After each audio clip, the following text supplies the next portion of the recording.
Good afternoon. Welcome to this Saturday's episode of Have Your Say 247, coming to you live from the Guardian of England. My name is Sho. Most of you are familiar with me. And if it's your first time visiting us, it's a pleasure to have you with us. We'll be discussing all things Nigeria today. But before we go into the topics, or before I list out the topics we'll be discussing, let me just make it clear that first to comment. Let me make it clear that Rudolph Okonkwo, Dr. Damages, will be joining us in about 2 hours from now. So for those of you who have come to listen to Rudolph, he will be joining us in the next 2 hours. I'll be your anchor for the first 2 hours. Rudolph will take over, and most likely forefathers will take you into the later hours of the night. So let me just go through a list of the topics we'll be discussing. As you know, there's so much coming out of Nigeria. It's almost impossible to keep up with the news, but we'll try the best we can. So some of the topics we'll be discussing is Alex Otti lifting Abia. That's talking about the power plant, that was done in conjunction with Batinaji and a few other investors. Light Up Nigeria project that was launched on Monday, and 7 or 9 local governments, the report is that they've been having 24/7 power supply. This is something we'd like to discuss, especially those who are in Nigeria or live in Abia. We would encourage that you join, and even if 5 minutes, 2 minutes, just to share your experience, if that's the case, that there's uninterrupted power supply in Abia. We would also be discussing a topic that will be the first one that we'll discuss. Fisayo Shoyombo, a private journalist, investigative journalist, he did some work regarding smuggling in Nigeria, the role of the Nigerian customs. We'll discuss that at length. We'll discuss Mr. Bayo Ononuga's stance on Binance, the Binance executives who flew into Nigeria that were arrested. We'll be discussing that as well. For those of you who are familiar with this topic, would encourage that you join the panel or in the comment section and share your thought on that. Also, labor union capitulates again. We'll discuss that. I think they were meant to have a 2-day warning protest, but they had one and they cancelled the second day. Also, Tinubu is in Qatar, or is going to Qatar. I'm not sure if it's in Qatar yet, but there's a proposed trip to Qatar. We'll be discussing that. And Sunday Igboho calls for the release of Nnamdi Kanu. And the last topic here that Rudolph has highlighted is Gaza death toll passes 30,000.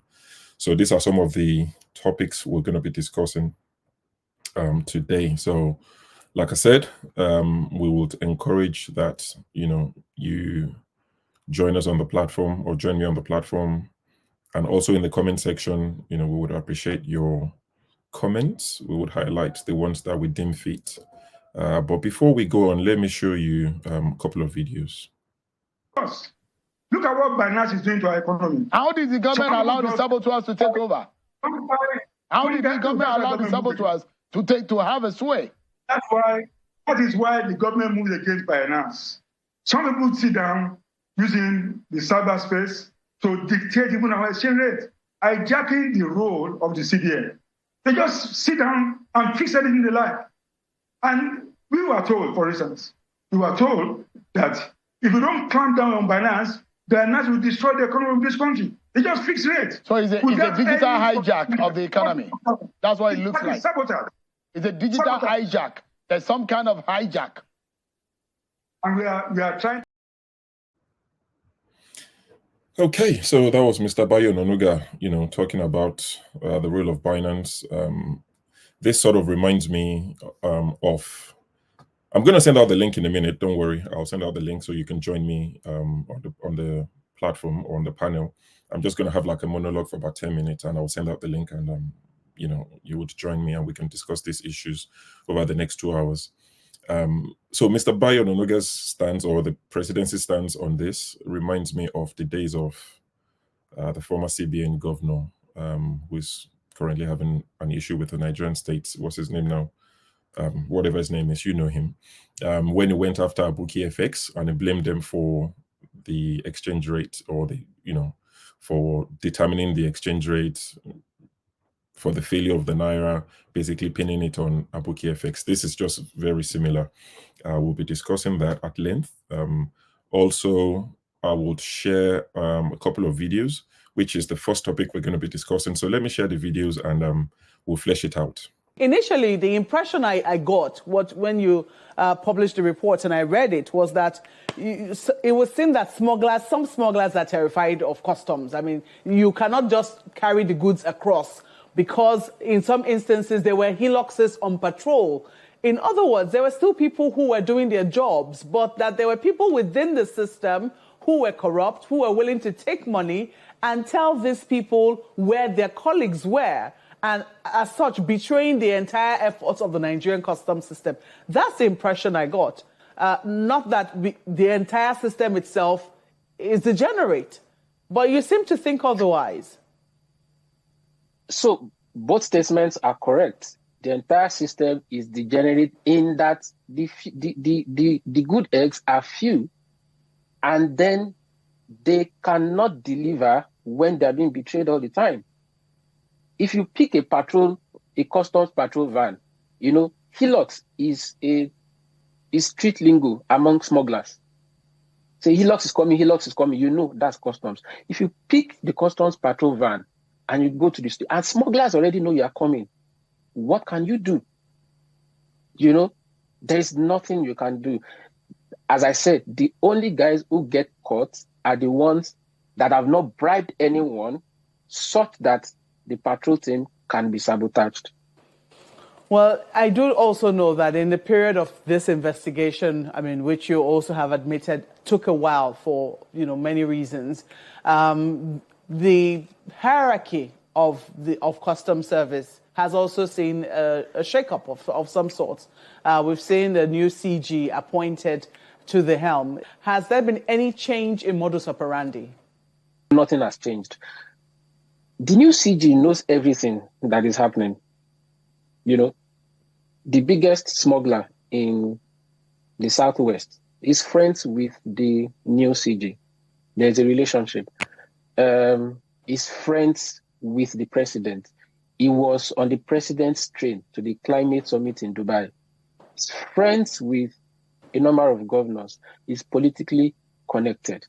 So everyone who has the constitutional power to stop smuggling in Nigeria is aware of the depth of the problem, of the people behind it, and benefits directly or indirectly. I am making this statement. I know they are grave statements, and I'm saying them with certainty simply because I went in, I embedded with them, I spent time with them, and I know that it is impossible for that scale of movement of goods, of items. I saw trailers. For that, I imported a small good 100 bags of rice. I saw trailers moving stuff unchecked, and they are labeled headquarters movements. Nobody could stop them. You can't put a customs officer on the road and then the customs officer is not free to stop movements of trailers coming in from outside the country. Can only happen because, as they say in Nigerian parlance, it's order from above. Well, I mean, as I also pointed out, there were two reports. All right. So as you all saw there, that is Mr. Fisayo Shoyombo, who is an investigative journalist. So he played an undercover role, and he was able to smuggle 100 bags of rice into Nigeria. And, you know, he was given his account. And when this came out and he linked the person he tagged to the #1 smuggler in the southwest of Nigeria, when he linked him to the president, that he went to COP28 on the president's train, is linked to governors, you know, linked to the IGP that would, you know, we'll talk about in a second, is linked to the new Controller General of Customs. Of course, the usual suspects on Twitter, or X as it is known now, you know, said, no, that's a lie, it's all propaganda and the rest of it. So Mr. Shoyombo dropped receipts of this particular smuggler, and I will share those videos with you in a second.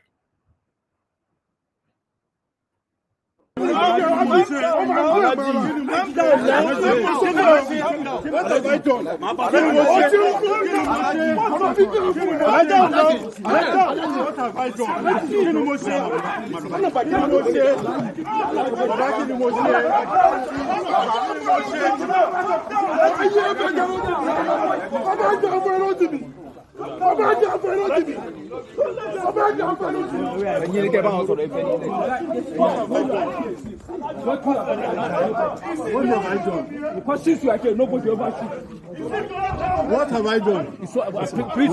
What have I done? He's threatening to kill me. Why?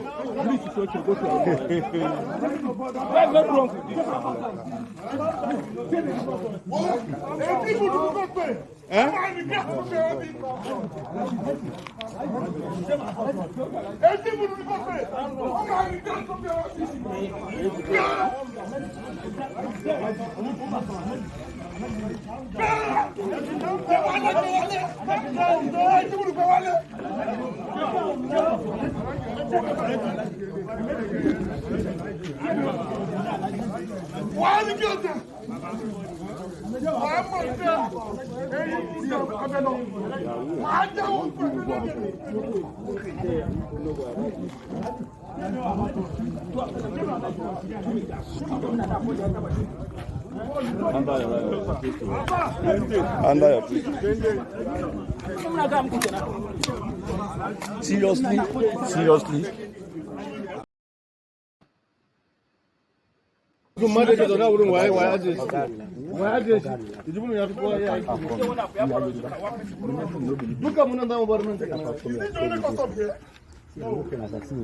I saw your car trailer. What carry like 4 trailers? What did you do about it? I will not accept it. I don't tell the people I will not agree.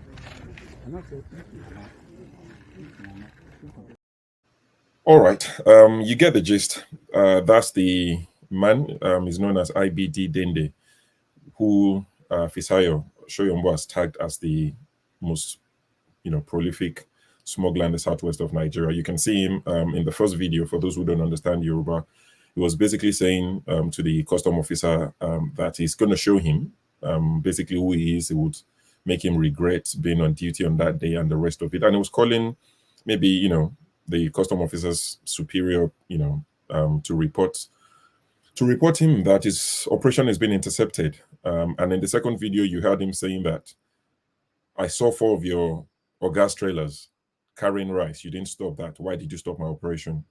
So this guy is the one Fisayo said is linked to people in power, different governors and the rest of it. And, there are a few pictures that have surfaced. Of course, you can't decide who you take pictures with or who take pictures with you if you're powerful, but I'll show you 2 pictures. So this is the man with the president. Also, this is the man, is the one wearing blue native and blue cap, standing next to the IGP. I'm not sure who the others are, but so that's him there, IBD Dende.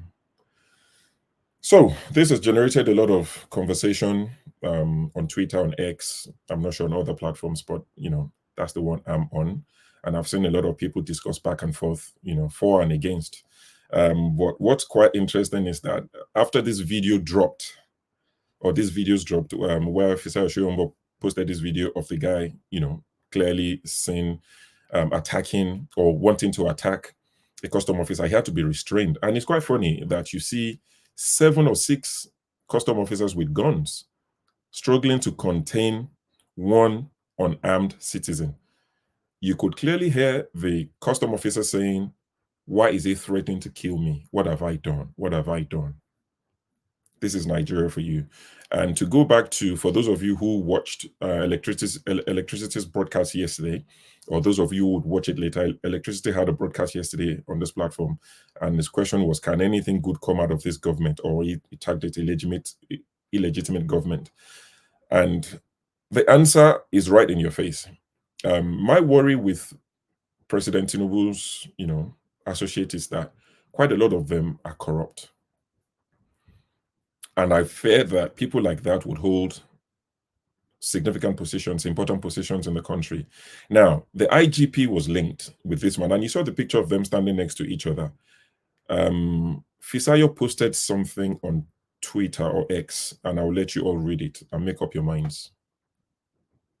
I'm not sure if it's bold, if you're able to see it, but I'll read it. Fisayo said, on IGP Kayode Egbetokun's friendship and near clanship with IBD Dende, I've never had any serious anti-crime expectations of the IGP, knowing he was the commissioner of police when 2 innocent Kwara policemen were dismissed for busting a car theft ring. So basically, Fisayo is saying, when the IGP, Inspector General of Police of Nigeria, when he was the commissioner of police in Kwara State, 2 police officers busted a car theft ring, and their reward was to be sacked by their then commissioner of police. So Fisayo had no high expectations of this current IGP. For those of you who don't remember the IGP, I call him the Lion Tiger Man. The day he was appointed, he had this to say to Nigerians. Now I have just been decorated and I'm looking forward to taking over tomorrow morning by 11 a.m. I really can't describe how I feel presently, but if I have to tell you anything, I will tell you that right now I feel like a tiger inside of me, ready to chase away all the criminals in Nigeria. And some other time I feel like a lion in me, ready to defer all the enemies, internal enemies of Nigeria. That's my feeling right now.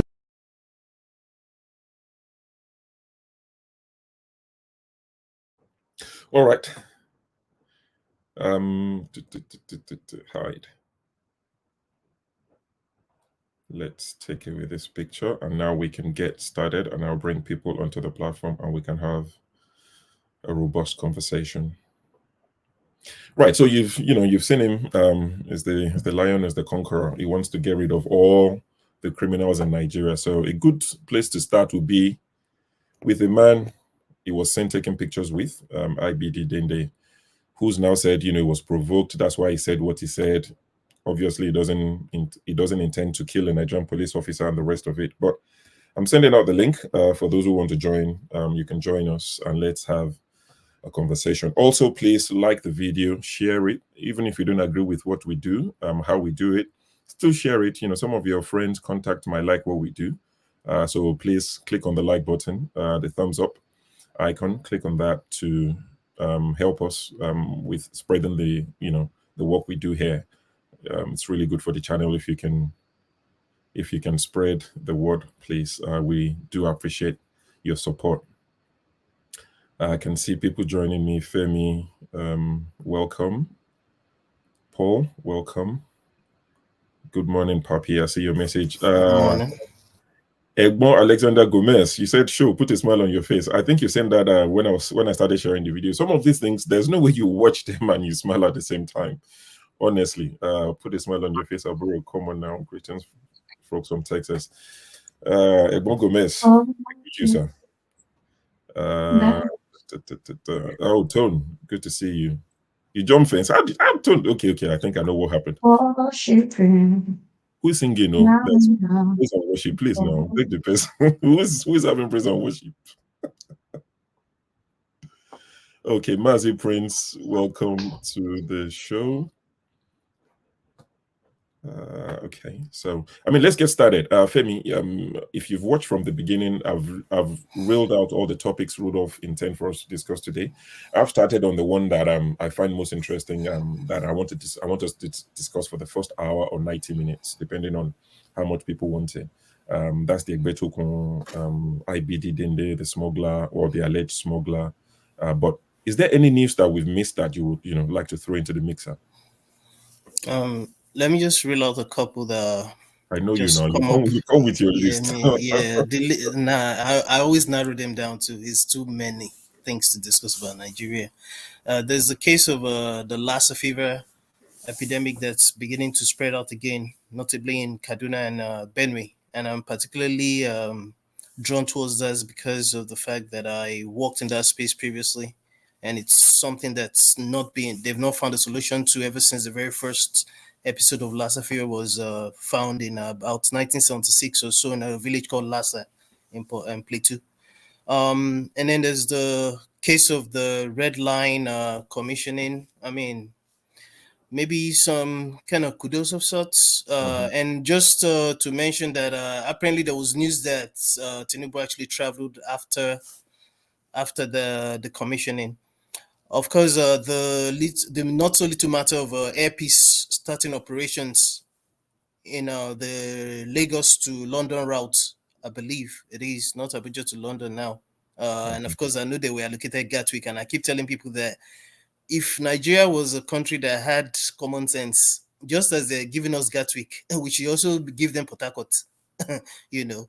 But then there's a case of the slash in prices, the amount is going to be charging. And then the state police issue, which has now garnered even more momentum with the traditionalists, what's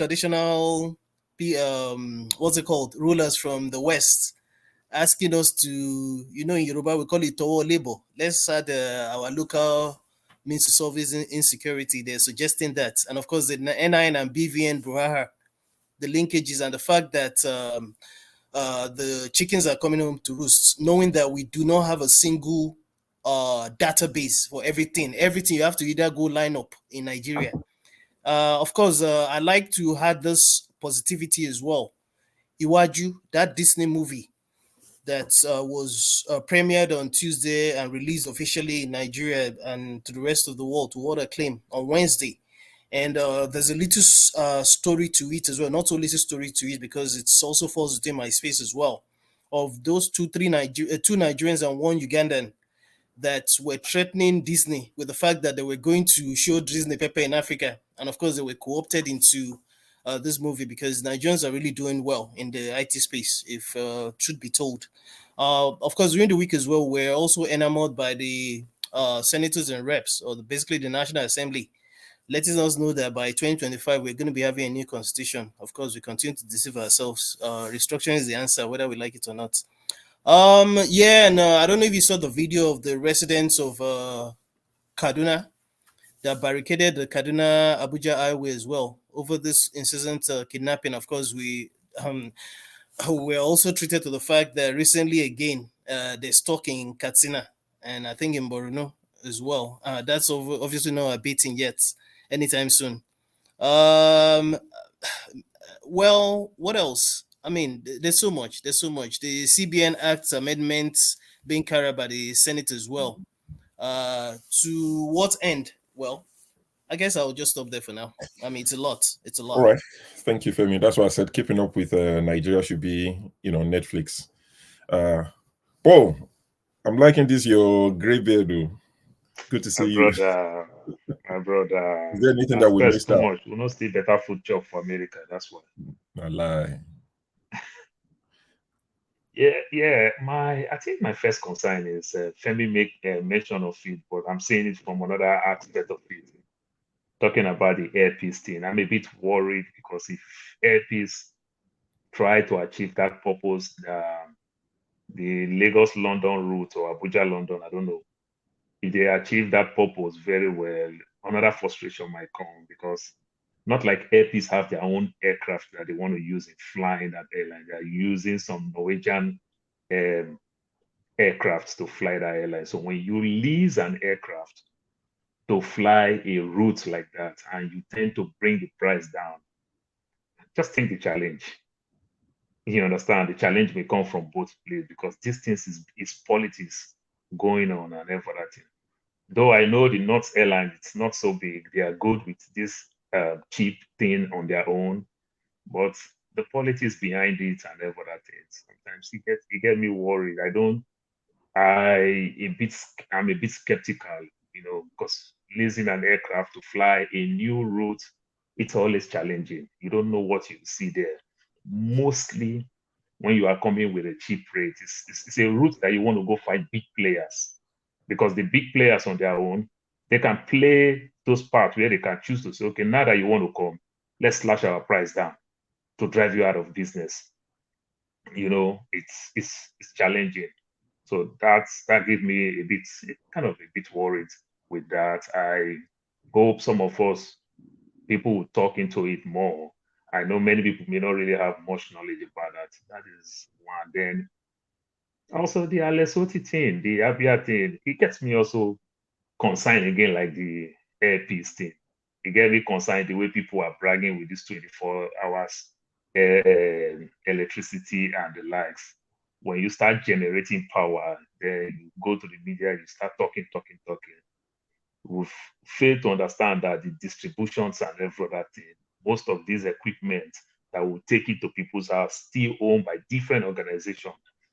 Do you want to drive them out of business? You must partner with them. Are they willing to do their own part very well? All those things, those conductors that you see in the streets, the power lines and every other thing that you see in the streets, not like they'll just start from thin air and say, we want to build our own, we want to do everything. Those parts, it's also there. Then we are talking about information technology again. How do you use technology to manage power? You understand? The power office from their office there, they can turn off my light with one from their system. You understand? But you know the Nigerian factor, they come to front of your house and cut your cable. So there are so many work to be done. So let's not do this Prince style where you take 3 million to build roads, then use 30 million to do media hype and every other thing. So let them tone it down and then still get to work.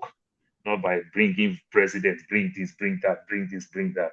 Okay, go to work until this work is on ground where people will use it and people will enjoy it. It will be good, but you've not even achieving it. You are running from one media to another media to another media to another media. I don't think it's too good. And why I'm saying that, if that man will achieve that the next, say, 12 months to 24 months from now, that will be Labour Party biggest campaign. Don't you think they'll frustrate him?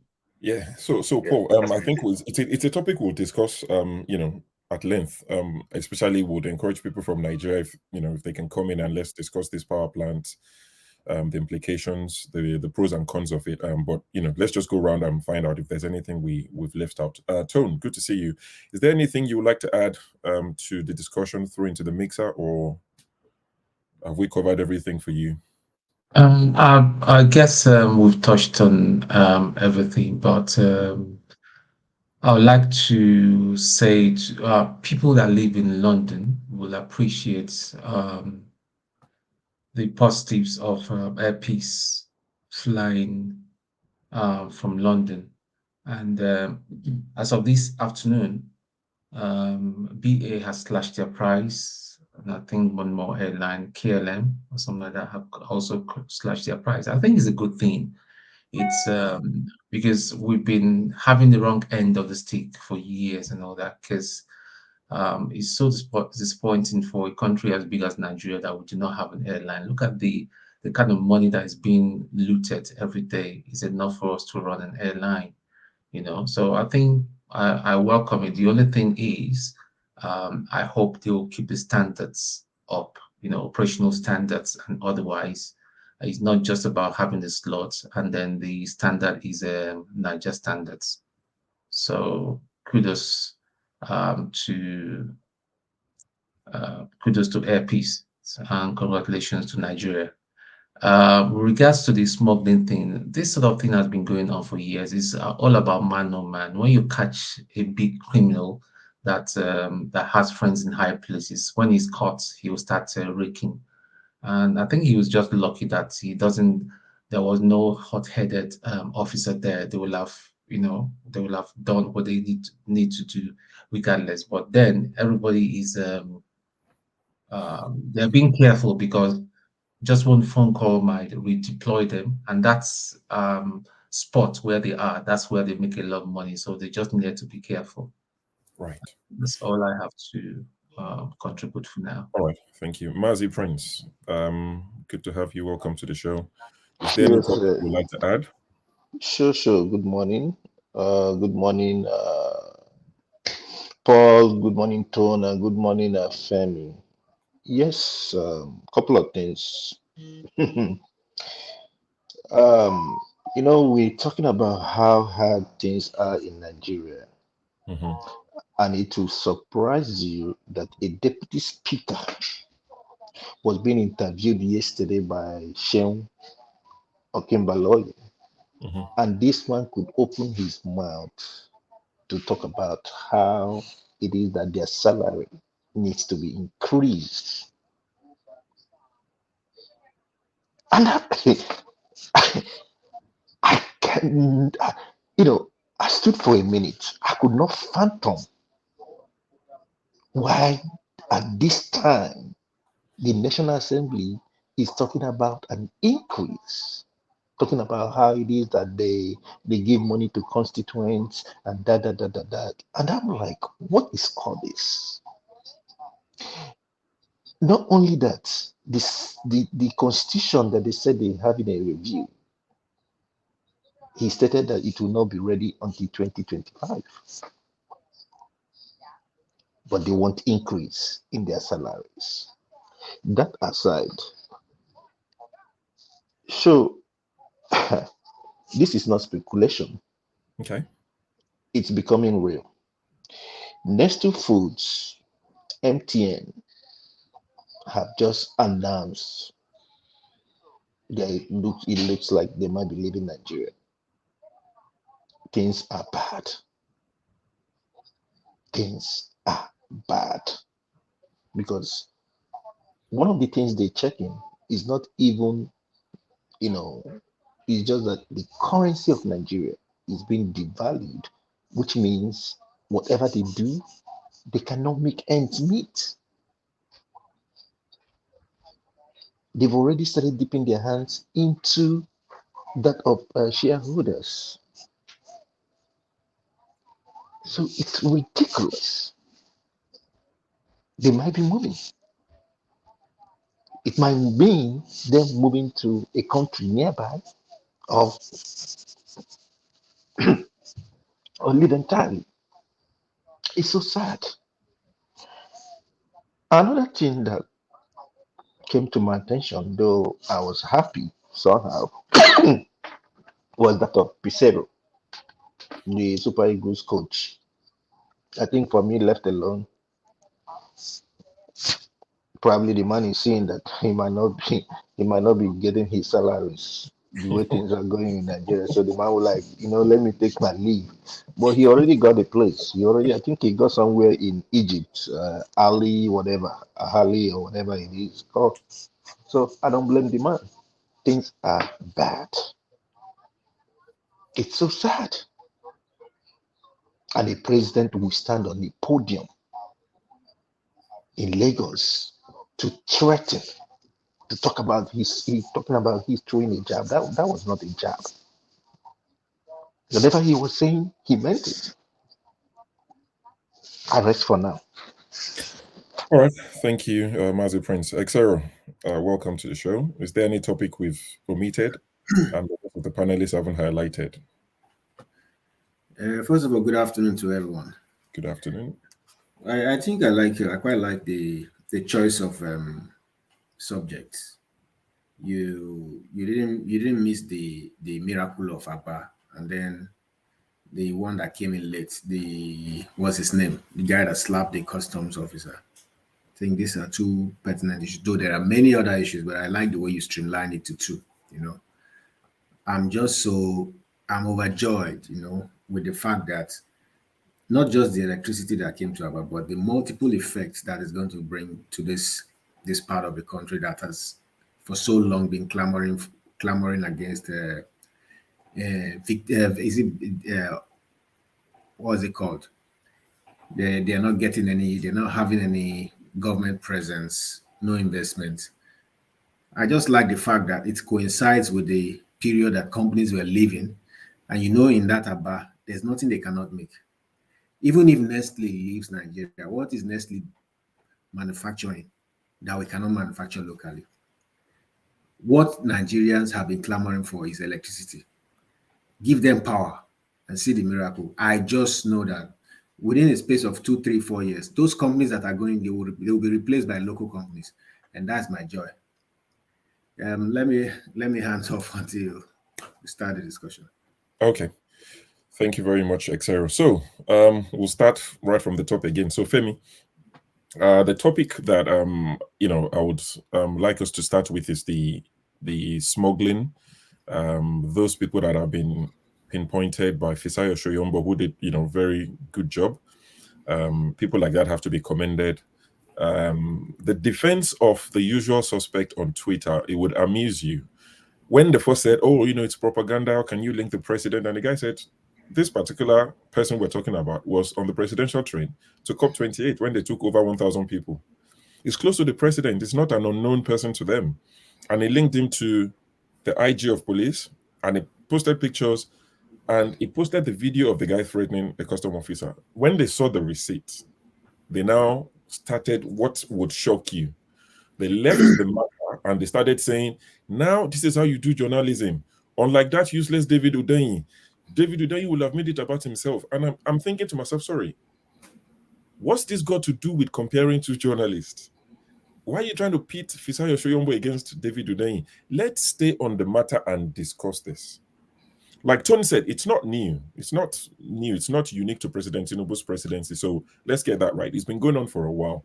But now that it's come to light, do you have any expectation? Do you think this guy will be invited, questioned, tried, if found guilty, jailed? What's your thought on it? I have a lot of doubts because too many things happen in Nigeria that just beats your imagination. Not to say that this kind of things don't happen in other realms in the world. It's just that there's consequences in other parts of the world, even within Africa. Because I tend to not try to compare us with too much with the Western world. I like to look at countries like even Botswana, for example, because I think I would rather compare with where our level is, and even those kind of countries are beyond our level now within Africa. Now, my greater fear is with this guy himself, Shoyombo, because the way things are stacked against investigative journalists generally around the world, and especially in a place like Africa and especially Nigeria. Do I see anything changing? It's difficult because there's always a background to the story that you might not even hear about, and if anything, there's always a tendency that even this smuggler guy, for example, you might not hear anything again. It might be kept quiet or just put in one place. And of course, it's not something that's going to stop anytime soon. Smuggling is probably as old as humanity, or almost as old as humanity.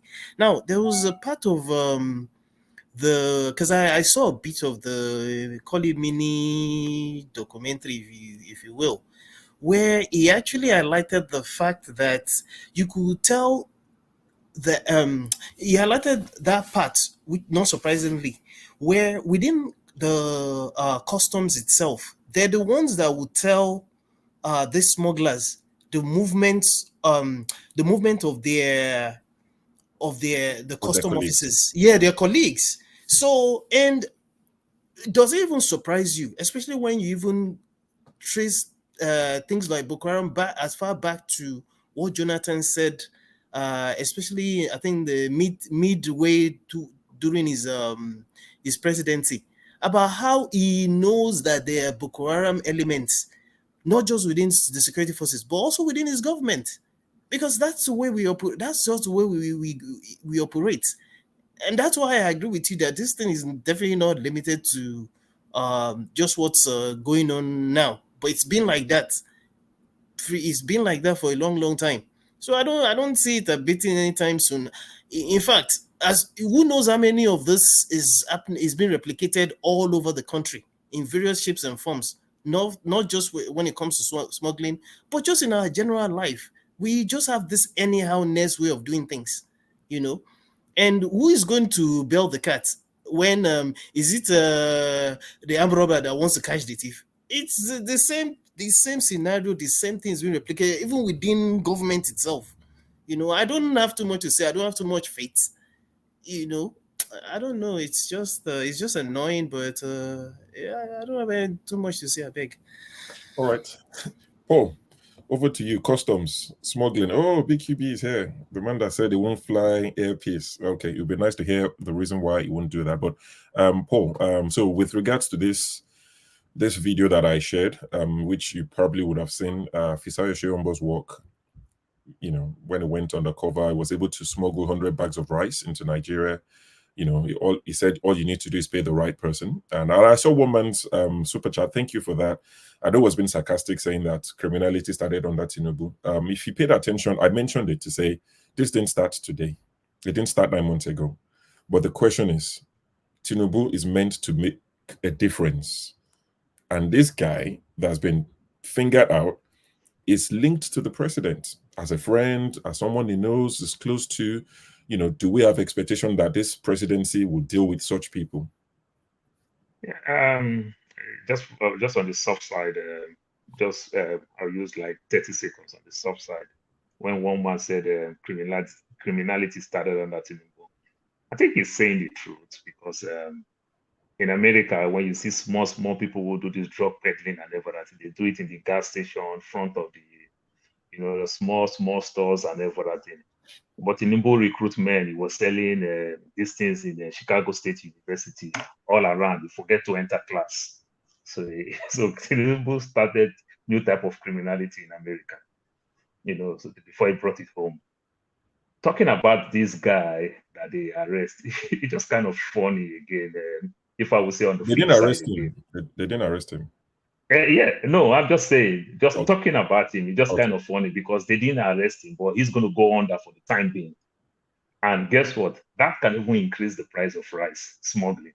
I can tell you that, because these are the movers and the shakers of that business. It is funny, but this is how it works.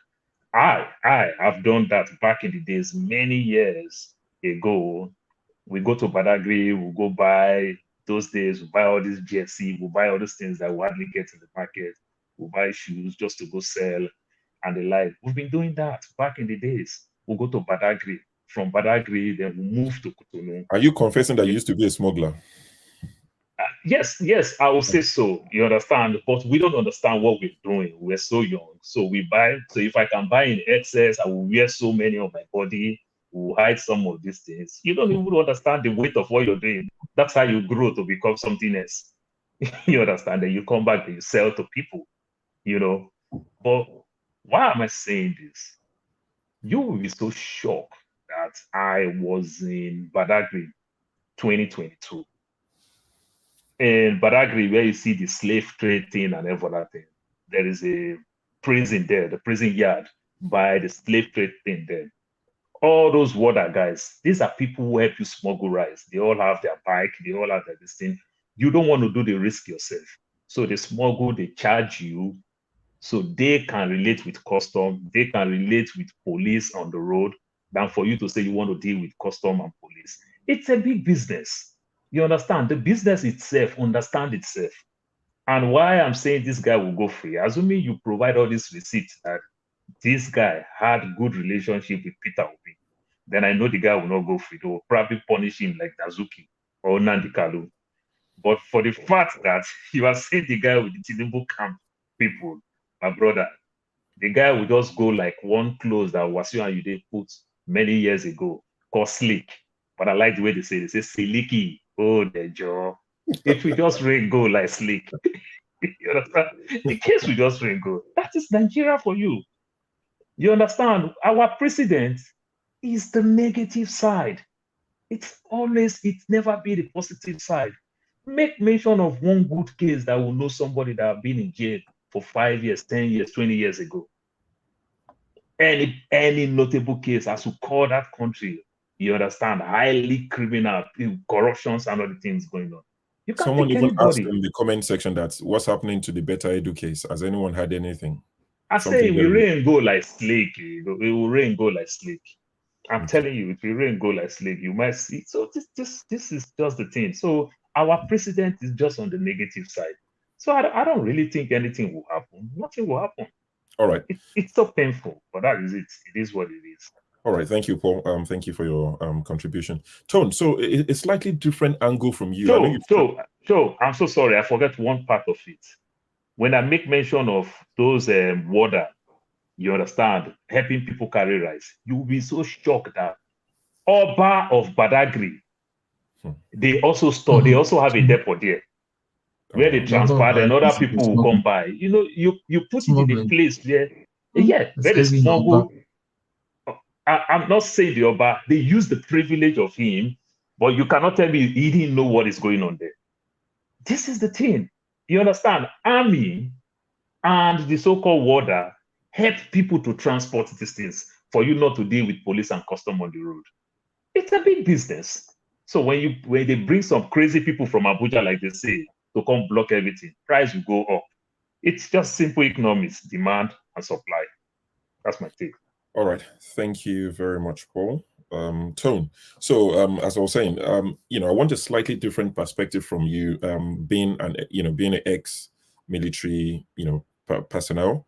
When you see things like what happened between Seun Kuti and the police officer, and you see what happened between IBD Dende and these custom officers carrying guns, wearing the emblem of Nigeria, being threatened, what's your take on that? How is that received within the military? What do you guys make of it?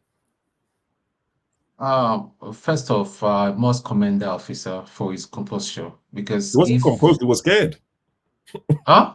He wasn't composed, he was scared. He was saying, "What have I done? What have I done? What have I done?" Yeah. Like I said earlier, that spot being posted on the border is an ATM machine, so to say. So just one phone call might just get him posted somewhere that he will not be making money. That's all about it. The guy just used intimidation. But like I said, if there was an officer that didn't give a toss and all that, he'll do him, And so I'll commend his composure. But I must say here is Tinubu's days are numbered. I've even written it on the comment section. You guys will come to know that this thing. So likes of a shit face like one man went to mow, and BQB that does. And BQB that doesn't want to get on this thing because an Igbo man understand is what is the comment you are relating your comments to me now. I don't understand. Yes. Shut the fuck up. What is the point now? Tone, calm down now. I beg. Tone, please. Let's keep it clean, okay? It's too early. When the night shift comes, we can do this buzz boost. Let's keep it clean. What is the discussion now that is making that is related to BQB? How is the discussion related to BQB now? It's okay. Yes. Okay. I don't understand. It's okay. Don't worry. Tone, I'm going to bring you on. Just round up in like 30 seconds, and we'll move on to Mazi Prince to discuss this custom case. BQB. I'm there for you to round up. What do you want to round up about? Yusuf, you're not helping matters. So see handbags. So Tone, please finish up. Well, with this criminal that calls himself the president of Nigeria and all that, nothing good is going to happen to it and all that. The money went down slightly some few days ago. All the Agbado people were just high-fiving themselves. It has started going up again. The exchange rate naira to pound sterling, I see it hitting 3,000. There's no this is just simple economics. If you don't do the right thing, you can't listen. All these trips. Okay, he told us last time when we're criticizing him about the trips, he said, okay, foreign trips are going to be toned down, it's going to be trimmed and all that, and yet he's doing it again.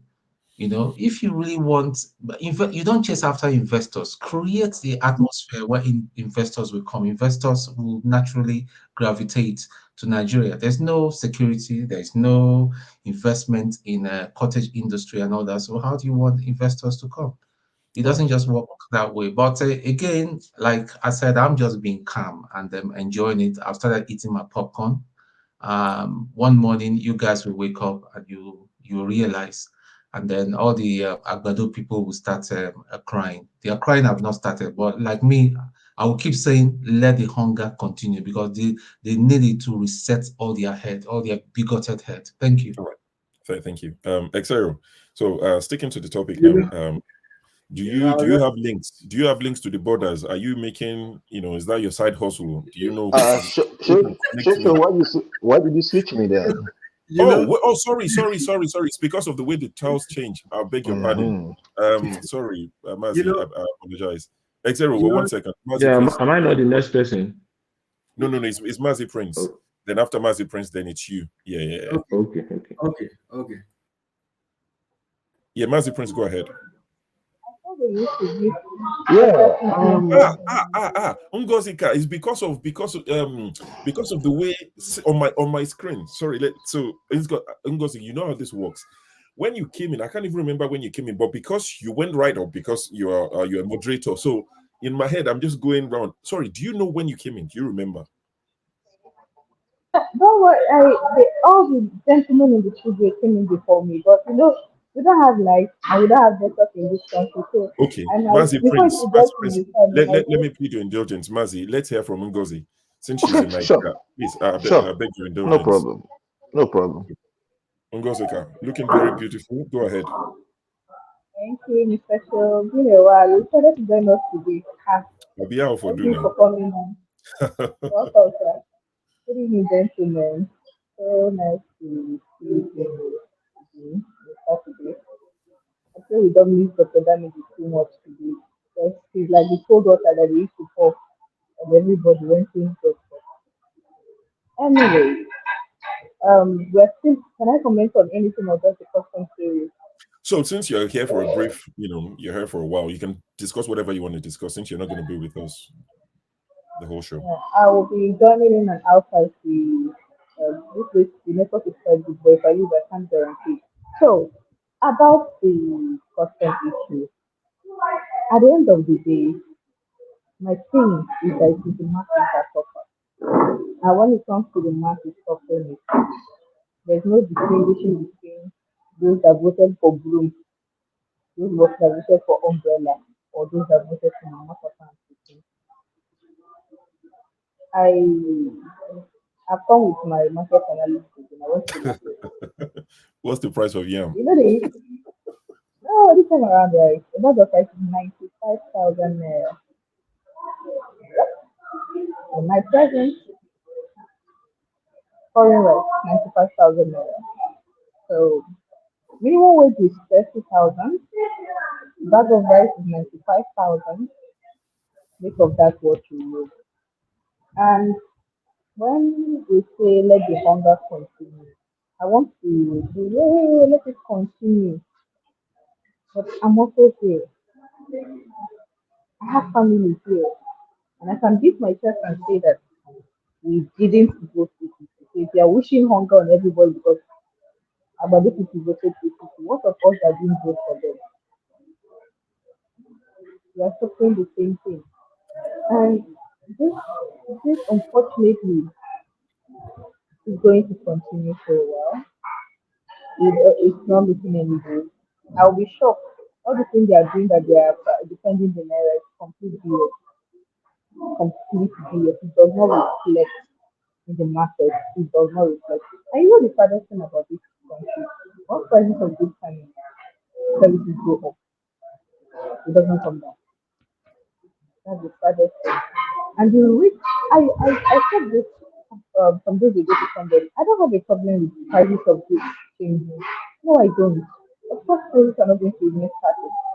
But the problem I have is the frequency and the rate at which it changes. There's a bit of background noise where you are. I know you said that's where reception is, but it's like they're moving plates and pots and pans, getting ready to. Yeah. I'm in the restaurant. Okay. So, the rate and frequency at which it is moving is the scary thing. Last week we were just shouting, oh God, that is 75,000 naira. Frequency it is 95. You wake up tomorrow and it's 105. And you're still stuck where you are. So I'm just going to make this appeal. If you have any way or whatever you think you can do, while you're waiting for the punishment of the Agbado people so that they will be screaming and gnashing their teeth, if you have any way to remove the suffering of those that do not have a hand in it, please do. It's not funny. And I might take a break from coming on the show for a while because sometimes when I come, I get triggered. I get really, really triggered. And I just because some people are living in la la land. You need to go outside and talk to grass. You think you're safe. You're not. And a hungry person is a very dangerous person. I'll leave it for that. I'll leave it like that. All right. Thank you very much, Ngosika. Thank you for, for always coming in from Nigeria and for airing your opinion. And I appreciate the fact that you know what's best for you, because we cannot control everything people do and say. We would love to, but that would be censorship. And you saying that, you might take a break from time to time from the show so that, because if it triggers you, if it annoys you to the point that, you feel a certain way, we quite support, you taking break and the rest of it from the show. Mama Echo, for instance, has not been on many platforms. She's taken a break. I was told she's fine, she's healthy, but she feels like, she needs a break from all of it. So to anyone who feels that way, we strongly encourage and advise that, take a break from it. It's good that we come here and discuss issues because we all care about Nigeria, but the truth of the matter is this gathering will not solve the problem of Nigeria on a Saturday. I like the fact that there are people who come on here and almost rubbish, analysis. Oh, let's just talk, solutions. It's good. But if I ask all of us on the panel and the people in the comment section, who are the people who come here who likes to discuss solutions only? I'm sure we can list their names, which is a very good thing. So solutions will come when you take it offline and go and discuss, exchange emails, exchange telephone numbers, and discuss solutions. It's a good thing to do.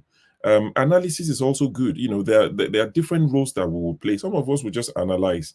When it comes to providing solution, I'm not probably going to join any WhatsApp group because I didn't run for office. You that have solutions, go and discuss it. And those who want to, analyze it, like Ngozika comes from Nigeria, let's not, begrudge them in any way.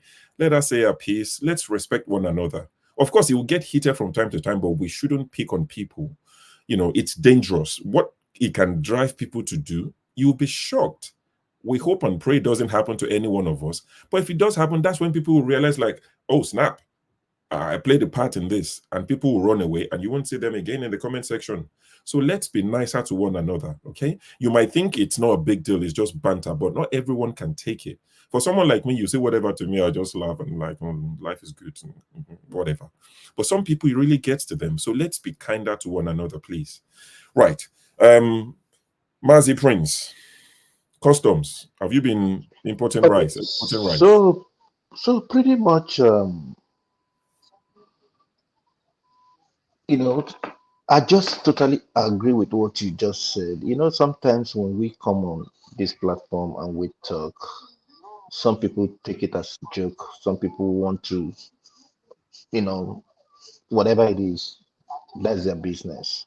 But at the end of the day, like I said, and I call them deplorables. If they know what the meaning of deplorables are, they will definitely hide their faces in shame or whatever.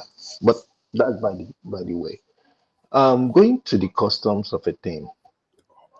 If we listen to what that guy said, the day of a guy, he said at some point that I just seen you guys Oga with 4 trucks. 4 trucks. And what did you guys do? So meaning that they all do these things. This is a man who is known in Ilaro as a smuggler. Who, when they take him, they come and say, oh, they'll pick. If they pick him, the next minute he's out. And he was even telling the customs officers there that he's calling the the Controller General. What a shame. The investigator said that even the IG is aware of this. So incidentally, Egbetokun, the customs Controller General, they all are friends with the same day of a guy.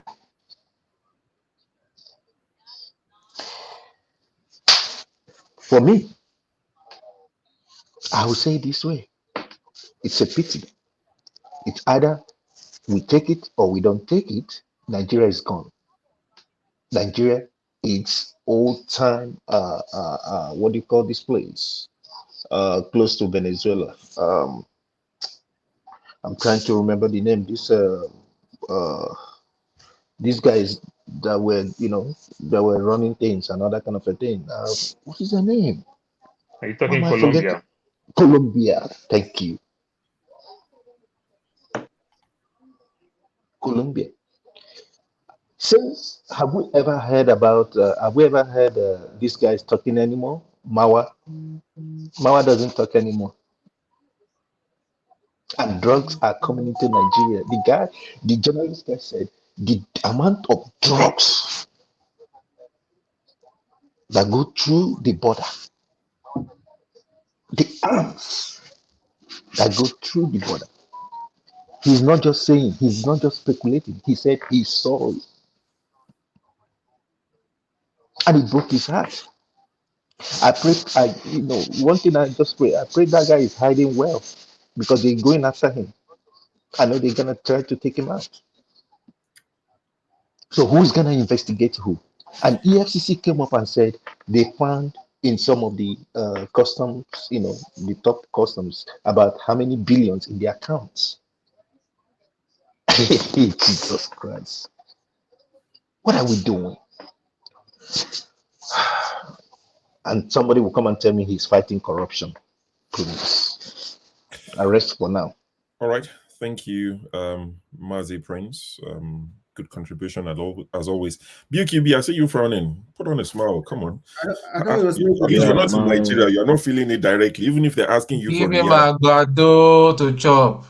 Don't now. Don't aggravate. I thought it was my turn now, or should I leave for BQB to talk? Let's hear from BQB. BQB, I don't know if you're staying for a long period. If you're not, I want you to touch on the smuggling issue, since you lived in Lagos, you're familiar with Lagos and the rest of it. And also, I saw your comment that you won't fly airpiece outside of Nigeria. Maybe you fly it local. What's your reason for that? So if you could touch on those two quickly, and please just leave Tony alone. Just don't go there, please. I beg you. Yeah, I would. You are an elder to me, so I think I will follow your advice, because if I want to wrestle with the pig, I'm going to be dirty this night, and I'm not ready to be dirty this night. So let me just leave him. Then, good evening, honorable panelists on this show. Except one We that had my co-debaters on this show, except one that did not want to be an honorable. So let me just leave him. Let me go. So let's talk about this smuggling. The crime generally in Nigeria.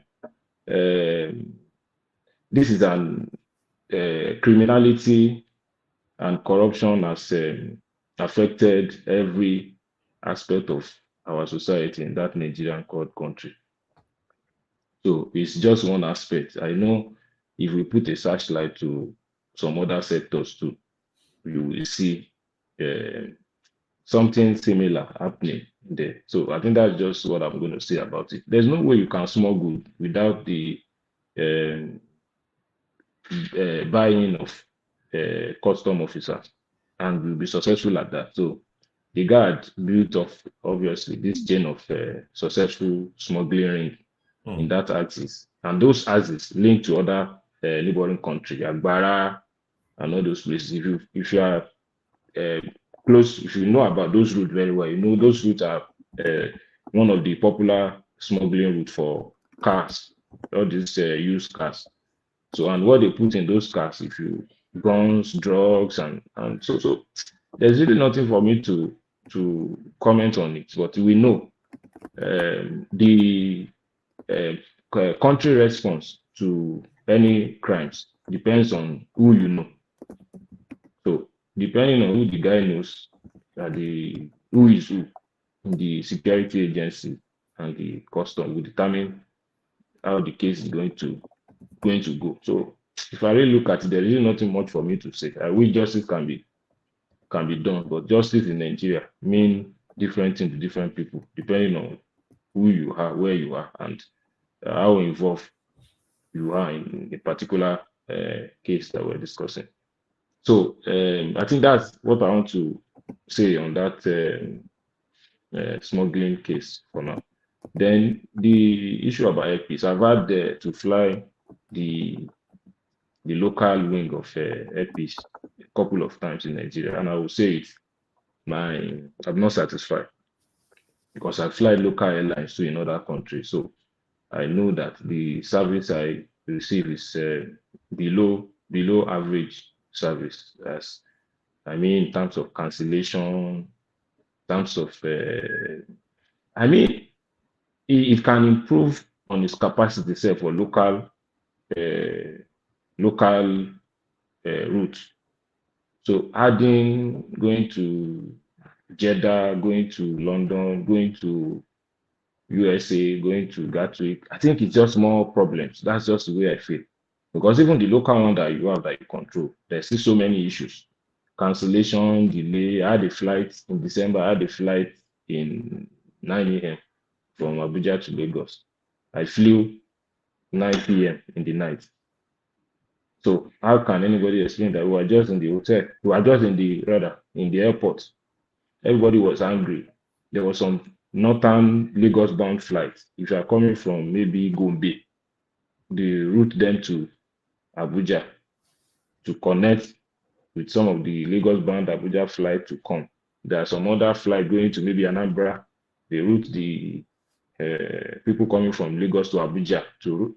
It's just some form of generally there's no customer satisfaction on that local aspect. Yeah. So I've not flown, now, one second. I've not Yes. flown many local flights within Nigeria, but this issue of delays and cancellation, is it unique to airpiece, or is it something that's across all local flights in Nigeria, or is it something that you think is more common with airpiece? Because I heard him speak about cancellations. He was trying to make a case why flights are cancelled. So I'm just asking. Yes, on TV. Yes. The way I look at it is that the biggest local airline is airpiece. Okay. So obviously airpiece add more bookings. Because I can't imagine how if you go to an airpiece booking site, they have Lagos to Abuja flight or Abuja to Lagos flight, probably every 3 hours. That is obviously not visible, not possible.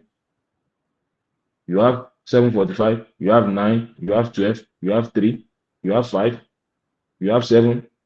It's not possible. So those people in charge of that space, do they think they can run those flights, those schedules? And that's what you have. So you just see a typical local wing of Nigerian airport. There's so many videos circulating. I'm in one of the space in December. You will see people frustrated.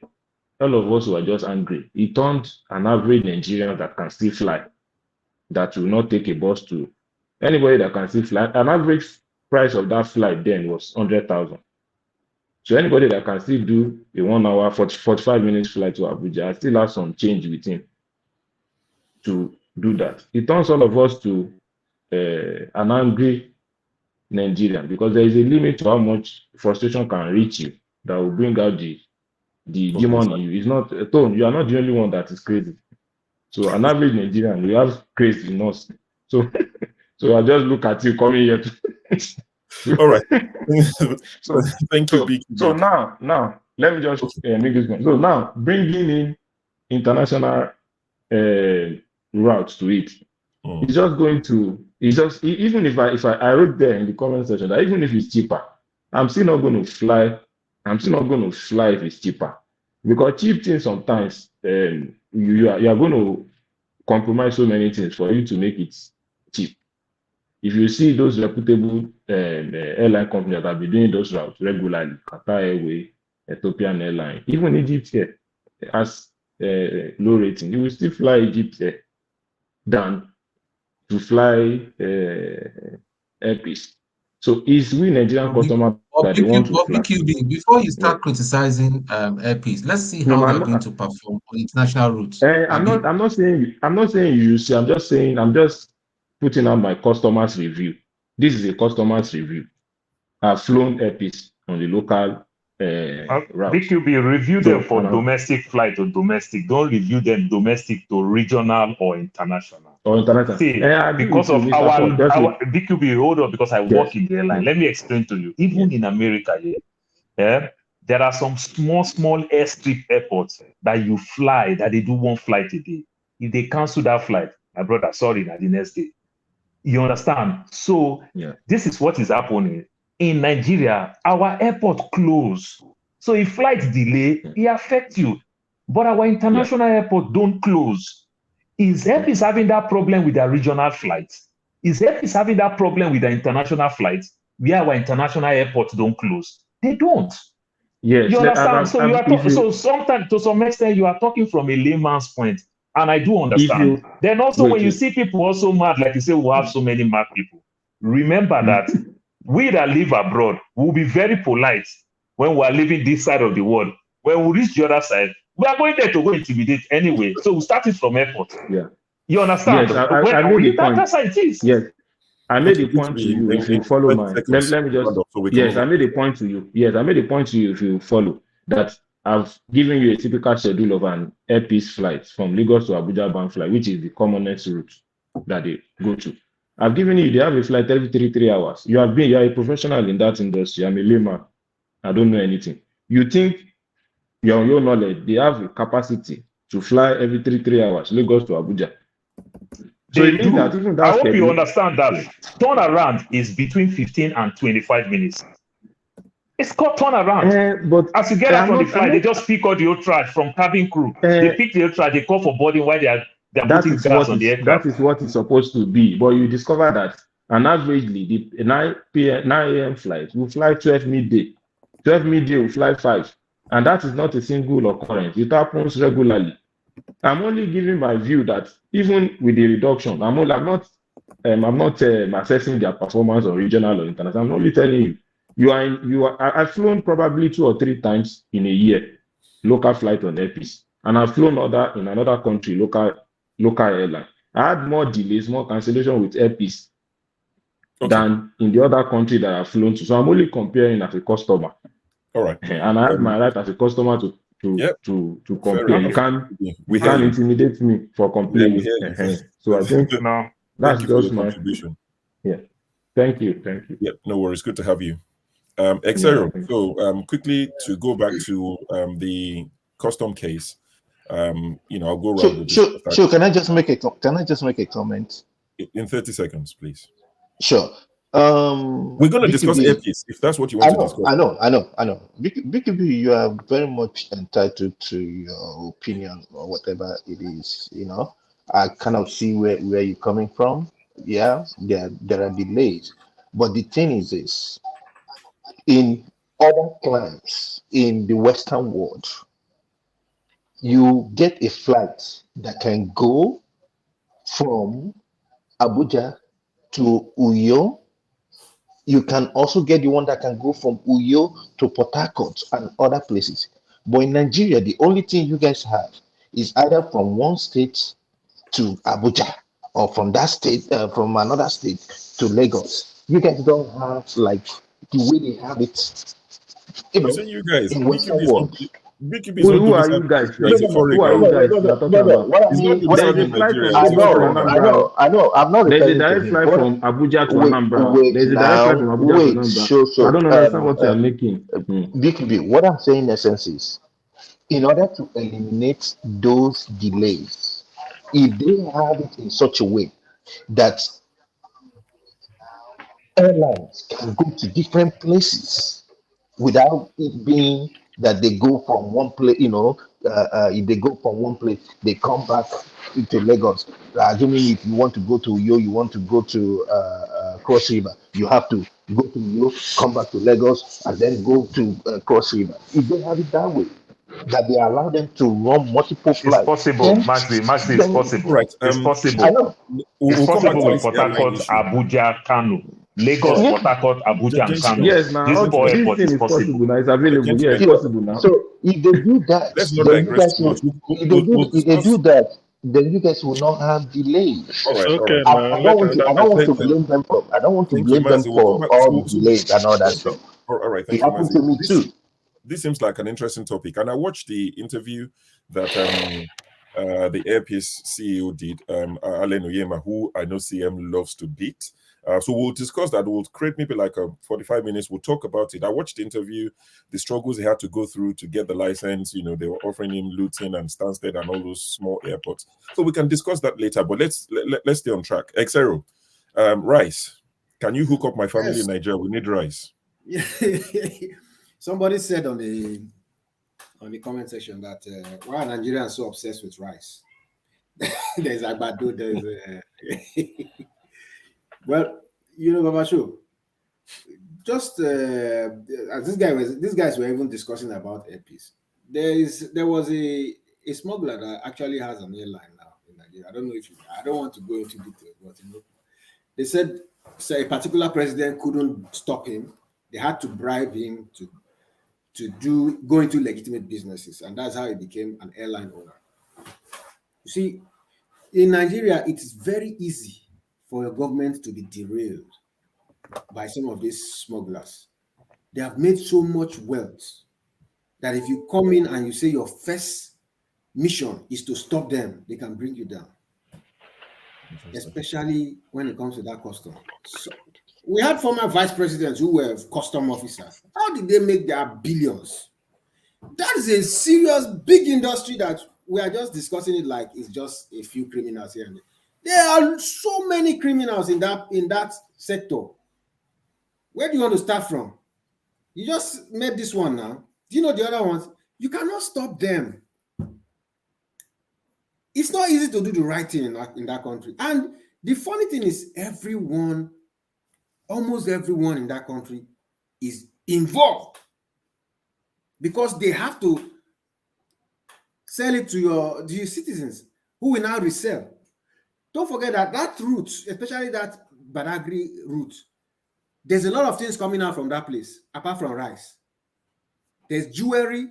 There's a lot of other items. We have parents who have sent their children to school and graduated from that route by having one custom officer or the other that helps you manage your own goods. What are we talking about? You know how much is coming from that place, and we're wondering why Nigeria's economy will never be optimal. For you to fix that country, two areas I know of that you must handle: the customs, the port, and the NNPC. You must. Otherwise, how many of us know how many borders we have? We don't know how many borders we have. These are the ones coming by road. What about the ones that have they say they have 500 bikes taking things from, they pass through bush paths. We have a serious problem. This is not the first time we are hearing people slapping officers. It's irregular because without those people, the officers there cannot sustain themselves. How much is their minimum? How much is their salary? How much is their salary? We have a big problem in our hands. And I think this is why most times our leadership look away, because they cannot tackle it. For you to tackle that, first you have to tackle the issue of salaries of these custom officers before you start thinking of pruning out the bad eggs. And when you start, they will signal the other ones whose businesses are being affected, and they will cripple your economy. Somebody was saying here that if you stop them, the price of rice will increase. Of course. Of course. So, but I don't want to divert. I don't want to digress. All right. Let's get to the topic. All right. Thank you. Ahmad Yoha, also known as Uzo. As forefather would call him, Oji Uzo Kalu. Sure. Good to see you. Good to see you. Same here, brother. Yeah. Hello, everybody. I hello. So this rice matter now. No, rice matter you talk here, man. If you talk rice matter, it's not just rice. So it's everything. From what Fisayo said, he said, trailers carried everything into Nigeria. He mentioned tramadol, all sorts of drugs, name it. Tone. I don't know you're in the military, but police and customs. I don't know if you guys also do the same thing. Police and customs does. I work close with customs. All right. I work close with customs. I also work close with the police.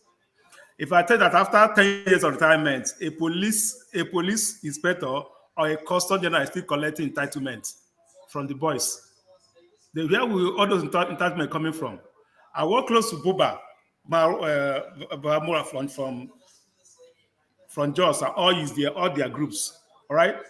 Which I know that rice, bicycle, whatever, they have the entitlement, everything sees. So when you're talking about smuggling, smuggling is a very big syndicate, man.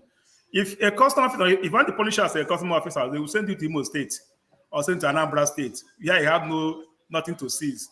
But if they want to, like, if you are a good guy, they send you to Joroko border or Seme border.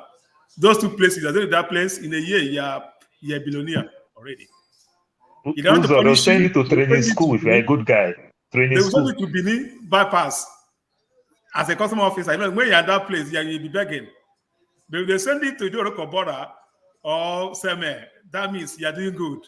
You're a good boy. You have to bring your return to the Ogo on top. All the customer officers I see at the Joroko border, how many people do you think have? Have you the opportunity? Like I have some guys that sell parts in Benin. All right, how do they move their pass? They come to Ladipo, they buy the pass. All those border communities there, they have warehouses. They dump it and they charge you. The guys, they will move with you. They will move with that bicycle along. It's just like they just move it, carry on their head. Women, they move it bush parts and enter Benin Republic. It's simple. Nothing is holding everybody not to move goods as rice, whatever that you need. It's only the good guys that the customs seize their property. When you're trying to be good, you want to move to the right channel, want to follow the men border, they will seize their property. But the bad people, the men guys, they don't seize their property because they don't follow the men routes. They follow those border communities that have somebody will like turn to his house to a guest house. A house have to be turned to a guest house. You move from Benin to Oroko, you rent a room and sleep and put your load in one of the room. The next morning, some people will come, kaya, they will take it on their head they move it across the border, whatever. So we are talking about this smuggling of rice. It can't stop because the boundary is not even defined. It's just like one village to another village. So how can you call that a boundary? Whereby you have this village in less than a mile, you have the next country, which is the next village. So how can you call that a border? It's just like you are crossing from Anambra to Imo State or from Ogun State. Okay, example is like Ogun State and Lagos State. You can't differentiate two of them. Some places you see that they are collecting their allocation for the local government of Lagos State here. In order across the streets is local government of Ogun State. It's just like how those borders are, especially the Oroko side, Benin Republic, which I've been there. Like I know some guys that comes and pack and buy things and go without following the mem too. So if you're talking about all this, the corrupt people are those on top. On top, they are the corrupt people. And you can't use corruption to fight corruption. I remember years back when I was in Abuja, yeah, to go and see the custom officer. The guy was in the car. Some like two tanks load of gas was moving Doroko. The custom guy sees it. He have a call. They say to leave that, let him go. He belongs not. He's the boss. The Oga time brother get that the nine. It's an Oga brother. Tanker be this. Let it go. They let it go. So that's what Nigeria is all about. You know, if you don't know anybody in Nigeria in customs, don't know anybody in customs, they keep on seizing your property, seizing your store. If you know somebody, you can import whatever is importable in Nigeria. It's just like the drug, food and drug people that say they only use the people that let the little boys to shine. They can't go after the big boys.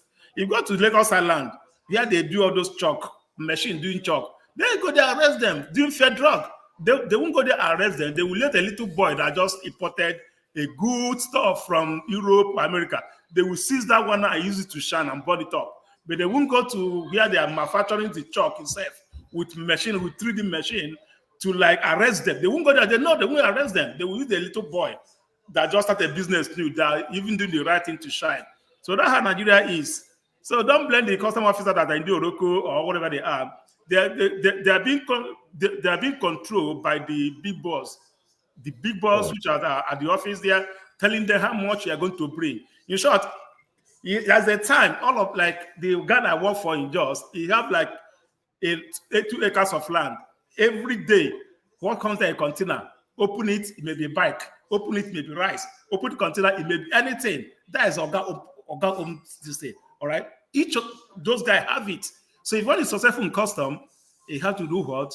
Belong to the syndicate of corruption. Whereby after 10, 15 years, a custom agent control or custom is still collecting his own share of boys he have placed there. And that's why that will not stop, because before they retire, they promote all their boys to the level that when they retire, they replace them. So it cannot stop, because all the promotion they are doing, they have a link to the former controller generals. Okay. Before you that is before you leave, you promote somebody of your brother, somebody you trust. Before you leave, you promote. So you keep on going that way. So you see them, their brother is in there. So it can't stop except the reform custom service. It can never stop, because people there are still the same people that have served 30 years ago. They are still the same people controlling what is going on in our borders and everything. So that's how I know. Thank you. All right. Thank you, Amadioha. You know what you said about the big fishes not being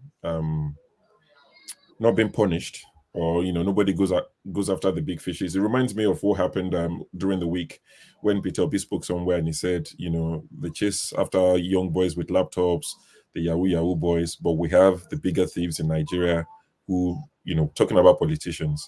And Mr. Bayo Nonuga went on Twitter to say Peter Obi was supporting Yahoo boys. That he was trying to say there's nothing wrong with Yahoo boys.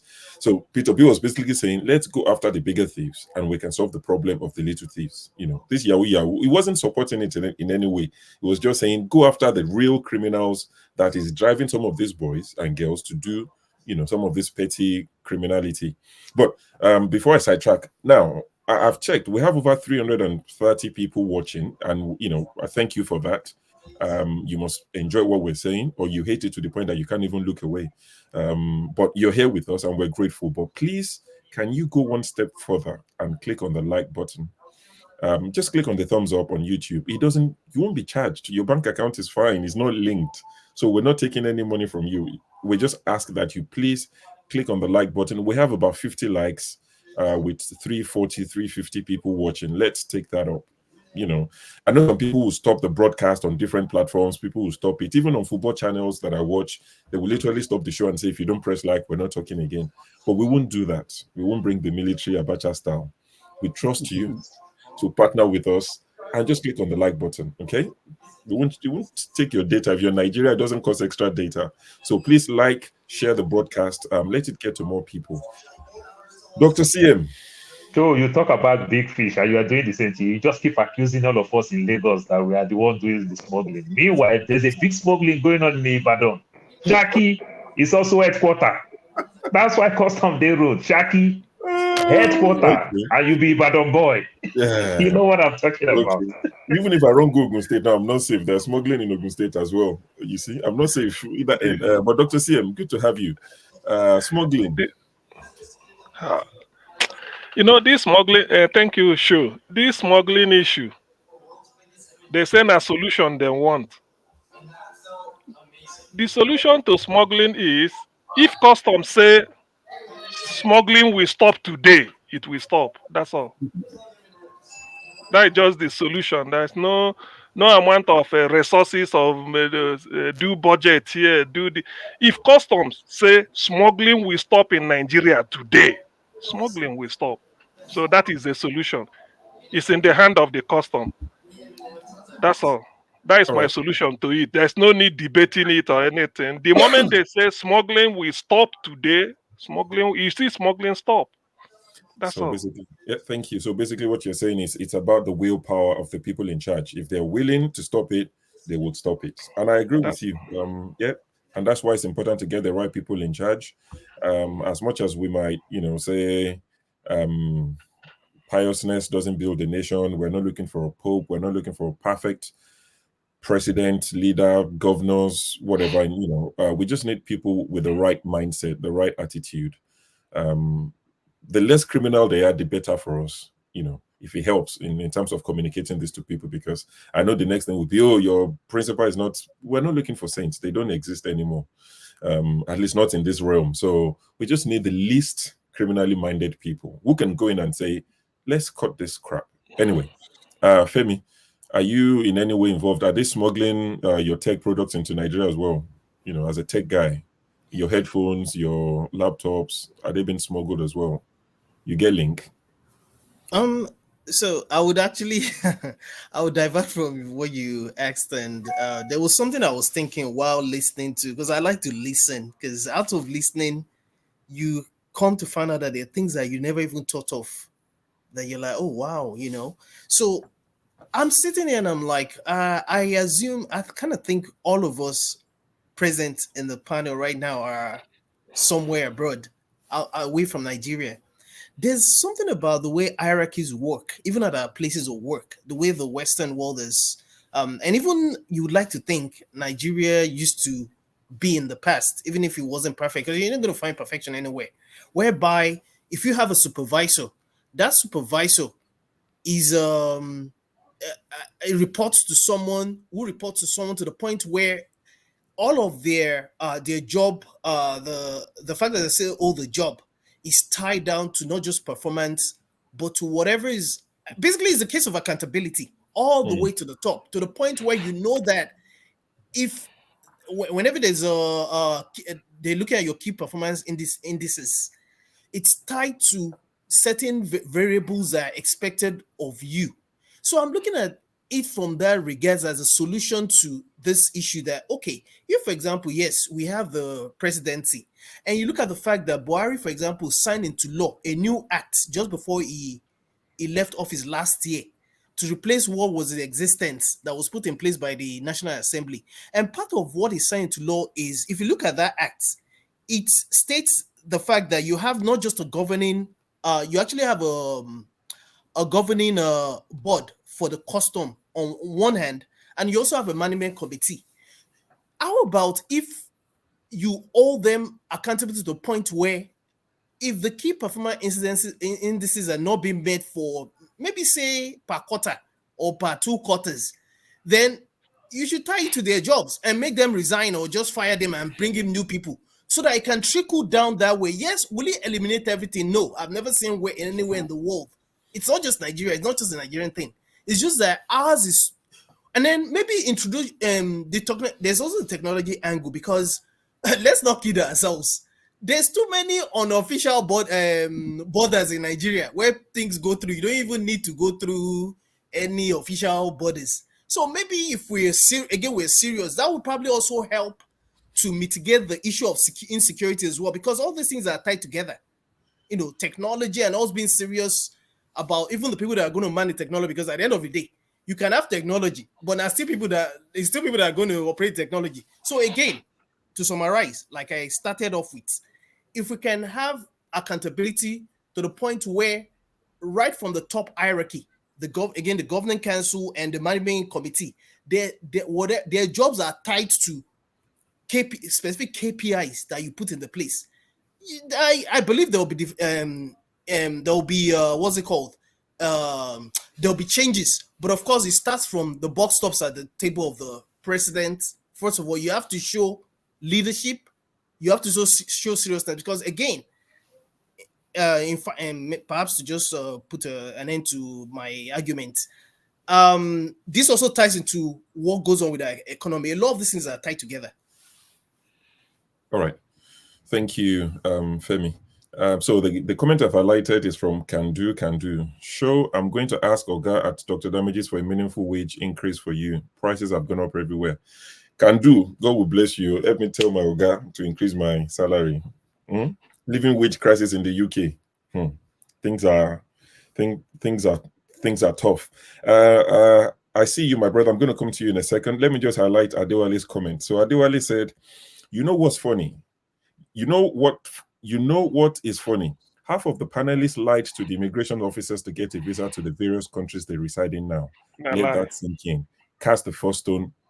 brothers. So I, go, at least I it's will, half. ca- So I me, will, wait, I will, PM, let I me will, go- cast, let me I will just remove cast the myself. first stone. I will cast the first stone. Now lie. He said Me, I half now. know. He said half. Yeah, He maybe said you're half. not. He Maybe didn't you're say not all up of with the us. So, half. He Mr. said half. Dr. CM, he said half. Okay. So maybe it's BQB. Let me look at the faces. Yes, he said BQB half. Paul. He might be right. He might be correct. The guy might be correct too. Even more than half. Maybe So he 75%. said half. So the good thing is at least the people in the comment section don't lie. So it's us on the platform that we lied. We bless God for that. Let's move on quickly. Adewale, good to see you in the comment section. So Dan, good to see you.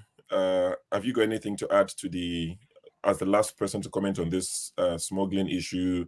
The guy threatening the custom officer, saying it was, the custom officer said he threatened to kill him, and he was bragging, saying, "I'm going to call you off, your superiors. You will regret working this shift," and the rest of that. What's your take on it? Yeah, good evening to everybody, first of all, and it's been a while. And before I jump in, I wanted to apologize to Chim. The day they knocked us out, they gave us the silverware in Abidjan. It was a very hot topic going up and down. He said he wasn't coming back, and I've not seen his face. Oh, did he say that? He said that. Oh, I missed that. Wow. He said that, and I felt I've been feeling so terrible, because I always believed solving Nigerian problem is going to be revolution of any sort, just like what the topic you asked me to comment upon with this with this smuggling issue. Like the other brother was saying, the brother with the sports t-shirt, he just said it all. They put themselves there, so they can never solve that problem of smuggling. It's a kind of connected. If you are the retiring, I will put my brother there or my person there so that the smuggling continues. And in my own opinion, Nigeria there must be some kind of uprooting, to uproot that system so that things will go on. Like somebody now threatening somebody, I will report you to your guy, you go stay long here. This is Nigerian system. If you try to correct somebody for doing something, they will now tell you who you are. That place where you there, no say now we put you there. Even the person we put you there self go, you do under our shoe. So those are the things, So I don't have much to say about Nigeria. Okay, yep, that's fine. Undubisi, I see you. Once the space, I'll bring you in. So there's another topic which I think is quite important. Okay, someone's left. I'll bring you Undubisi. Is he driving? If you're driving Undubisi, I'll kick you out immediately, my brother. Okay, I see you waving. Once you pull up, I would add you to the stage. All right. So let's discuss this quickly. Kulata said in the comment section earlier that he proposed that the Orosanye report should be implemented, and it's been implemented just a few days after he said it. So maybe Kulata is more important than you people think. You see, Kulata might have the heirs of the president. So show respect to Kulata. Mm-hmm. You are one phone call away from the president, and you are misbehaving. Tell him to come on the show and show his face. Simple. He came last week now. If you want to see Kulata, go to episode from summer 2022. Kulata was one of us. We used to go to the episode from June, July 2022. It was a regular. You're attacking me on the comment section, sis. Come in and show your face and talk. Please leave Kulata alone. It's a good spot. During the week, the president said, or the presidency said, they're going to implement or adopt the Orosanye report. Orosanye report is not new to Nigerians. It's all about cutting the cost of governance, merging parastatals, merging ministries. There's so many duplicates.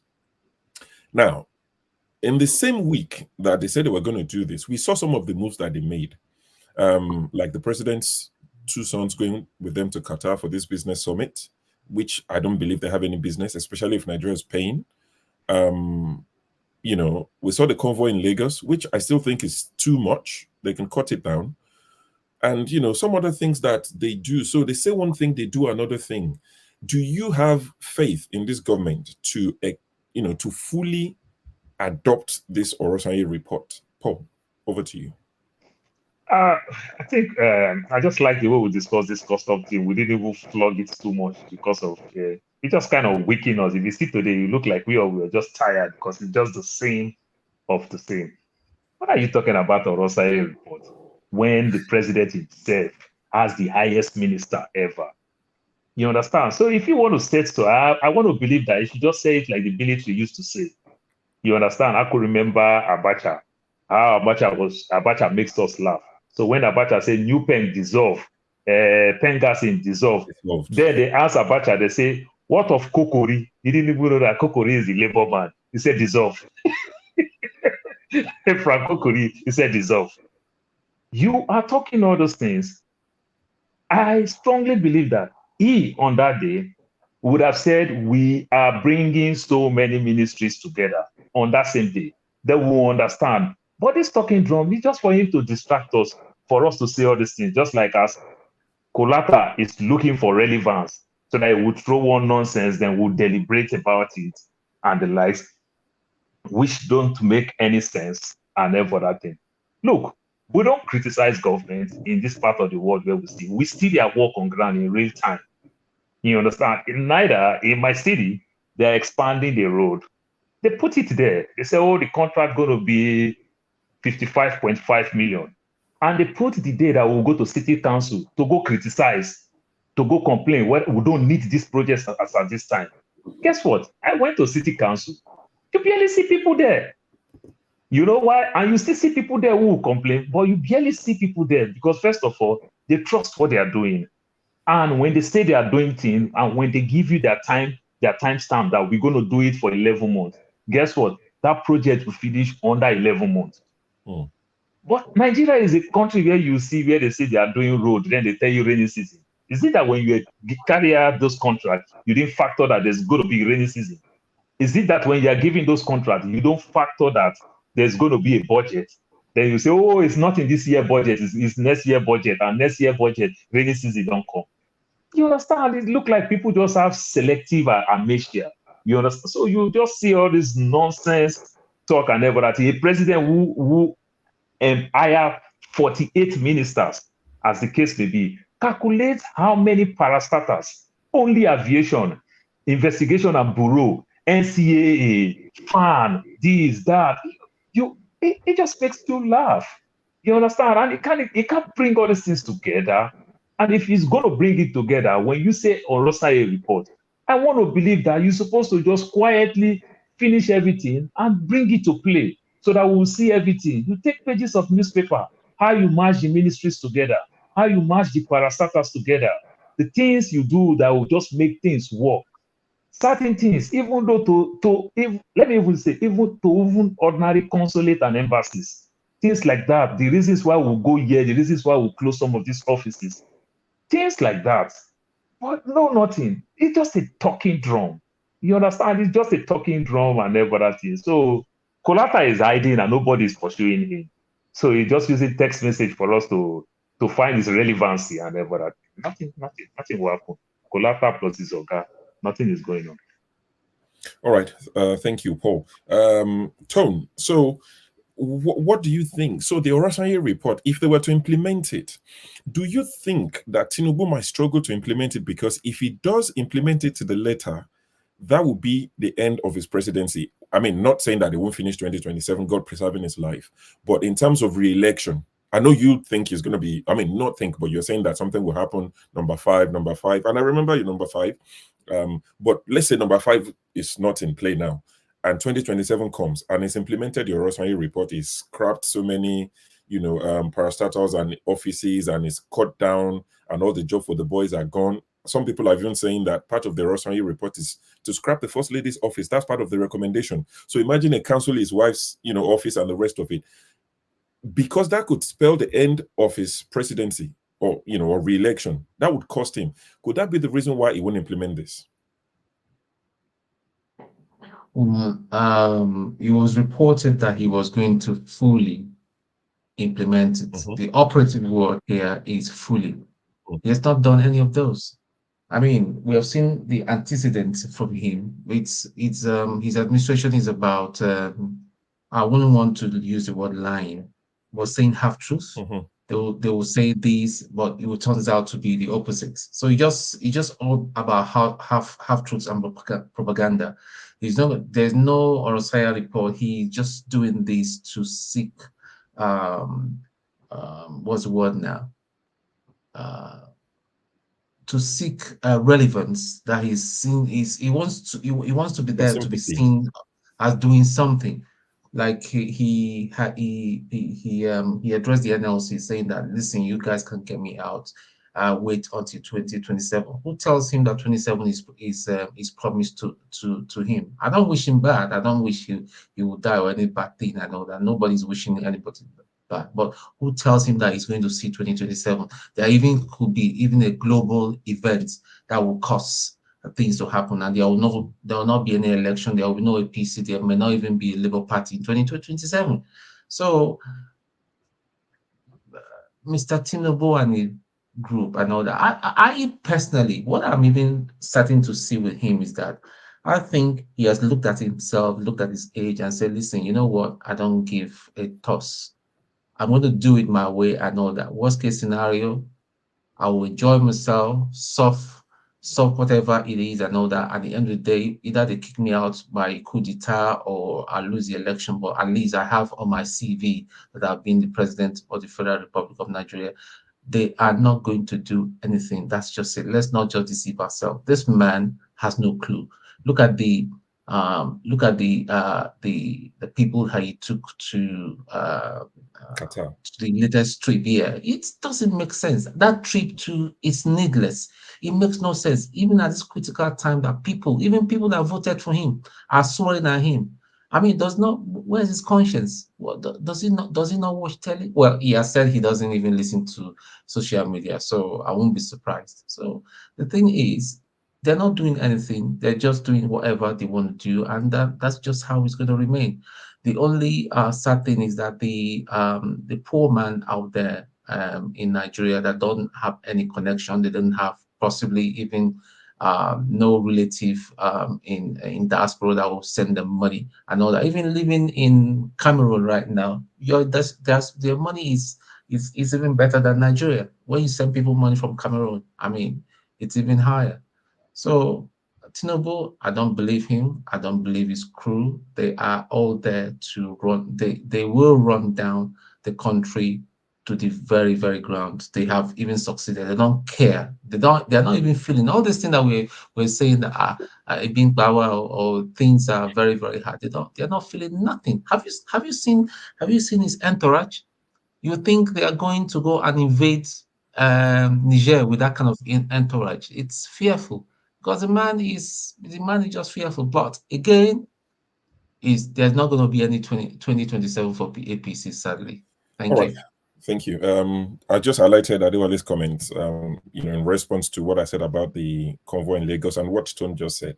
But Adewale said, the crowd that we see in Lagos are not government officials, but these are party loyalists and hangers on. So Adewale probably knows something that we don't know. So they might be closer to the government. But that aside, Exero, so Peter Obi said during the week that he welcomes or he commends the administration for adopting the Orosanye report. What say ye? He's wanting to, since we knew this government, he's wanting to say something. It's another thing to implement. When Tinubu came in, like he wasn't listening or people were not telling him the truth, because we were all clamoring for reduction of the size of the government, only for him to increase ministers to, I think, 48, or did he even increase it more? About 4 extra ministers from the 44 that Buhari had. So what is the sense in that? And then to couple it with the buying of vehicles and every minute, everybody's just lobbying for their own pocket. Don't forget that these ministries gap their allocations, and then before it trickles down to actual project done, it's almost minute or nothing is done. So I think it's a welcome development, but you and I know that it's going to drag and drag like the recent electricity in Abia that took 20 years. This one's going to drag and drag and drag. How is it even going to? Who is it going to? Tinubu doesn't strike me as somebody that wants to step on foot. He doesn't. He needs. That's what I said to Tone. When I asked my question, that stepping on toes will mean that the boys or men or women and women that would, the full soldiers that would do the bidding for him in 2027. If he cuts them loose now and there's no job for them, then who does the bidding? Who's going to grab it? Who's going to run with it? Who's going to snatch it? Exactly. And he's been, don't forget that this man has been, apart from the fact that the government is battling legitimacy, this man is also battling with serious external forces. He's not playing the external politics well because he didn't know that he's going to face backlash when he was dabbling into the Niger crisis, wanting to send ECOWAS to ECOWAS, which was an economic bloc, wanting to use all of them and use them against Niger, only for him to get backlash, and then they have suddenly withdrawn. So he has lost some men or some adherents from the north, and then he's going for the minister. It is not. I'm telling you, this is going to be like the same thing he said from the beginning when he said subsidy is gone. That's the same. He's going to backtrack again. How are you going to do it? How are you going to do this and hope to win the next election? Because these guys they're only after election and winning, nothing more. How is he going to, where is he going to get that support? You don't have people on ground. And the reality of Nigeria's election is you have to have men on ground. That means there must be something for the boys at all times. All right. So I don't see it. I don't see it. It's not feasible unless it's not the Tinubu I know, unless it's not the Tinubu that I know. That Orosai report is just white paper rubbish. Smoke screen. All right. Thank you. Amadio, I'm going to come to you next, but Undubisi, I always like to hear from you. If you can pull up, I can let you, I will use my power as Mahmoud Yakub. Let somebody talk. I'm almost home. I will be home. I'll be home in the next 2 minutes. I'm almost home. All right. Amadioha. So if Tinubu's presidency, not Tinubu now, if the whole group. Sure, I'm here. Let me come in. Amadioha talked already before now. You just came in now. That was a different topic. Be on the line. Be on the line. I will come to you. It be like I never see plenty. I mean, no even come this platform. It feels like I've not seen Henry for like 1 year. 3 months. It's last year. Who, me or Henry? Henry. Even me. I stopped coming around November. But Amadioha, so if they implement this Orosanye report, if hypothetical now, let's assume that they do it, they cut costs, they, everything that is suggest Office of First Lady self, cut it. Would that be enough to sway you and to say, you know what, I'll get behind this government, I support them, they're doing the right thing? Would that be enough for you? If you guys know Tinubu very well, I don't know him at all. If you know the kind of person he is, people are all connected. You will know that Tinubu don't care. He does his own thing. He doesn't care for what people think. If people are thinking that if he does that 2027, he will know he's not going in there. The guy is already 2027. He already put this in place. Taking Wike to be an ACT minister. All right, that's only 10% that was a big issue. That one is solved. He already solved that one. There's no how any other party will win Abuja. Wike are already covered that area. All right, Lagos already covered. So the guy he said that whatever he does, that's going to affect him. It's not going to affect nothing because the guys have already covered 2027 already. And he's also boasting about it. Wait till 2027. Wait till 2027. His HST minister is saying the same thing. Wait till 2027. They're going to be 2027. So he's not going to do any harm to him. The guy will do whatever he wants to do. But for me, I still believe Tinubu is a godfather of our godfather. Tinubu is his own godfather. There's nobody he can listen to. He does his own thing. Remember when he was a governor in during Obasanjo regime? He ran Lagos State on his own pace. He listened to nobody. He ran with his own pace, the way he wanted to be. He listens to nobody. So that's what he's also doing right now with the Nigeria based on his spam. So you know what they want to do. He don't listen to anybody. He make fun of everybody. He goes to the Senate. Those ones say they turn that place to like chamber to like a comedy house. The Senate president, everything is funny for him. Everything he laughs. They made that place like, I don't know if I want to just laugh. I want to laugh right now. I'll go to the Senate. You will laugh and laugh. You will laugh and laugh and laugh. I don't know what to do anymore. All right. So for me, I feel that nothing can make it not to win 2027. If he does that as he plans to do, yeah, maybe he's listening to P2B in one way around. All right, that is one thing that P2B is campaigning for, the cost of governance to limit everything. That means he's listening. All right, but he's trying to fix Nigeria. If he does that, let's see how Nigeria goes. But everybody wants both the APC, PDP, Labour Party. Everybody wants Nigeria to work.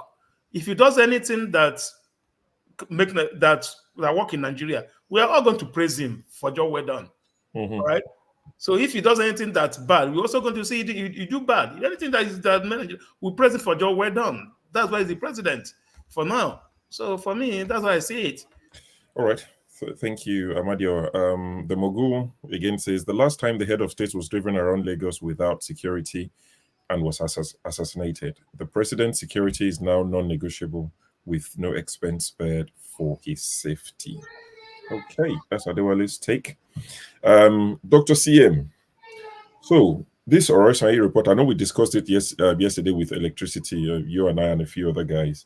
So this report or this, suggestions, recommendations, if they were to implement, sorry, you wanted to say something? Sorry, you can skip me. I will come back after probably the next person. Let me give some. Okay. Let me attend to something. Okay, you want to give injection? No problem. So Dan, the report. Are you familiar with the Orosanye report? Actually, I wasn't familiar, but I've been hearing it over and over again. So this report has been around for 12 years. It was something that was put together by a team of people led by, I think, Stephen Orosanye, who recommended that we cut the cost of governance. This was first given to, I think, to Jonathan administration. It was not 12 years ago, thereabout. Given to the Jonathan administration to implement. Of course, they didn't. Buhari adopted it. Buhari, picked up the piece of paper as well and said, we're going to implement it. Nothing happened. So Tinubu's coming now. He's appointed the most ministers we've ever seen. His son was flying our president's plane to Kano from Abuja to watch polo.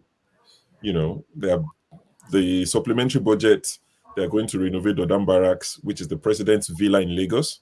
They're going to build a new one for the VP. Building and renovating their homes where they won't live every day. It's costing us about 12 billion naira or something, obscene like that.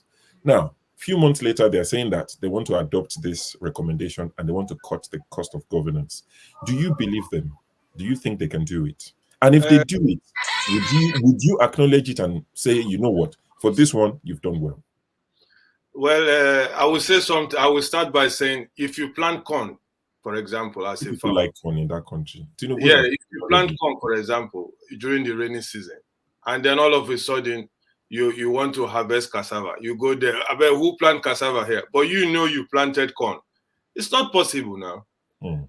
These guys my guys have said it, Paul, Tone, and Esel. These are just talkatives. They just want to say something so that Nigeria, okay, Baba Tishe, Otisoku, Omashe, those type of level. But too many of you speak Yoruba than actually know, but go on. So these are the system that Tinubu is using to Nigeria, and this is what they've been doing to us since we left. Fela said it. We have to open eye. These are just stories so that time will be passing. They just give you one story. Now we are on it. Everybody's talking about it. They say after that one, now they will give us another one. Things like that. We start talking about it. But would something change? No. This is a gang of people trying to deceive Nigerians. And if you want to say to me now, okay, what if he does it? Is something going to change? He's just saying something now. His son and his brothers or whatever, they are in Qatar. So you can't tell us that our bed, you yourself, your belly is growing fat. We are not fools now. Tinubu cannot do nothing. Because it's like a game of a mafia. He's a mafia boss. And you tell him to catch his own people who he's sending to perform. Is it possible? It's not possible. All this we are going to cut costs, we are going to do this, we are going to do this. It's like a bad song, You listen to this song, you just say, these people start a garbage, DJ, play new song. Let us hear a new thing. So that's to me, because since it came up, I've been following that story. P2B said it, I'm always following P2B. Any comment P2B makes on the internet, I always listen to it. He has said it. Okay, I give it to him if he's going to implement it. It's not, for me, there's nothing like implementation in this type of things. And I'm a man of Showore's system. Nigerian system needs a revolution, something to change the system, to change the narrative, so that we start going through. I mean, somebody was saying the other day, a flight going to London, then now you start going through Cameroon, then you go to Egypt, you go to Saudi Arabia, and before now you start going to London. It's not possible. Nigerian system have to be revolutionized so that we know where we are heading. That's my own view. We are not going to, Nigeria is not, no magic. Dr. Damaji said something that he was asking me those days, is Paul in the Bible, whether Saul will call, don't I think that Saul will eventually become Paul? I told him, well, let us see. And we have been seeing it. It's not Paul. Saul can never become Paul when you talk about Tinubu. Tinubu is just on his own. Ton has said it. He just wants to be there so that his name will be in Nigerian record that was once Nigerian president. Whether they push him out or whether he completes his term is for us to see. So this is my point. All right. Thank you, Dan. Someone, I've seen some comments and, people are talking about Tinubu's sons going to Qatar. One of the spokesmen for the president, they have so many people. I think this one is on Twitter. His own jurisdiction is Twitter space. So he came out swinging and he said, we complain too much. That it's not new that world leaders would take their children on trips like that. It is mainly for educational purposes.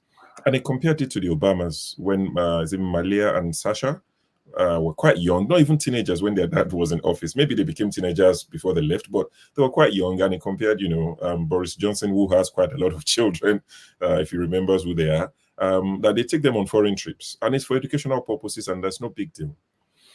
So my response to people like that is, at what point do we draw the line when we compare our country and these countries? Because even on this platform, especially in the comment section, you compare the UK to Nigeria, and they say, no, you can't compare both. Their economy is 1,000 times ours. The whole Nigeria economy is not up to the budget of your NHS, your healthcare in the UK. Don't compare the two.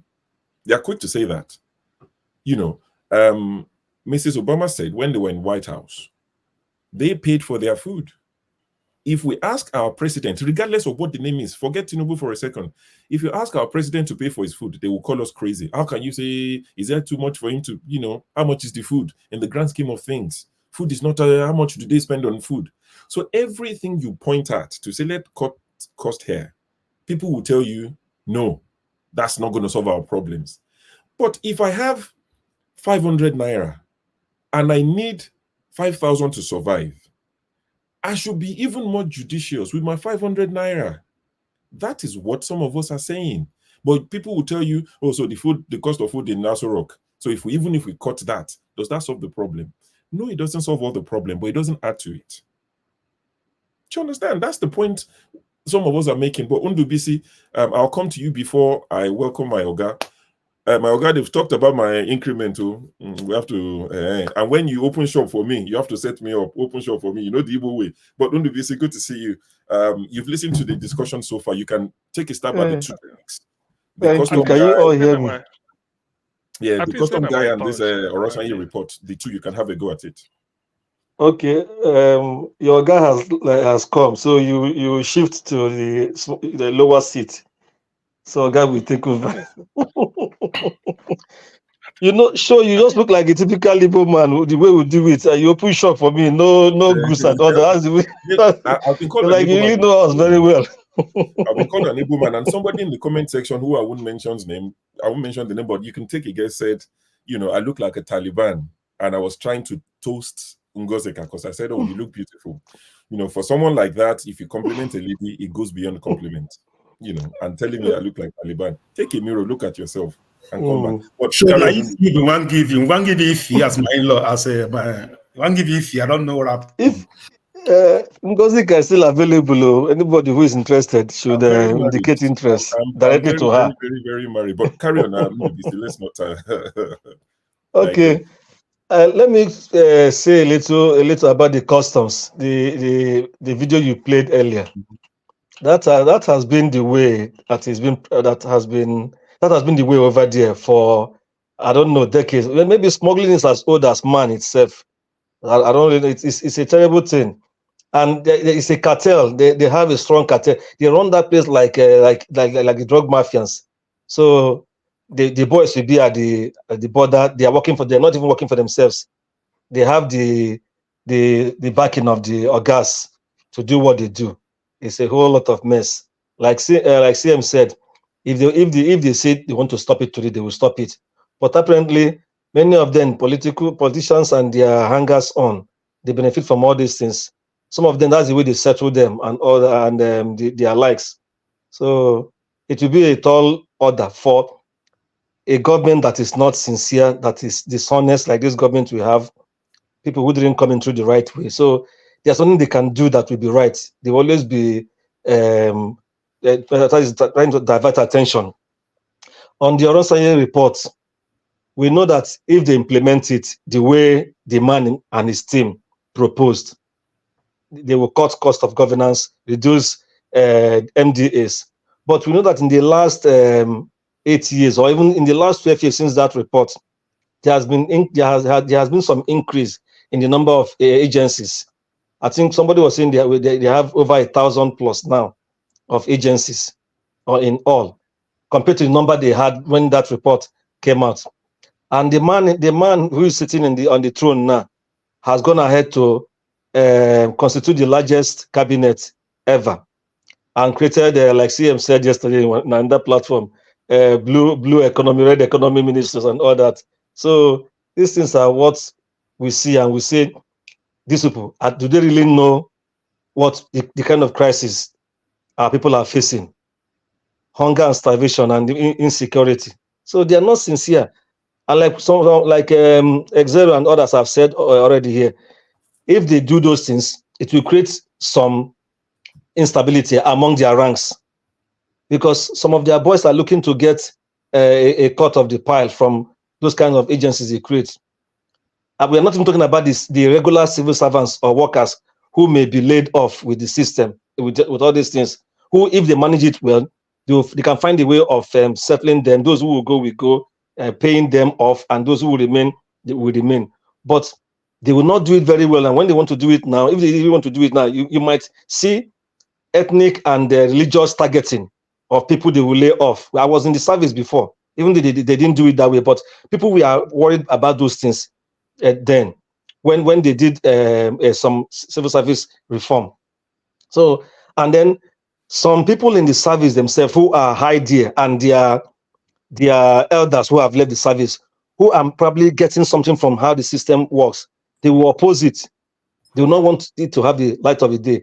And then there are some agencies that are a creation of parliament or law. So those things have to be taken back to the National Assembly to know how to do them. There's a lot of work that will be involved if they really want to do it sincerely. But whether there's need to reduce the cost of governance, there is real need.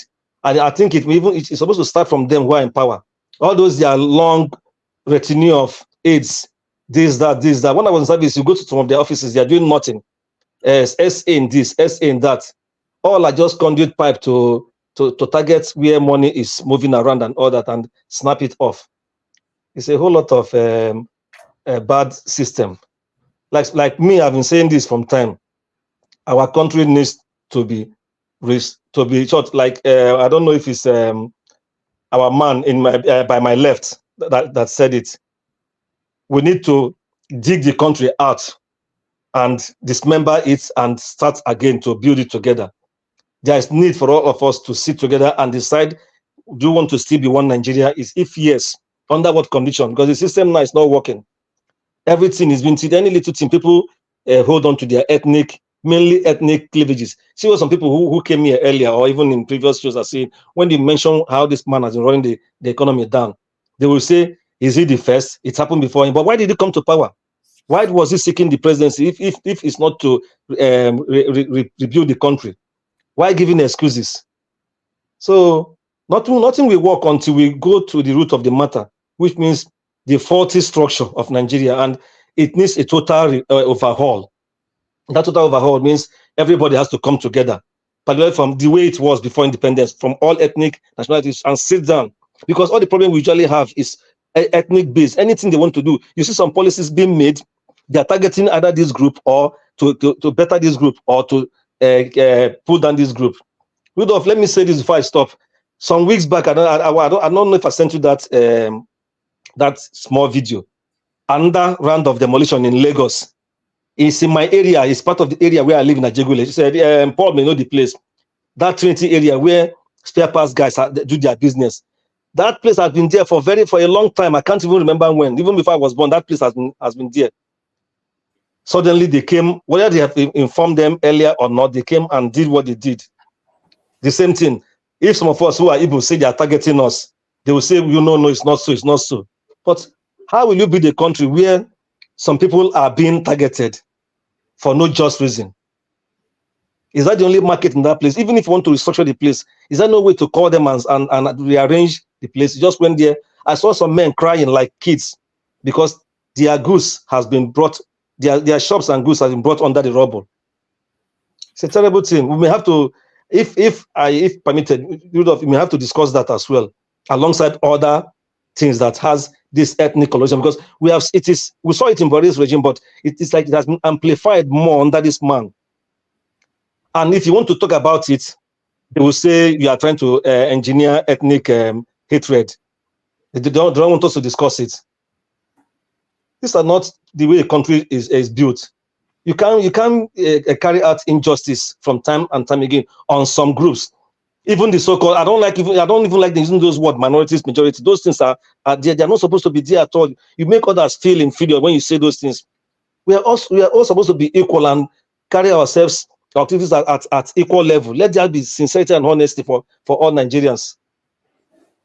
Let me stop so far. Thank you. Thank you, Ndubisi. But Ndubisi, Sanwo-Olu give you people 100 million now.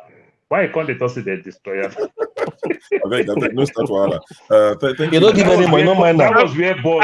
They fire this thing. That one was in another place. Trinity area is somewhere else. Like CM knows what I'm saying.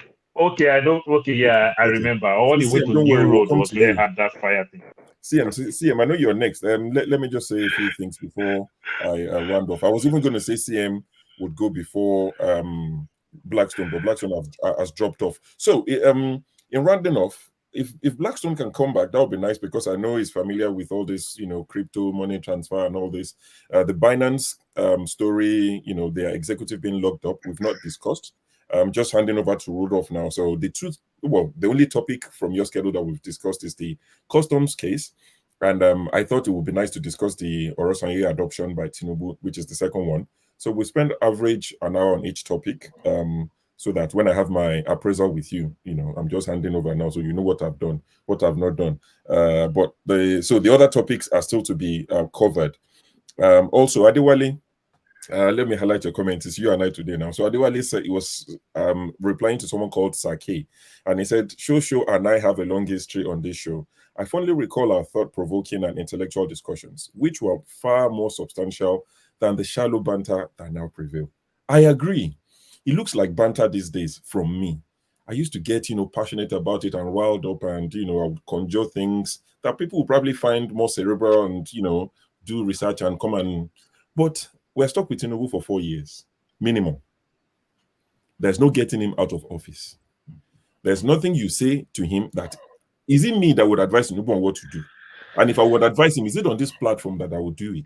If I have Tinubu's contact and I can speak to him or people close to him, I won't come and discuss that here.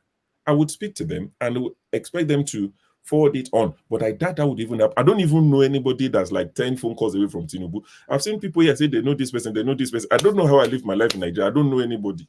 I know my dad and my mom. I was just cocooned in our house. I don't know it. Rudolph is the most popular person I know in my life. It's my claim to fame. So, Adewale, if it seems like I'm just doing banter now, that's going to be me for the next 4 years. The energy is gone. I can't come here and start gymnastics, economic gymnastics, and all these people who take it very serious. The people who supported Tinubu are the ones that should do that now. The hard work is now theirs. Not people like myself to do what? Say what again? I spent the last 12 months preceding the election doing all those things. We didn't win. Tinubu's been declared. So we have to just sit by and watch. We'll criticize when we have to criticize. I would applaud when we have to applaud. But for me, it's going to be cruise for the next 4 years. I know gay energy. My children are quite young. One is 16, one is 3. If I now die now, what now? People who are watching football, they died. It can happen. You understand? Ngozika came and she said sometimes she's triggered when she comes here. So I can't put myself in that. I shall not die, but live to declare the works of God. So, Rudolph, I'll be handing over to you to carry on the show. But guys, let me just say at this point, I know we have over 360 people watching. Let's click on the like button for 2 reasons. It's the right thing to do. Click on the like button, please. If you've clicked it, don't click it second time. It will negate the first one. So click on the like button to support what we do here. And secondly, guys, I think this now, honestly, is going to catch him unaware. And I know I sound like those pastors that they invite to churches to come and speak. You know, pastor, they say, oh, your pastor does not know I'm going to say this, but I would raise offering. I'm going to raise an offering. Fix your face, Rudolph. It's okay. It was Rudolph's birthday on Monday, the 26th of February. When I Googled Rudolph and I researched him, I saw he was born in February. But I couldn't find what date he was born, and this was a while ago. You get luck now 26. It was said that 29th. You get luck. You come out early. It said then the lamb he reached 29. So I realized a while ago Rudolph was born in February, but I couldn't find the exact date. While I think it was the day I interviewed him and I was doing my research on him. So Rudolph sent a thank you message. I think maybe it was a broadcast, and I received a thank you message for his birthday, and that was on Wednesday. So I thought, oh, Rudolph was born on Wednesday, the 20th of February. So I said, oh, congratulations on your birthday. When was it? Was it today? He said Monday. So I'm thinking this man purposely did it on Wednesday when it's late. But I thought I would let you guys know. His birthday was on the 26th on Monday. Bring out your wallets. Do the super chats. Please, I'm pleading. On behalf of myself, not on behalf of Rudolph. Maybe it would affect why you don't remind me last year? This year, why don't join over weekend? Anzel for those of us in the US, Anzel. So maybe not you're just going to eat and drink on today's episode. Everybody bring your food. We can go relax the rules. Today. We Let's can wish relax him the happy rules. birthday first before the money comes. So please, no eating. I've Can seen we the way sing some him a people birthday eat. song? Why And don't we you sing can him sing a it, birthday but song? Birthday to You want you. the permission? Happy Birthday to you, Happy birthday, birthday. Rudolph. Happy Happy birthday birthday to you. They could have called the happy birthday like they call out for streets now. Happy birthday. So Dr. Alexander Gomez, thank you for starting that off. But honestly, guys, if you can afford it, send super chats, send super stickers. Sorry to interject. Sure. One more thing aside from Dr. Rudolph's birthday, we started raising money for the platform, the renewal, yes, subscription. Yeah, please. We have not responded enough. I'm just asking you. We love this show. If you enjoy this thing, I know that let's give, even if it's no matter how small. I know that $10, £10, €10. Please, let's just give towards this. Thank you. Yep. Thank you for that reminder, Tone. So for Rudolph's birthday, let the super chats come in. I know there are platforms where it will be celebrated. It's a big deal. I've seen some of our colleagues. They're not competitors, they are colleagues. We're all in the same business of propping up Nigeria and trying to fix Nigeria. I've seen the way birthdays are celebrated, and I like it. I have no issues with it. So don't go and quote me there and say Ishu said no. I've seen it. Proper celebration. So Rudolph deserves this and more. It's giving us his platform. It's literally giving us the key, especially those of us in the UK. All these moderators are from the UK. You see, so it's giving us the key. So those of you in the UK, I'm saying Canadian dollars. UK people, don't fall hand though. I want to see pounds. It's good that you said that. Now all the moderators are from the UK. Why is that? Why do we have that kind of? Because professionalism That's resides in discrimination the now. UK. It's discrimination. No, it's not. In the UK,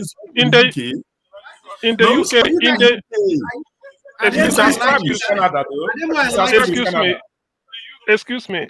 In the UK, you do not forge certificate. That is the that's Word, why it's word. sacrosanct. You can never. That no, it's true. You can see No, anything you no, like. You can CM, never hear somebody forge certificate in the UK. No, CM, that's not what you Nowhere. say. You say in the UK you cannot redesign your own certificates. You're not allowed to go and design it. Adafun Ejare, wetin. So, God go bless on you that too. note, Rudolph, Dr. happy Rudolph, you have birthday. to relook From all of us, happy the birthday.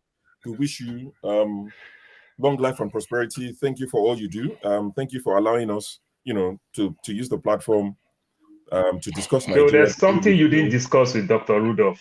What is it? You would have told Dr. Rudolph to wear native. The way he dressed, he still dressed like Jehovah We Witness, didn't kind of. discuss And this. Jehovah Witness say they do birthday. You understand? Just We wear didn't native for discuss those say this party don't before. start. He's a He's lecturer not now. Akpabio. He's not Akpabio now. If to say they do am for stadium like Akpabio, hey, for the talk of native all those things, he's not Akpabio. So why which one? Sure, All right, This they've one come for okay. me.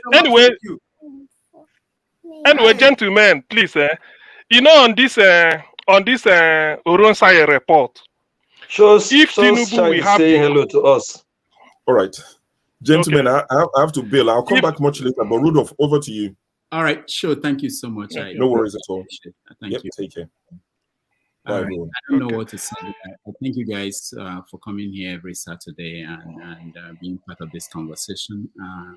I was going to promote show after the show, but with this last thing he did, we didn't talk about it. But thank you all. CM, go ahead. Let me. Okay, yeah. On this Oronsai report, I think that is the type of measure you can agree with me Nigeria need now. We should be running a very slim government. Ordinarily, I would recommend not more than 12 ministries for Nigeria. Defense, transport, finance, works and housing, health, agriculture, education, science and technology, foreign ministry, justice, interior ministry, and labor and productivity. 12. Under transport, you will have aviation, marine and blue economy. Under finance, you will have budget and planning. Industry, trade and investment. So 3 ministries should be under finance. Under works, you will have environment and ecological management, housing and urban development. Under health, you will have humanitarian affairs and poverty alleviation. Justice is only justice, nothing to be attached to it. Under agriculture, you have water resources and sanitation. Under education, you will have information and national orientation, should be part of education. Under science and technology, you will have gas resources, petroleum resources, solid minerals, communication, innovation, and digital technology. All those things should be under science. And then power and steel development. Under foreign affairs, you have intergovernmental affairs. Under labor and productivity, you will have youth and sports, tourism, women affairs, art, culture, and creative economy. Then under interior ministry, you will have FCT, something like this Wike ministry. Should be under Ministry of Interior. Customs, prisons, and police affairs. That's all. These 12 ministers should be okay for Nigeria. What about oil and gas? Oil and gas should be under science and technology, petroleum, anything science, anything oil and gas, petroleum resources, solid minerals, power, steel development. These are all science and technology. So you match all of them will be departments. So 12 ministers with all these things they are doing. So if they should do it this way, one, when you have 12 ministers, and then to man all these, maybe 12 politicians, let me just say 12 politicians, if he wants, then all the departments, because all this will be departments, will now be manned by career civil servants. So that when you are in the civil service, for instance, Paul, if you are in the Ministry of Transport or you are working with aviation, you will know that one day, as a civil servant, one day you get to director of aviation and something development. You've been there for over 20 years.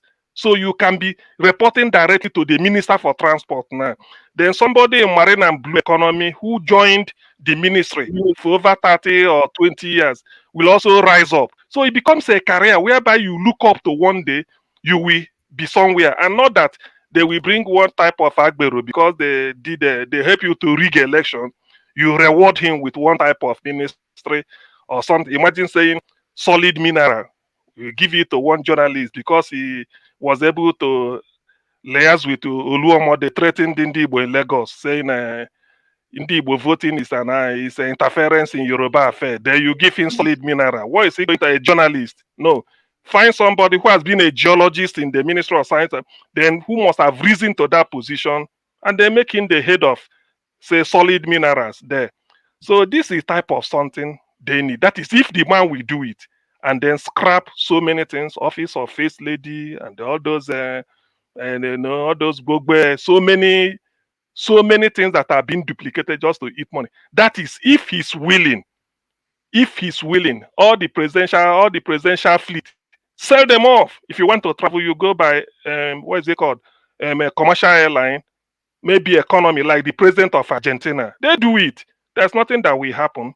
So if really he has the will to do it, there's a way out. But your guess is as good at as mine. He's just there to settle his boys. So tabling or Ron's report is good, but can you implement it? Are you willing to walk the walk, not just announcing it and people will be clapping hands? Are you willing? Because this will save a lot of money, even in foreign exchange. So all these ministers going from one conference to the other, no, it's only 12. It's only 12 ministers you have all over the country. With it, you run. America runs on 15 ministries. So why should Nigeria have more than 10 or 12? You see, that's my take on the Ronsai report. If they take it, good. If they don't, you know why? Because Nigeria, we don't always like everybody. They want to feel big, even when we borrow money to service the debt, not really paying the debt. If you are owing 100 naira and the interest is maybe 80 naira, you are borrowing money to be paying part of 80. The 100 is still there, Tanda. So that is the stage Nigeria is now. If they are willing to do it, fair enough. But if they are not, already, like Shoyinka said, it is better for the state to die so that humanity will survive. Thank you. All right. Thank you, CM. Thank you, everybody, once again. Henry, welcome to the show. I've not been watching. I wanted to shoot some things on the background, but I couldn't finish before it was time for me to come back in. I understand that we've talked about the smuggling story. I want us to maybe go back to talk about Abia and what happened with the geometric power that came online. Did you discuss it before I came on? No? All right. No. So, okay. So let's talk about in the context of whether it's going to spur competition among states to do things like that. I know that it's been a long project that's been going on for 20 years. It finally came online, and a lot of people are happy, and the conversation changed, including an extension of that conversation as if our federation, we're about to get to that true federation that we are thinking that Nigeria.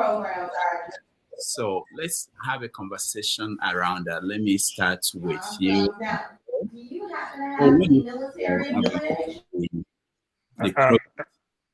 Doctor, you just want to give Henry just a little bit chance. Let him just make comments so that Henry will fight me halfway.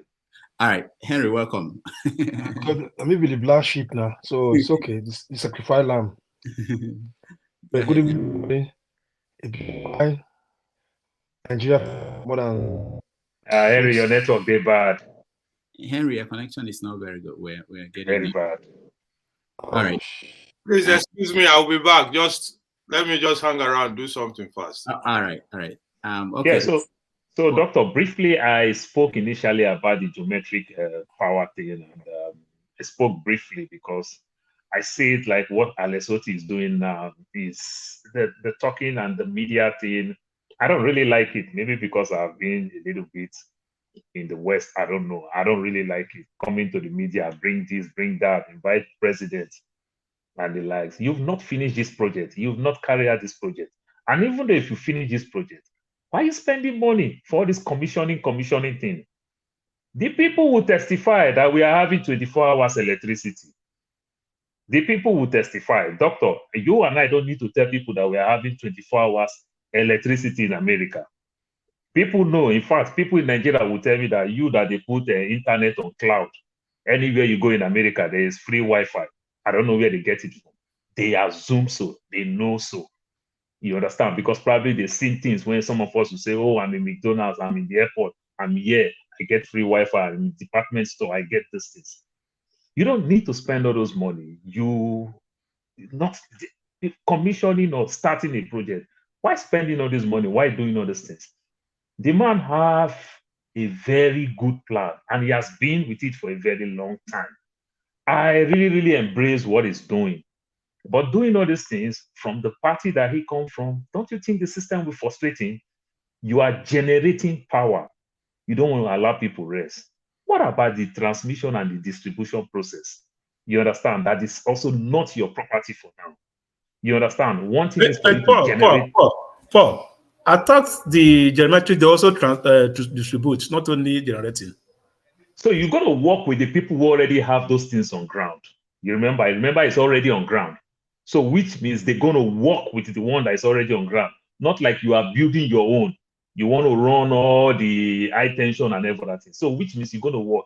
And remember, the system can frustrate you, because if possibility that it looks that this thing is going to work very well, they already understand that labor will use it, you understand, as a talking point to win election, which they may want to frustrate him for that.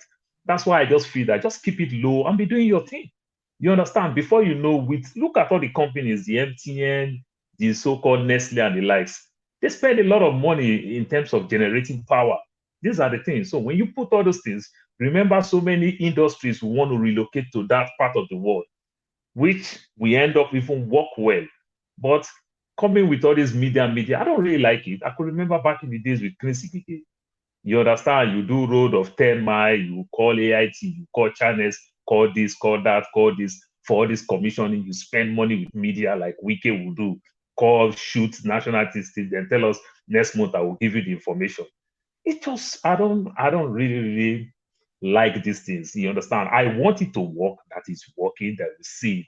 But now we talking all these things again, then tomorrow again, now you will not hear, oh, they are frustrating me. Oh, they are frustrating me. This is what Jimmy Agbaje will say. It is the same of the same. That's my take for now. Then, Doctor, please, I beg the rest of the people, let me just touch on this Gaza war and everything. Doctor, I feel bad. I'm so ashamed that I live in America and I have papers in America, so I pay taxes. I'm so ashamed with what they're doing with my tax money. I am so ashamed. They go to the UN. America will veto anything that is sent there, and it just makes me. Then the president will come back and say, "Oh, Netanyahu don't want to agree. Netanyahu don't want to agree." But when you go to UN, even all European countries look like they are not in support of what. They are not in support with what Netanyahu is doing. Paul, You I will come understand? here, But please. America, Rudolph, give me 5 minutes. Give me 5 seconds. let me just I'm leaving the show. That's why I'll come back later. That's why, please. So I want to tell you something. I want to challenge what you're saying right now. And then let me land now, so I will hear you. Just let me land so that I will hear you. I'm leaving the show. That's why, but I'm still watching. I'm about to drive. So America will go against anything just to support these people, and said the president refused. You are giving them the money. It is only you that support them in United Nations. Now you want to use taxpayers' money to send food from air, to do everything, to feed these people like dogs and the likes. Even though in this part of the world, we don't even feed dogs like that. We don't feed dogs and cats like that. And then for that, it just pained me. I just hate it. We know what Hamas did was wrong, but the way they are going about it, this thing will never end the war. Because every kid that see the way they are losing their parents, they see the hardship, what they are going, what do you think they'll grow? They'll grow up to become another monster.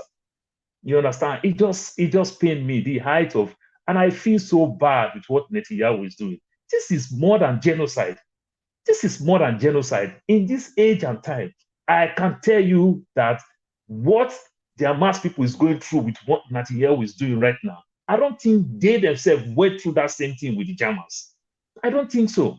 Remember back in the days when the Germans did what they did, these people naturally, they like to fight. I say it, white people and Arab people, they are naturally, they like to fight. They like to do all this type of thing. But this is taking another step.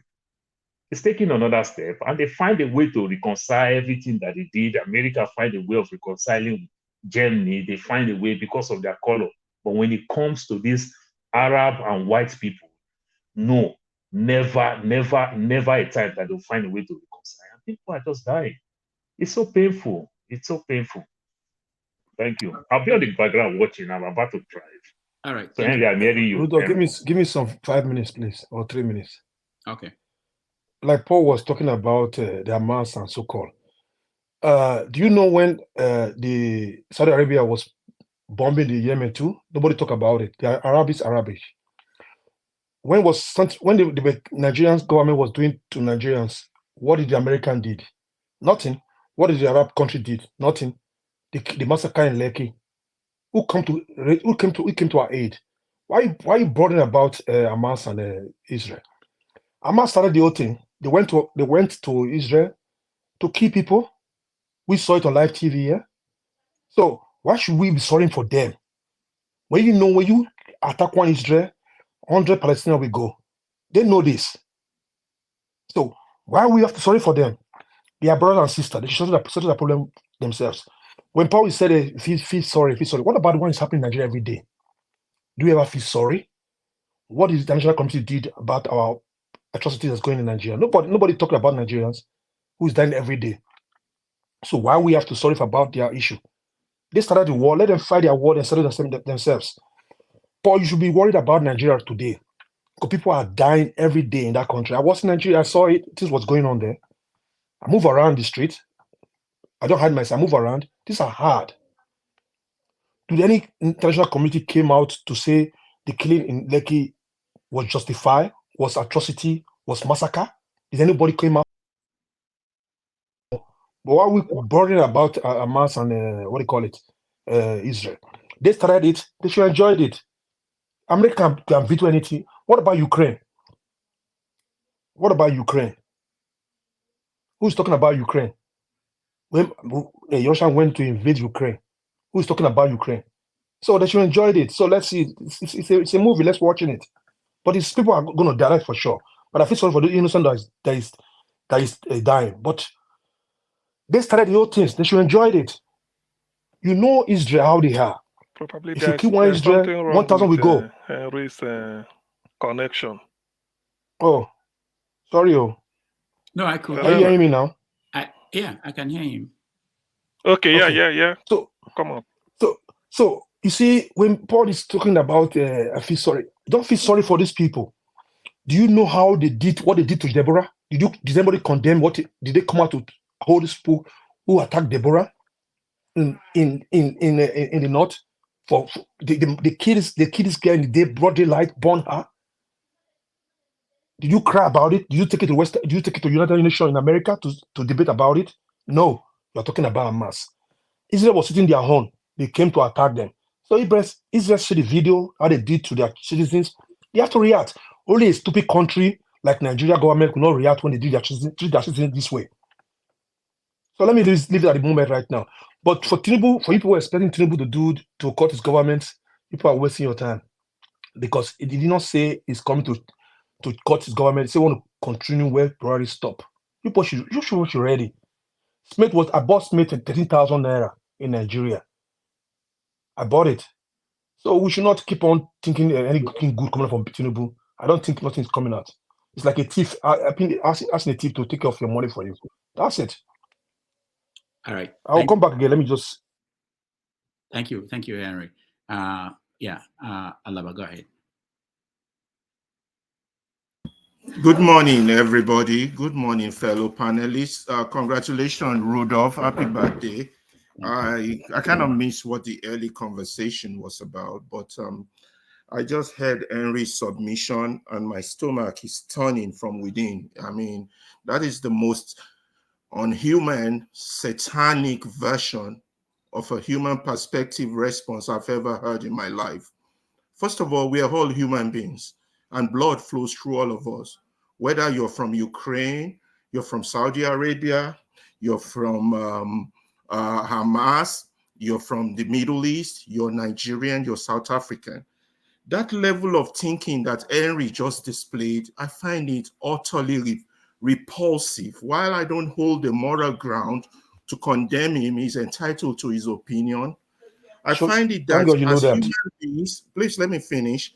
I find it as human beings, when we come in public space and make contribution, we need to be very guarded about the type of comments we make, because you're dealing with human beings. It's just like saying when Hitler did the genocide against the Jews, no matter how justified he was, Hitler was on the right. When the Hutus and the Tutsis had their issue on the genocide, they were on the right. There's something we call human rights. We are human first before our geographical identification. And when we lose that perspective, our humanity becomes, we are beast-like. We become animals. So that submission you just made, Henry, that's an animalistic submission. I'm sorry. I just have to hit the nail on the head on that one. That is the most disgusting submission that should ever be allowed in a public space. Can you lower your voice down? I'm working. Don't misquote me. Let me tell you, don't misquote me. I didn't say they are right. No, don't even try to misquote me. No, I didn't know. Let me address the key part of your speech.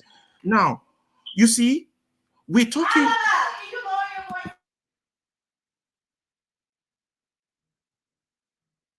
I'm not sure. Now, yeah, can you hear me now? Okay.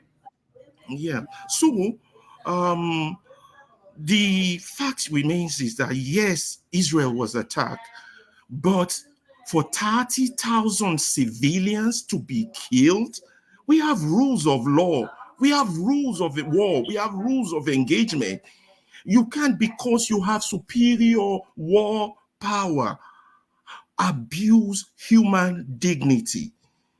You can't, and you can't come here and justify it or serve a reason be that.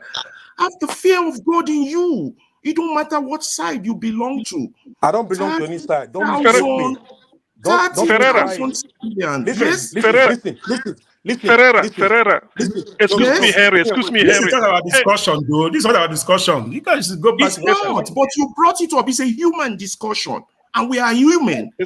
It's a human discussion. You can cry blood tomorrow. Yes. What about Nigeria? You can cry blood, Ferreira. Yes, we have to talk about Nigeria. Yes, we have to talk about our own problem. But that position, my God, what has happened to us? What is wrong with Stop crying. Stop beating. All right, Ferreira. Yes, CM, go ahead. Okay. Okay, no, Ferreira. No. Would there have been any number other than 30,000 that you would have loved Israel to stop at? 30,000. Are you saying that 30,000 is too small? No. It's just that, I'm just trying to bring, just like I'm putting we are just brainstorming. Would there have been any number at all? The point is, these are children, these are civilians, these are caught between the walls of war. You have to moderate your response. Hitler did it during the Second World War, leveled the whole city because some Germans were killed, and we are having history repeat itself, and some people are coming on here to justify it. Jesus, what is happening to our humanity? I don't want to talk about Hamas. I don't want to talk about Israel, but I want to talk about humans. What about the Biafra or the kill? What about the Biafra Nigerians? Yes, you should bring that up. It doesn't justify them doing it. Stop bitching for other people. Stop bitching. All right. Bitching for other people. Jesus. All right, Henry, Dr. Rudolph, you have to moderate what comes out of your medium. Some inhuman things shouldn't be coming out of people's mouths here. We're talking about Biafra today. You don't talk about Biafra today. Because Biafra suffered, so we should kill all Palestinian children. Is that your argument? I didn't say. Does that even make sense to you? Listen to me. If you don't get me right, I didn't say what Israel is doing is right. Okay, Henry, don't quote me. Henry, No, thank 1 minute. No. Let me think clear. This is not our topic. You guys are just No, don't cut it off, please. not He the started topic it. for today. I didn't say what Israel is doing. I support what they are doing. What I'm saying is this: we are talking about these the people they are happening what is happening in Israel. What about what is happening in our country every single day? What are we not? Why are we not saying it talking about it in this program every time? You are here bitching, crying like I am the one who is doing it. Yes, I will cry for humanity. I don't know You what cry. you are crying You for. cry for You have tomorrow. an What about what happened issue. in Nigeria? What about the killing in Nigeria? I Why will don't you talk cry about for it? humanity. If I were you, I'll cry for humanity too. But Fake whatever you humanity like you are to doing, cry you for, just fake. what That's is it. You are wrong fake. with you? Thank you, everybody. Thank you. So this topic is on our topic of discussion, but that's not the topic we are going into now. We want to talk about Abba and the power situation. Then we can get to this later on. It's important that we discuss this. I think we are in this world and this is happening, and I think we should all be concerned about what's going on there. But that's not the first thing we're discussing. So let's go back to Abba and the situation, the power situation there. KJ, welcome. KJ, welcome to the show. And Femi, welcome to the show. Thank you so much, Dr. You know Rudolph. what happened here, and Profadas, welcome to the show. Thanks. What happened was that Paul wanted to leave, so he wanted to weigh in on this because it's on the topic of our discussions for today. So let me get back to the Abba situation. I forgot. I think X0, you're the first person to the next person online. Go ahead. I thought you had switched the switchboard again. You know, I'm a very patient man now these days. Yeah, you know, to the Abba topic, I think Mr. Paul was getting it wrong when he said that they were overhyping or they were beginning the media hype. It's not really the government, the Abbas government, that was doing the media hype. It was the people that were showing to the world. And if you go throughout the media space, you find that it's the people and bloggers that were discussing this issue. So there's no way we're going to escape it anyways, because it's like it's never been done before that a governor is in the state and the state is about to have 24 hours electricity. But we must remember that this is not just a government affair. It's not a state government affair. It is PPP, private public. How's the word called? The private sector partnership. Yeah, exactly. So it's even more from the private sector that the news is coming out, because they are a business, and as a business, they want to let the world know and to let the people know that they are already set for business. That means, come in, we're here. This is what we're going to do. And that is why it is. And then, of course, this is Nigeria. It's never been done before. Shame on all those people who thought that, okay, who have been always clamoring. You know, when they demolish a lot of Igbo houses, people who are saying, go to your state, go to your state. Look, very soon, the whole of Nigeria will be coming to Abba, because the reason why I love that the news is coming out this way is that, one, that electricity itself has multiple effects. All of this, most of these businesses that are relocating from Nigeria, they will do a cost analysis and see that, okay, if they have 24 hours electricity, they don't need to relocate. Actually, they just need to switch closer to a place where they can get this electricity 24 hours. You know how much that costs? That's enough for you to double the price of your commodities, because it increases the cost of production. But that's not even where I'm going to. Where I'm even going to is that a lot of other companies that have not yet come in because they cite power as a problem will now look at the place, the strategic positioning of that electricity.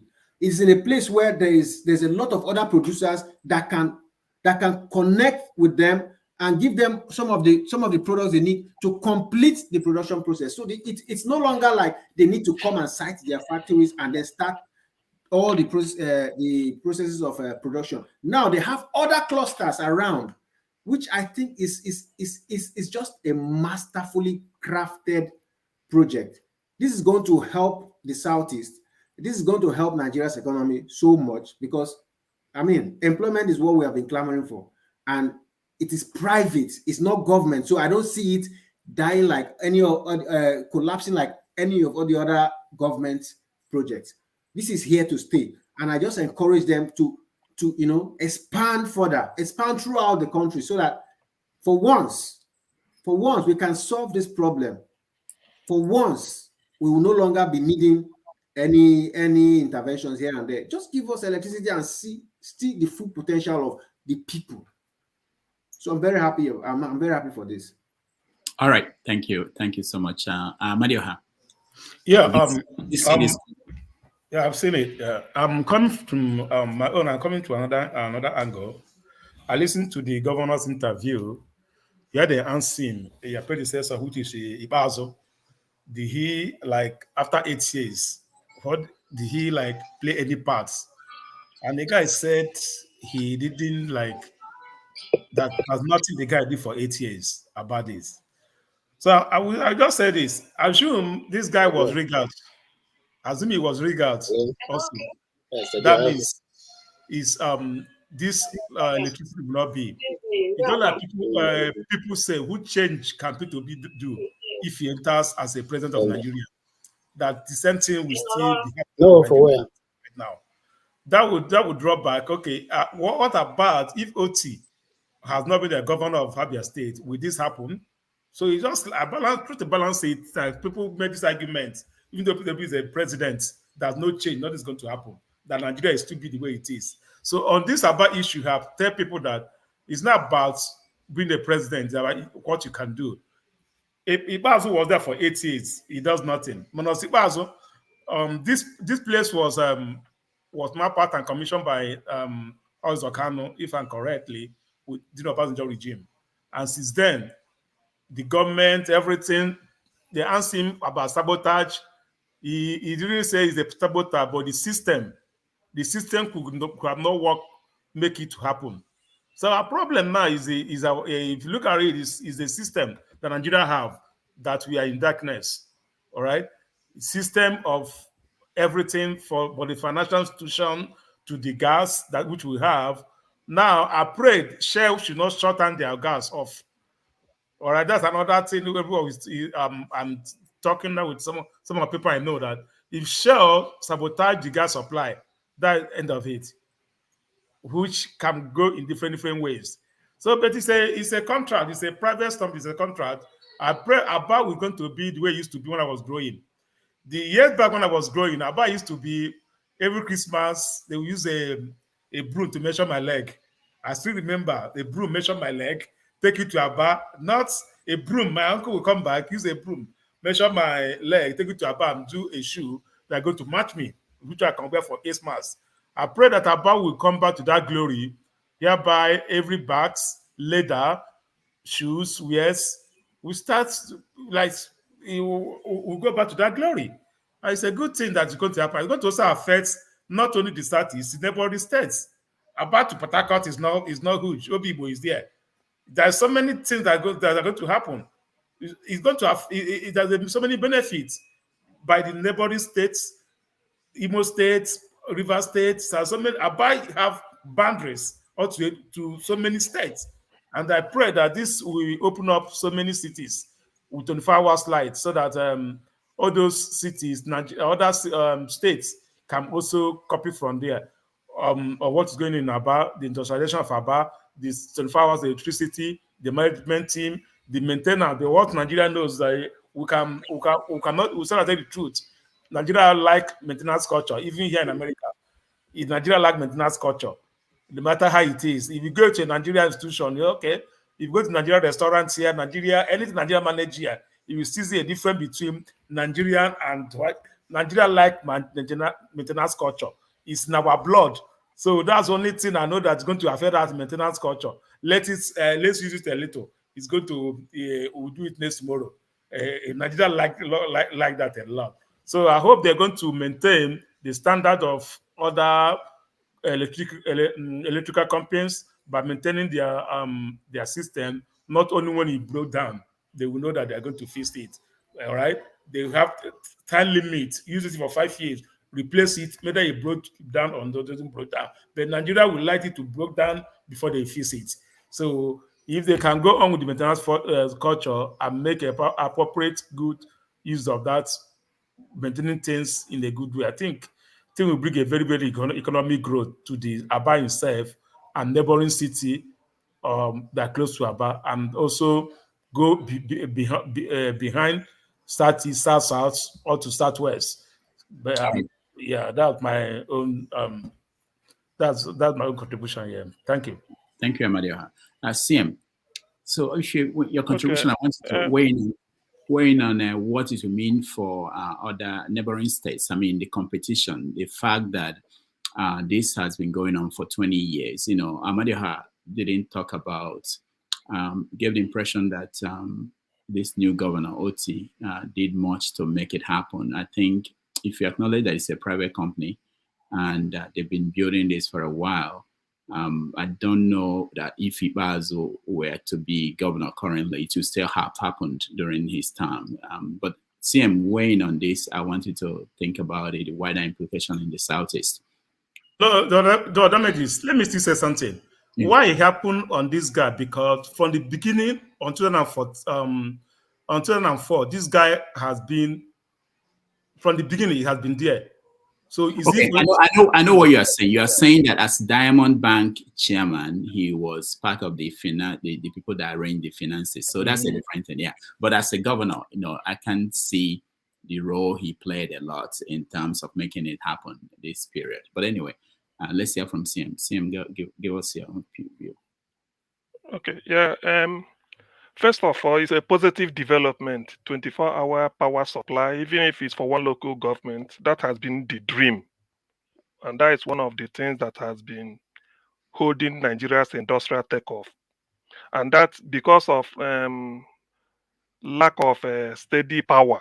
It has contributed in terms of cost of production in Nigeria. But we all know that. So I welcome it because it's a positive change. However, looking at it specifically, it should have come earlier than now, but because you know Nigerian politics, it was bogged down by bureaucracy. That is why when we talk of devolution, this is the best example, and this is now the apt time for federal government to hands off so many things, devolve so many things to the state to do. Availability of gas resource. There is abundance of gas in the Niger Delta. Like Soludo pointed out, he says it's not enough to say you can generate your own power. If you can, but you need gas. After building all those things, you have to apply to federal government to give you license or to allow you to have access to gas.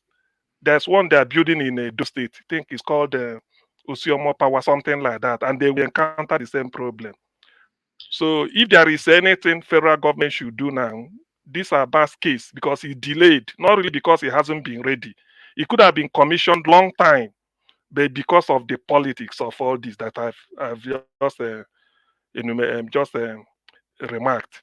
However, having said that, economically it's a boost to the region, and it will engender competition, which is what drives productivity. It will engender competition. I wouldn't be surprised that between now and the next 5 years, a state like Rivers State, because they have money, they have the gas. They should now, it's not a challenge if Abia, with the money they collect from FARC. By the way, the largest, the lion's share of what comes to, in terms of 13% derivation, goes to Akwa Ibom.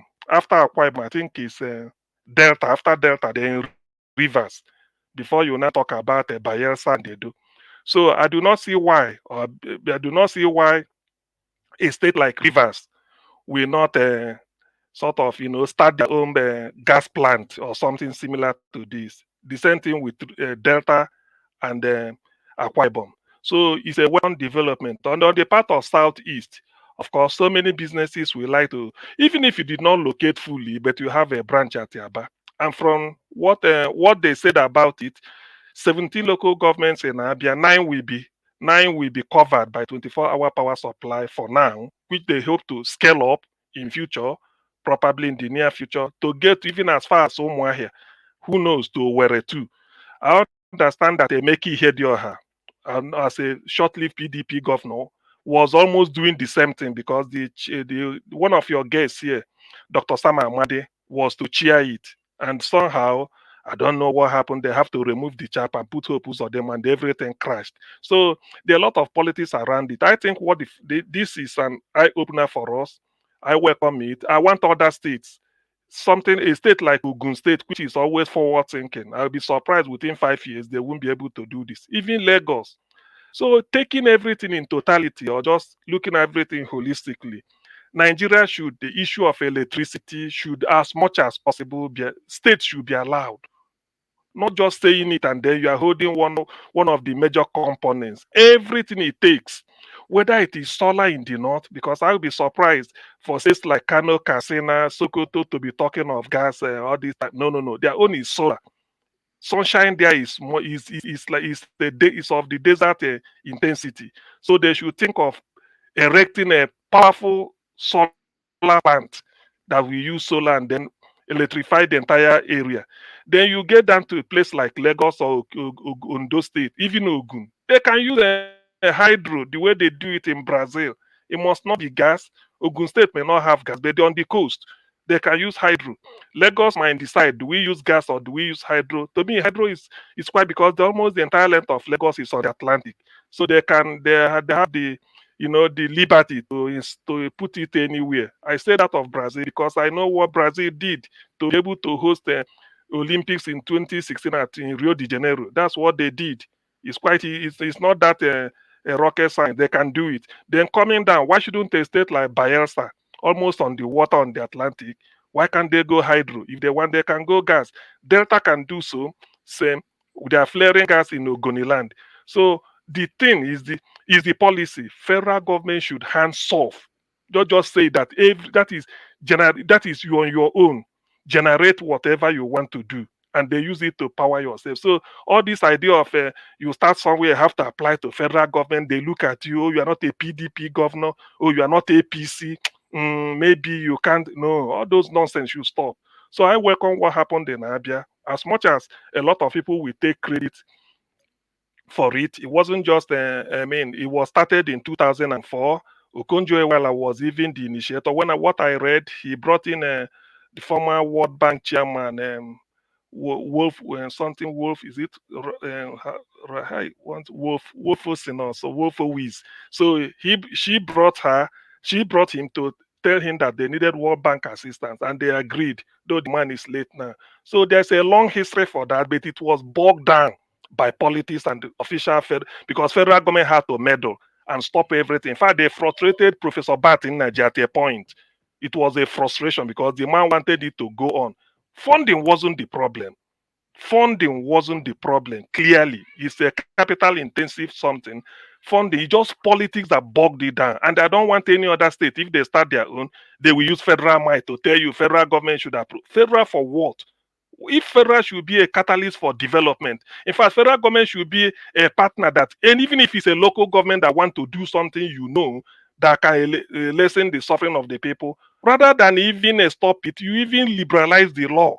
Say, go ahead and do it. Because in the end, you can imagine companies that will now be in our band say, look, we are sure of electricity. Let us now know that we are sure of electricity. We can do certain things. And then the local economy will boom. So it's a welcome development anyway, but a lot needs to be done in terms of the regulation is too much. Federal government is so much on the back of on the back of people. They should get the federal government off the back of the people so that people can now, if you have a good idea, you don't be afraid that rather than federal government be a partner in progress, they will use one type of crude politicking and all the rubbish. After all, why didn't hope? Why should Imo State, which Emeki Hedia almost started at or Haji Egbema due to the gas? Why was it stopped? Something like that. And it's private, it's not public. Talking about this type of thing, let me just refer to history. Today, Lagos State government is celebrating, people in Lagos are celebrating Rare Line. Rare, and they are clapping hands. Do you know Jakonde wanted to do this in 1983 with a French company, paid the money for them to take off. Buhari came in at the federal and stopped it. From the federal, you stop what they are doing in Lagos. The funding is Lagos. And then the company has to take Lagos state government to court to force them to pay, because it's agreement. So Lagos state government paid money without anything done. Can you imagine if the thing has been allowed, if Lagos state government has been allowed to do it from Yaba to Marina? By now, they would have been talking of, so many people would have copied it. So part of the problem we have in Nigeria is that federal government is the impediment to progress in Nigeria. The type of thing we do is just born out of animosity, crude regulation that don't lead us to anywhere. If Jaconde is alive, we will say, why are you celebrating? What are over 30 years ago? It should be 30 years or even 40 when Jaconde dreamt of it. And this is what he wanted to do. Committed Lagos state government to it as a state. But Buhari government overtoppled Shagari and came in. At the federal level, they stopped it. Why? And they lost money in it. So that tells you the type of government we are running in Nigeria. Federal government is the impediment to progress in Nigeria. So many states are forward looking to do something of their own, but the federal will just use one type of stupid law to be holding people down. So it shouldn't happen. I welcome it. Let all the states of Niger Delta that they are wasting gas, like Goniland, something like that. They should think of putting something there, at least to save the environment there. In Warri area, they should put something like that without federal government telling you that when you finish this, you have to come and apply for what? That is nonsense. So that is the area I want to look at it to. There's no point that the importance, the economic significance of it cannot be debated. We all know we need it, but the federal government should get off people's back in the state so that they can be able to develop at their own pace. Thank you. All right. Thank you, Sam. Let me go to KJ. KJ, I want you to enlighten us if you are aware of the controversy over the money that Ibazo, the last governor, said that he committed to the project, about some said $3 million, some said million or billion, or some said million, some said $5 million. So what is the controversy behind this project that delayed it more than it should have? KJ. All right, I think KJ is frozen. I don't think he can hear me. Forefathers, welcome to the show. Thank you for having me, Dr. Rudolph. I gather that somehow today is your birthday, so happy birthday. Not today, but thank you. I think it's the black. Don't mind the Blackstone. He always. I join him in being late, I guess. So yeah, thank you for having me, and greetings to everyone on the panel. And I think by and large, I agree with the submissions of CM. And most people regarding this, it's a good thing that the state is getting power. And I gather that power plant, the project started about 20 years ago. You have to take years for an answer. I can't. For me, I don't see that changing too much stuff in Nigeria. But if somebody does the right thing, you have to praise them. And I think it's also important that that governor is also a labor that is associated with P2B that is accomplishing this stuff. This stuff, people heard about it. That's for sure. He went around, and it's a good thing. For once, we had some good news about people trying to head in that right direction, and we hope other states copy the same behavior, and we see more states get more constant power. And about this power issue, there are parts of Nigeria that power don't feel that much. If you go to like places like Wuse, Gwarimpa, and all those areas in Abuja, power don't fail. Millions of people get constant power. There are parts of Nigeria, whole swathes of Nigeria, that probably is the size of Botswana, that gets 24/7 power supply. It's not everywhere that has this problem that we face. And the same thing happens with rail track. But I like to speak about things from more distant kind of view, holistic point of view. For me, all these improvements we see in Nigeria is not surprising. It's to be expected given the geopolitical space, what is going on around the world. And how you know that is because we were here once. Nigeria did exert a lot of power once and had a lot of capacity once. And in the 70s, early 80s, we were doing a lot of things. We created ECOWAS, we had rail tracks built. Most parts of Nigeria that were part of the city, they were not experiencing this kind of anemic power supply that we went on to experience from the 90s and the early 2000s. And it's because the environment is favoring us right now. That's why you see these things, these improvements. And the problem I fear with our people is that we see this improvement, we think that is the end of it. And these our con men for leaders will con us to think that everything is okay. And if they con us to think that everything is okay, when the weather changes again, we'll revert back to this thing, status quo of suffering and smiling. Because the way the whole thing works is that when you are experiencing this type of boom period, you are supposed to use it to consolidate and prepare for the time when things are going to get tough. These are our best times. I can tell you that in this period, the next 5, 10, 20 years, because if the geopolitical environment, they settle it, and we are found without anything to hold on to, they will use us to settle their quarrels. India, China, Russia, the US, if they come to an amicable solution, that will be a new Berlin conference. And what kind of mercy? They're not going to have mercy on us. That's not how it works geopolitically. So these times are good things, and I hope these leaders, this creates a kind of catalytical event, catalyst for other leaders to start building on top of this. And with any luck, Nigeria might have a leader, or maybe even this current government, that actually do things to consolidate whatever gains we've made. Because when the headwinds come again, so that we don't revert back to where we were in the 90s, then the early 2000s, we go through this again. I don't think Nigeria, our people, can endure that kind of suffering for far too long. As a matter of fact, even the other people around the world will not even will not even give us a chance to survive, because they will just want to put us out of our misery. This thing, we've been seeing it for how many decades now. This is a hungry continent, backward people. You've heard of the head of Blackwater talking about how they should come and colonize Africa because they can't run themselves. So this is things, and they say it frequently. These people, when they are saying these things, and we're not talking about ordinary people saying it, we're talking about people higher up saying it, that they need to come and colonize Africa because all their leaders are thieves.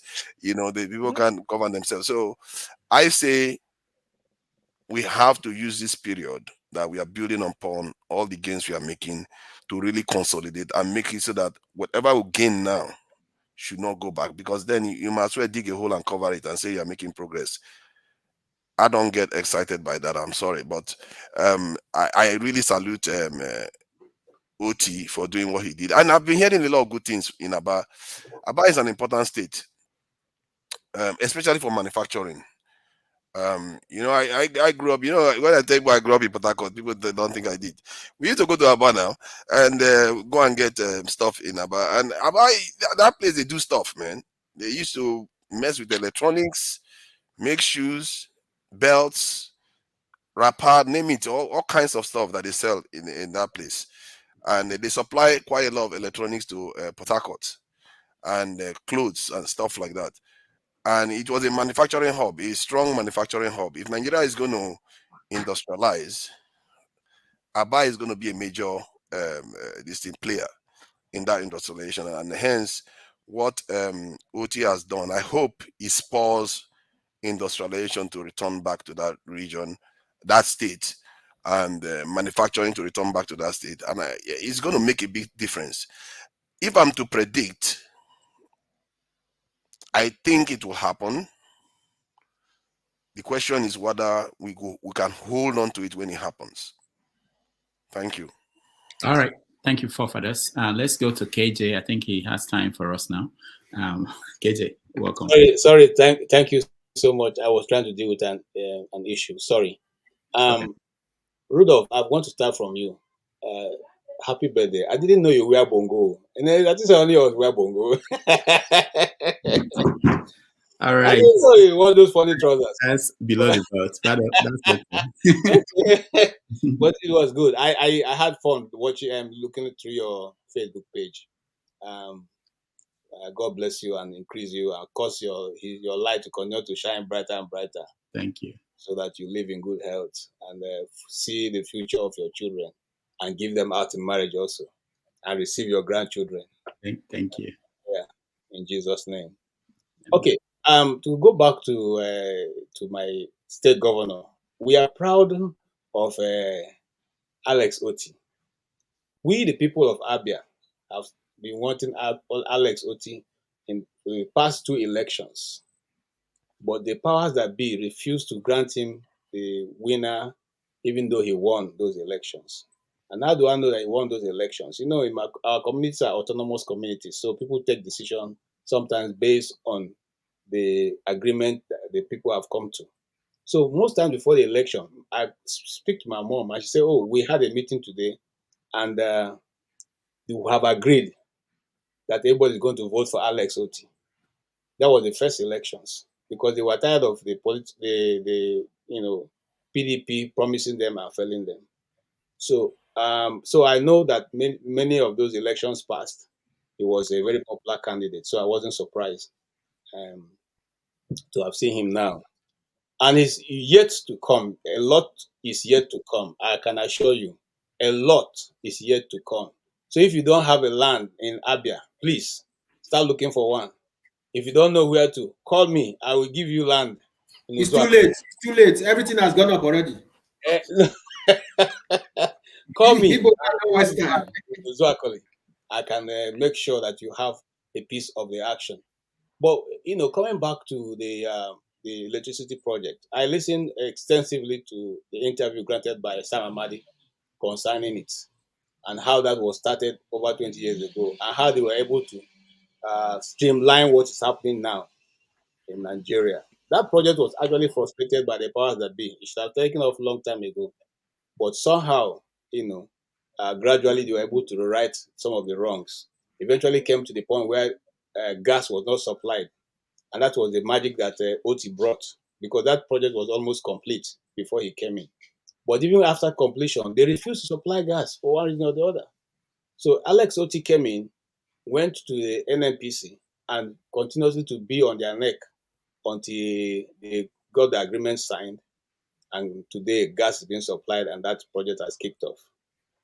It's just one of the many projects that Joe what that Geometric. Joe Electric is going to bring to Abia State. We have many other projects that are coming, and I hope. You see, here's my caveat here. Sometimes when good things are happening, sometimes there's a recycling of or reverse of the law that has brought that progress. I hope that nobody will come back and say, states are no longer able permitted to do these things.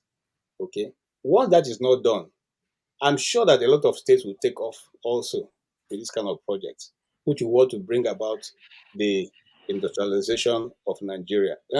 So I'll go a little bit further to say one or two people who I interviewed, street, what you call the voice spot in the street, this man on the street, and they said their only happiness not because they're going to have steady electricity, but those of them who are welders can come and do their work without having to keep postponing or begging or looking for money to buy fuel to run the generator for them to do their work.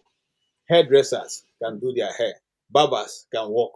Even the small people who do ice water when you are so tired and you are hot, you buy ice water. There will be ice block for people to buy and put in their ice water to drink. So it's going to have a ripple effect in Abia State, especially in Aba. And you see, if not because of bad policies and bad governance, Aba by now will have been a destination in Africa, if not the whole of the world. Okay, because Aba can do anything, anything. I mean, no matter how you think expensive and well tailored is your cloth, if you leave it in Aba market for 2 hours, come back, they will give you exactly the replica of what you brought. I've seen it being done on the shoe industry in Aba. So these are things that we should encourage if we are people who are serious about development of our people. If you see, first of all, how to develop the mind. When you develop the mind, the can-do mind, which Nigerians already have, then the whole place will now snowball, into development areas all around the states. Port Harcourt have the potential to do that. Only in Nigeria, I see that waterways are not developed. Instead, they leave it for miscreants to continue to go and smoke igbo and all the rest. In other nations, waterways are developed and turned to tourist attractions where people go. Those who like sea, they can be even looking at the sea, from where they are their hotel rooms, and that for them is a recreation. So if we now pick up these very low hanging fruits all around, before you know it, Abia State will be, like we always said, your number one state, the God's own state, and it's truly coming to fruition. Thank you, sir. All right, Abia people, they are bragging now. Austin, welcome to the show. I greet you, everybody. Good morning, good afternoon, good evening. I can see the APC boys wailing and shouting in the comment section. I hear you now.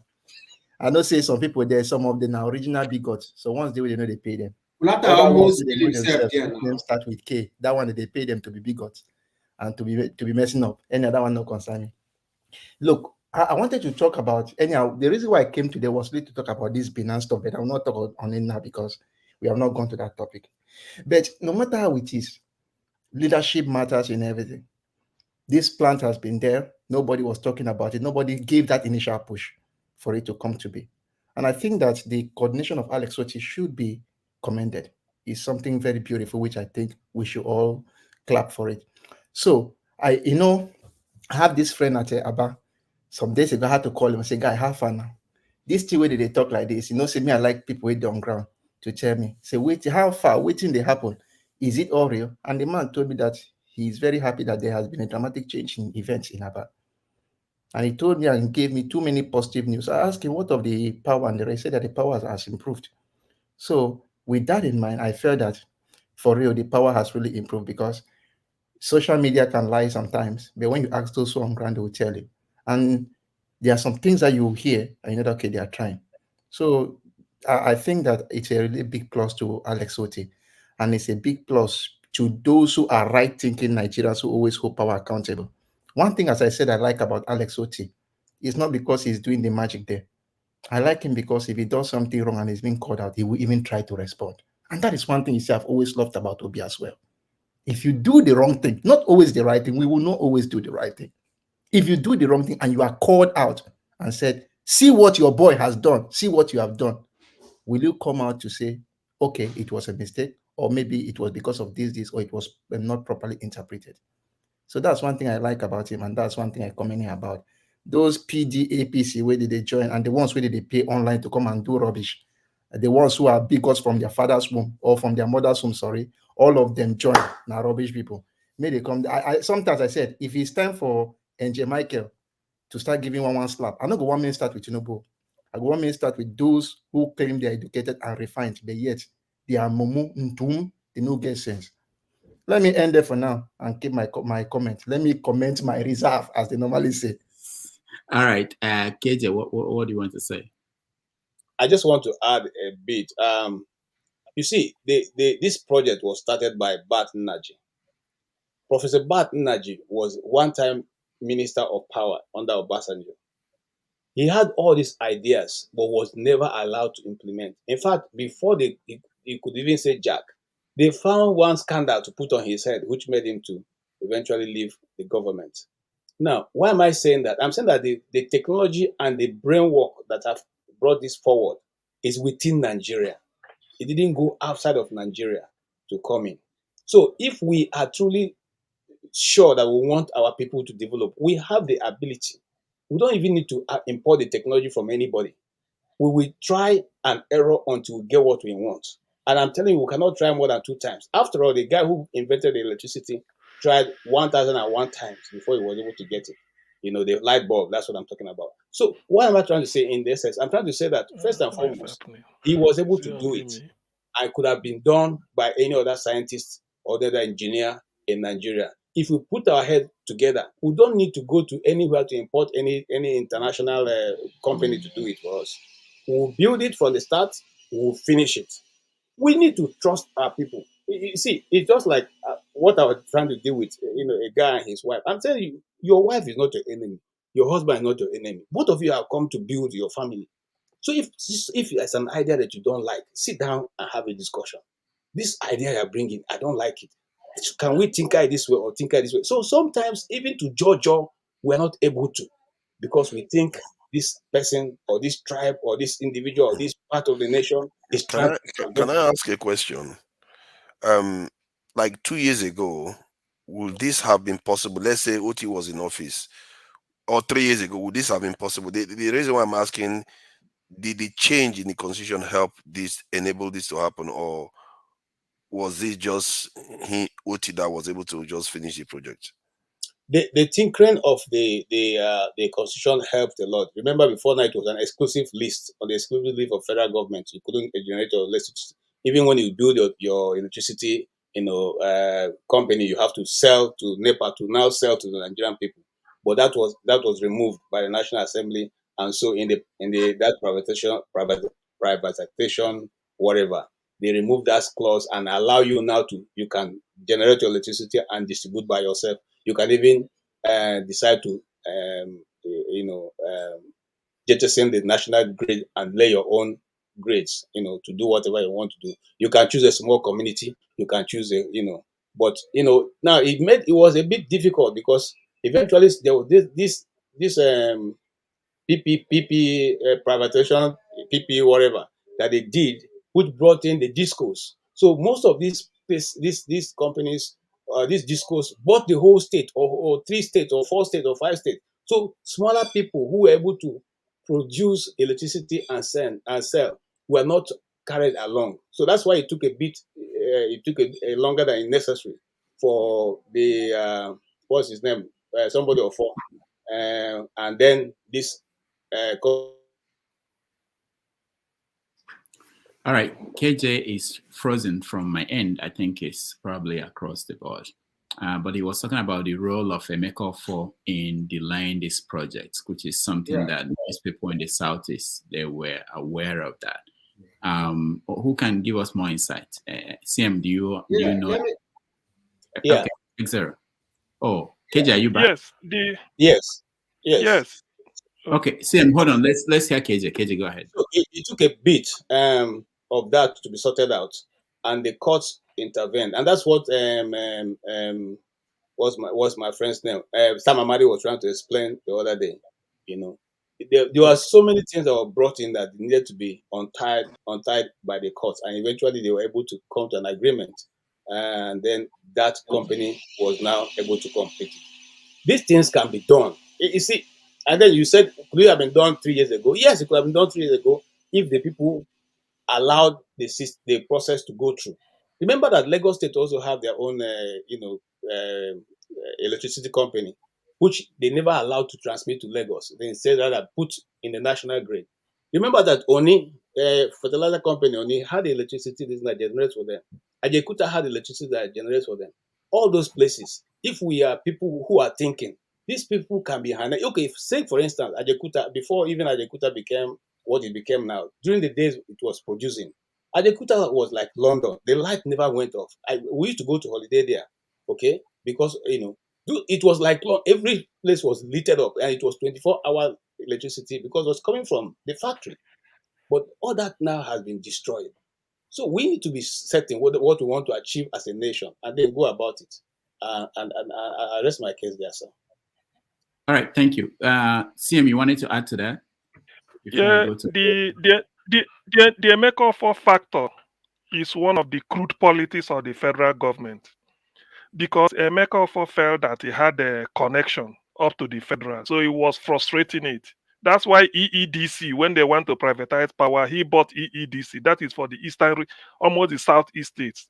And people will tell you EEDC instead of Eastern Electricity Distribution Company. People will tell you it's a distribution company. So that is part of the corruption, because why Professor Batin Naji conceived the idea with Okonjo-Iweala. During the privatization, Emeka wanted everything to be included as whatever is in the East to buy it. So Mnaj wanted the thing off. So that is part of the thing that delayed it. You see the crude politics Nigerians play. even when it will be beneficial to the people. So that is Emeka is from my state, Anambra, now, from Orifite, but he delayed it. Imagine the intellectual, like KJ said, the idea, the science behind it, the conception is from Professor Bart Naji with the support of Okonjo-Iweala, who gave him the link to World Bank president to help in funding it. They agreed, but because it's in the southeast, when Jonathan wanted to privatize all this, Emeka also used his PDP connection, everything that everything he should bid. Even when they bidded initially, Naji won. But he has to go and tell them there's an error. You know, Nigerian law, when they went to court, all this, then they took it over again. Yet he's not performing. So that is the crude what I'm saying, that Nigeria federal government should get off the back of the states. Federal government should hands off a lot of things for the states to evolve and do certain things. Everything cannot be go to federal for application for approval. You need to register one thing. They say go to federal. It won't work. So I'm happy with what is happening in Abia. As for KJ, my brother, I don't know. Maybe you reserve 100 by 100 for me. We will talk of the terms. No, I'm serious. 100, 100 by 100. Yes, now I have to. Maybe I pay instrumentally. At least it's in pound. But 100 by 100. I'm saying it so that everybody will bear me witness. So we talk of terms. Maybe 10 years moratorium. I mean, 10 years is now we're paying gradually as if I'm paying mortgage. But I want to be part of the action there. Thank you. Please, I have a question in regards. I don't know what was the arrangement as per expansion, because I know that Emeka Ofo has his company, and it bought all the discos, I think, from Enugu. I don't know of the other states like Anambra and Ebonyi. But I don't know if there's any room for expansion so that the expansion goes directly towards the southeastern region before going to the grid. Because I know if it goes to the federal grid, it goes to the north. I don't know. There's always that movement. So is there see there? I think that the way I understand it is this. I don't know your village, but if your village can generate their own power, you can go off national grid. So those nine local governments of Abia State now, they should be off national grid, and that is a welcome development. So indirectly, Emeka Force EEDC has lost those 9 local governments. And with what they said, the thing will expand. I mean, they have to step it up to cover the whole of Abia State up to, because without it getting to Umuahia, they haven't started. Umuahia is the state capital. So it has to get to the whole of Abia. And I understand people in Imo are saying they can cross over. So the more geometrics expands, the more you shrink Emeka Force crude EEDC, that gives you more darkness than light. So that is the idea. It can happen anywhere. I think Soludo want to start one in Anambra State, but they needed the federal government to hands off gas, because there's gas in Anambra. After building all those things, you start delaying all this time. You know, before they give you that gas, it's a Emeka Force company, because they know if you get the gas, you leave them. Do you see where the crude politics come from? The moment you have access to gas, you will leave EEDC because you're on your own. So that is where Emeka Force company will play their crude politics, know who is at the center, bribe them or do whatever, they suppress it. So that's what happened in Abia State. Hey, Wahala. The guy shout. Yeah, so let's be also reminded that many in the 80s there was a company called the NASCO. The NASCO electricity was part of what was supplying just steady light, and I even think right now it still runs, but not at the level that it was in the 80s. So it's not as if it had not been done before in Nigeria. Whether the people want us to develop. You see, I keep saying this thing. It's not as if it has not been done, because before now in Jos, if you lived in Jos, you find out that there was steady electricity coming from NASCO. NASCO was supplying almost half of Jos, Bukra and the rest. But now it has been kind of almost destroyed, but it's still there. The turbines are still there, and that electricity company, though may not be supplying as much light as before, it's still there. So it has been done before. It's even now the technology becomes so good that no matter how small the stream is, your stream in the community can provide electricity, water turbines and all that can be used. So if there's a will, there's a way. Is there a will in government to develop Nigeria, make sure that everybody has light? Somebody was telling me that they're waiting for the mechanos and all those who are supplying those generators of that size to make their move in Abia State. And I say it's not going to work. It's not going to work. What will are they going to make? They're going to go and bust the pipelines. Okay. So it's only in Nigeria that people take pride that an individual who is a miscreant takes control of government function and even intimidate government not to be able to act. And then the government wakes up and tell you, people are smuggling, people are selling fuel, these are things, we can't do anything about it. Then what is your function as a government? So it's a pity, but I think if the people of whoever make that move in Abia State, they go see the other side of midnight. Okay. All right. We are begging all the witches and wizards to act. Yes. Thank you, guys. Olumide, welcome to the show. Thank you, Rodolph, and happy birthday to you. Oh, thank you. Good day to the fellow panelists. I want to come in on from the point of somebody's comments on the platform Kulata that was berating people for not to give Otti credit, that it's only been there for 8 months and somebody initiated the project 20 years ago. I think that is the more reason why we should commend him, for him to, or would Kulata prefer that the project be prolonged, abandoned for longer? I mean, there's so many projects like that cost millions and billions of taxpayers' money that are lying fallow. And if only the people there currently could finish it up, it doesn't matter. But because they don't want somebody else to claim the credit, maybe the person who initiated it. I mean, I'm not from Edo State, but I remember a project that Oshiomhole initiated, a state-of-the-art hospital that he built in Benin. And shortly after, when Obaseki came in, because there was some issues with the contract, in the contract with those who they brought in to complete the project, he decided to abandon it. I mean, it's terrible. That's taxpayers. The first thing you should be thinking about when initiating a project or deciding to finish it is it in the interest of the people? Will it benefit the people? And when you think of that, will completing the electricity project benefit the people? Yes, it will benefit the people. It would bring in manufacturing. It would allow small businesses thrive, and it would allow life. It would bring tremendous changes to their lives, and they will be able to keep abreast of what is going on around the world when they have light, when they have access to electricity 24 hours, It will bring development to them in no small measure. And I want to say that also that even as much as we commend Otti, we shouldn't over commend or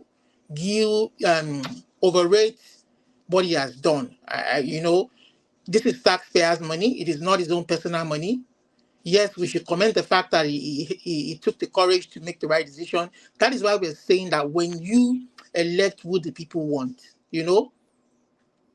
when you elect who the people want to be in governance, that person will come in and do it. But when you elect somebody who forces himself on the people, he has no plan. He has nothing to offer except to come and steal your money and share it among, his friends and cronies. That's all. It's simple. I mean, this is one of our major problems. East, west, north, south. Perhaps there are people even in the northern part who really want education for their people in the north, their Amajiris, to be soundly educated. To rub shoulders, but because there are criminals among them who don't want this to happen, so that they can continue to subjugate them under them. So It's a basic problem that we're having all over. And the forefather was asking about constitution. Does the constitution really matter, or what? Yeah, the constitution matters. That electricity they signed off for states to be involved in is just one aspect of our life that was tied to the center. There are so many other aspects of our life that needs to be unbundled. We are talking about state security. We are talking about if nobody wants to, if a state doesn't want to have their own state police, fine. Don't have your own state police. You can rely on federal police, but allow people who want to improve the security of their people and give them a better well-being sense of security and belonging to go ahead and do that. If we allow, nobody's going to abuse. Even in countries like US, UK, you see how people who abuse government parastatals, they answer for it when they leave. Even if you don't answer for it while you are there, they answer for it when you leave. That is why we have impeachment. We have state House of Assemblies to keep governors in check so that they can be impeached, so that they have the mind of their own. But when you allow the governors pocket them and you don't allow the people vote who they want so that they can put the governors in check, all the investigative bodies needed to do, law enforcement, is to bring proof to the assembly to say, you know what, this man has done this, done that, and we think he should stand and face the law. If you don't want him to finish his tenure and face justice, then they go ahead and impeach him. But if you want him to finish his 8 years, and then he can live there, if they won't impeach him, then he can go and face the law. Then don't allow him to put his stooge there, like Wike put his own stooge there, so that they can keep putting their stooge on and on and on and on and on, and they will keep killing the cases until, and the people who suffer are the people, ordinary man on the street, the taxpayers, or people who own the resources and there's no benefit to them. This is simple. Democracy is very simple and easy. But it is these people, this minute set of people that have corrupted all the process. And I also want to mention that Bettina G should have been allowed. I mean, I understand what happened during the Jonathan regime, but this is the lesson for all of us to learn. When we get to position of power, see, your enemies are people. You have friends who want you to succeed. You have enemies who want you out of there. Maybe because they also want to eat from the pie, or maybe because they don't want you to succeed, some personal. When you involve yourself, there's what we call conflict of interest. When you begin to, as the minister of power, and you begin to register your own company to begin to collect contracts, then it is what we call conflict. I mean, yeah, conflict. What was I going to say again? If you involve yourself, this is a conflict of interest. Conflict of interest. Thank you, my brother. So I mean, he's a good man, but it's a lesson for us to learn. Maybe if he had kind of avoided that. That is why when you are in government, you implement a policy that is sustainable, that is going to live with the society on and on and on until somebody brings a better policy. When you leave, you yourself will be beneficiary of that policy. When you leave that your elective post or appointment, you can then go and register your company to come and participate in that process. As somebody who has been in government, we see that if you want to learn from US or UK, when they leave government, they set up a consultant firm where, because they know how government works, they set up a consultant firm. You know all this, Rudolph. This guy set up a consultant firm, and they help people lobby government or help them set up a process to be a part of the process. You understand? You become a part, not while you are there, then you want to give yourself extra edge to make extra money. I think that was where he got it wrong, and he allowed the enemies to bring him down through that avenue. But unfortunately, those who brought him down didn't have any better clue what they wanted to do. Sorry, are you talking about Batinaji? Exactly. No, I think you're getting it a bit wrong there. No. I'm saying that when he was in government with Goodluck Jonathan, he was accused of using his own company, benefiting from the government independent power with his own company. He had an interest in that company. He had shares, and I think he should have avoided that. You understand? That is what we are accusing this Edu of now, and this other guy doing passports or whatever his name is. You understand? They're using their company to front to make money. Leave government. If you know that it is going to be better, you will make better money from government having your own company. Leave government job for somebody else to focus on it. You can't be collecting money from government and then be using your company to front to collect contracts, inflate it. You know, if you want to be in private practitioner, be a private practitioner. If you want to be a government practitioner, be a government practitioner. You understand? So that's why I'm saying that he probably erred on that side, you know, by maybe if he had avoided that part of it, we would have moved a big step forward in when it was in Jonathan's government, you know, completed a part of the power project, if not all, you know. But I mean, I'm happy that the people of Abia are benefiting from what he initiated, you know, and they signed that part of the law where they unbundled that to the states. And there are so many areas of our lives that needs to be unbundled, where the center, you know, and if the people allow, it's not just, it's so many things affecting us in that country. There's no free and fair election where the people want to come and do things for them, who they trust. Look at the president, for instance, now that has forced himself, obviously reached his way there. It's clueless. They don't know what they want to do. Because all they are interested in is how to steal. You know? I think what we need really is the head. If we can change the top, say for instance, we had somebody like Peter Obi there at the top, then we know that the system will be, you know. No, currently. I If you cannot change the top, if you cannot change the top, and you see every other state, every other person is doing the same thing. I agree with you. Yeah. I agree with you that right now in Nigeria, that change needs to start from the top. The presidency, the governors, the senators, because the people they've been defeated. You know, if people are asking, if people are hoping that, except maybe the people, there's a revolution. How will it start from the top? Sorry? How will it start from the top? When it was you and me who were changing that result on that night. See, did you see Tinubu there? Look, for me, for me, this church. Augustine, I agree with you that the people they used people to change the result. But if the people they use refuse, they will find somebody. They will find somebody else to use. That same other person refuses and refuses to do it. Sorry. You see, then they will do it themselves. How? When it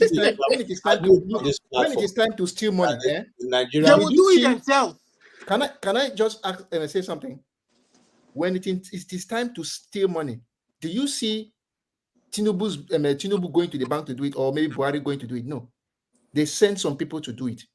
And who are those people? Ordinary Nigerians. Mm-hmm. Look, there is this saying which I read from a book, this old US history book. They say the strength of every nation lies in its people. Destroy the people. Augustine, I understand what you're going. The truth is that Nigerians on the street, beginning from the ones we have on the street, they are corrupt. Let me. I agree with you. Yes, there are 2 million Nigerians. But not majority. Out of disagree with 2 million, is that not majority? 40 million are corrupt. They exploit those 40 to do the evil. Augustine, where I would disagree with you is that not all the majority. Let me see. For instance, look at the US, United States of America, for instance. You can never rule out corruption totally from a system. We can't. We talk as if everybody should be clean. No. See, it doesn't. What we are saying is that the system should work. People should be held accountable. You understand? In America, it's not like there are no crimes every day. There's gunshot. There's, you hear it in Chicago, but the police will do investigation. Even if they don't catch the person, they likely know who through investigations. And we don't have a system that works. Our system is all. Even our civil servants who know the right thing to do, they are afraid. Yes. So how do you stop it? Do you think I ascend the throne today and suddenly decide, like the late Umaru Musa Yar'Adua, to stop doing it when I know it was that same system that brought me to power? Augustine, can I say something to you? If you impoverish the UK or the US the way Nigerians have been impoverished, they will be equally corrupt as Nigeria. It's a It matter of takes time. It was over they're time. hungry. You know, they're hungry. You know, Who would so have it's who would have known? weaponization of poverty. That's right. It takes time. This thing takes time because in the US today, Hold on. the reason why they have Hold on. guns. Hold on, please. You said there's no country without, there's no crime. There are countries without crime. There are countries. Which country is There's that? almost zero in crime. One of them is Iceland. All It's those frozen. I'm coming. The last 14. See, On, Cross. every situation is peculiar. Come on, I just want you But to. unfortunately for Nigeria, see, we need somebody from the top, except maybe the people revolt and then take over the government right now. Let's be honest with ourselves. We have always said something. You see, those of you or some of us who have studied leadership, you find out that everything, rise and falls with leadership. You haven't told us the country without the crime. Hold on, sir. Hold on. You see, the way this platform is being organized now, because Rudolph is here, it's not the same way it's run when it's a forefather that is here. You can all agree with that. Okay? So, what you put up. Now, I was in the primary school when Buhari took over. Buhari took over with the war against indiscipline. Everybody lined up. He didn't go to any state. We all just discovered that we can no longer rush into a bus. When you come, they say line up. All of you line up. And when you come, you join the line. He never left Lagos to come to look for anybody anywhere. But the state, because of the leadership, it trickles down. The Bible says what? The oil runs the head of Aaron down to his beard, even to his skirt. Those of us in his skirt will get part of it. But if it doesn't come down from there, if it's coming from the skirt, how does it get to the head? These are simple things. So if you decide now that I'm the best man in my community and I'm not even in the leadership, how do I go to the chief and go and say, all right, chief, this thing you are doing is not correct? The only thing they will do to me is when I finish talking and I'm leaving, his bodyguards will tie me behind and deal with me. And they may even remove some of my teeth and nobody will ask questions. That has always been the issue with Nigeria. You get to the topic. This AI generated ad is my. We are talking about Tinubu now. Tell me how anybody will now see this process which he has taken to become president not be used again. Has not been used again and again and again because that is an established way of becoming. You run with it, you grab it, you run, you seize it, and you do whatever you want to do. Yeah, we are saying the same thing now. What we are saying that once the leadership is wrong, the whole thing is going to be wrong. That is the thing. That's right. That's right. So that's right. That's right. That's why I'm saying, Augustine, we know that people are to blame, but the people who are involved in this corruption know that they can get away with it, and they know they have the backing. They know they have the backing of the power up there. That is why somebody will say. Less than 2 months ago, Tinubu gave a white paper from his office that from now on he will only traveling with 20 people. And the vice president will travel with less than 19 people. His wife will travel less than 10 people. This one now, that's just less than 2 months ago. Now you want to go to Qatar that you're not even invited for. You pressed your way through, and you're going with 48 entourage, known entourage, among which 2 of them are your sons. And what the defense are putting up? Poor men, poor secretaries like me and them. Okay, are now writing in his defense that after all, US and Canada and other places, they travel to show a picture of a family-oriented man. That is so wrong because the last time I checked, Hunter Biden, his father is still answering question why he followed his father to China. Okay, and that you see, some of these things are taken out of context and they quote it for us. It is always good when they quote America to support their stupid policies. But when you bring the same value that they are quoting and put against certain things, they tell you Nigeria is just too. We can't do that now because remember we're just a small nation. We're just yesterday. America. Well, that is why I said, see, for me, I'm not surprised because the people did not elect him. So you don't expect anything to come out, anything good to come out from what he does. So anybody that is, so even if he does anything good and they commend him, see, me, I don't expect any, because number one, they never elected you, so you would do anything to justify what you're trying to do, because you were never elected. And if he keeps on doing what he's doing, in a normal society, what they will do is they will keep record of everything that he's doing. When the time comes for him to seek re-election, they will just bring everything out. Can I come in? Can I just ask a understand? question? Let's be on the topic now. Please, what other areas, apart from shoe manufacturing and bag manufacturing, because I hate it when I hear shoe and bag. Those are common things. What are the other areas that this electricity can inspire? Areas of production that this electricity can, because I know that in that, they say in that Abacity, there's nothing that cannot be manufactured, even car parts and electronic parts. Can somebody give us more information? All right. Yeah.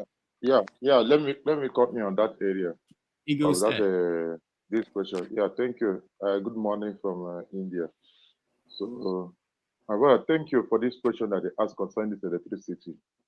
One thing you need to know first concerning electricity, you talk about security. You see, when you talk about power, you talk about security. It matters a lot. Security. That's one of the advantages you will have in anything concerning power. Then what do I mean by electricity being a part of security? It helps some electronic security guardians to work in the area. For instance, in India here, you see an Indian policeman, he will carry just a shotgun in his hands. For that shotgun, he have carried it more than 10 years. He have not removed one bullet from it. But if something happen within this environment now, they will just die number 121. Police will just arrive. The people have done something, have done it and got away. Police will come. Do you know what they will do? They will be able to check the camera in that area. They will check the camera. After checking the camera, they take a record and go back home. Within a space of what they call it 1 hour, you will get the information. They have captured the people that caused the crime. I hope you understand what I'm saying. So that's the area of security. Now, in terms of electricity here in India, because what the reason why I'm using India here is that India normally makes use of electricity in everything that does. Do you know that somebody who is doing carpentry work use electricity to do a carpentry work here in India? Somebody who is a tiler putting tiles in their house use electricity for his machines. A vulcanizer use electricity for his pumping machine. No longer manual we are using in Nigeria. I hope you understand what I'm saying. Now, I have a friend that he used to import Nora leather from China. But because of this electricity, he can easily import the machine they used to do the leather.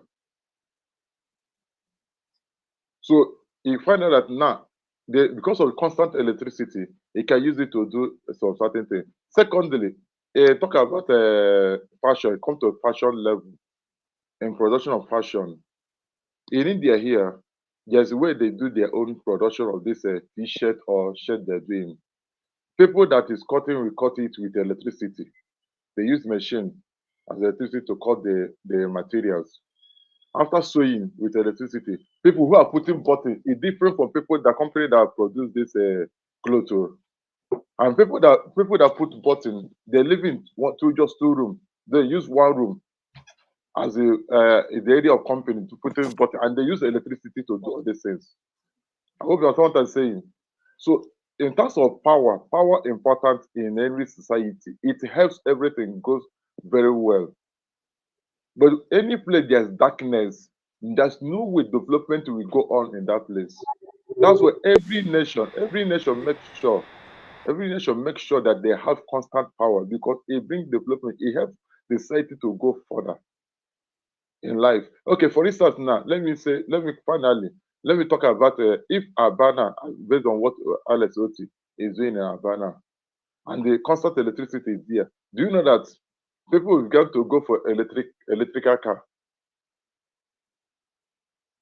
Now, somebody who owns an electrical car, do you expect him to go to a fuel station and begin to queue and begin to look for a way to fuel his car? No, he just charges himself. In India here, the public bus here, they use electrical car.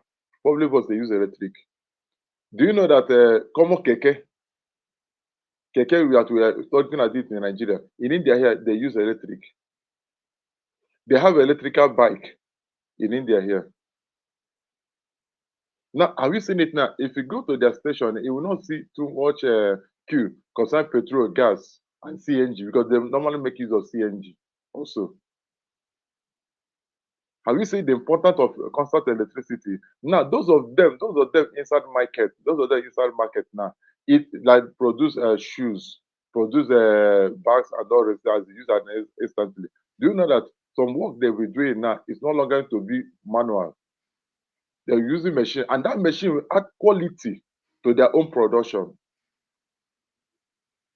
Now, this animal skin that we are eating and call it pomo or kanda or whatever thing. Do you know if with electricity now, if we're able to convert that animal skin to become a leather?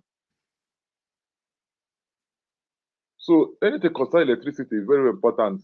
In hospital, if you go to hospital here in India, when they admit you in the hospital, everything runs with electricity. Now, it's not that when you have something like oxygen emergency, they began to look for pipe. But no, that place you are lying down on the bed, it just turn and on the oxygen that is behind you and put it in your nose. Have you seen? But in Nigeria, you cannot see such a thing because there's no constant power. Everything manual. All right, Ego said, thank you so much. You're welcome. Alaba, you want to weigh in on this topic before we move to Binance? Go ahead. Yes, I want to. I say I have very short thing to say. I say it's a very good thing that we're coming up, developing something by ourselves. We can only gain from such things, providing even if it are taking 20 years, at least let the people enjoy the dividends of technology, of a new life. The people in that country have suffered too much. No electricity, no water, no road, everything. More than 60 years, same. At least it's something. Then the good part of this is that this will serve as a reference point for some other states to see that they are lagging behind and they have no other option but to catch up. You understand? And it will help to start to curb this corruption menace slowly, because at least the people can see where their taxpayers' money is being invested to. So I really give kudos to the people of Abia and their government, irrespective of whether it started 20 years ago or not. I think it's a very, very good development. And the only thing is that let us pray they can maintain it. We are very bad with maintenance. Just maintain it, keep it stable, keep it going. That's my prayer. That's all I wanted to say. Inflation rate 27-year high, reaching almost 30%. Unemployment rate, Mr. Ananuga, is almost shooting to 35%. You look at the exchange rate is, up until a few days ago was almost 2,000. Yeah, no, that's not true. That's not true. Again, that's not true. Mr. Ananuga, exchange rate on the parallel market was 1,700, 1,600. It just came to about 1,350 in a few hours, a few days ago. The parallel market is not the real gauge of Nigeria's economic health. The parallel market is an illegal market. I don't know why Nigerians, even the media, are feeding on the parallel market. That is not where we should go. What is the CBN rate? As at Friday, the rate for the dollar, on Thursday was at 1.5. I think on Friday, according to the CBN website, it was about 1.6. So if you look at the exchange rate, even in the so-called parallel market, the exchange rate is stabilizing there, and that's what this country needs. Our economy is too much dollarized. Importers are looking at the exchange rate and using it to fix prices. Some of them arbitrarily, some of them are actually profiteering. Is it a case of saboteurs have taken over the reins of this economy from this government, Mr. Onanuga? Once the CBN succeeds in stabilizing the exchange rate, you will find that a lot of these prices will start going down. People will continue to get relief. And government is the major driver of our inflation is food. Government is investing heavily in that area. Heavy investment. Encouraging dry season farming, to plant maize, to plant wheat. And that's why the president has been trying to liaise with the governors so they can work together and boost food production and bring down the prices of food. All those efforts are on. And that's why I'm telling you, things are not going to get worse. They are going to get better as in the next few weeks. So I mean, that's what we pray. I mean, those of us who don't have option, no other option than to stick with this country. This is what we know. This is what we believe, and we trust that this country will get better. But the fact remains that whether or not this government has what it takes, if it looks like the government is blaming saboteurs, and the question will be whether or not the saboteurs have taken over the reins of the economy from this government. But let me take you quickly. Are you saying you don't have saboteurs? They have saboteurs. Look at what Binance is doing to our economy. How did the government allow the saboteurs to take over? How did the government allow the saboteurs to have a sway? That is why the government moved against Binance. Some people sit down using the cyberspace to dictate even our exchange rate, hijacking the role of the CBN. They just sit down and fix anything they like. And we were told, for instance, that if you don't clamp down on Binance, Binance will destroy the economy of this country. They just fix rate. So it's a digital hijack of the economy. That's what it looks like. It's a digital hijack. There's some kind of hijack. And we are trying to prevent that from happening henceforth. All right. So this government has to commit for the organizing the problem. Right. All right.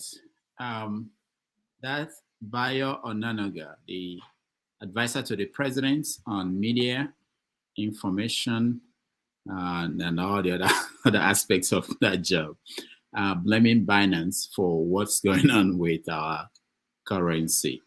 I'm not familiar with cryptocurrency. I hope we have people here who will understand what's going on. I'm not that smart. So let me start with Austin. You're laughing as if you know what's going on. Can we start with you? I'm not used to cryptocurrency. I don't even know how it works.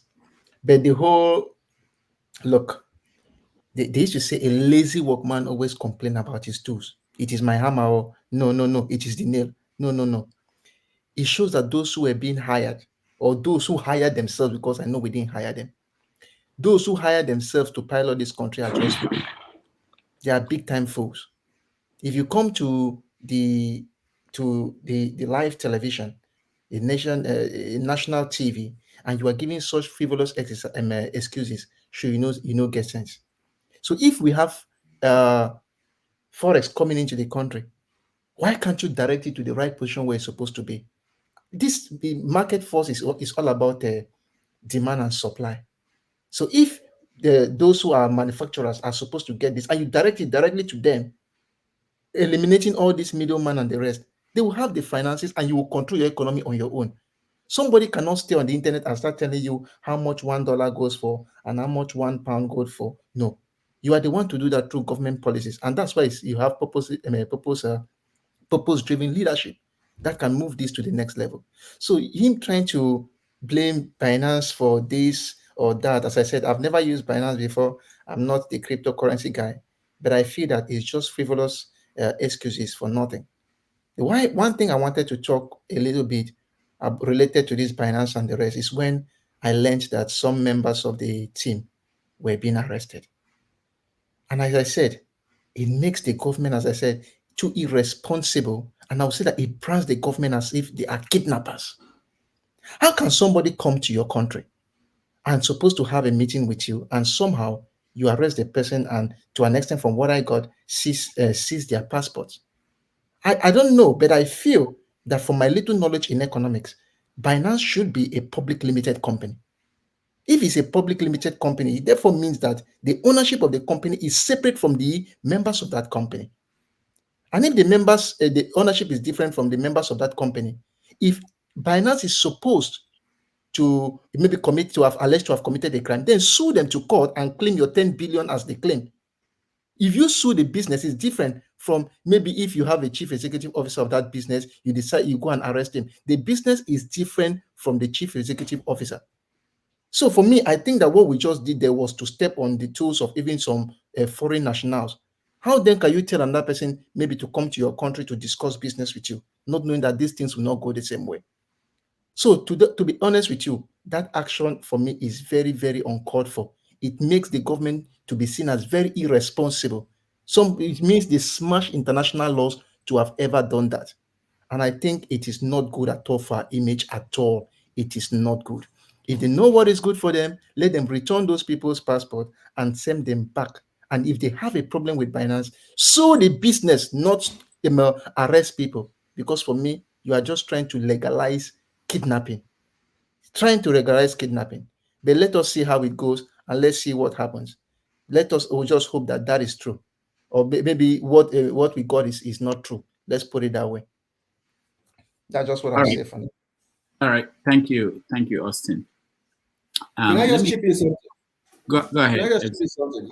I think what the federal government is scared of is the ability of people, transferring large sums of money out of the economy without being, without any form of how will I put it, government knowledge.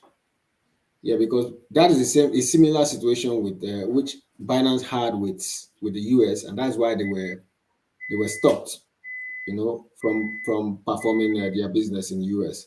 Because there was a time they had a problem with the US government where they had about how many billions of dollars, transferred from US to Iran, so that gave the wrong signal to the US government that these people may probably be funding, terrorism.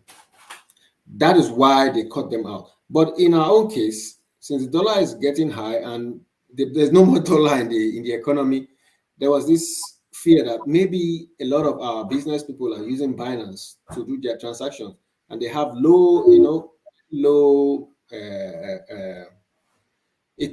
fees, at low fees, and when you keep your money on with crypto, it doesn't lose value. It's like a blockchain arrangement. It doesn't lose value. It remains the same. While other paper currencies fall out, when you remove your dollar, it still remains the same value and you can use it to exchange any currency. So I think that is why they are scared. But for me, I would have thought that the government should do the needful. There are low-hanging fruits. The borders are porous. Things are coming in from customs without proper import or excise duties. The seaports, the same thing. We have a lot of filthy arrangements. The NNPC, the production is not there, no electricity all over the country, so there's no production. We are not exporting anything, and you expect dollars to come in, from anywhere. So I think they're killing they're killing one bird, remaining the other 50 birds.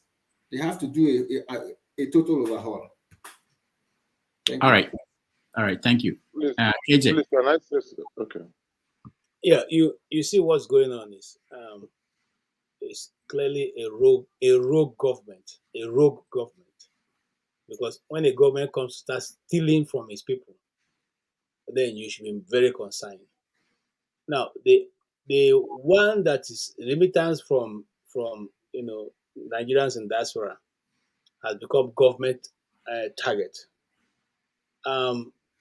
Expatriates working in Nigeria have become government target. It simply shows you that these people have no focus or idea of how to move this nation forward. Now, why am I going to that before coming to what we are discussing?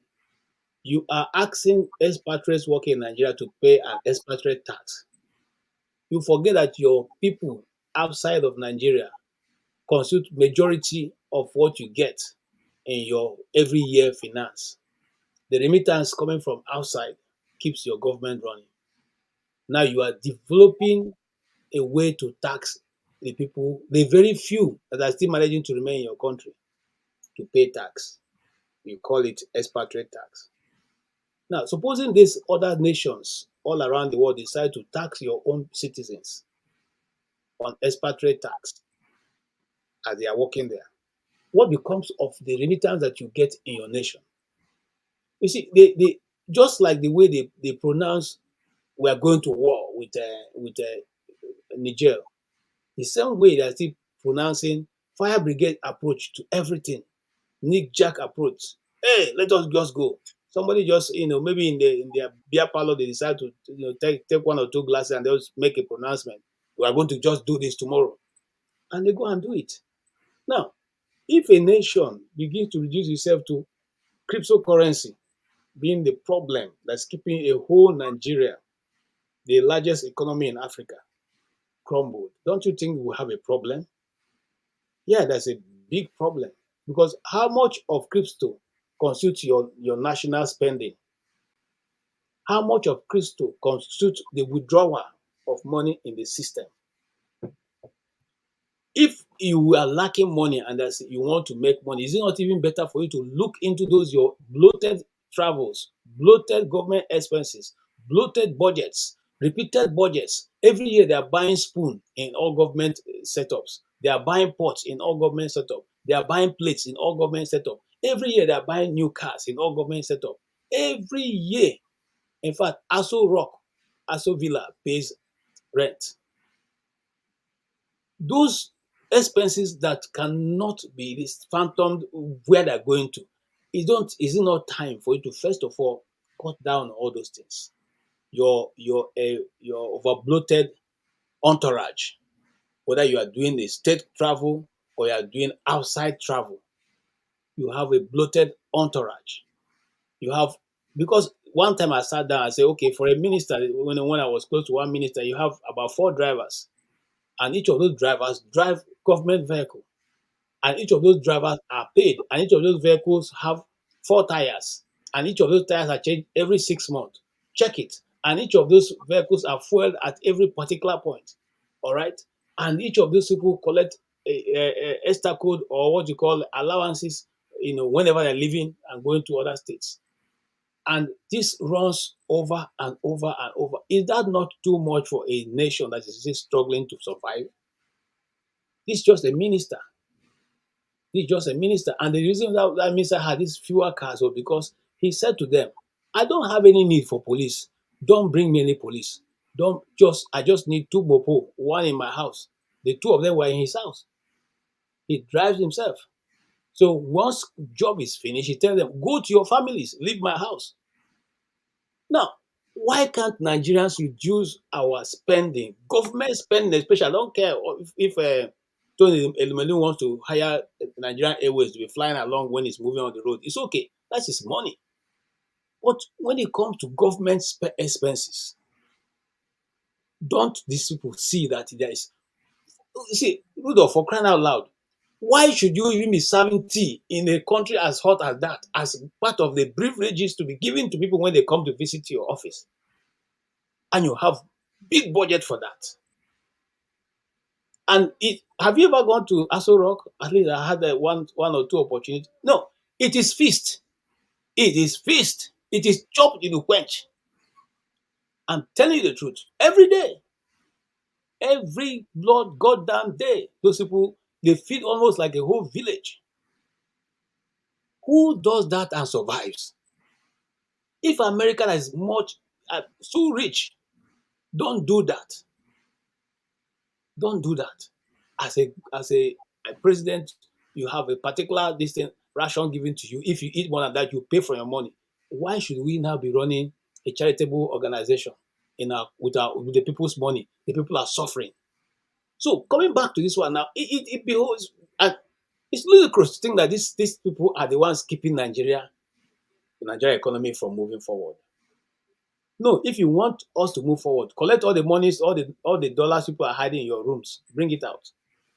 Because majority of Nigerian politicians, I can tell for free, do not spend naira, they spend dollars. So let them bring it out first. Let them bring the ones they packed in their shops. Look, I don't want to tell you something rude of. There's a house in Abuja. The electricity don't go off.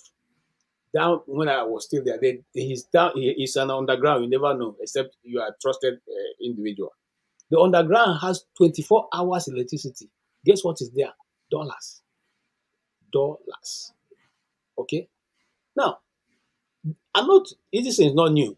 I'm not the person who has. I'm a very far away individual. So people who know these people, and I'm just one of them. There are plenty. Let them bring those dollars out. Let them bring it out. Closing down Bureau de Change. How much does Bureau de Change people have that they're shutting them down? Okay. What about the oil we are selling every day to the outside world? Where does it go to? Why are they not going to NMP? Okay, because we don't have money now. Let us probe everything that NMP has done so far. Is that not a place where government can simply get money from? But we are rather carrying elephant meat on our head and using our legs to look for crickets. That's what Nigeria is doing. Meanwhile, you have the whole elephant on your head. So why not those bloated organizations that people are spending monies for without anybody, giving an account? Get your money from there rather than looking for people who are trying to survive. You license those people and then you turn around to call them illegals. You license them. You collected so much money from them. Now that look, one painful thing. I have a friend who runs a bureau de change. The license you pay so much, and then now they are canceling your business. They're not even refunding your money you paid to them. Is that not a rogue government? Refund the money. So okay, we no longer want you to do business. Here is the money you paid us for the license. Take it back. All right. Yeah, Thank you, PJ. Rudolph, let me come in here. Do you have know an that, account? Do you have account with Binance? Yes, I buy one of their 2 years ago before the thing start coming down. But there's something I want to say concerning the follow of Nigeria. Do you know that what we have in Nigeria that running Nigerian economies is educated illiterates? That is what is running Nigeria government. They are educated illiterates. How can you just sit down one day and say people who are doing the road, the change are the problem of Nigeria? Tony Elumelu, all of them that owns a bank, do you know the kind of money they used to declare every year they make as a profit? All those people that is investing in cryptocurrency, did they go to a cryptocurrency office and deposit money? Is it not through the bank? They deposit the money. Why don't them gather together and reason together? There's something that what is it? Former president 1999, the Olusegun Obasanjo did. What is that? He appointed a specialist in economy, Ngozi Okonjo-Iweala, and Ngozi Okonjo-Iweala do what? Have an economic team together with her. They look into the problem of Nigerian economy and they reason together. And they try to make sure they get out with a true light from the problem they have in Nigeria. He just wake up one day and began to look for people who are doing the bureau de change and begin to arrest them. For what? What did they do? The money they used to trade the business, they bought it. They go to the bank, deposit money, they give it to them. Last time I was in Nigeria, when I went there, what happened? I want to do some exchange. The man said, okay, the money I want to take now is much. Let us go back. We go to the bank. Through bank, he transferred to my own account. So the problem that they are having, that people who are running the economy, especially trying to handle the economic side of Nigeria, they are educated illiterate. They don't know anything. They don't know the direction. They are confused. Okay. So, Eagles Air. Yeah. At Binance, what do? Do you speculate on the currency? What did you? What is the scope of the activities you can do there that will impact the Nigerian economy? Okay, see the way the thing runs. See the way the thing runs. If I have money now, then I want to sell like $1,000 or $2,000, and you, Rudolph, you are interested in it. See how they used to go. Since you are interested in it, now we check the current amount, current rate of it. Now, when we check it, next thing to do is that I will give you my own account. Then you pay to my Nigeria account. You are in America, I'm in India, but you pay to my Nigeria account. Then when I confirm it, then I write a letter to Binance. The Binance will say, okay, do you approve it? I say I approve it. What they do, they will transfer it to you. Then they take their own percentage. Transfer what? The coins that I own, my own coin, that I want to say 1 point or 1% or 2%, based on agreement and the process of the account, the normal rate of the coin immediately. Now, So when I prove it, how does that impact the Nigerian currency? now the way the thing, see, let me tell you, the impact the currency has is that I may buy it now, or you buy it from me, and you are in the America. Now, because you register with your own personal account. Now, when you buy it, you in particular that bought the coin from me, will transfer to Nigeria. Now, the Nigerian government also benefit from it through those banks, because banks will take their own percentage.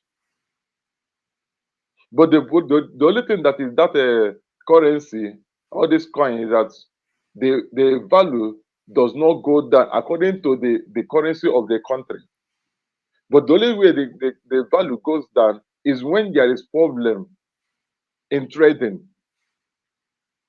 Like some time ago, you found out that the people that is buying it is no longer high, so the price started coming down. And when the price start coming down, it affects the investors, not the country. All right. The people that invest their money is people that the thing affect, not the country. That's why I'm saying, Rudolph, it's a win-win situation for Nigeria if we know how to run these things. There's no way Nigerian government will be losing from it. It's just like I said, it's kind of an elephant meat in your head and looking for crickets on the ground, you know. There are so many aspects of it. We know that Binance has problems with other countries, not just Nigeria, with even the US, with Canada, and but we want to understand exactly what is going on. And please, Rudolph, the main problem they have, the main problem they have, one, America is afraid that most of this Iran, all this problem they have, they can easily use to transfer money from one country to another without any barrier. Like Russia, do you know Russia invested in this cryptocurrency heavily? And there's nothing that you will do concerning the currency will affect them, because the money is already fixed there. Nothing happens to it, except the market have a problem within themselves. In other words, they are afraid that it will be used for financing terrorism. Yeah, exactly. Okay. And also, like all these wicked ministers we have, they can steal government money and invest in that place. All right. Thank you. That's negative side of it. Thank you.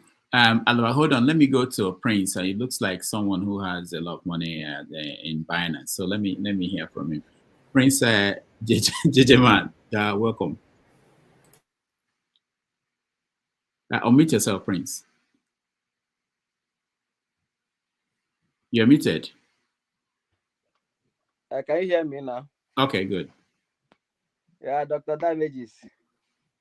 How are you? Done. I don't have more. I don't have money in. Can you hear me? We can hear Hello? you. Yeah, we can hear you. Go ahead. Okay. I don't have money in Binance. Okay. We can only comment about the general things happening about Nigeria. You know, to be honest with you, I want to start first with the topic of Alex Otti. Oh no. We can't go back. We can't go back there now. So what we're going to do? Okay, I came. Well, I came in during that topic anyway. Okay. But if you don't want me to touch on that, just 1 minute, because okay, we don't want to okay, move okay, this fine. conversation away from. Fine. What I want to say is that I want to congratulate him for the good job he's doing, and also to let the Nigerians know that when we had confederation, things were moving forward. Everybody, there was a massive progress. When did we have confederation? Yes, and we can see just devolution of power to the state. You know what the miracle that is happening in Abia State, and everybody is shouting about it. You know, so the way, but the unfortunate thing is that the stage that Nigeria is, I can only say that what the implementation of things now is just patch. Okay. We have a president who came in as irreparable damages, and I don't know how you expect things to move forward when a president admitted that he's an irreparable damages. Okay, what we are advocating is this: break up Nigeria and save lives. Okay, we can speak grammar at this grammar. Our children and children will come up, and they will continue to shout up NEPA. You know, so it's that's our own option for this. Our Prince leader, Gentleman, Prince Gentleman, Nnamdi Kanu. Prince Gentleman, Yeah. please don't blame us for continuing to speak grammar. They know they listen now. Okay, I'm not blaming you to. I'm not blaming you for speaking grammar. You can continue speaking grammar. It's good because they say confession bring possession. Maybe as you are confessing one day, you may possess. But we know that it's not good to dance. It's a dangerous thing to dance with the music of the ghost. It's very, very dangerous. Okay. Because at the stage where we are now, you can see that the recruitment is still going on in our armed forces. The Boko Haram repentance, is it not still going on? The indigenship card have still been given to them, even in this government. Okay, so it's the continuation of Buhari legacy. Okay, that is the danger. These are the things, these pointers are the things that we need to be touching or pointing at. It's very, very important because we are talking of lives. It's when somebody have life that you will not talk of anything progress. Okay? All right, Prince. So, thank you. So on the Binance issue, during Buhari era, we had Aboki FS. Aboki FS, Buhari slammed them. And now these people, they are going on to Binance. What did Buhari achieve on that?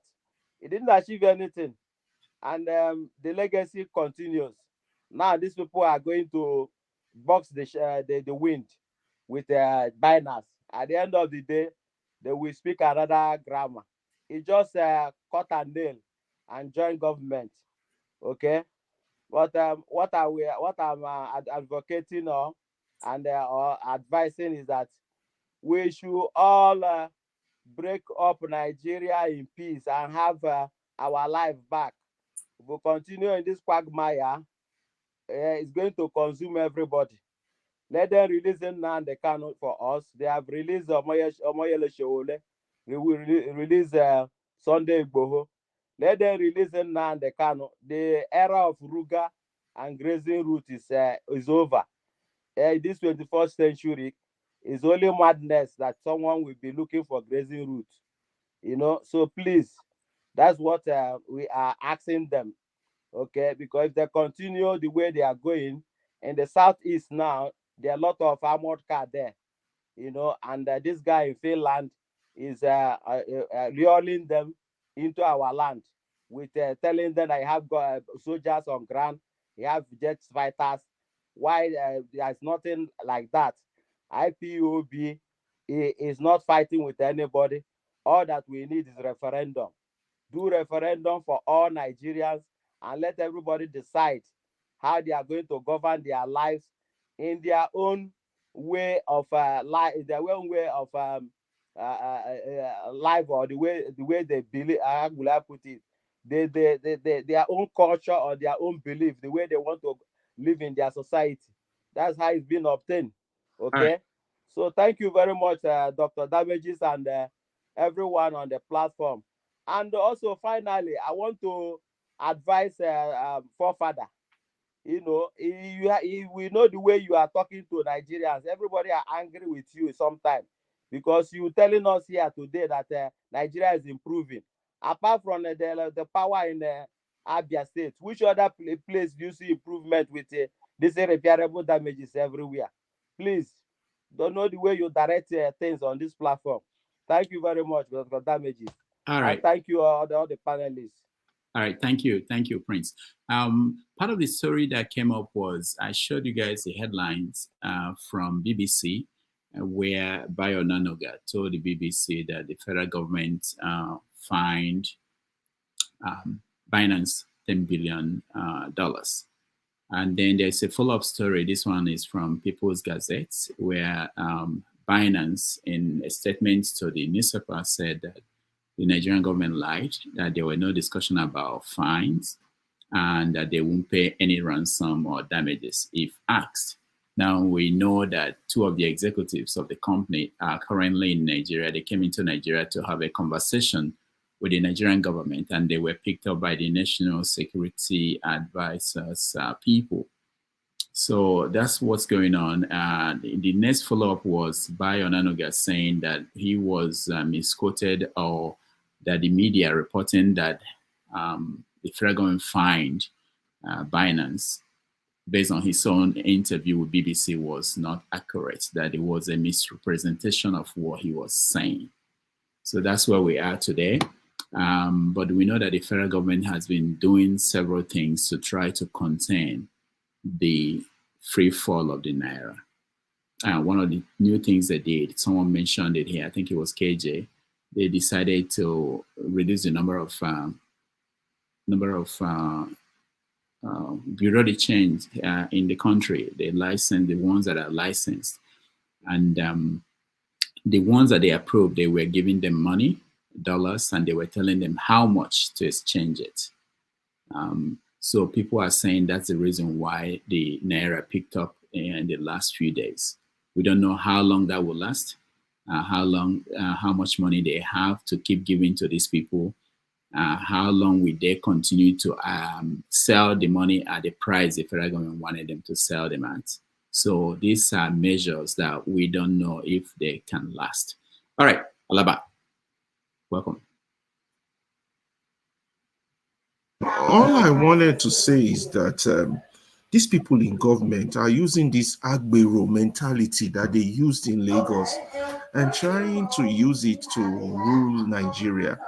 You cannot use Agbero mentality. That is the process of just taxing people. All this he built Lagos was all based on tax. There were no production. There was no development of new infrastructure. There was none of that. And it's the same thing they want to start to do now with Nigeria. First of all, the few speakers that spoke are very correct in saying that they have no ideas at all. No ideas. They just, they're just playing cat and mouse. Let's try this, let's try that. They have no clue on how to develop an economy. It's an Agbero mentality. The only thing they have is to take from people and tax. Nothing. So this economy is why it's going down. Now you want to start taxing foreigners. You want to take people's domiciliary accounts in Nigeria. You just want to take and take and take without giving back, without any plan. So it's an Agbero mentality, the area boy mentality, Oraisa. We call it Oraisa in Lagos, where those area boys will surround you, like Rudolph now, like you looking very rich, particularly with those your glasses, very expensive.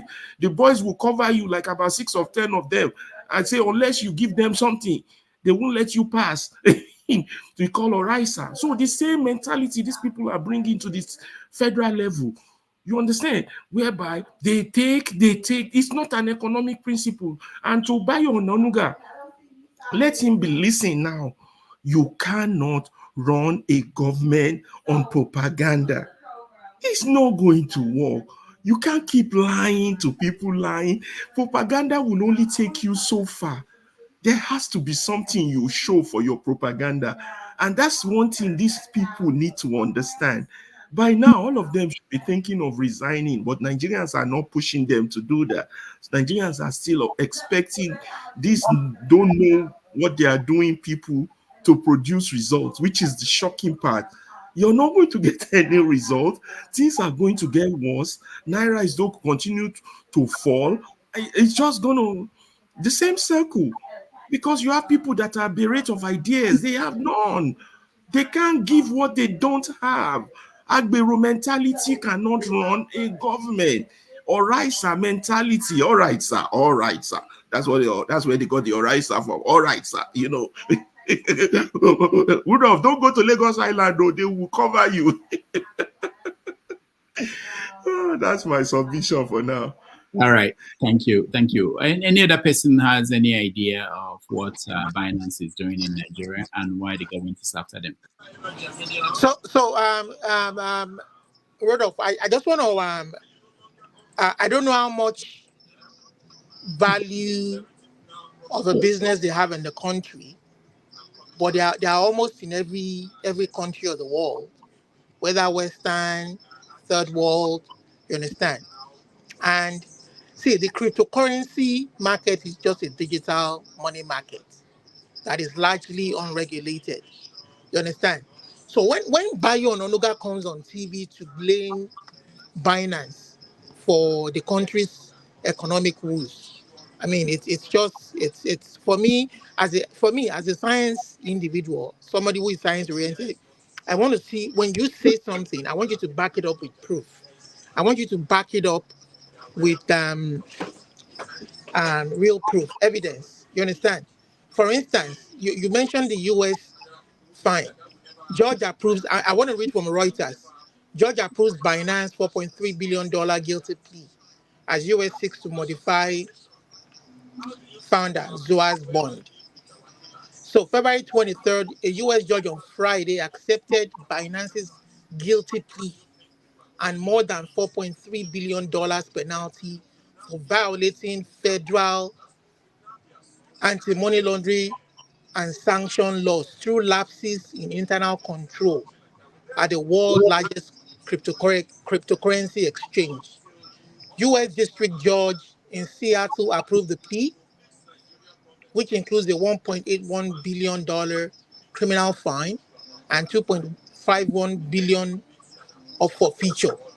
About an hour after the government proposed changes to Binance founders' bond, drawing an objection from the lawyers.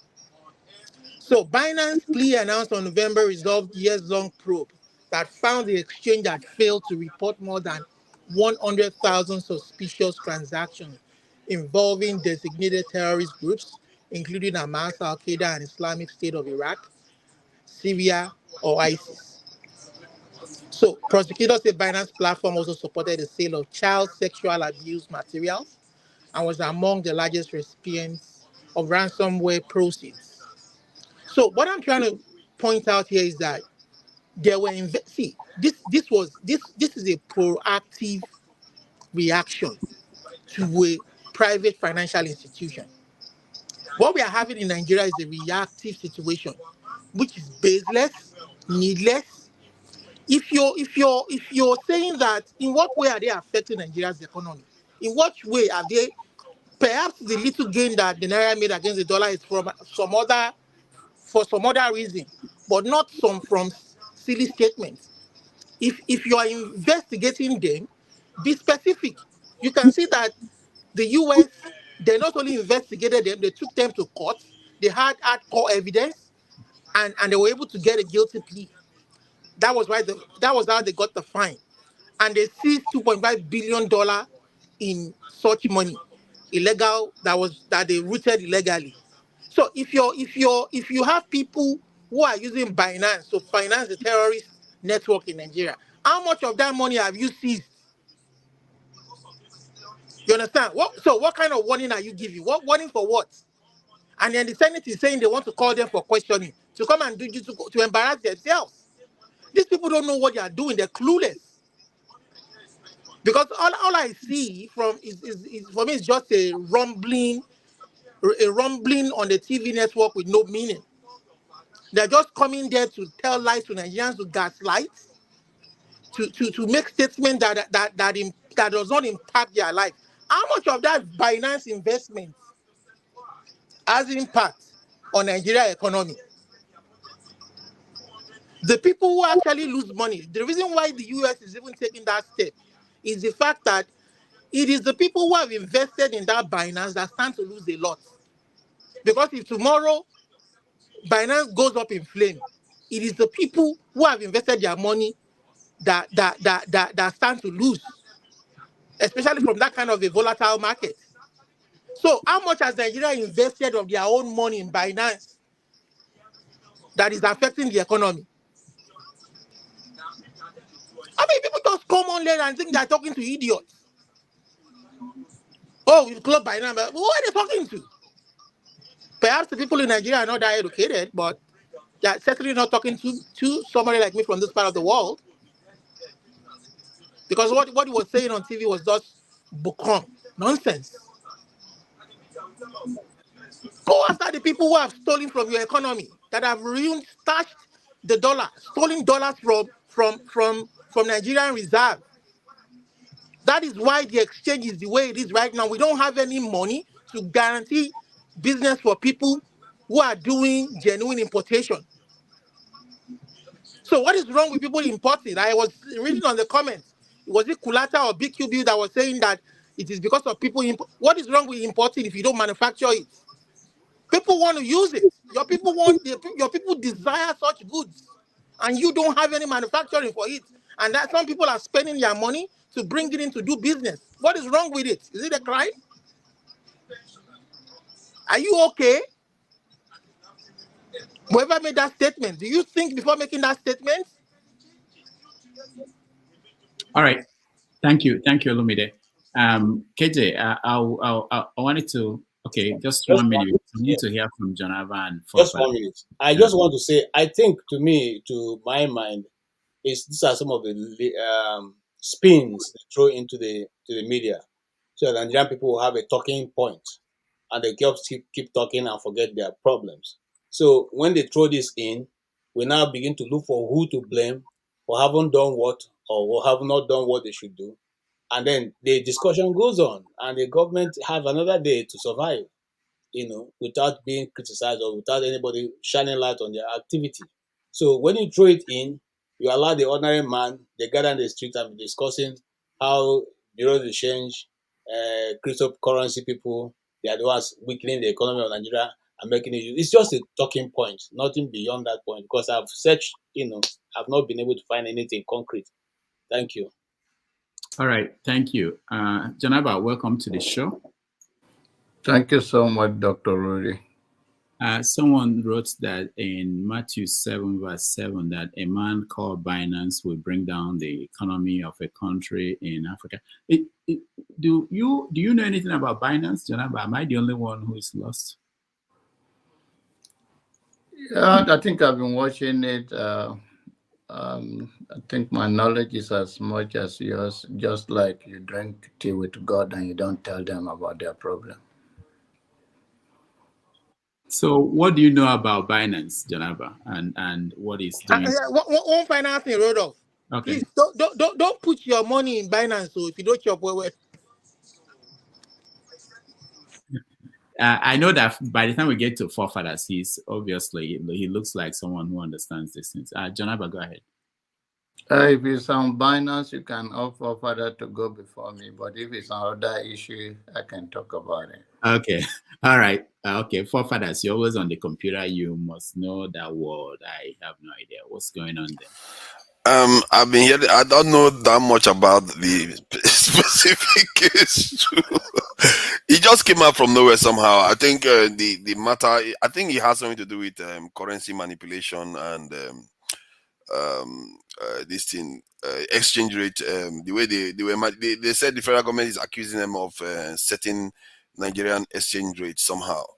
And it sounds more like the LIBOR scandal that happened in the UK some years ago. So I think I need to look more closely at it to be able to know exactly what they are saying. But I think I heard Augustus saying something about how we look internationally. I think from that, I don't think we should worry too much about how we look. If somebody is messing with our economy in any way, in some ways, you have to take action.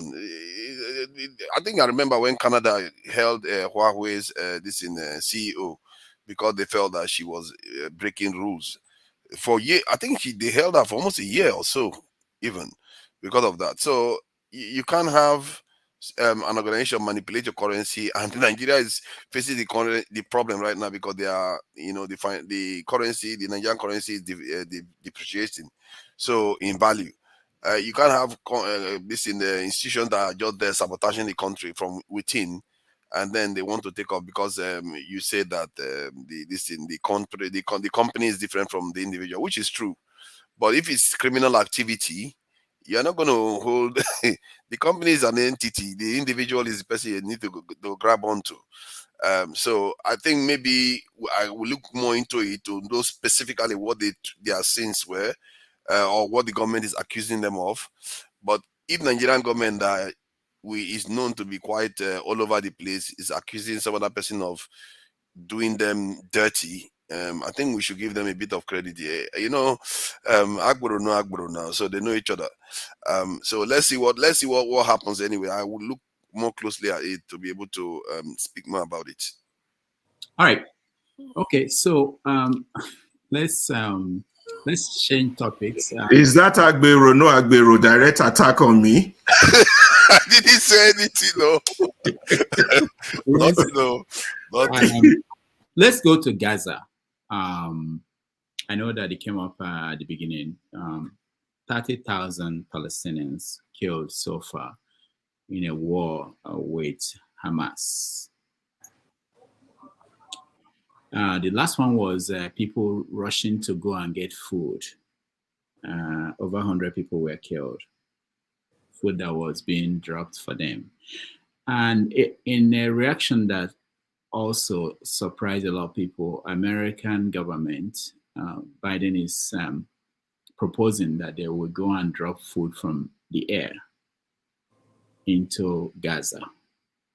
So the United States of America, the most powerful country in the world, has no power, no means of taking food into a territory controlled by, with borders, in Egypt has borders controlled by Israel, to the people that they have to fly in and drop food to these people.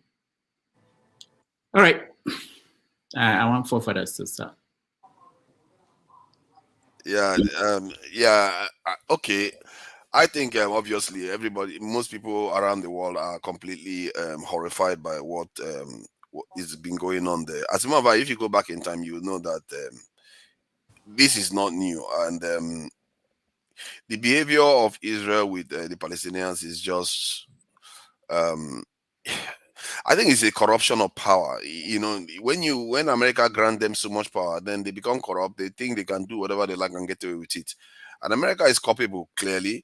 The idea now that they are trying to, we are trying to lift some supplies into Gaza, and we can't. And the truth is that Israel doesn't let America do a lot of things in this territory. Even if they are some of the closest allies going, but they don't let America operate that is freely in their territory. But that said, this whole episode, I think Biden is just playing games. So 100 people die in one incident. That is the one that got you to move. 30,000 has died before now. In how many months? I think 4 or 5 months. So that's 6,000 every month. Gone. And the children involved that are perished in this conflict so far, we're talking about in excess of 14,000, 14,000 children gone. And you allow a military power that you fund, and they are still funding Israel now, even with all this stuff, they are still funding Israel, arming them with all the weapons that they need. You allow a state that you are funding to attack a territory that 50% of the population are children, in such a brutal way too, on top of it, claiming that they are going after people that are underground. Don't we know how to fight people that are underground anymore? You just destroy everything in sight. Is that how it goes?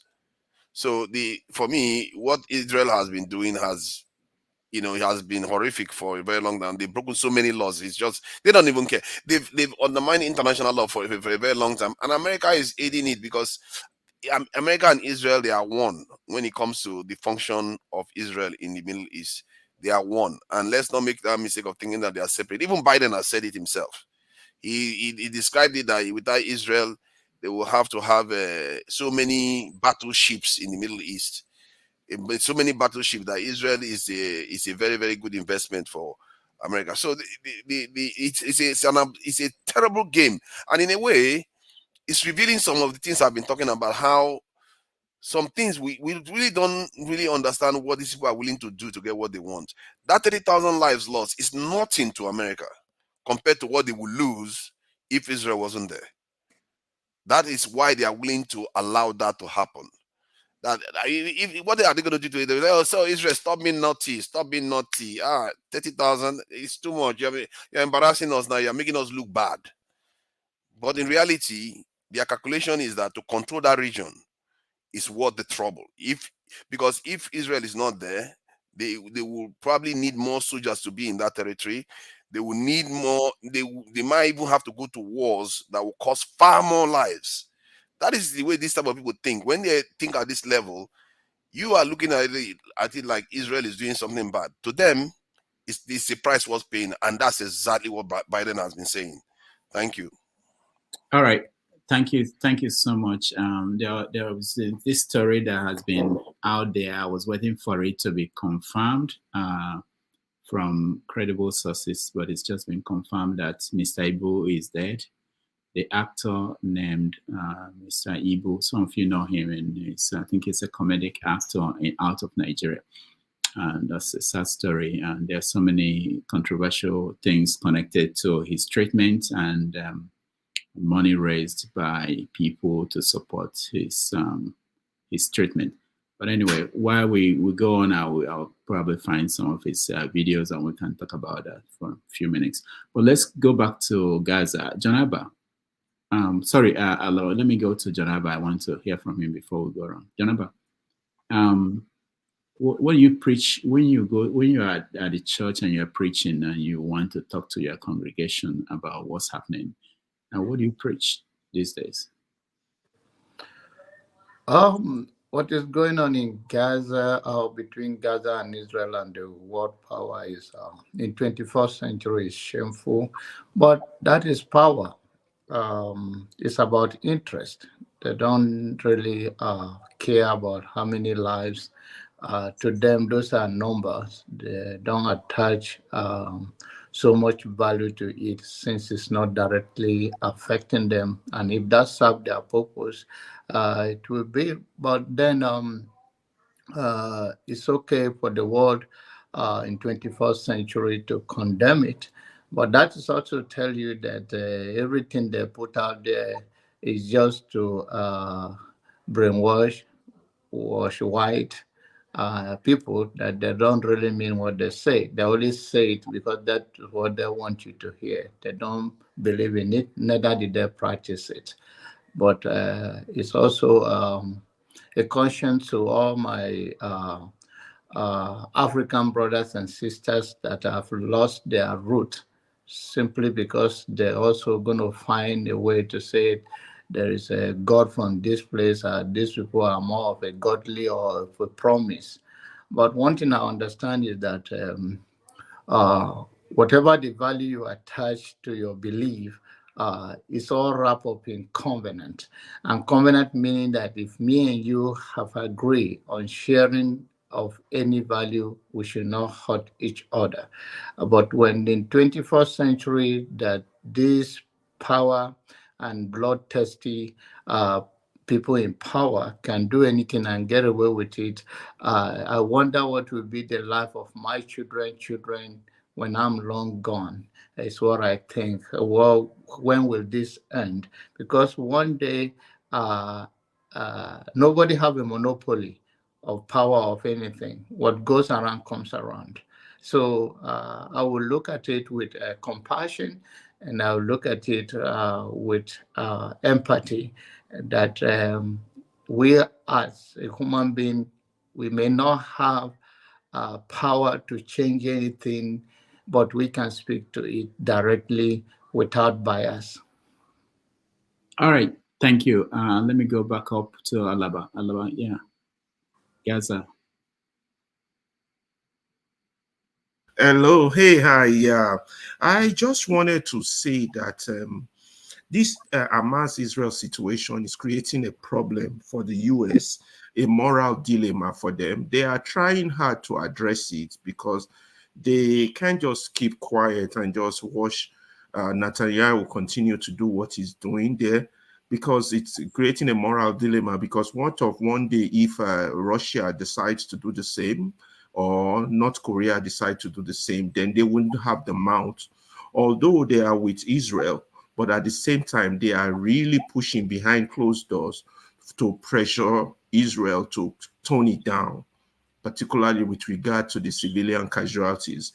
So it's not like they're not doing anything. They are, but they're not doing enough. But on the forefront, they're not going to show that they are doing something behind closed doors. You know, US, no matter what, they will veto anything. They just want the world to know that no matter what Israel does, they are with Israel. But at the same time, internally and politically for them, even among Republicans, it's creating a political problem because the humanitarian issue is still on ground.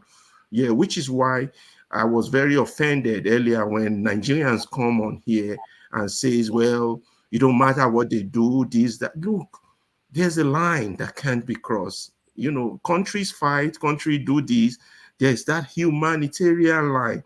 It don't matter how powerful you are, you know, people got to push it. A lot of people are not pushing it hard enough in the US, but some are.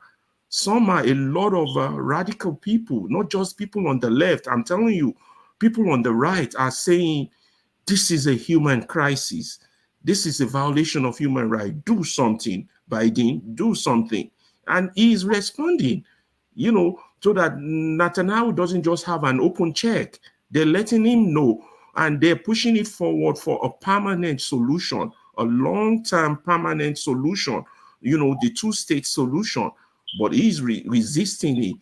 You know, I don't know how long this is going to go, but it's giving them a bad face, and they're trying to recover from it. But they won't put up that, okay, we're going to back up from Israel. No, they won't do that. US would never do that. No matter rain or shine, they'll be with Israel. But at the same time, Israel is creating a moral dilemma for them, which if care is not taken, is going to affect their politics internally down the line. And I think the Democrats are very much aware of that, which is why at first Biden was like, okay, we're just going to try and see if we can get a ceasefire. If we get a ceasefire, then we can incorporate into the ceasefire this long-term objective. You know, both parts are talking. Egypt is doing a great job. Saudi Arabia is doing a great job to make sure something meaningful come down. But you know, what just happened this week with the killing of the 100 people that rushed the food truck didn't help matters, but they were getting close to something, to the point that Biden made a mistake of announcing it before they actually got a result. So it's creating a moral dilemma. And believe me, no matter what people say, moral dilemmas is a problem for internal politics in America. You know, it's going to cost somebody. It's going to cost them. If they're not scared, it's going to cost the Democrat. You understand? Yeah, and Israel deliberately so starved when those, and Nigerians Israel just come deliberately here, starved the population too. That is the, I say, and Israel deliberately starved the population. They are not letting trucks to go in to supply food to them. all that is being recorded. And so when Nigerians come here, I don't know whether it is out of ignorance or out of whatever showmanship, and say, well, yeah, they killed the Igbos indeed. We care about the Igbos. That's not what we are talking about. There's a line, human line, that cannot be crossed. You know, children are dying. 1,000 to 30,000 is absurd. You can't level a whole city just because somebody attacked you. You know, because if presidency is set and they start doing this, when the likes of North Korea start doing their own, People like US, Britain, and all this other Western world would not be able to talk. And people who are smart, who knows international politics, they know this. They know this. I know these illiterate views that some Nigerians come here to spread. Well, they attack Israel first. There's what is called proportionality in war. And there's what they call rules of engagement, even in war. That's why we have war crimes. And I'm just here to educate people. I'm not saying I know more than people, but when people push out ignorant position and ignorant views, dehumanizing position, I totally stand against it. This is just my submission on that. All right, thank you. Olumide, before I come to you, I want to reframe this question because about the implication on why we need to care, not just because they're human beings, also like Alabat tried to make reference to, it could happen to us. So the Niger Delta militants could decide tomorrow that they are tired of Nigeria, they are fed up, and they want their own country. I want to use that as an example. And then they go out there and demand that. And then what happens? The federal government could decide to attack. And if we didn't care about what is happening to people in Gaza, if we are calculating, because there are people who make this calculation, or that if the federal government should attack from the air, kill 100 people, that the world will react. The world may not react, and it will not. I can tell you that. The world will start having meetings and try planning for ceasefire for 3 weeks or 4 weeks, and more people will be dying in your own territory. And it could be any group here, anybody, any group you belong to. And that's why we should care, because it may be happening to other people right now. It could happen to us, whatever group we belong to. All right, Lumide. For me, it's a very, very touchy situation. No matter where you swing to, it's kind of difficult to be on one side of the divide. But the question I want to ask is that, if there's a ceasefire today and Israel stops the war, what happens to the remaining hostages that are still in captivity? Should we just forget about them? Well, part of the negotiation is to free them also as part of that ceasefire. So has Hamas agreed to the ceasefire? No, not yet, because okay. So yeah, I mean, you can see where the burden of decision kind of shifts to. So have they agreed? So the person who is really stalling the ceasefire is the person who is claiming to be under attack. I mean, it's unfortunate that majority of innocent people, it is true, women, children, young men are also bearing the brunt of all this. Most especially if your enemy is an unconventional force. They don't wear uniforms. They mix with the rest of the population. So it's always going to be a hard battle for the Israelis. And don't forget that the Israelis who are losing soldiers, they might not be as much as the opposite side is losing. So we have to weigh issues and balance sides. And don't forget that before Israel embarked on this war, they gave a 3 weeks ultimatum. 3 weeks for hostages to be released, before the 3 weeks passed and nothing was done. So, I mean, for me, Hamas brought it on themselves and their people. When you go to war, there are consequences. If Hamas could eliminate and prosecute the war today, they will gladly do it. You understand? So most especially if you have a people who are saying that the enemy that has a doctrine that you don't deserve to exist as a human being, whether they are Holocaust deniers or not, it doesn't matter. When you tell your fellow human being they don't deserve to live, they don't deserve to exist, they have a right to defend themselves by any means possible. So Israel has its own fears too. So the war should prevail on the Arab world to speak the truth. stand for the truth. Talk to your people, the Hamas, to release the hostages. You understand? I think, sorry, let me just correct something. It's Yeah. not, Hamas is not the one stalling the peace deal. At the moment, they just haven't agreed. As a matter of fact, the last time I So, heard, so what is the meaning there? What is the meaning of the haven't yeah, agreed? the meaning is that the last time I heard, the Israeli Prime Minister called it delusional. That's the Hamas terms. So, But as Hamas should first release all the remaining Yeah, hostages. the why should question they to release the you, hostages? Uh-huh. Olamide. Because So Olamide. you want them to forget? You want them to forget the about way the it hostages? works, what they are saying is that if the war ends, then they will Uh-huh. release the hostage. All right. Olamide. If the war Who's ends, saying that? Hold on. Hamas is saying that if the war ends, that they will release the hostages. That So if so Israel so so goes for a ceasefire. who should have the higher burden of terms?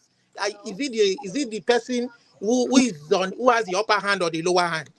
Do you know Palestinian land is being occupied? Occupied by who? Who owns the land? Okay, Now you hold on, should hold on. know. Hold on, hold on. Occupied by who now? I don't think you know the topic that Yeah, you You are. I don't know don't the think. history. I See, think. I will tell you. I will give you history if you want He history. doesn't. Hold on. Olumide, hold on. Okay, let me go to KJ. You guys are moving it to far away about who owns the land. Once you go there, you're finished. Go ahead, We KJ. can have a civil discussion about the history if I you know, want. but not. Let's finish the current issue, then we can go back. Okay, I just to put it on the record, I do not approve violence in whichever form. My family suffered a lot of violence during the Biafran Civil War. My father lost everything he owned, and after the war, he had to start all over again. So, any war, on whichever, whether it's fought in Biafra land or in Israel or Hamas, it's not approved. However, I will start from home, then I'll get to Jerusalem. Now, this same firing from air, which Rudolph made reference to, is going on right now in Igbo land. Villages have been burnt down. And it's on video there, and the war has not stopped. Neither have they called for a ceasefire. Neither have they called the Nigerian government to question. Neither have they called the Nigerian army to question. Neither have they called, to question any young man who has been accused of being either an IPOB or ESN who have been killed for nothing. They've never been called to order. So our rushing to now begin to condemn what is going on or be on one side sometimes looks a little bit doesn't sound right to me. It doesn't look well to me. Since we have to start from home to Jerusalem. Now coming back to what is going on, just like Olumide asked, we had a peaceful world, at least to an extent, until October 6th. Now, do we approve? And as a media person, at least I can say I reported a bit of the Liberian war. I was one of the maybe first journalists that got on ground to do a documentary of that war. So I spoke to people like General Devil, but Naked, and the rest of them. I don't want to go into that. But there are many faces, and sometimes when I look at those shots coming there, I can tell a lot of things from it. So when you tell me there's these children that are being killed, sometimes I don't want to. It's an open media, so as nobody goes and quote me anywhere. I'm an international person because don't put me in something I don't want to put myself in. But there's many stories that can be retold. There can be many stories that can be retold. So in every war, there's a bit of propaganda. Okay, what is said in the international media may not necessarily be what is on ground. Okay, so now if that be the case, that means that there's some things that we can turn around. Now, if you listen also to Netanyahu, his last interview, he was asked a question, and the question, hey, my friend, go. And the question he was asked, I'm sorry for that distraction. My son is trying to look at Rudolph. He's always interested in looking at Rudolph. So now the question he was asked, even if America decides to not go with Israel right now, Israel will still not stop. Israel will still not stop. I just want you to put that behind your back of your mind. Because if Israel stop, what you are saying that there will be no Israel. Listen to what he said. He said, we don't have any problem, but if you want all these things to end, tell the Hamas, the people in that side, to stop training their children and tell them death to Israel. That's the chant. It's like a national anthem. Death to Israel. And a country gets up and say, we will not rest until there's no Israel on the face of the earth. Are you saying now these people should now surrender and wait to be taken off? So a man who, there's an Igbo language proverb that say, a man who is surrounded by enemy guards his life. So you don't stay without having to protect yourself. Okay. So now, just like Olumide said, you are holding some hostages. Part of the negotiation is that you should release those hostages so that hostility will stop. And you say you will not release them. Are you saying that Israel should now forget about his people? If we look down the history, how many people were in Uganda when there was the Entabel? Okay, when Israel left to go to rescue their people in Israel. In other words, Israel is a nation that can go to any length to rescue its people, dead or alive. Get that? Dead or alive. So if that be the case, then it means that you're holding on to those hostages will prolong whatever hostility that's going on. Are you aware Israel has 7,000 Palestinians in its jails? In jail, not in detention, not hostages. No. In Yeah, jail, you said It's called without hostages. trial. It's called Without trial. hostages. Hostage. Without They are not trial, it's tried. Without hostages. trial. They are not my tried. brother, you said, you see, Without It's trial. part of the game. Did they just arrest them or did they not Some of them commit for crimes? years No, without they did not trial. commit Did they any. not commit crimes? Olamide, I thought it's my time. Rudy, They just pick No, I'm them on the just street. asking They you. didn't I'm just commit crimes. asking you. Rudy, I want to Hold ask on, you a question. No, they commit crime 3 days ago. They commit crime Eh? 3 days ago. That you They, kill 100 of them. They commit crime. Tell me the crime that they commit. That they are rushing to take yeah, food they in committed their own crimes. place. Attack In people with what guns way? in neighborhoods, Hold on, fighting law enforcement officers. hold on, No. hold on, everybody.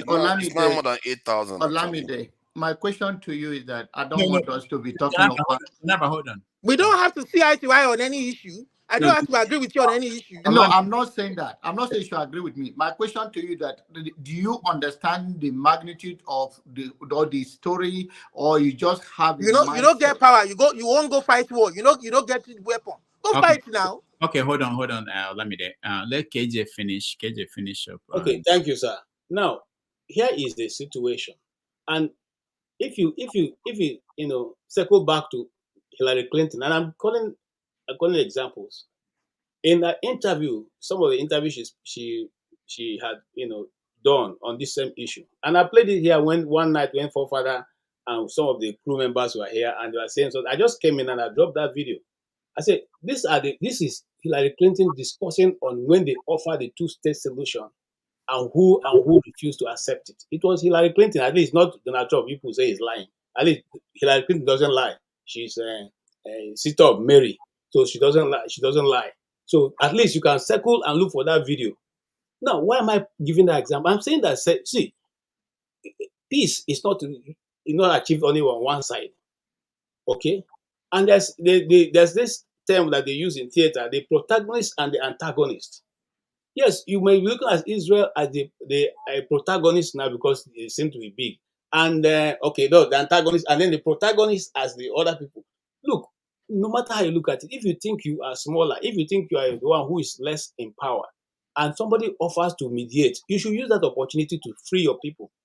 I think that's what I would have done. You see, if people are saying, okay, we want a two-state solution, you are saying no, you don't want these other people to be there at all. Where do you want them to go? It's just like when South Africa got independence, and then some South African leaders got up and said, we don't want white people in our country. Mandela asked them, where do you want them to go? Some of them don't even know where they come from. So for them now, that is their country. So we cannot achieve peace and progress by saying whites should leave because it's not their land. Let everybody leave. And that's the Igbo worldview. Egbe boru, ugo boru. Let the kite pitch. Let the eagle also pitch. But if you say your brother will not pitch, show him where. So if they can show Israel where to move to, if they are not longer in that land, then probably will be going somewhere. But for now, the two-state solution is what everybody and anybody can approve. But you cannot tell me that if you are chanting that I should die, and then I would now go to sleep and say, okay, whenever you like, come and take. No, I wouldn't do that. That's simple. All right. So for context, I'm just putting it out there for everybody. if you go to Hamas, and they pointed out some books they use in school where they said that Israel should be eliminated, and their issue with that. There are also people in Israel who are saying that Gaza should also be wiped out. So we have to acknowledge that if we want to be sincere about what we talk about, that the people, even government officials in Israel, saying that these people should all be taken out, wiped out of that place. And so it's not a one-sided thing. Then the other. So Rodolph, Yeah. I do agree with you that we should treat issues. Olumide, wait for your turn, or they go send me out of it. Olumide, wait for your turn. Olumide, I want me doctor comot me. Wait for your turn.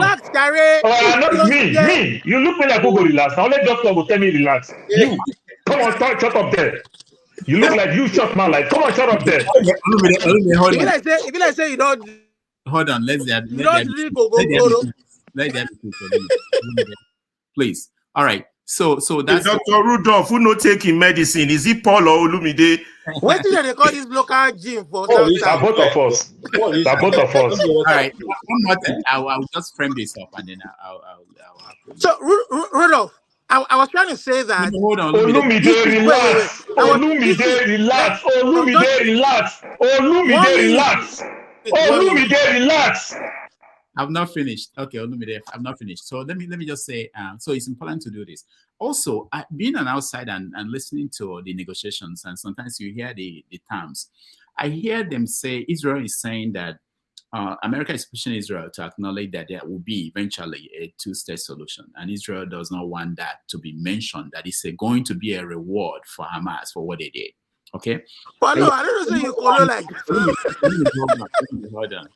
Hold on. And also, I hear also part of the sticking points in the negotiation is that Israel is saying that they don't want permanent ceasefire because they want the right to, they said, as they said, to finish Hamas. They believe that any ceasefire that is permanent, that whatever is left of Hamas, they will continue to be a problem.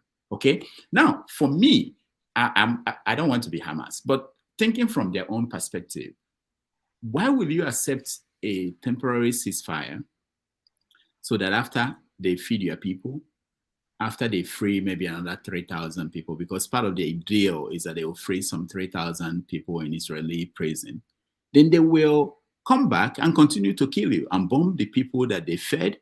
So why? So you have to understand, remove yourself from whatever part you are supporting and think about this like a rational human being. How will you negotiate this? How will you? And people are saying, like Olumide is saying, they should free all the hostages so that they will. That's the beginning point. Okay, that's the beginning. Oh no, baby, relax. I mean, you won't go carry for Hamas. You won't go carry. So Olumide, hold on. So if you say that, I'm not saying Hamas, they're a criminal group and gang and everything. I don't, support it. But look at it rationally as a person who could be in any side of this discussion. If they release the prisoners, all of them, case closed. They will now wipe out whoever is. The only reason. Hold on. I want to go away. I want to just say one thing. You go, but before you go. Hold on. Just one thing. Okay. Yeah. In a war situation, in negotiation, take every small action that you can get for peace, even if it's just 1 hour. Because within that 1 hour, a lot of things can change. So when you go into a negotiation like this, whatever you can grab, you grab it. And when that is being implemented, you move to the next stage. You could get some people whose heart to be softened from that action that is taken. So what America and the rest are doing is trying to see those windows of opportunities opening, and they can quickly grab it and do with other things. But if we say no, because it's just going to be this is, you'll probably not be able to get anything at the end of the day. And more people will keep dying from it. Okay.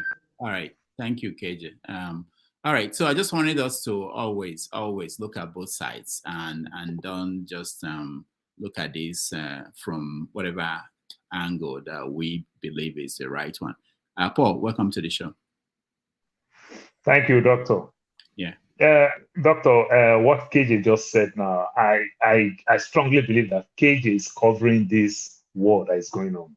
But sometimes maybe living in America for so long and everything makes him stop reporting news. So KJ is following the American type of way of news.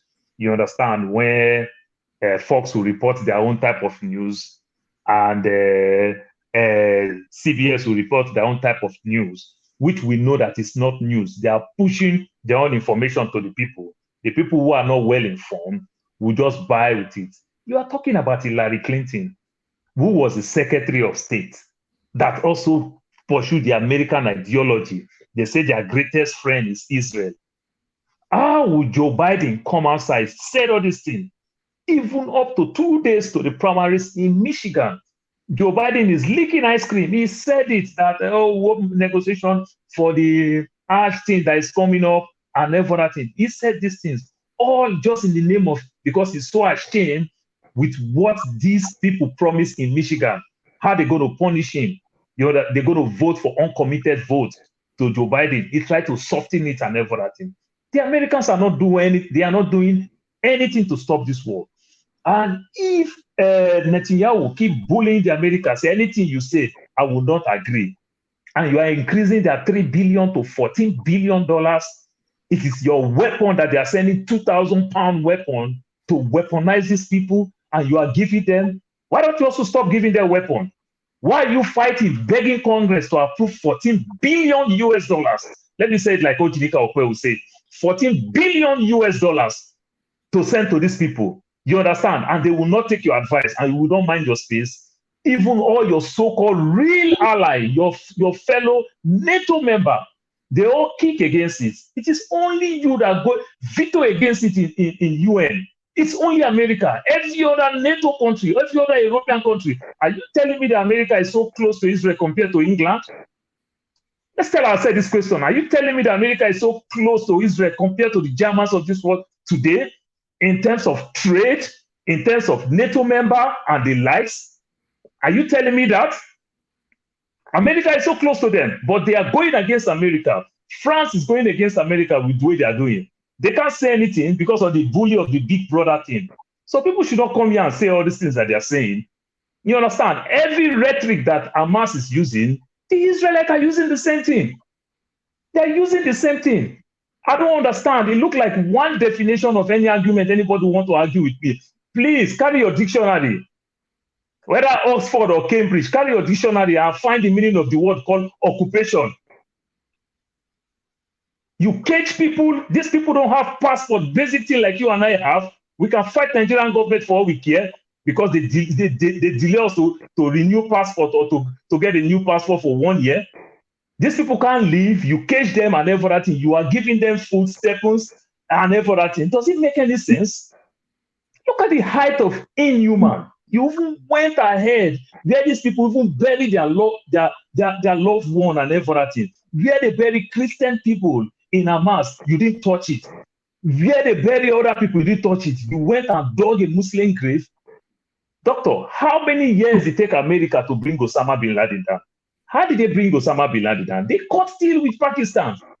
They cut deal with Pakistan and they use intelligence to bring Pakistan down. You understand? How do you tell me that you've killed 30,000 people and 10,000 of them is Hamas when you throw weapons from up to down? Where do you get those figures? Where do you get those things? You just want to reduce these people population. You just want to end them. Let's tell ourselves the truth. You are throwing weapons from up. You are shooting sporadically everywhere. How can you now identify that these are the terrorists? Where is common sense? Why would common sense become technical? Let us tell ourselves the truth. This is barbaric. This is inhuman. This will never make the world a greater place. The population of these people, they are even younger than Nigeria. We are talking about kids that are 18 and 20. There are over 60% of them over there. These people, these kids, they were not there when Hamas was even elected in 2006. These are kids that they were not born. But what will recruit these kids to do this barbaric thing today? They see themselves eating animal feed. They see themselves drinking bad water. They see their parents, they see their siblings dying in drones. You understand? My brother, shut up. I've never seen you this. Shut up. Let me finish. Shut up. If America is talking, Canada people should quiet. You're so unorganized. Shut up. All right. Shut up. So the kid, my brother KJ that is talking today, he make mention of what his father lose. He did not lose anything. It's what his parents lose. I see KJ fight for the Igbo people. I see KJ fight for the Biafran cause. He did not lose anything. His parents lost something. He did not lose anything. That is what you are doing. Killing these people today. These young kids will grow tomorrow, will want to fight back. They want to fight back. The way you are killing them, the way you are taking lives and properties. These are the people who are preaching clean energy. See the way they are throwing all this weapon. Destroy the ozone layer, destroy everything. This is barbaric. You damage hospital, you damage everywhere. This is wickedness. This is genocide. Let us tell ourselves the truth. If you tell me that Israel is going there, go use the intelligence to be bringing their warlords down, I think it makes sense. America level Afghanistan. They did not cut Osama bin Laden. They used intelligence. They wrote off debt that Pakistan is holding. They wrote Pakistan debt, all just to take one man down called Osama bin Laden. C6, intelligence. My brother, how do you throw bomb from up? You kill people in mass and you say you are killing a mass. My brother, if you step this KJ, now let me take it personal. I want to put it to you. That is how the so-called Nigerian government is looking for a Bubagu, or they are looking for this boy, Nnamdi Kanu boys. Then they are killing innocent people, punish innocent people in the East. Will you appreciate that kind of method? Don't conflate Igbo. Quiet. I'm using it as a case study. Will you appreciate it if government will say we want to bring Nnamdi Kanu boys down? Then it's for other innocent people, citizens in the East. In the East, look, listen. If they call Nnamdi Kanu, listen. If they call, can you listen?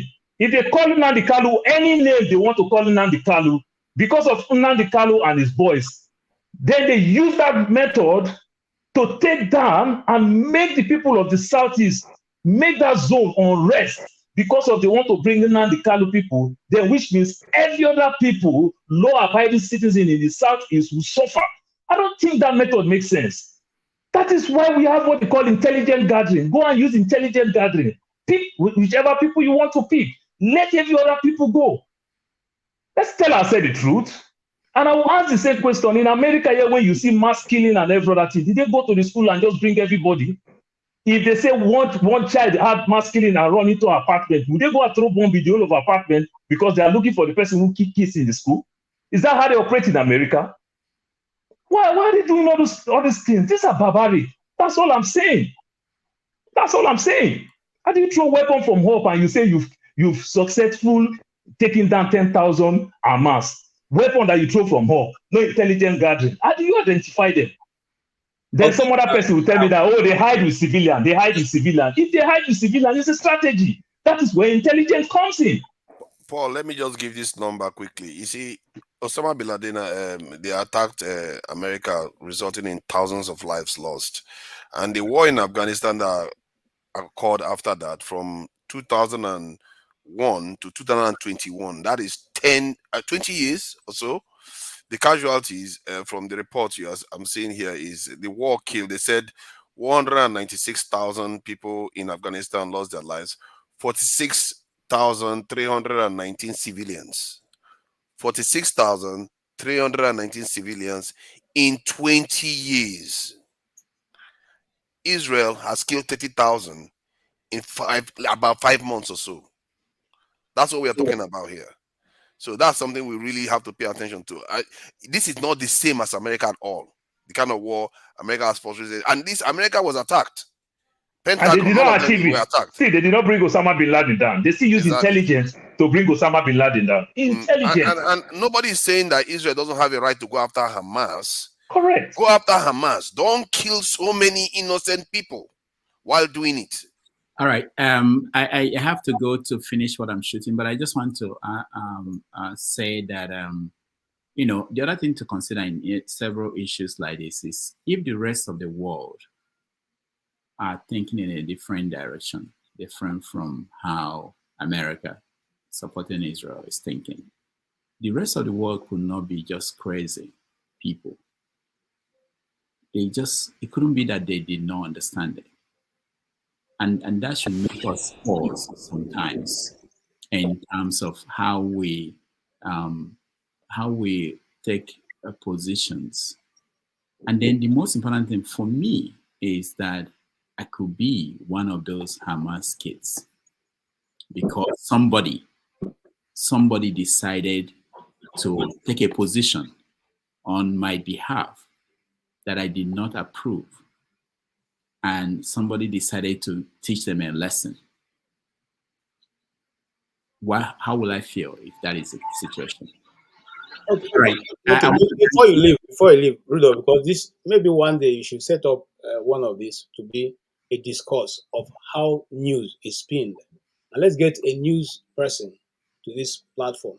You see, sometimes the reports that you see are just a media spin, and you see, let me even put this out here because this is also a media sport. Now, when you take a news item and you see 10, 20 using the same language and the same content, the same approach of construction, it is just a spin. It is not necessarily meaning that that is the situation on ground.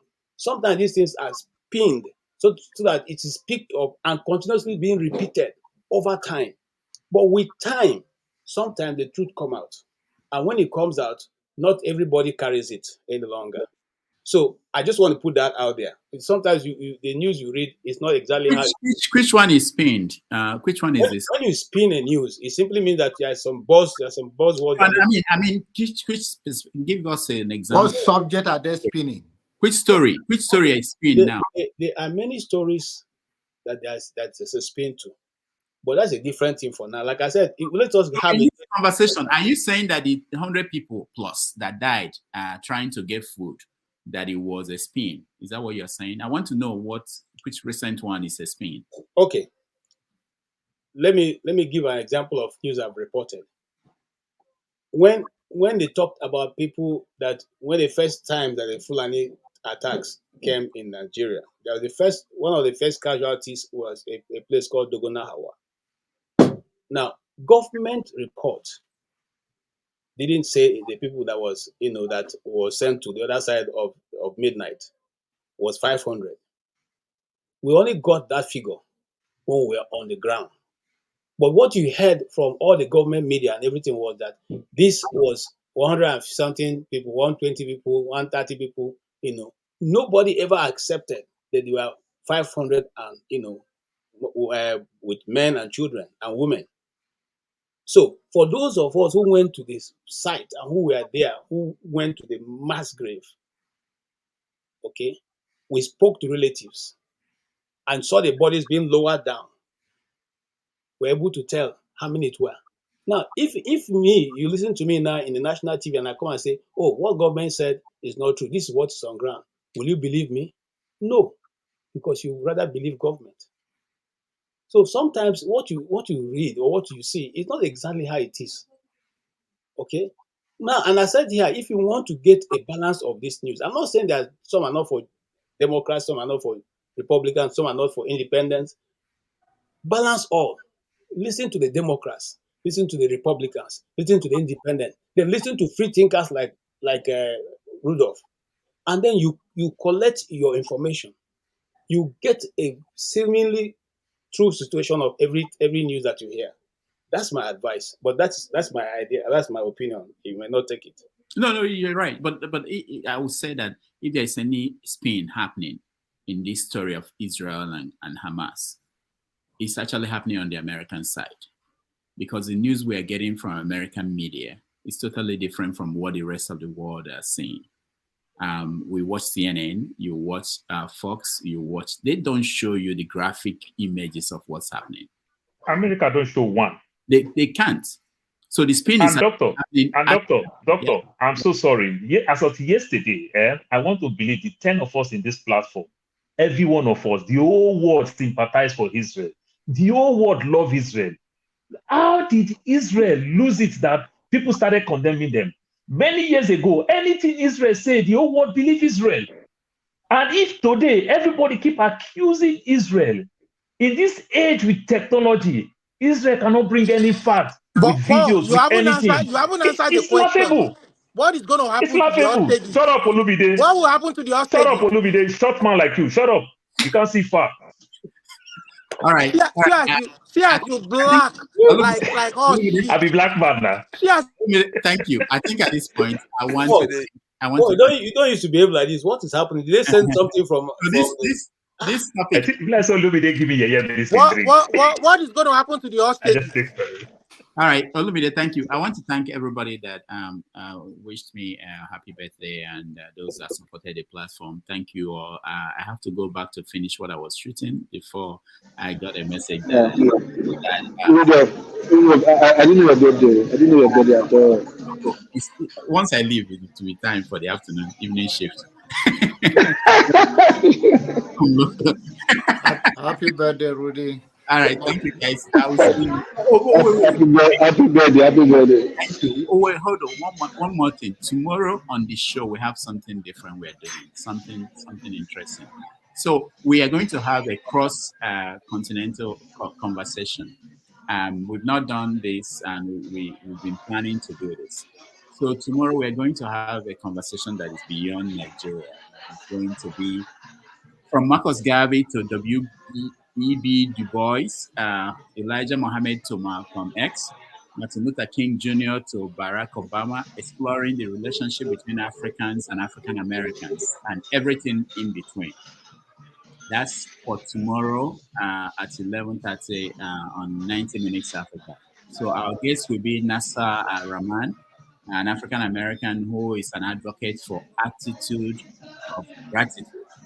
And also our friend Dr. Perry Bremer will join him for that conversation. We will be here and we are going to talk about what's wrong with Black people. People have been saying that what's wrong with all we Black people all over the world. So we're going to expand the conversation and bring our brothers into this talk. So if you can join us tomorrow, we will appreciate that. All right. Thank you very much. And forefathers, over to you. Thank you. I don't know what the Black Stone is doing here. He was there when you were here. It's as if all these people. I think there is something going on in America where the time you leave is when they all start coming in. So look at Blackstone is backstage now. I don't know why they all show up suddenly. All right. Yeah. Okay. Take care. All right. Good. Yeah. Why does everybody show up when Dr. Name is about to leave? Like it's almost like, is it the time or something? I was there before. Call their name. Wait, Call their name. Call their name. Call their name. Call their name. You are the biggest culprit, loco. You are the biggest culprit. You show up always when he's just about to leave. So you can. Yeah, because like Wole so you can. Look at him. Is it the time? I don't know what's going on. Okay. Okay, then let's carry on now. Who is next? It's the time, actually. The time is more convenient for Yeah, Jonaba is next. Yeah, Jonaba, please go ahead. Victory is going to explain Binance to us today. Victory is going to explain Binance to us properly. Please go ahead, Jonaba. I don't know if I'm taking you guys back, but the issue of what I see on the agenda for today of the police, the state policing. For years, somebody thing is on though. Somebody's gadget somewhere is on. I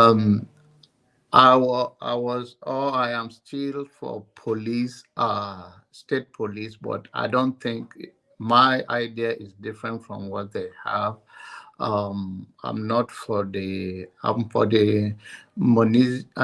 municipal policing, not for the state policing, because that gives the governor so much power. And the governor can use it for tribal, for political interest. So if you give it to the people, that means the city, most cities are the same tribe in most local governments. So it will not be easy for them to oppress themselves. And if at all it happens, you go to the local government and the traditional leaders to make sure that their areas are secured. So I believe that they're going to localize in the state level of power that the governor are abusing now, that if they just allow state policing without taking it down to the local government, then we talk about how does it going to be financed? Because if we talk about the financing of it, is always going to sponsor it. How do they raise money to pay the police that are going to be controlling the destiny and the security of their places? I think the orientation also has to be changed by educating the people, whether have a seminar to say, okay, your destiny is in your hand. What you do in this area will bring job, will bring a lot of development, how you tackle policing, the safety of your place. But to just allow state to just say, okay, we have state police under the governor, it will be a land grabbing. It will be tribal issue, because not the fact that people are from one state does not make them one tribe. And they will always, Nigerians always take advantage of anything in their own possession. So I'm not for state policing in that level. That is not what I advocate for. In case people say, okay, you say over the years, one state policing, it's not that structure that I want in place. No, okay. But if you go by what is happening in Abia State, they devolved some powers of energy generation to the states, and you can see that maybe there is something that happens when you move things to states that make it slightly. This is just an early period. I'm just using it as as a kind of, could that be, could you be open to that if you see that, let's say, the power supply bill works out fine, the states start generating their own power because they are able to manage it? Because if they can manage power, maybe they could manage security too.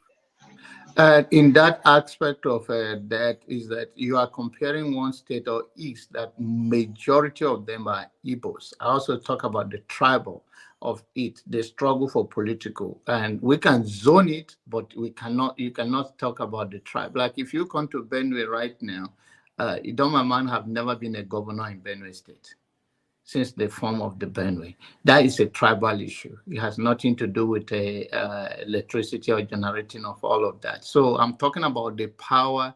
You are talking about the power generating that serve the community in large quantity of the same tribe.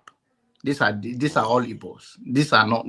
I want you to understand what I'm saying is that these are all Igbos. The old state are Igbos. When you come to Benue now, Benue State, they are not all Chiefs, and they're not all Idoma. I see. Okay. Yeah. Okay, I take your point there. Have you got anything to say about the Palestinian this in the you know what the topic Dr. Damage left on, the Israeli-Palestinian issue? Yeah, I spoke to it in a way that I want to. I don't know. I already said it. I don't. He asked me from other aspect of religion aspect if I talk to my people, and Jonaba, I understand your fears, but can I ask you this question? Is it Olumide, okay? No, I just want to ask you a let question. him finish. One Why you question. get Topman syndrome like he this, has moved on from the Olumide? Now topic you now. short. Olumide, leave it. He has moved on from the topic. He should have asked a while ago. Let him talk about what he's talking regarding the about topic, now. regarding It's not Israeli Palestinians you are talking about. You're no, going back to police. It's question about state police. Yeah, but he has Olumide, moved on let from that. him That's what I'm telling you. speak. He has Just speak moved on for from him. that. You should have asked a while ago. Please go ahead, Jonaba. The issue of that, human being, we are born biased, but at a point in life, as you grow, and a lot of empathy and open-minded, and understand structures, understand history, and understand how the world will be in years to come. What you are doing now, is it just for power for now, to satisfy your individual gratification for the moment? What is the future of my children and the next world will be depending on what these people are doing in Palestinian and the Israel and Palestinian fight, because there are a lot of Palestinians that will escape this. Don't think if they're meant to wipe them 100%, it is impossible, because some will still escape. and tomorrow this will continue. There is also a biblical story to it if you want to go that way, but I want to stay on not on any religious issue. I believe that the hypocrisy is all about power, and there is nothing compared to even if it's this whole Palestinian is wiped out, the power people who are playing it that is serving their interest, they don't care. And that is what we are seeing. It's not about, oh, they don't feel it, they don't think, they just turn blind eyes and deaf ear to it because they want to accomplish their own power or strategic. Because if you listen to Joe Biden, for instance, even before he became a president, he been very, very straight about it. They plant Israel there for their own strategy, for their power. And the point is that the war in Ukraine, it entered the third year now. How many civilians have died there compared to what is in 5 months in the making? How do you justify that compared to what is going on there? And so, end of the day, if you look at it, we're all supposed to turn and say, you know what? The reality of it is that it's just a power struggle. They have no, and for whatever blood testing they want to accomplish, for whether individual or for a nation or grip into power. So we don't confuse ourselves that, okay, you want to justify this on any base. I don't think we should put ourselves in that position. All I'm feeling empathy for a soul of human being. And to those that says that they're hostage or they have been, what happened in October, whatever, if you look back, this have been happening. These people have lived under that stage for years of signs of the Israeli army. Even before the war, they launched the war. Netanyahu himself says that they're going to wipe them out. So it's not issue of, oh, these people have been shouting that we're going to wipe these people out. And like we said, many of you have said here, both sides have been saying it. And this is not the way we want to live. Before we do anything, let's turn mirror on ourselves. I know that there is no fairness anywhere in this world right now. But if your child or anyone close to you have to go through this, will you still have the same position of whatever you are standing on? So I think we should, even if we cannot do anything, we should pray for grace upon all of those ones that lost their loved one, whether it's in Israel or Palestinian, or those have been displaced, and those that are in prison, injustice over there, that may God give them comfort and find a way out. Thank you. Yeah, people don't understand necessarily. I think the supporters of Israel, they forget that all of us here, to an extent, are biased towards Israel. We tend to want to support Israel. Many of us are raised in Christian surroundings. That the Bible talks about how Israel and other. We all are biased towards Israel, and because of that, most of us don't see some of the things that are going on that they do. It's almost like because the occupation has gone on for too long, they've gotten so used to it being cruel to another population. They don't feel it anymore.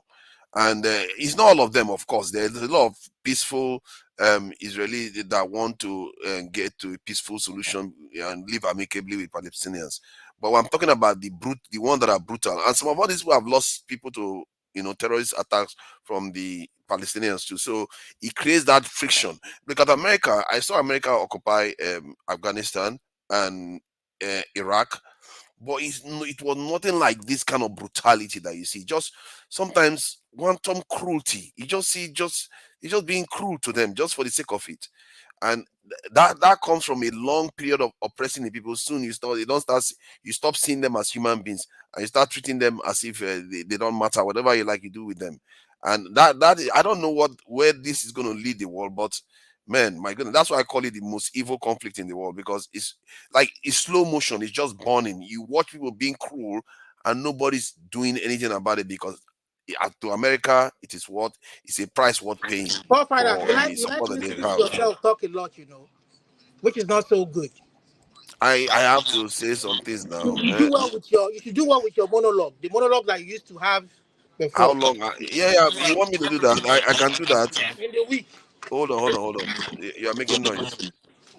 So no, I just thought I should say this because for me, I sometimes I think in my head and try to wonder why they are doing what they are doing and how they got to this position.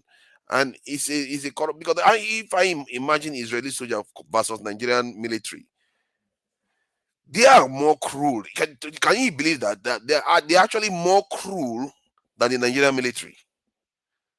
Some of the things they do to the Palestinians, like they shoot them like animals, like they just shoot them. You will see them and they will be pulling one person will go out to go and pull the other person. Young people, they will go and try to pull somebody out from the road where they just shot. They will shoot the next person again. They go on social media and brag about it. One of them is bragging about how they killed a baby, a teenager, but it's that he's looking for a child to kill. How do people become like that? It comes from years of dehumanization. But what can I say? I'm rambling too much. Who is next? I think it's Tone. I think Tone came next. Tone, please go ahead.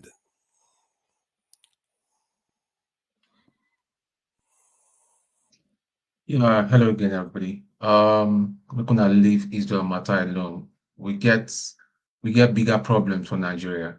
And Paul, the energy where they take the support Hamas, make you support Igbo people too. And other people where they marginalize. He's not supporting Hamas. So, no, wait, let me finish now. So the same way you're Speak crying honestly. about the same way you're crying about your tax money, your president is using to prosecute all this. Listen, you guys don't understand something. There's something more that is at stake. Have you asked yourself why there's a media blackout on Ukraine? Have you ever sat down and asked yourself, do you know the kind of thing that is going on in Ukraine as we speak? And yet, their president, every time he's just jumping to go and collect money, his wife she's gallivanting the whole place and shopping in the most luxurious places with all the money we una give them from America. So listen, the fact is that the world is, I don't want to use that word, the F word, is messed up. The world is messed up. We can wake up tomorrow, nuclear don't happen. And everybody will be struggling to survive. That is the reality. People tend to forget that we are sitting on a keg of gunpowder globally, the global event. This guy went to Russia. Carson went to Russia to speak to Putin to find out what the truth. A lot of people are criticizing him. That's what we call journalism. So all those American journalism, British journalism, will just take the side. They've been painting Putin as the devil himself. That he's got no humanity in him and all that. We found out it was all lies. This guy that just died, his opposition and all that, they put it on Putin that he was killed in but yet there's a report which they are trying to trying to suppress, that the British Secret Service was responsible for his death. No, don't laugh. Are you See, saying listen, Nevani's death? you don't understand. Sorry, Don't laugh about it. Are you There's talking some about Nevani's death? Yeah, there's some sinister Yeah, things that are I'm going. not. I won't be surprised. Even That your won't brother surprise KJ me. self laugh. Don't leave me laugh. Your brother KJ too laugh. Yeah, No, there's no, some laugh. I No agree with worry. him Paul, it's a because I've read that possibility. report. I actually No suspect. laugh. I know what you're talking Somewhere in about. my mind, I've I read it. question myself a little bit there's some about that too. sinister thing. We don't see too many things. So my thing is, let us look after what we do within our distance. That we have our brothers up in the middle belt around Mr. Abbas place and all that are being slaughtered. And let's shout about that before we start shouting about Arabo people. Because Arabo people don't give a I'm sorry, I don't know why I'm swearing this evening. I'm just restraining myself. So my thing is, my heart goes out to them. It's not a war is not a nice thing. If you've seen one in whatever scale, it's not a nice thing at all. It's not a nice thing for people to have their displaced, bombed, and all that. It's not a nice thing at all in the least. But let us control what we have to control. Nigeria is at war right now. Tinubu has taken over and his gang has taken over Nigeria. That war, that one, that war on his own. See, it's the world we're living right now is just crazy, crazy, crazy, crazy, crazy, crazy, crazy. So I don't want to get involved talking about Hamas or no Hamas. Hamas is not. They're equally not. They're not equally not clean. You cannot mount rocket launchers on top of a residential building and don't expect it to be called an act of war. You don't do that. I see, Tone, everybody accepts that Hamas committed war crime when they did what they did. And also everybody accepts Israel's right to defend itself, and not just a right, a duty. They owe their citizens a duty to defend themselves and get their people back too. But Can I tell you what's happening? when you do Okay, that, wait, don't go forefathers, and wait. start killing Do you innocent know what is civilians. happening? Netanyahu is under so much pressure from left, right, and center because the rabbis, some He's having rabbis corruption believe, case. Netanyahu is yeah, having corruption yeah, case. some rabbis So that's the believe third side to that it. no, some rabbis believe that God has called him for a time like this to hand over to the Messiah. And I'll tell you who the Messiah is, in case not of you. I mean, you can laugh at me and say, "Listen, don't come again within religious thing." It's going to be the Antichrist. See the site of that mosque. Well, I'm just trying to remember the name of the mosque. There's a mosque. Al-Aqsa Mosque. Thank you. It's going to the day where any of us here say that mosque has been bombed for them to build the third temple. Just know, say, listen, it's all over for humanity. But Anything you can know the happen prophecy from that says point. that same prophecy talks about a Yeah, third of exactly. It's deeper. So hold on now, all a these third of things the that is Jewish playing out and population all get that, it. he's Hold on now, under pressure let me state because it so you hear it clearly. That because they prophecy believe says that a third of the they Jewish believe population they believe will that die, will they be believe killed that God is by on their side Christians. and they exterminate these people totally. Is it right? It's not right. Mbola All of to us know shut it you, is not Both right. sides is saying the same thing. That Na to Jews will shut you, convert to Christianity. People don't know how. Yeah. So, I think the whole religious stuff, when you read it a little bit, it sounds like a caricature of everything that has been going It's on. a comic. But but Hey, the truth of the situation is that America sees Israel as a very valuable asset there, not lie. and Yeah, that is exactly. why they allow what is happening to be happening. And you But should forget there are a Tone lot of though, there are a Where lot you of carry us Jewish go? Americans. Where you but carry Tone us though, go? the fact that you didn't want to talk about the loss of life of going to 12 to 14,000 this in children You know in it was about going to 5 happen. months in this world. Forefathers, when that thing happened, I just said, "Oh my God!" I didn't say, "Oh my God" for the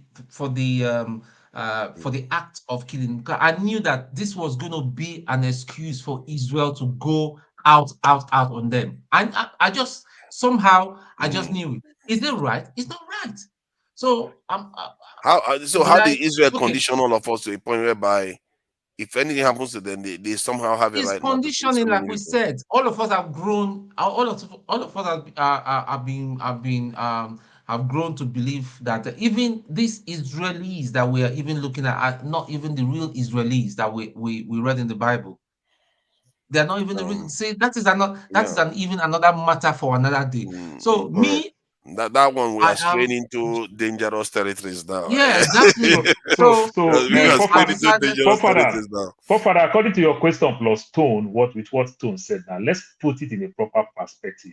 This tell you when the mainstream media reported this news many years ago. Because of technology now, that everybody can see these things. Many years that we fall in love with Israel because America, that happened to be their own ally, they report this news to us. The world, the so-called Western world, the so-called England, they report this news to us. And everybody supports Israel. But now with technology, if everybody could be blaming Israel from 5,000 till it get to 30,000, Israel can't bring any proof to show that, oh, Hamas do this. That's why we go based on self-defense or something. It just tells us that, so they've been doing this thing for a very long time. After all, like I Exactly. said, this occupation is been there since 2007. And you Exactly. get people. And they're not The they're whole not population, where Hold on, the hold whole on. of 2007. He's been there since 1967. since 67. He's been there. no, let me 1967. just even say the No, 2007 one when they built those Okay, bridge, when they those fenced gates, it round. they Okay. fenced it round. That's what I'm saying. Paul, what I'm trying to That's why the word occupation now has been there. They can't go out. They can't do anything. They're tired Paul, of free food. Paul, in conclusion, what I'm trying to say is that the matter that we are seeing is more complicated. Even Iraq, Iraq, Ukraine. If you know the secret behind that, again, America is a bad country. They've committed so much crime all over the place. 100%, we agree. We agree on that one. I think for me, when I look at America at that high level, I try to balance things out because America is a superpower. The way they reason is not like the way a normal human being reasons. That Middle Eastern region is a bridge between Africa, Asia, and Europe. It's very, very strategic region. All the world powers before have always come from there. And now you have a major powers that have a lot of oil and a big religion like Saudi Arabia there. They have to maintain control of that area, otherwise they will lose control of the world. To them, what Israel is doing now is a price worth paying because Biden says it like literally in words that do you know how many warships we'll need to have in that region without Israel? That's the term he used to describe it. Because to them, their calculation is worth paying. All this thing we see is big. To them, without it, they will have to kill far more to maintain control of that region. That's their thinking. Forefathers, I agree with you. can we talk about this gentleman that have just died? Let's go back to our country. Let's talk a bit about our country. Yeah, I think you are Ibu, looking for please. every way to run away from this So, Israeli discussion. Please, it's hi guys, complicated. fellow panelists. They don't abuse me for comment section. I know Let's what go goes to now. Victor. I think somebody has already said that we should allow Forefathers, Victor to talk. hello, happy weekend, everybody. Odi, welcome. Odi, welcome. To jump in. I don't want you guys to. This is a topic. I just wanted to make a comment about this, topic, and listening to everybody. Hold on. You see, No, he wants to move on to something else. That's why I had to jump in. Yeah. Thank you, Odi. You know that we have to, with their honorable guests here. Victory is here. Somebody has already said it on the chat. That Victory has just been calm, and we should allow him to talk. The Blackstone, joined us and all. So, Victory. I don't know whether it's fair for me to do this.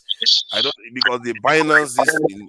I don't know what is going on with that Binance stuff. I don't know whether you know about it. If you know about it, can you educate us a little bit about it? And then you can comment on the Israeli-Palestinian topic, then so that we can move on. Yeah, thank you for that. So that's why I actually came on to talk about the Binance issue because I think there's a lot of people that are just I don't even know whether they know what's going on anyway.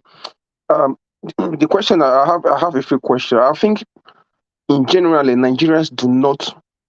I wouldn't say I shouldn't generalize. We don't do critical thinking, and we don't ask enough questions. That's why some of our politicians get away with the nonsense they get away with.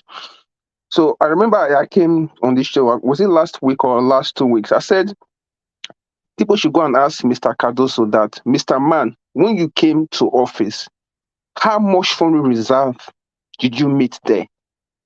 We want to know that figure. Number two, they should ask him that why is the NFTC not remitting US dollar to the CBN when they've sold their crude oil? Why are they not remitting money to the CBN? What's the reason for that? Right? And then if you link up the refinery issue with what's happening, there's one guy that normally goes to Arise TV. I can't remember the guy's name. The guy is into finance. He said he looked at the figure that Nigeria import. Was it 2022 or something like that? He said it was about $60 billion, and $20 billion was for related crude oil. Right? So you can see the link now. If you remove 20 billion from 60 billion, that's a massive amount of money that we could be saving if our refineries were working. So the people in government now, they are saboteurs. They are listening to people here. They are telling them how to run our country. And they've literally told them that you must not let your refinery work. And he said as well that we imported about $2 billion of plastic. Can you imagine that? Plastic. Victory at that way, Gary. And then He talked about even palm oil we're importing. I mean, some things that you can't even make it up. So when you add those figures together, you're getting close to about $25 billion that we could be saving in our forex. And now, if you go back and then Cardoso is saying that he will start giving dollars again to brew the change. Why is Cardoso giving dollars to brew the change? I said I'm going to design the system free for the CBN, free, right? CBN should not give any dollar to any commercial bank. Anybody that wants the dollar, go through the CBN, where you will track you to know where your money is going to, right? So CBN is part of this whole thing that is going on in Nigeria. Why are you giving dollar to a certain group of people? If Dangote can get dollar for 500 naira per dollar, anyone in Nigeria should be able to get the same rate. And then I will go back to the issue of Binance now that people don't understand. Further, do you know that nobody can use the Nigeria card to make international transactions? The reason people go on Binance so that they can get their digital dollar to do that transaction. You cannot use your Nigerian Naira card to do any transaction internationally. And people have to buy things. So Binance is a way of going around getting your money so you can do your transaction. And then what I expect the Nigerian government to do is to say, listen, which is what they did here as well. We're going to work with you. We want to know the people that are doing transaction on Binance. We want to see those information and even tax them. It's a revenue for Nigerian government, right? So the main issue here is an issue of liquidity, that Nigerian government does not have the USD to back the demand for the USD. Because for that, you will not know where you go and buy a product cheaper. If I can go to my bank and get dollar, why do I need to go and get digital dollar? So clearly, that is what is going on here. It's a demand and supply issue. There is no dollars available in Nigeria that you can go and get from the commercial bank. So people go and get. So what is the issue the Nigerian government has with Binance then? So what they are saying that people are using it to move money outside of the country. So it's like you give me naira, I give you digital money, digital dollar. That's what it is. So if you want to also like, plus they say KYC. No, Binance does KYC. They do KYC. I'm talking part of the allegation at the level on there. That what? So they want Binance to show them proof of a KYC. No, the Binance will not do that. That is not money laundering. No, that is data protection. I mean, I don't like saying this. I'm just talking the allegation. I'm not blaming the allegation. What they level against them. Yeah, okay. Like I said, like I don't want to start developing into thing because I used to run an exchange, so I know what is happening. So what they are saying, the Nigerian government is saying, is not correct. Because the level, Victory. Please ask Kulata to wear his gangster sunglasses and he put on his watch and come, because he's telling you that he's Olodo. The guy that does not even the rewire guy that is now turning himself to economist. Do you know? Listen. Do you know the person that set up GT Bank, the GT Bank in Gambia, thinks that CFD trading is gambling? These people do not know nothing. Cardoso is just a figurehead that doesn't know nothing. He doesn't understand nothing. They know this thing. They're just trying to spin the narrative. So my question, my solution to Nigerian government should be thanking Binance and all that, and even be thanking the crypto industry for creating thousands of jobs for Nigerian people. Do you know how much of Nigerian young people that are trading? They should thank the digital economy for that, because Nigerian government has not provided job for anybody. And I'll tell you what they've done now for that, they've made it worse, because as I'm speaking to you now, I know people, right, that are even trying to take that business from Binance, and they're even happy. So people are moving to other platform now, and this thing is going to continue.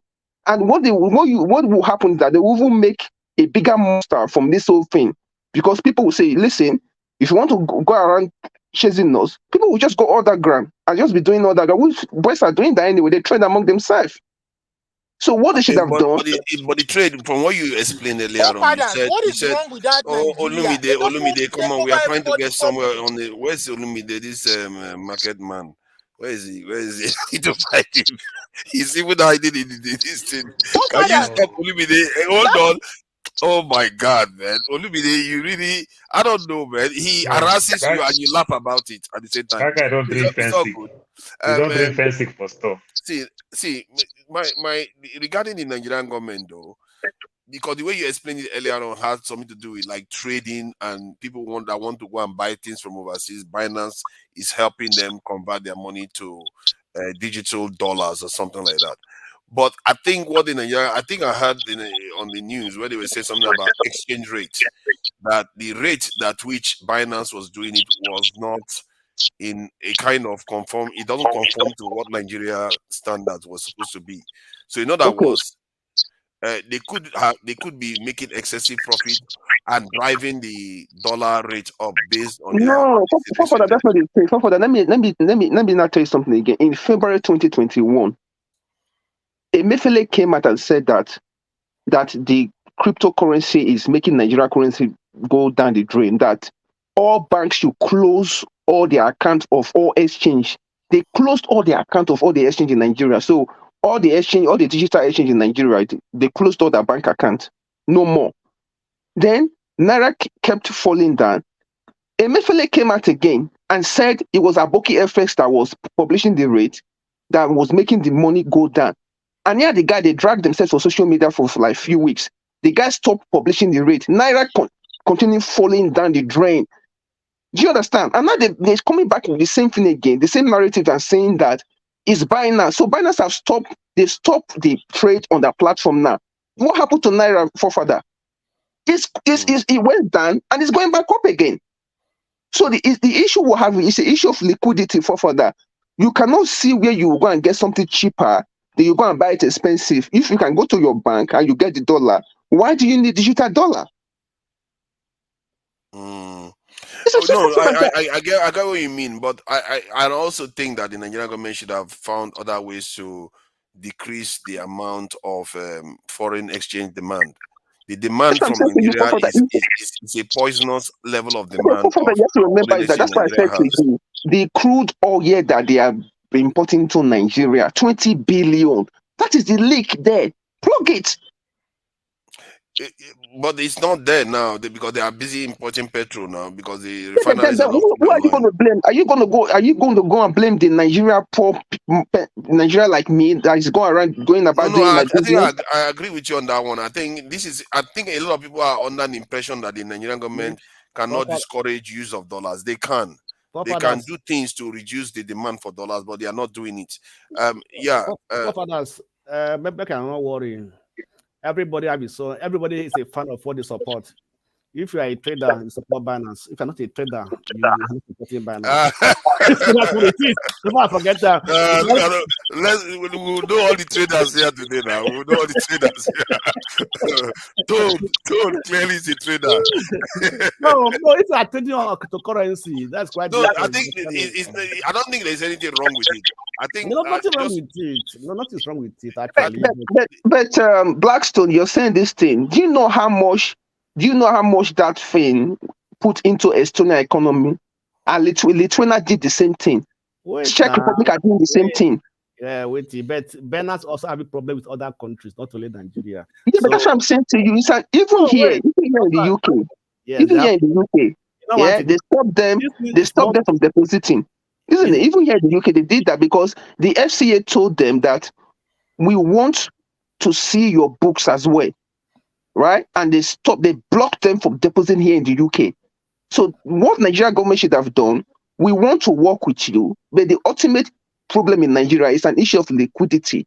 Because you know what? Wait. You know one thing, then?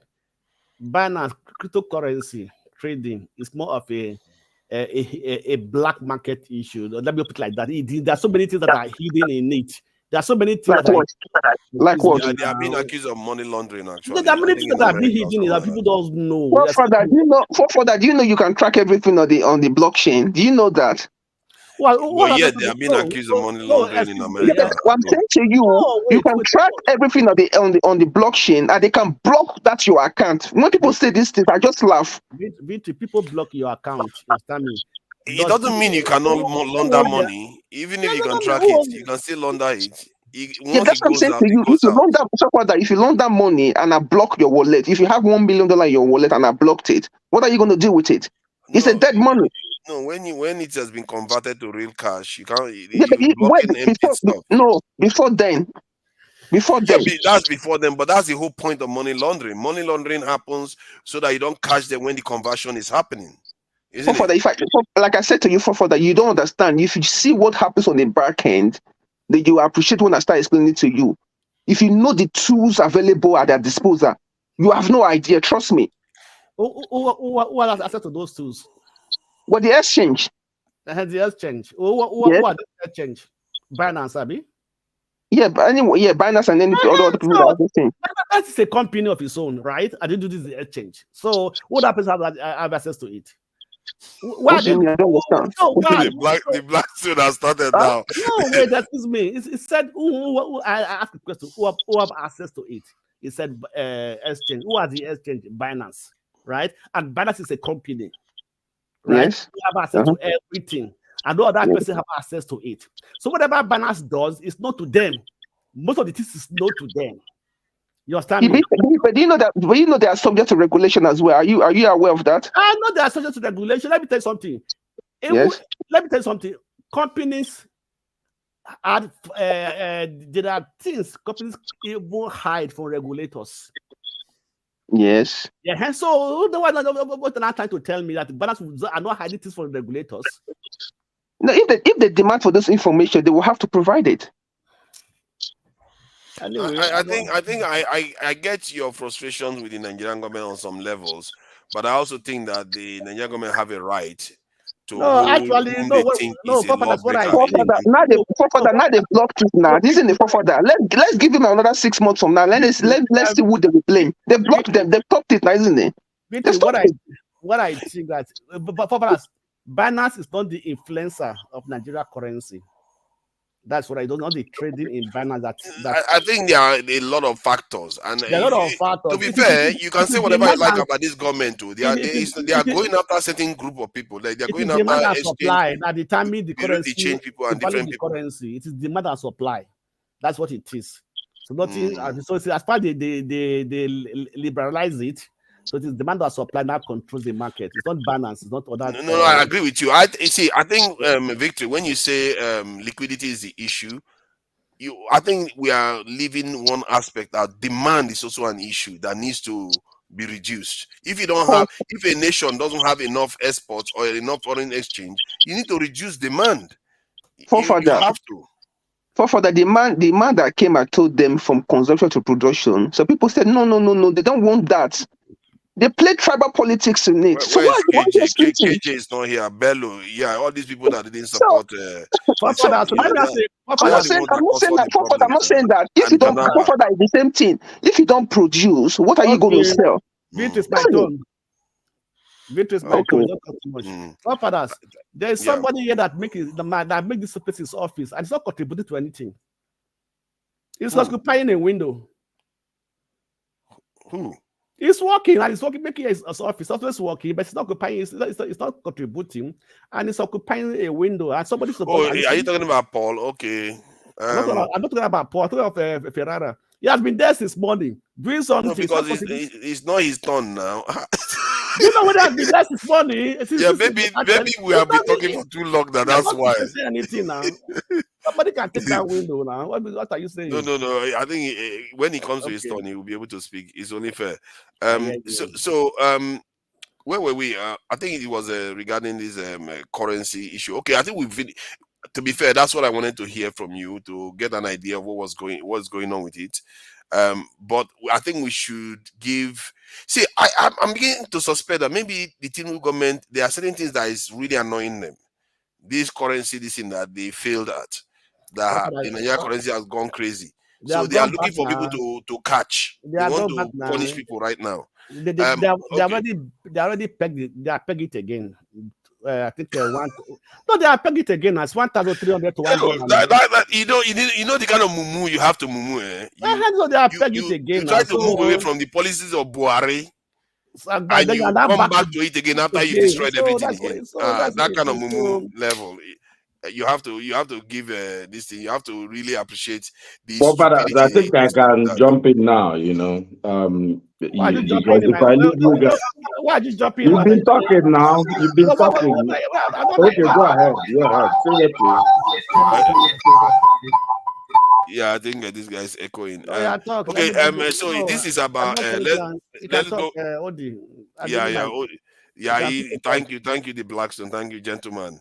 Odi is in a hurry. Go ahead, Yeah, Odi. no, I've been listening to at the background all this while. So for me, this is a smoke screen. I'm not sure any of us who own any as much Bitcoin as Tinubu and his family. The people who have all this money in Binance are politicians. Look, this is the easiest way to wash money. You can call money laundering. Let me tell you something. How long has it been since Emefiele was arrested? Is it not 9 months? Of course, it looks like immediately Tinubu entered, he picked him up. One of my friends, who is in the, what you call Agbado camp, he's been saying, oh no, Emefiele, once we catch him, we'll lock him. He didn't give Tinubu money during election, this one. I told him, you can't prosecute, nobody can prosecute Emefiele. It's because if Emefiele sinks, everybody will go down.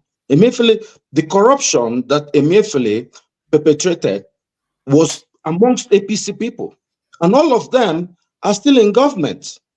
It's like Binance. Do you think, look, with all due respect, Victory, most people may have some cryptocurrency, I do. But you can say, how much do you have of cryptocurrency? These guys have billions of dollars in cryptocurrency. Do you think I know, like many people in Nigeria who, when you say they're exchanging money, you're talking about $20, $5. They're trying to buy something maybe from AliExpress or one thing, or order something on Amazon. These people have, the real money is with the politicians. This investigation is still gonna crash. Someone said you cannot rule by propaganda. And this is what every week, there's going to be a new boogeyman. The first boogeyman was Emefiele, who destroyed the economy, right? What's his name? The Senate President Akpabio said, we don't know what to prosecute Emefiele for. Is it not a joke? Is it not a joke of a country that everybody said, we know what he did. He did this one, he did this one. But they say they can't take him to court. Even the president will be in trouble too. If Dangote, all the refinery he built, is it not Emefiele that gave him money to build it? Is it his money? They printed money and gave it. So if we go through that, so look, Nigerian government, if they're trying to be honest, can make money from Binance. But look, this is a diversion. You see, everywhere we are talking about it, we're not talking about the production and the consumption or the demand and the supply. The problem is the demand for dollar and the supply of dollar is scarce. We're not producing anything. So we cannot, when Tinubu is in his entourage, we'll have 100 Toyota Land Cruisers. What are you gonna do? It's the demand for the dollar. You need dollar to buy those cars. So you need dollar to support Akpabio and for Sanwo-Olu to go to Grenada and party with his friends. The problem when they are sending prayer, look at when dollar crashes in Nigeria. It's immediately they do allocation. All these governors will go and change money to dollar. And the banks are complicit. But isn't that where the And solution everything. lies to? Where So you that's what I'm saying. increase the Most of tariff on all those things that they like to buy from look, overseas.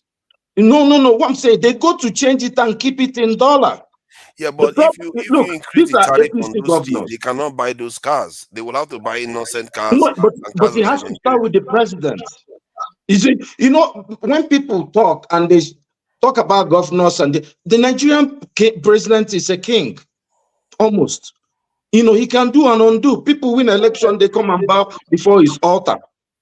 If he tells Nigerian governors don't buy cars, trust me, it doesn't even have to be law. Nobody don't buy foreign cars. In fact, he doesn't even need. He needs to just ban foreign cars, and everybody will just stop buying it. But he wouldn't do it.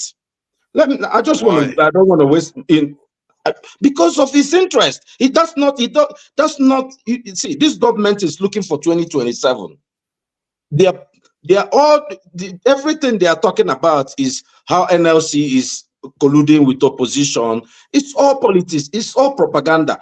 They just want to find a way to cushion, to divert attention and blame Atiku or blame one person for their problems. And then 2027 is here. Wike is strategizing. Everybody. Sorry, I think he said something very interesting that they are looking at 2027. So, in other words, you are saying if the government increase tariff on those type of goods, they will be made to pay politically. That Nigerians will not like it. Is that what you are trying to say? Absolutely, from the beginning. How did we get Matawale as chief of defense? Are we not a serious country? Are we a serious country? Matawale, that Zamfara is in trouble because of him and his Baguda, and these guys are, Nigeria is not a. How do you put Wike, who caused problem in River State, as FCT minister? All the people. Everything Tinubu has been doing is for 2027. Mark it somewhere. But let me go to, I don't want to, look, people are worried about Binance. Binance is not a good actor. But the main problem that countries have with them, especially the first economy, the top economies, because of terrorism. That's not the problem in Nigeria. Look, the problem with the smaller countries are embracing Binance. Because you can do business with them. You can tax all those boys, all the people that are buying $20 stuff from AliExpress. You can just tax them 50 cents. And you get a foreign currency from there. You can get a little bit of whatever they are spending in hard currency. But that's not their problem. These guys have a different interest. But I want to go and touch about the war, because you guys, I'm really, I won't say I'm disappointed. You know me, forefathers, I'm Pan-Africa. When we spend our time talking about Hamas, Israeli war, I'm so disappointed. I know it's part of what's going on. Do we realize that our neighbors, Sudan, they're at war? This January, 15,000 people died in Sudan war. Sudan.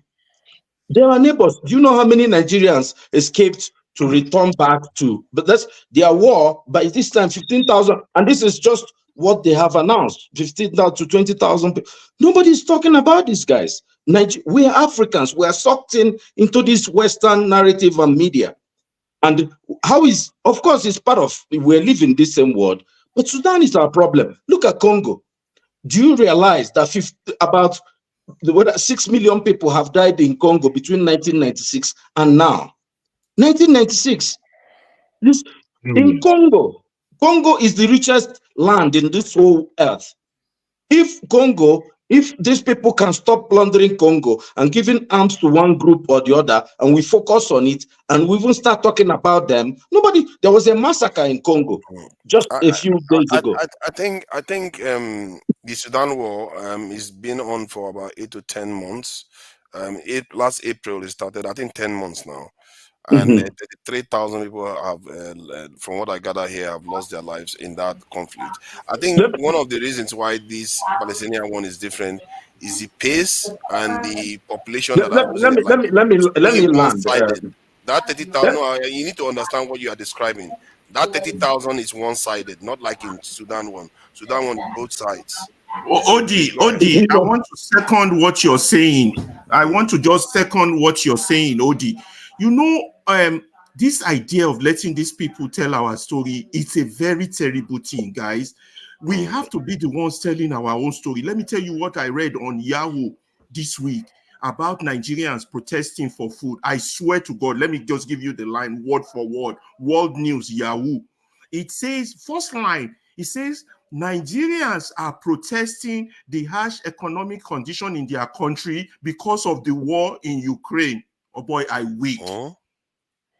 No, so let me land now. So thanks for Let me tell you something. Look, when the Ukraine war started, people changed their Facebook and their WhatsApp profile to yellow. I am Ukrainian. Okay, what are these guys doing? What is this thing? Like, the same Ukraine would not let our students leave. They put them last in the train that was leaving Ukraine. Look, I have no bias against Ukraine or Russia. I have friends who are Ukrainian and friends who are Russian. Look, what they are doing, they've been doing for centuries.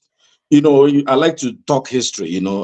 We can go back to history and discuss all that, but that's not the issue.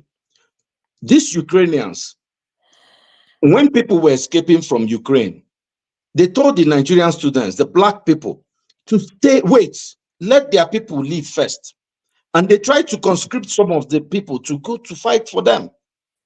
Even in the face of war, when the world was trying to cry for them, when we were changing our profile pictures to, you become Ukraine, these Ukrainians were still perpetrating racism against us. Let me tell you about the Gaza people that were Israel. Obviously, everybody knows what happened in Israel. Go and ask the Ethiopian Jews what's going on. They can, they only. I don't want to go there. Go to Gaza also. The black people in Gaza there. People. When you realize that the name Palestine was coined by the Romans, and you know that where this name came from. When people say I'm Palestinian, there's really nobody that is Palestinian. That Palestinian means nothing. It's not, you can say you are, I understand when somebody say Ethiopian or when somebody say they are this one, but Palestinian was just a group of people that were brought in by, colonial master, moving from the Romans to the Byzantine Empire and to the English before they now split it, and so, but now, if you go and ask the black people in Palestine, you are a black person, try Palestine now. Go and try. You'll be in the last person in the line now. But I understand South Africa crying and doing all these things, but look, what I'm saying is let's find topics and start discussing Africa. Our people cannot defend themselves. Our people cannot, we will tell our own story. If we don't tell our stories, people will tell them for us. People listen to us. Let's educate them about what's going on in our continent. Israel, Palestine. Look, these people, nothing you say that will change anything. US will prosecute that, Israel prosecute that war. They will get their hostages dead or alive. The war will end however they want to. What we want is to get our countries together in Africa. This Tinubu just allowed power to start flowing back to Niger. The people just said they don't want to be part of ECOWAS. These are the things we need to be. If we have people from Niger, we'll bring them in and say, hey, what's going on here? So that they will know we are one people. And then we can lash out at the current government and discuss. I have many things to say about the Israeli-Hamas war, but I'll just stay quiet at this time. But I'm saying this is not our war. The Ukraine war is not our war. Our war is in Sudan. Our war is in Congo, whereby they are stealing cobalt. It's in Zamfara, it's Zamfara. There's war going on in Zamfara. Do you know how many people have died in Zamfara? They are there stealing. They're stealing every metal in this world. Gold. Do you know how much gold they are stealing there? But we're not talking about it. We need to talk more about it. These guys, they are brothers. They will settle, my brother. Thank you. Thank you. I think the reason why people talk about it I is not just wanted to because add that we have to find a way that these people will not be saying rubbish about us on that Yahoo and all this. Why would you say Nigerians are protesting because of war in Ukraine? What's that got to do with Nigerians? And that is what they wrote on Yahoo News. Nigerians are protesting because of the war in Ukraine. I'm like, what kind of... and there's no organization in Nigeria to checkmate them on this type of rubbish they are writing. It will be interesting to see the context that they stated it. They could say because of the hardship, the rise in cost of energy or something that could have led to the tension, because there's cost of living crisis happening all over the world because of that war. So we don't know. I don't know the context. It may even be a Nigerians week. maybe Yeah. wheat products that Mm. come mainly from there. So we can Yeah. look at It the was that. It was that. There was a lot of grain that came in Yes, that's Yeah, true. recently from exactly. Ukraine, Yeah. See, and that makes previously sense. to that, the Russians sent. So it's just gimmick. Welcome, Jang. Thank you And very much. Thank you, thank you guys. for joining us. And let me just say something. I remember the last time we had a conversation, and you said some things to me, and when you left, I did think about what you said. So don't think I completely dismissed it. And I want you to also know that my reaction that it wasn't the best, but I do listen when you say some things. So, but we do joust, and we always keep jousting when you rub me off the wrong way and I rub you off the wrong way. Welcome. No problem. No problem. Thanks for that. Thanks for that. Um, interesting, guys. Interesting. I've been listening for a long time. I've been behind stage just listening as well because I can't always get all of the comments coming through when I look at YouTube. So I've been keenly listening and didn't really want to come on until the buffoonery of our man Olumide when he came off. I thought, let me just push it in there. Uh, my man. I've really enjoyed a lot of the articulation given to Binance. I thank you for that victory. And prior to that, there was somebody else who spoke very eloquently on a subject that taught me a lot, actually. I can't remember who it was, but I was learning. And I like the kind of intellect that we've taken this to, and the space, indeed, forefather, that you've given for everybody to express themselves to the fullest. It's been a learning process. So for me, what's interesting about this whole topic, most especially to do with Binance and the exchange. Binance is something that I've been learning about throughout this week, and I think Victory put the cap on it and gave me good understanding on what it is. And as a platform, where my thinking again, because I have this train of thinking about Africa as a whole, Nigeria particularly, and as much the eco which failed under Buhari's time. And if anything, Buhari was trying pretty hard to get that on the right tracks, and it was scuppered by both France and the conjoining of Ghana for all countries. Ghana was working with France against Tinubu, against Buhari at the time, and the eco, and France was looking to place another currency, calling it the eco, in place of the francophone countries' currency. Now, this was in Buhari's time.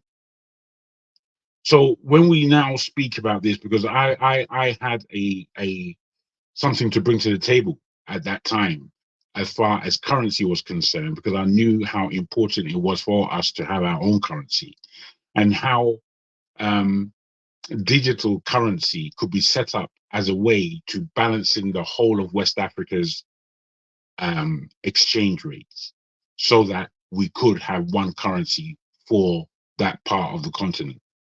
And for the conversations that we've been having today, I could see clearly where that idea fits in, and where, again, Nigeria may be missing another opportunity to. Brinks is making a lot of moves at the moment. And with BRICS making those moves, what I know they're going to find difficult is what they're proposing now, which is their own currency. Their currency can come to bear, but it will not come to bear easily, because you're talking about 3 different continents at least, if not 4, if you take the landmass of the Middle East that may come in. So given this, it's going to be a challenge for them, whereby Nigeria doesn't seem to be looking at the wood for the trees, in that we need our own currency. We need, be it the Naira, the ECO, whatever we make of it, for the Francophone and the ECOWAS countries where ECOWAS is breaking down. This is the only way for us to take charge of our economy and make sure that we are giving value to what's on our land in our way, because we are actually trading it. So if we're trading it within amongst ourselves, then to trade it internationally and to give it the cost, the value that it actually is, becomes a lot more easier economically. Now, what we've been discussing here, it seems to me, is the mechanism to bringing this to fruition. Binance doesn't have to be the platform that we use, but a digital platform needs to be operated within those West and Central African countries that can perform one digital currency, one cash currency. And if we have that, we have an economy. We have an economy because it means that the money controls everything within that geographical territory. And that is power in itself. And I wonder whether or not Nigeria has the nous to put this thinking into place. So that's one thing I would just like to speculate on and put down there as a suggestion for further discussion, if you may. Secondly, I don't totally agree with Oddi's point, even though I know where he's coming from. And I thank him for his mentions of both Sudan and the Congo. Things that we should be speaking and thinking about. They need serious repair, but the same repair that they need, Nigeria needs, which is what we talk about constantly. So we have time to talk about these things. The thing with the Middle East and Palestine, we don't know actually what part of Middle East and Palestine actually constitutes us Africans. And I'll say a good fair part of it is Israel, Lebanon, Jordan. That this is a good square part, even the Yemen to a large degree. You can describe these countries as being African, as being black. What goes on in the Middle East is deep. None of us can pretend that it's not. It's deep and it concerns everybody.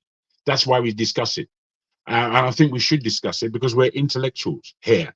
We intellect, we discuss on certain things. We have the whole weekend, and thanks to for Forefather, it's lengthy. We have 15 hours if we want, and we can discuss it. We have the time. It's not like anything so urgent. You know, the urgency, I would have thought, would have been the solutions for Nigeria. Nobody's taking that shit, no urgency. So we're here just to talk.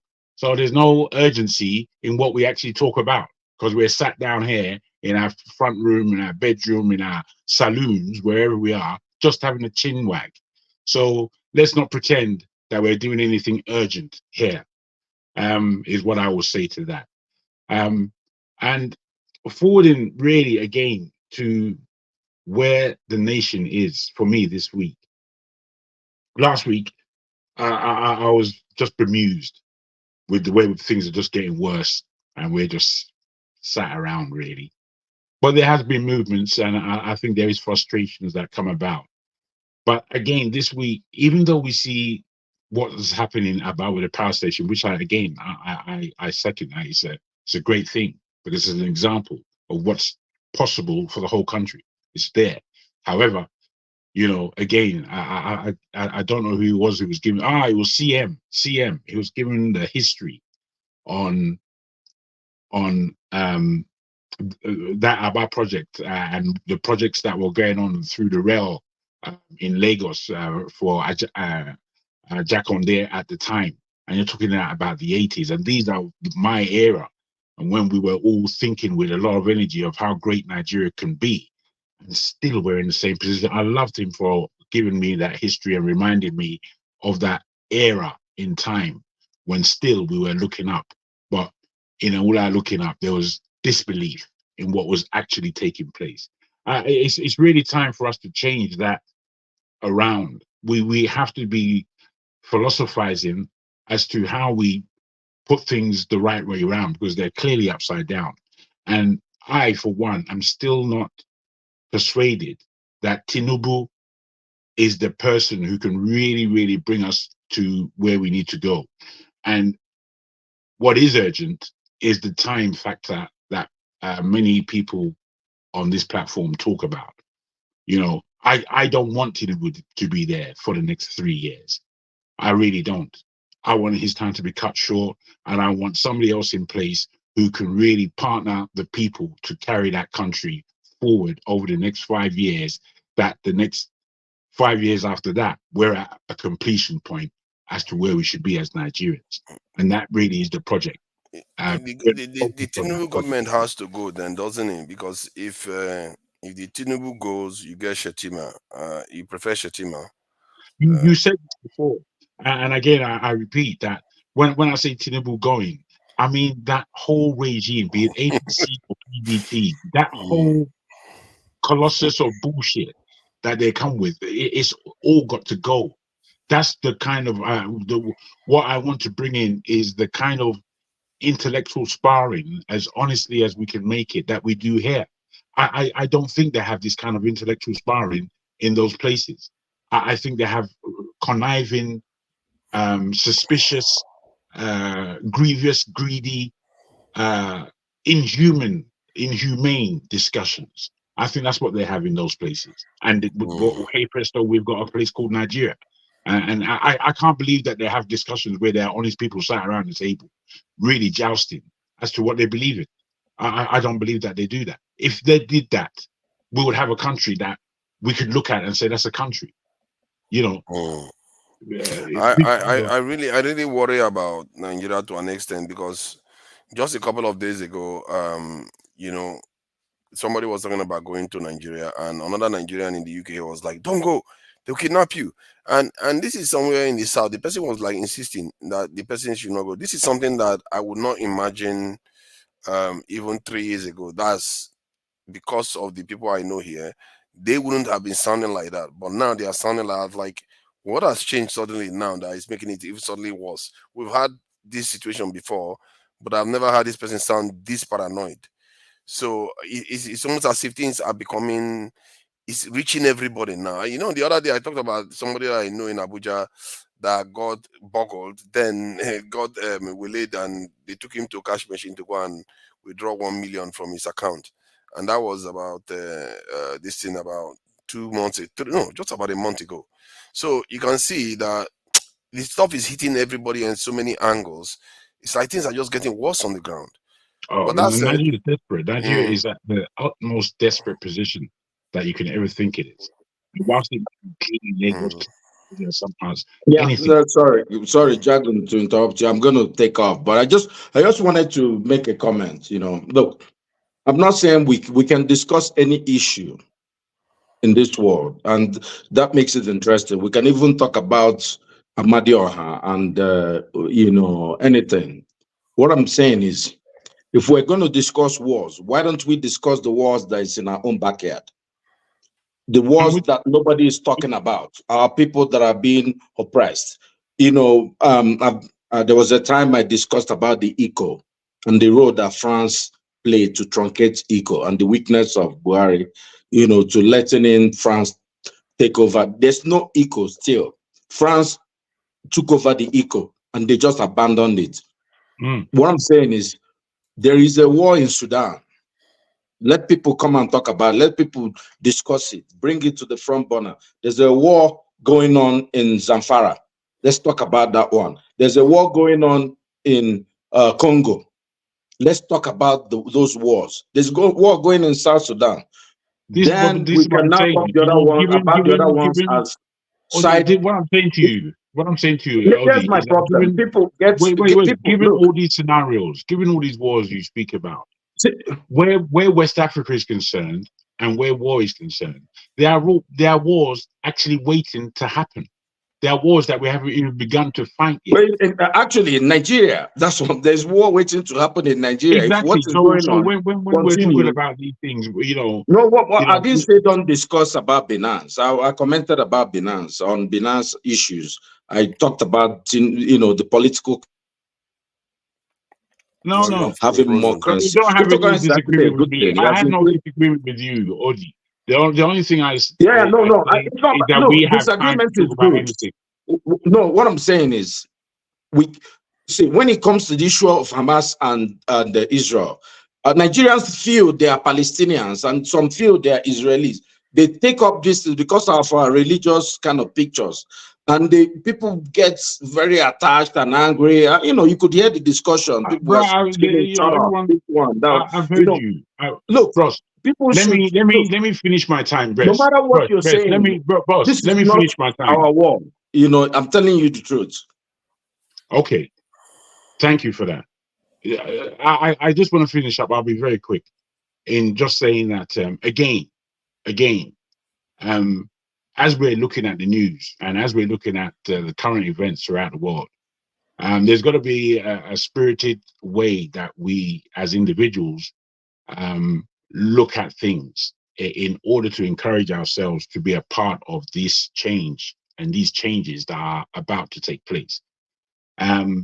Given Nigeria's aspect, I still believe that Nigeria can begin to function within 5 years with a lot of projects done and a lot of transfer of knowledge transfer that takes place in the skills and development level. I think those things can be done over the next 5 years. The next 5 years is a school term. By the time the people who are just coming from primary into secondary, they would have finished and been looking at their universities that they're going to within that time. And that kind of period is the period to have a good movement of the masses of the people who are educated, people who have been looked after, people that become citizens, true citizens of a nation. So I don't know. I'm just putting these things out there. So sorry, I'm just going to end by saying this. Sorry, I know I'm interjecting again. Look, let me use a real life example. There was a war in Nigeria, the biggest war. It was Nigeria-Biafran War between 67 and 70. During that time, there was another war going on. It was called the Vietnam War. The whole world, go and read about all the people that wrote books.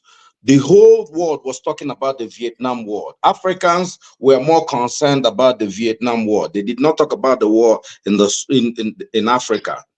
Everybody the world was, remember when the war in Sudan started, there was a lot of effort put in to stop that war. There were negotiations immediately, immediately October 7th happened. Everybody abandoned, even Egypt, that received most of the initial refugees, is more concerned about what's going on in Palestine than what's going on in Sudan.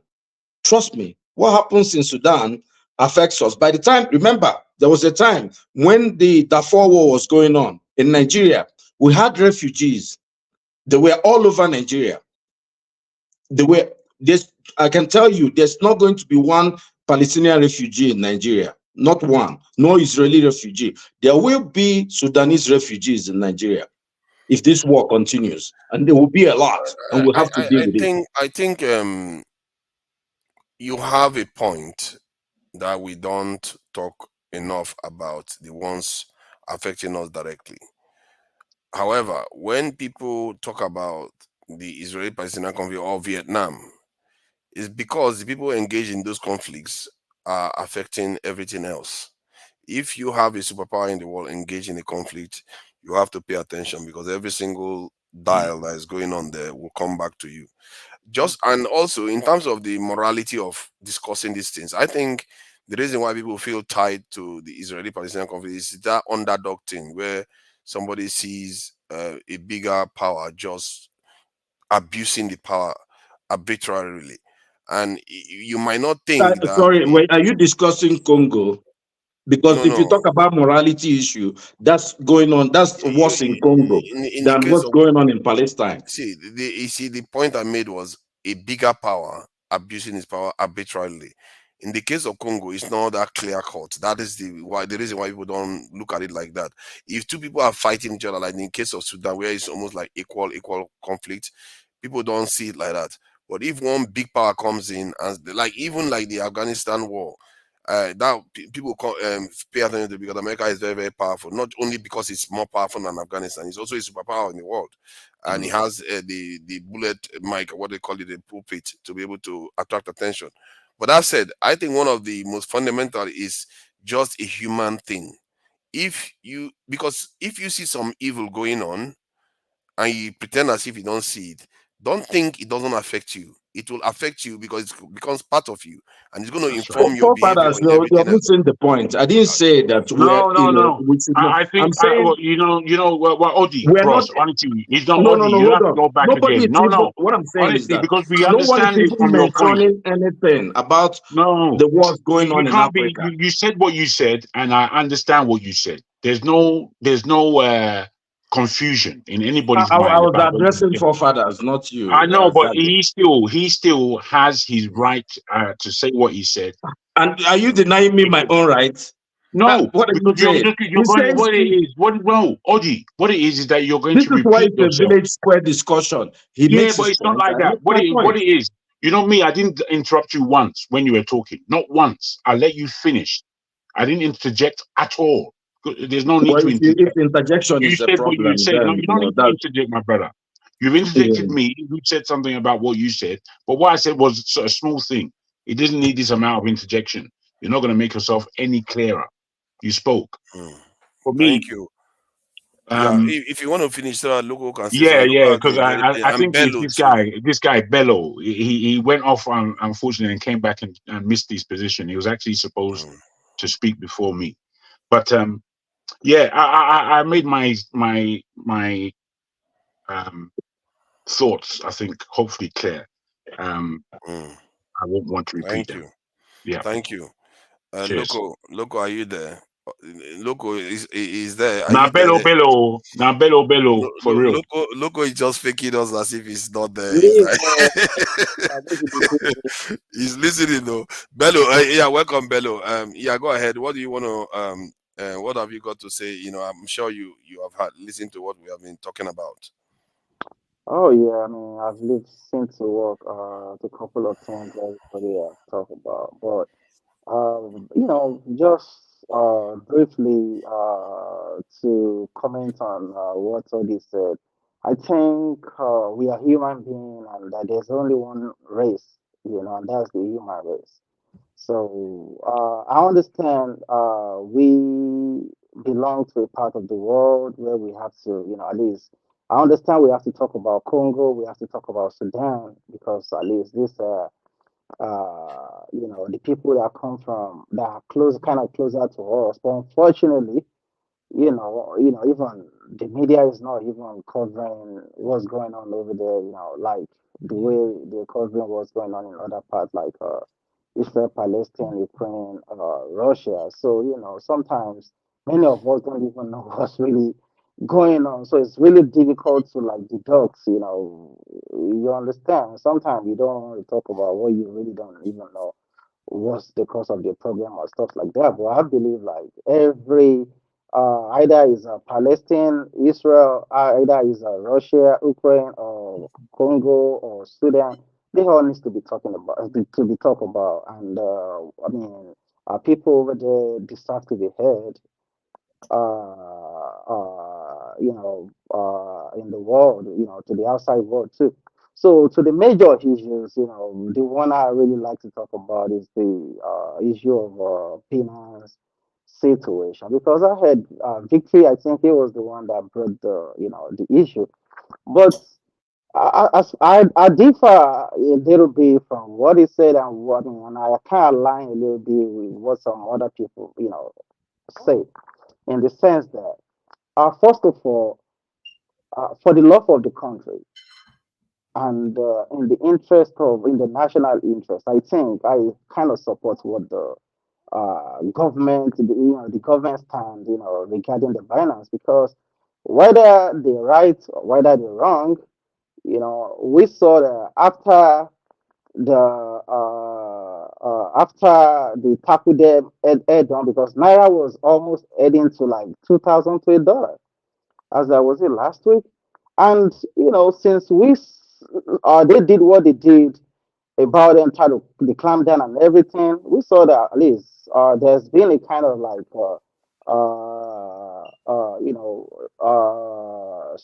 strengthening in the naira in a way that it kept coming down to the dollar because I mean, he talk about some people have to use it for businesses and stuff like that. But I understand all that. But when the disadvantages is overriding the advantages, I mean, I think a country has a. Mr. Bello, sorry, sir. Sorry to interject. Do you actually understand how I Binance haven't works? interrupted anybody, please. I haven't interrupted anybody. I try to wait for my time, please. So, like I was saying, I believe the disadvantages on that platform is kind of overriding the advantages in this sense that they're using this digital platform, they're using it for fraud, they're using it for laundering, and all of that, other bad stuff. So because all these people they bring whatever they lose, they don't mind to sell at any price to to just get the dollar.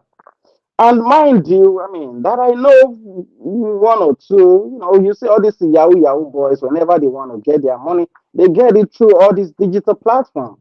And at the end of the day, I mean, they don't care selling. I mean, the money they don't really work for. They don't mind selling it at any price, to naira.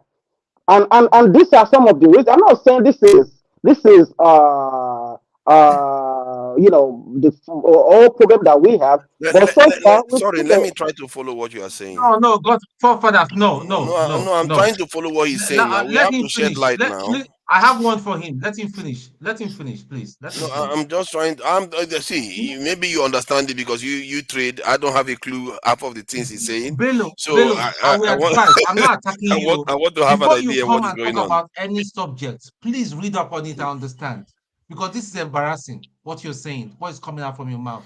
It's really what is embarrassing. you don't understand or what is this Let that me help you. You should be Bello, asking you are not questions showing just now. understanding of the topic. You're Olumide, just who asked you to come on, take I'm a over now? Yoruba ni me. look, Goodness. Let Oh, him you just talk now. Let him finish. If he can't yes. speak English, let him speak Mhm. Yoruba. We'll translate. Exactly. So, Bello, you were saying something about that they will convert the money from that they got from shady means from yes, the Bitcoin, the digital currency to the naira or the dollar. they for the Yahoo boys, when they get Yes, the money from whatever client they have in the US or in which other dollars. country, they put the money through they buy BTC. I mean, they buy Bitcoin. When they buy this Bitcoin, they convert it. At the end of the day, they buy Naira on the same platform and credit themselves on the same platform because like it is But how is trading. that hurting Nigeria then? You said what? How is that hurting the Nigerian currency in any way? Yes, because okay. How is it hurting the naira currency? Is that there are some people on the platform who sells they are speculators on the platform who sells naira. I mean, sorry, who sells some sells dollar, some sells naira, right? Like all these Yahoo boys, when they get their money, they want to change it back to naira, right? Mm-hmm. So because they don't spend the dollar in Nigeria. I mean, Mm-hmm. so at the end of the day, they buy naira from the same platform, they put it in their accounts, and that is how they benefit. And for the people who are doing money laundering from Nigeria, they put money in the account, they buy whatever they want to buy from the platform, they use it to convert it to be a Bitcoin and everything because like they feel like their loot is more safe, is safer on the platform. Okay, so if those people make the Yahoo boys get money in dollars and they convert it to naira, I would have thought that benefits the naira. It However, doesn't benefit the naira, it hurts the naira because they are ready to buy at any rate because they don't work for it. they are ready to buy the naira at any rate. Is that what you mean? Yes, yes. So if they buy the naira at a high rate, what is the problem? Yeah, Yeah, because when they buy the island, it's of the local economy. Because like okay, if I see that somebody is willing, because it affects other every other platform. Because if I see that okay, they're selling either at 500 on the Binance platform, and probably let's say and I have dollars to sell, right? I prefer to go to the platform to sell my dollar. I will not want to go to the aboki who want to buy my dollar for let's say 450 or 480. So there is going to be more demand on the platform, which is going to force the market rate to go up. Yeah. So that is what I'm trying to talk about. Further, Now I think that is interesting, and all this is happening in the digital economy. I think Bello does not understand what he's talking about. He's just going round and round this issue. I think this topic is an intricate one. It will be nice for us to really flesh it out. The question I want to ask him is that he's talking about Yahoo Yahoo, but Bello, have you done Yahoo Yahoo before? Have they paid you? You went to Binance and captured the money. Do you understand what you're talking about? Yeah, if you don't ask me if I do Yahoo Yahoo before. That's not your business. Either I do it or I don't do it. Either I know about it, I don't know about it. I mean, talk about the subject of the matter. You don't know about something, or if you have a different perspective about it or a different opinion about it, you state it out. I'm just trying to straighten what you said. I'm telling you now, further, you can write today's date down. I'm telling you now that in 6 months' time, I will see who this government is going to blame. And I just said to you, Binance has clearly disabled that function. What you don't understand what is happening in this industry.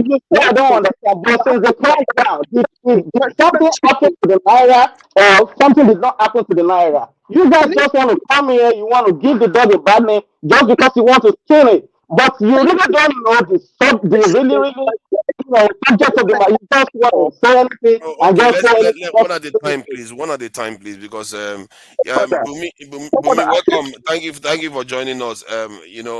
You still reserve the right. If you need to say anything, you can just raise your hand, and we'll give you the this in the mic so that you can have your say. But I just wanted to ask Bello about this because what you explained just now, it made sense when you explained it. Then when I thought about it again, it didn't make sense again. I don't know what is wrong with my brain. So you it's a bit weird. So you said they convert the dollar to naira, and then that is supposed to be a problem because the aboki on the streets wants to convert the dollar to naira. No. You don't understand what I'm talking about. Now Yeah, because I can't get it. So now what Is I'm talking Aboki about. now trading in Binance? Okay. Let me put it this way. You spend pounds, right? You spend pounds, right? So I don't know how if you have transaction in Nigeria, I don't know how you change your money. So you have this platform, a digital platform that says, okay, come and sell your pounds for 2,000 naira, right? Bello, can I help you on Oh, this is confusing enough. If you keep interrupting, how am I supposed to understand? And people are trying to understand this But thing. I just want to help Because Bello a it's little bit. $10 billion we are talking about No, here. because you are not aligning with what I want to say, so you still going to at But the end of the Binance day. is not bureau de change. That's where you are mixing They it are up. not bureau de change, but it's a platform where you can still change money. Everybody is not illiterate. If I have the chance to change my money somewhere for 2,000 naira, and somewhere say, okay, come and change for 1,005, and the bank is not, and the bank that is supposed to be, the open platform for everybody, they're not selling. Just because they say probably maybe they don't have, or they have the ones that the people that they only sell to. So if I have a platform where, okay, I have dollar or pounds to sell for 2,000, why would I want to go and sell to one man somewhere for 1,500 or 1,800? So definitely it is going to affect the guys that are trying to buy, because at the end of the day, the guy that is trying to, because that platform will definitely is going to force the price in the market. It's going to force it. Bello, slow it down. See, everybody at least in the zeitgeist, the idea is that there's a great demand for the dollar. Yes. But you are making an argument in the opposite direction, that people want to buy naira and they can't find a naira to buy. No. I'm not saying people are trying to buy. Or the naira is too expensive or something. I don't get it. Please. Okay. Let me put it this way. For the ones in Nigeria, for the Yahoo boys in Nigeria, I'll put it two ways. The ones in Nigeria and the one probably wherever you are, if you are in London, if you are wherever you are. Okay, let's assume I have dollar. I'm talking about somebody from outside the country, right? Okay. So I have a dollar that I'm trying to sell. in the local market, I mean, people have different kind of platforms, different applications where they use to change their money. Okay, so in Binance situation, Binance, there are people on Binance that do naira speculations. They always put like the prices higher because like they want to get this dollar. Especially like, and the reason is that most of them don't even work for this money. I talk about the Yahoo people. I talk about the probably the politicians that are trying to that are looted at naira that are trying to Okay, escape. okay, hold on. Let me slow you down there. Okay. You said they try to put the naira higher. You see, that term is a little bit confusing because how do Yeah. they put the naira higher? Are they saying you are going to buy the naira at a more expensive? I don't understand. Please clarify that Okay. because it doesn't mean anything. Okay. Now the crypto situation is a situation whereby uh let me say, I mean, a lot of things they use crypto for different kind of transactions, both the good and the bad. Okay, both the legal and the illegal. They are all going Yes, on but the yeah. naira higher. This is the one I don't understand. Now, so that is it. So now, the like I'm talking about, like I use the Yahoo as an example. Okay, they are ready. There are some people on that platform who just like who kept speculating today, or they want to, okay, they just say, okay, today they are the one that are pegging the price of the naira. They have nothing to. Okay. And there are the politicians in Nigeria who are trying to uh, push that money they are stealing, because when they steal in naira, they know that, okay, they want to keep the Mm. money in the same. They want to put the money in dollars so that they have, I mean, they just want to, They have they access to dollars, yeah. keep their loot into In dollars. dollars. Yeah. Yeah. So now those guys, they have a huge volume of naira. Okay, so when they, and at the same time with the what is it called, the student all the student school fee and everything, these are some of other things that are pushing the price of naira, that keep pushing it up because like there's high demand for the dollar. So but in the Hold area on of there. Hold on there. Hold on there, please. They are pushing the value of the naira up, Oh, and then I there's no, think high I think he demand missed of the dollar. no, He dollar. they missed are pushing the he price missed of the dollar. naira up. They No, are no, no, pushing no, the no, price no, of no, the no, no, naira no. because there is more Bello, demand. There's no, more Bello, demand for dollar, so no, which Bello. You're pushes supposed the to say, naira Bello, hold price on. up. You're supposed to say Yeah. they're pushing You the see, price of dollar up, right? Making you No. pay more naira. Hold on. Making you pay more naira to get the dollar. They are pushing the price of dollar up, so you pay more naira to get the dollar. That's Yeah, what exactly. what you're I'm That's trying saying. what to I say want in to essence clear is there that because they're this That, thing giving is that, they're hold splitting giving on. the. dollar That's what you're more supposed to value. say. That is what I'm trying to say in essence. They are giving the What? dollar more value because of Aha! the Now I Exactly. understand yeah. because Yes, that you're one using was the wrong like word. it You're was using the throwing wrong my word. head Yeah, upside you're down. using I the didn't. wrong Sorry, word. Go over ahead. there. You're using the wrong word. So Yeah. with these politician people, okay, the crypto platform is a platform that is very, very safe for them to be able to like exchange their loot to keep their money somewhere that is a little bit kind of safer. Whether they use it to buy Bitcoin, it is still okay for them because they know their money is still, hanging somewhere where nobody will come to their house to come and harass them. They won't find no money, they won't find nothing. So all those kind of money, they are ready to buy the naira for any price. Okay. So as a matter of fact, Hold you know, on. when In yeah, reality, I think the mistake. I think the issue we are having is that your language is No, confusing. Papa, hold In on. real, What it means, Papa, listen. let me start. What it means by buying the for naira any is like price. Very having bad. the Yeah, they are naira selling the at naira any for price. anything. Yeah, No, they are yes, selling the naira they're for selling the They're naira anything. for ready, sorry, anything. they're ready to buy the dollar. I'm sorry, sorry. They're ready to buy the Exactly. dollar. I'm sorry if I'm confusing you. They are ready Sorry, to buy the dollar for It- any price. It's Any your So, words. price. Your words. so, You're That's what so, it using the means. words you're Yeah. yeah. supposed to use. Go ahead. So Father, now they're ready to buy the dollar for any price. Yes. this is Okay. Okay. Sorry. Let allow Bumi to say something, please. Bumi, welcome. You have been scarce for a bit, but it's all good. We know you have a life to live, unlike some of us. permission Eh? I'll leave. No, no, Bumi has privilege. You know, If he's anybody has spoken been before. engaging in Uh, speculation, No, Bello, you and Olumide, the Nigerian Olumide, government. hold on, Olumide. Hold on. If she has something to say concerning this stuff, if she has to, don't force her to say maybe if it's not. No, no, Maybe she she's might not. say yes. She's not being forced. She If raised she her has something hand. to say concerning this, so that people can understand whatever we're She talking raised about. her hand, loco. She raised her Okay, if hand. she raised, okay, no problem. Yeah, thank you. Thank you, forefathers, and good day, everybody. I just wanted to say something about the Binance in terms of like the Binance is a cryptocurrency, like it's a platform where you buy or you trade cryptocurrency.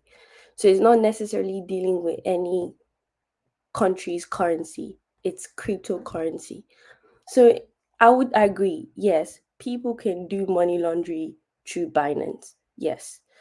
But for us to put the whole Naira problem on Binance is very unfair on Binance because the reason why people go on Binance, for me, I have Binance, but I don't have any money or anything there.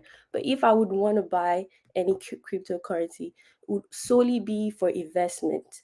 If I don't want to put my money in the bank, to just let it waste there for no reason because the money doesn't actually sit in the bank. The banks take the money and do investment. If I want to invest with my money, I can buy cryptocurrency and just hope that the value of the currency goes up and I make double the first investment. So it's not that people are going on Binance just to go buy some certain currency like that. But in the Nigerian case, yes, people are going there to, let's say, buy a currency or let's say send money from one person to another. Because right now, if I wanted to, the easiest way for me to send money to someone in Nigeria will probably through cryptocurrency because I could buy Bitcoin and send it to them and they could exchange it and get the naira. But it's not necessarily that Binance is there to devalue the naira. It all depends on the demand for that currency in this case. But the Nigerian case, they're saying that, oh, the reason why naira is devaluing is because of Binance, which is wrong. The reason why it's devaluing because no one wants the naira. That's why they're not doing anything to make sure that naira, it's that like the value, the demand for naira goes up. We don't produce anything in naira. We buy everything outside the country. So Nigerians need dollars. They need it. So if they really want to stop this whole like if they want to stop the demand for other currency apart from the naira, they need to create an environment that people will want the naira, or at least people in Nigeria will use the naira. So when people are saying that, oh, that they're using it in a way to affect, Binance does not affect the currency. It only helps in terms of like the demand for certain things. It's just more or less like if I want dollars, how do I get dollars? I buy cryptocurrency. Even if I'm in Nigeria, I don't get dollars from Nigeria. You don't get it. I think the government is accusing them of some form of malpractice, even if that is their role, but that they were manipulating the numbers in such a way that will make them more profit and shortchange the naira currency. I guess I agree with you 100% that it's not their job to fix the naira's value. Is the But Nigerian government. that's the Nigerian government's fault. It's not Binance's fault. Binance Mm, is 100% profiting off of Nigeria. Yes, I'll agree with that because mhm, they have seen a way to make more money. They know Nigerians are desperate in terms of like finding other means of value. Getting the dollar. So yes, Binance 100%. Binance has seen a business and they're profiting from it. Yes, I'll give it to them. But they are not the reason why Naira. Nigerians government are the reason why Naira is devaluing because they have not shown or given any reason why anyone should want Naira. If they should create a good environment in terms of we in Nigerian can export, The only people that'll be using Binance, either people who want to invest actually in cryptocurrency, or just people who are doing money laundry. But now you have a bunch of Nigerians that have no reason to be in Binance, but they're there because they are finding other ways to get value for their time and effort. If the Nigerian government can first remove those people and only leave people who are there for investment, in terms of who want to actually are into cryptocurrency, or then the money laundering people, that's now a different conversation, because those are the conversation countries like the UK and America and other countries are having. So you can't compare Nigerian situation with those, because we have a bunch of Nigerians who are actually earning a living, actually working and getting paid through cryptocurrency. I think you have a point on that one. Well, let me ask though. But that's the reason why I didn't want to make any comment on this Binance. Everybody's just trying to explain a Binance or no Binance or no Binance. You are leaving the main situation, not causing the government like, come, you just people. Why are you not doing anything to even increase the value of your currency? You're not producing. You understand? Even the stupid government himself, they are taking your naira that is not even sufficient. They are converting it at any amount to get dollar. You understand? Or for them to export that dollar to buy SUV for some nonsense senator. You understand? You are taking the dollar here. You are not even mopping naira. You're even mopping the dollar. You understand? To sponsor your trips with your 50 or 200 or how many percentage that you are taking abroad for whatever summit you want to do. You understand? It's not. Are you paying them with your currency? No, you are paying them with dollar. You understand? Whatever you are taking out there, you understand? You are paying them. So you are not even holding yourself accountable for, why am I spending more dollar to get this thing out? Yet you are holding other people responsible. So people coming out here to talking about Binance cryptocurrency, like, you guys are just wasting your time. You understand? I think we are getting somewhere. Hold on. To Loco's point, let me tell you something. See, the Nigerian government, their actions are not only, they are it's very lazy, it's very, very unprofessional. You see what they're trying to do. The Binance issue, even these dollars they are talking about, is not in Nigeria's economy. The people who carry the dollars to go and invest in, but where is the Binance? The Binance money is that they took to invest in the Binance cryptocurrency is in dollars. Is not in Nigeria's economy. It's outside Nigeria. But Nigeria is now saying, okay, give us the list of the people who are Nigerians who are involved, who have that cryptocurrency in your account. They are never going to do that. You understand? Look at America. That's why I said when America has secured a conviction, the American law enforcement agent, FBI, CIA, they've investigated them. They know the people. They've gone to court. They've secured a conviction.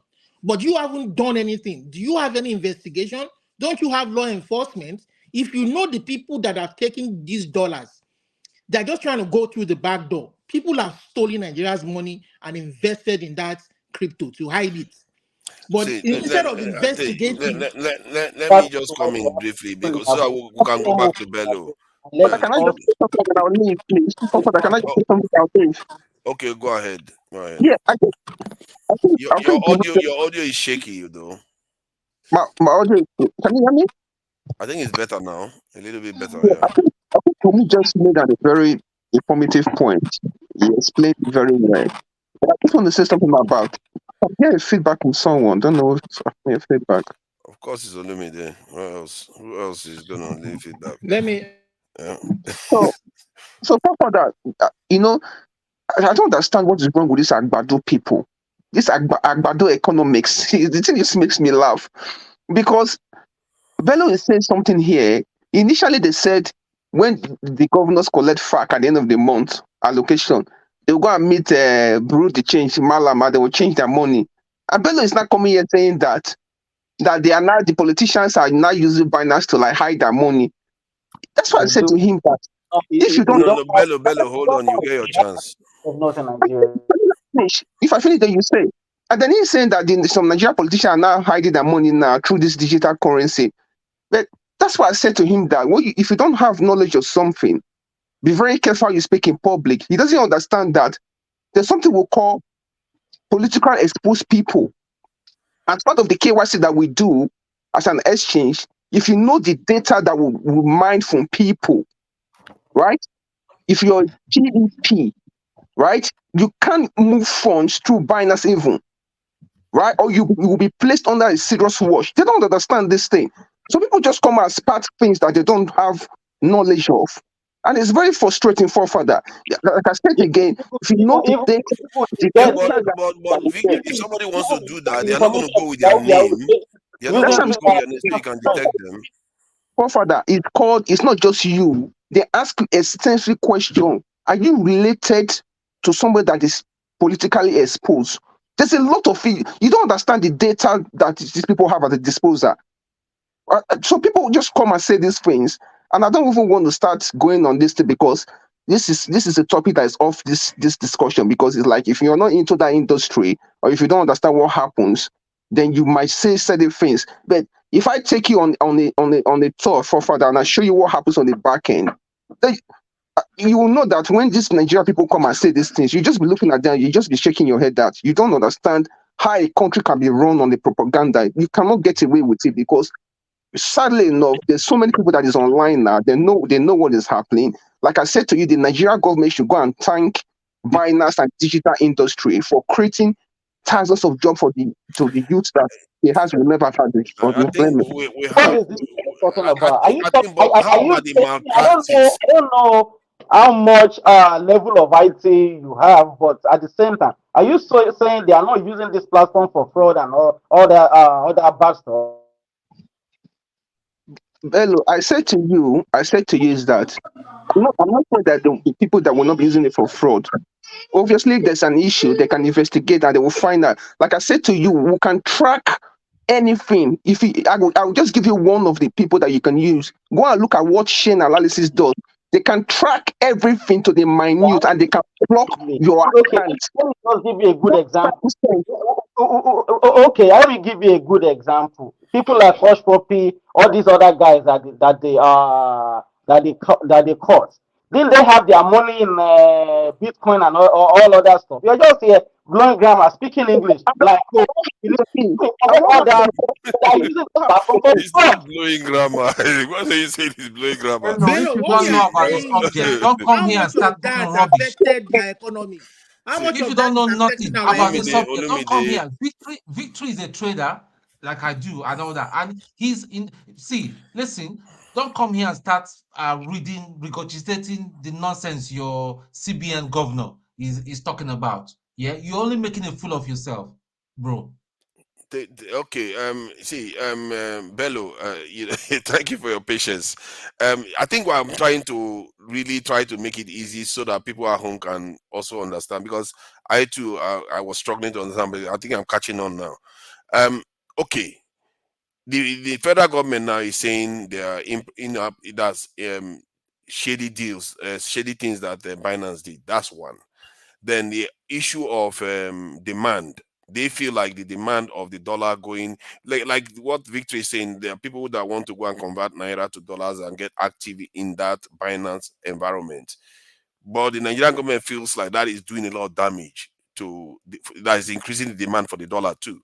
So because the Nigerian government is going in after Bureau de change, don't be surprised they go after Binance too, because they are worried about this. But I take the point Loco made. Bello, please listen. The point Loco made and Bumi made it to that. But the government themselves, they are not doing anything to reduce the demand for the dollars. They are going No, after everybody else, but they no, themselves are I not can say reducing the demand something for the about dollars that. themselves. I can say something about that. There's a big demand for the dollars. Unfortunately, even people who are doing business in Nigeria, like multinationals, foreign multinationals, that are doing business in Nigeria, after they get their money, it's very, very difficult for them to repatriate their money, back to dollars and take it out of Nigeria. And these are the backlog that the government is still dealing with. We're still owing a lot of company. Why is Emirates not flying to Nigeria? What is the bone of contention? Then And why did many the other government go and buy foreign-made cars? The See, Israel yes, discourage use of foreign. wait, absolutely. I mean, I'm Bello, against that. Bello, If we really want to Bello, strengthen the naira, we have to support Bello. people like North, like the Illuson, and all of that. 100%. We have to. I mean, look inward too, because I mean, you The look at the demand is volume too of. high. If you don't It's have too high. enough I to agree. meet the demand, then you Forefathers, cut the almost demand down. specifically, Bello. let your See, police investigate. see, If anybody, if the the government truth feels is anybody has simple. stolen their dollars, let your police Brothers, see, investigate and prosecute the them and truth is recover your simple, money, right? like US did. Instead of BSC, chasing shadows or asking Binance to what's bring it you called? list of Nigerians, who could do that one?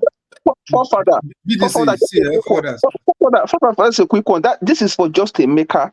Again, Agbado economics. He said Chainlinks does not track transaction in dark web. Clearly, the guy is an idiot. He hasn't used Chainlink in his life Oh my before. God! Why do we? There's no need to start heaping insult. There are young. There I'm could be sorry about family members listening, that. watching this. We have to try to, The tool that I we're all use and human beings, the transaction in dark web. So he sends something that he doesn't have any idea about. And like I said again, these Agbado economics people, they will come and spill nonsense. But my role is to push back on the narrative because I know what they are saying is not correct. Okay. Look, Let you please, look, I'm Bello. not Bello, hold like. on. Because he Excuse just me, let me he just just make called it. it. No, I am Bello, not in hold fight, on. Bello, right? we are going to But have to I have hold seen Bello. Bello, somebody hold on. who Hold on, Bello. purchased. Bello, hold on. See, you have insulted them already. Use 1 minute to summarize what you think they are saying wrong. Victory.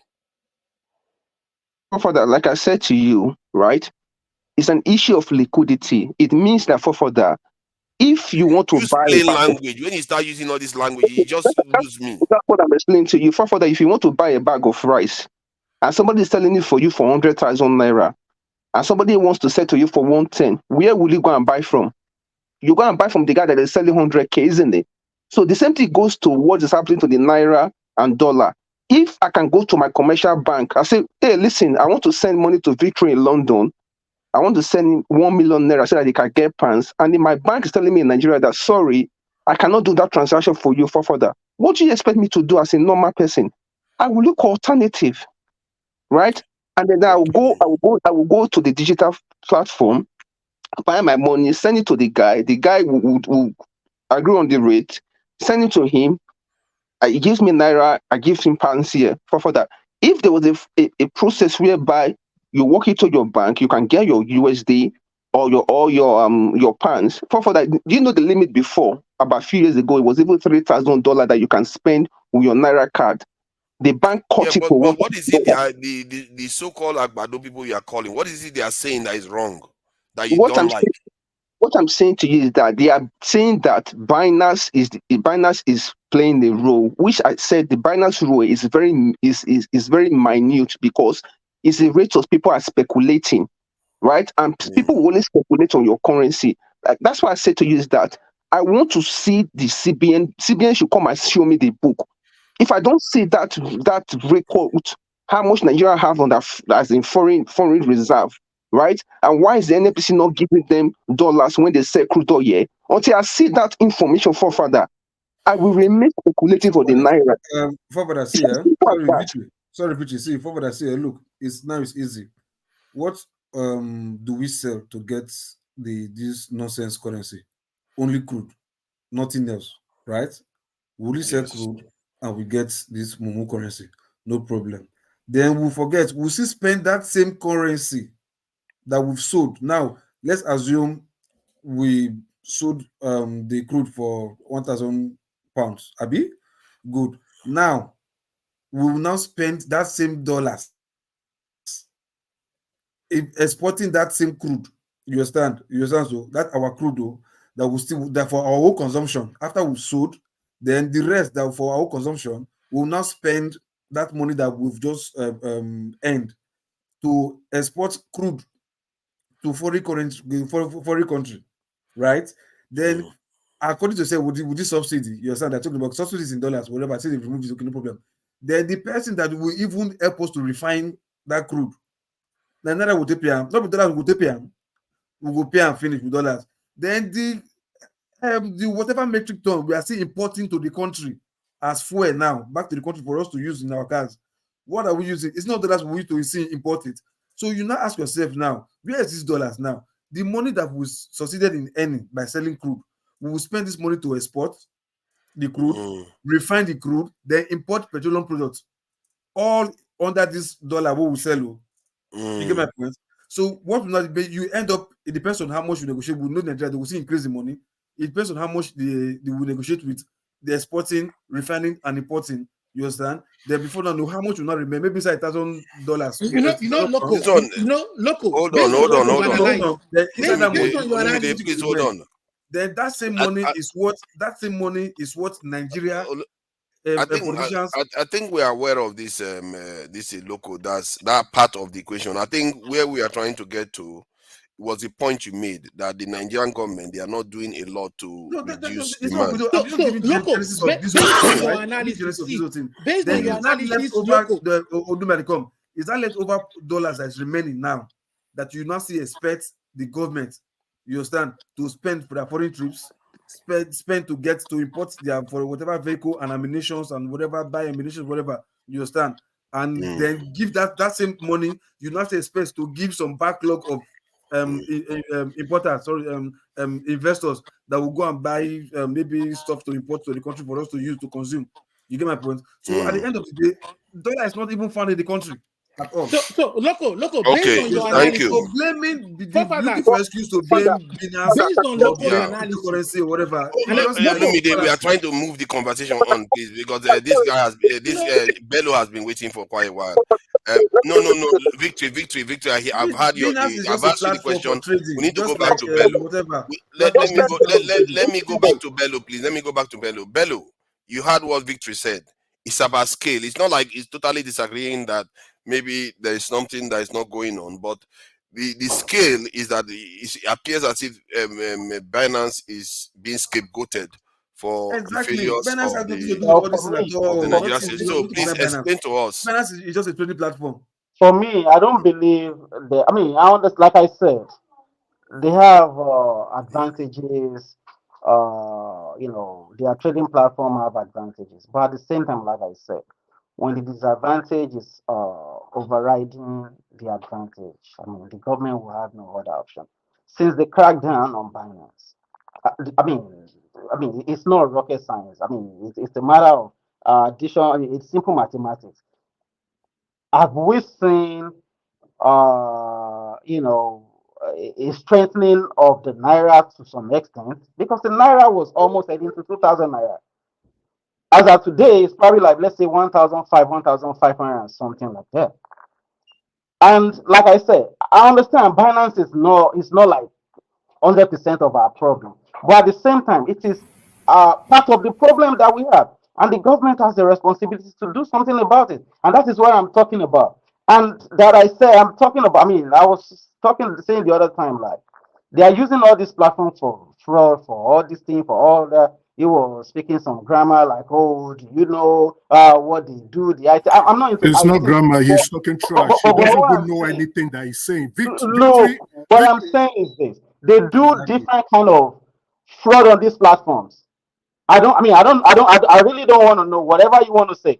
They do a lot of fraud on this platform. I'm not into IT, but I've seen what people do. They do a lot of fraud, but that is not really the problem. That's one part of the problem. Production is the problem. Fix that. Look, if we want to be sincere with ourselves and move forward, it's not about trading blames. Exactly. Even forward doesn't even meet yourself. You don't meet everybody, meet yourself. Can I speak now? Can I speak? You guys calm down. We've all got time. There's no rush. We've got time. I'm about to leave the house. I have 5 minutes. Right? I have 5 minutes. Then if you go and come back. I'm not coming back. Because master's time is valuable. Victory. I'm sorry, Emeka. You can't do that. You can't do that, Emeka. Come on. Don't do that. We have to follow rules. I'm sorry. Let me correct you. No. Emeka, people came before you. Emeka, chill. People came before you. Except they want to give way. If you guys feel passionate enough that you have to ask them if they agree. Masca, Bello, have you finished? No, let me just say my last because Let's I allow understand Bello to finish, please. both He's of been them, right? patient. And I mean, I understand some people really want to come here Hello, and say, sorry, my bad. Victory, but, go but and read first, everything you want to go and read today. Go and read it, You right? can't be doing this now. Okay. You can't do this, man. Emeka, they'll take you so, out. They'll carry you Bello, to go court. ahead. but the last thing I just want to say is that whether we agree or we disagree, the government approach, I mean, has actually shown us like something is wrong somewhere because so far we have seen that the naira has strengthened a little bit against the dollar, and that's hold on. Bello, sorry, let me ask one question before you go. When did they start? When the invention of Binance? When did it start? I mean, Binance has been around for a while, but I mean, I don't know when they start trading naira on Binance. That I don't know. Okay. You don't know when they start, right? Because I wanted to ask you, since Buhari and since Tinubu entered till now, has Binance been the problem from that time till now? I mean, you can't say. I mean, I can't answer that. But people have been speculating on Binance, and I understand some people are just like saboteurs. That I mean, and some people are just happy. Yes. Because every day, some people are just happy that the naira keeps going 2,000, 2,005, 2,000, and that is what we are talking about. People who don't love their country. Loco, please It's let the Bello average finish so cunningness that of Bumi can say something. typical Nigerian. It's the average cunningness of typical Nigerian to take advantage of anything. You understand? But because The government has a responsibility also. Loco, allow him to finish so that other people can speak. There's Masca. The Masca has been waiting. Nine has been waiting. Emeka has been waiting. Please, let's try to respect each other's time. Please, are you done, eh? Bello, thank you. Bumi, please go ahead. Can I ask Mr. Benlo a question? I know other people want to talk, but I just really want to ask him a question. Can he specify exactly when he means by people going on Binance to speculate, how that speculation exactly affects the devaluation of Because naira? answer the People question. are trading. People are trading. Hold on, Bello, don't worry. I will answer the question. Don't worry. But when it gets to my turn, Bumi, don't worry. I'll answer the question. Let others. So, Bello, you don't need to answer that question. I came in because victory was. And I hope you answer responsibly too, because I mean, no, Bello, don't worry. I will answer the question. Allow him speak Don't now. worry. Let's respect each other here. Bello, you want to answer or you want to wait so Emeka can take it? I mean, let Masca talk before his line. Before his line will go. So I'll probably wait and for Masca is in Nigeria too. Masca, welcome. Thank you for your patience. What do you think about this Binance issue or the other issues we are discussing? We discussed Israel, Palestine, and this in Abia state. So thank you for joining us, and please go ahead. All right. Thank you, forefathers, and good evening, all of us. Well, I would partially agree with Bello that there seem to be a lot of platforms that are assisting the hemorrhage. Hi, your audio is gone. After that waiting, and the audio just went. Don't worry, when it returns, your turn remains anyway. No, I think the trick they use normally, you can turn off his camera. Let's just hold on. Okay, Now. he should turn his camera Remember off. that time that we normally use when you can turn off his camera, then you can hear me. Yeah, we can hear you now. All right. So, but the real problem, and it's Bomida hit on it. You see, every currency has multiple functions. One, it's a medium of exchange. But another critical function of any currency is a store of value. If a currency begins... Your audio is gone again. Yeah, it's gone again. It's okay. When he comes back, then you get back on. 9. Thank you for joining us. I don't know what I've seen you here before, but No, this is my first time here. yeah, it appears you Good know evening. something about finance. That's why you came in.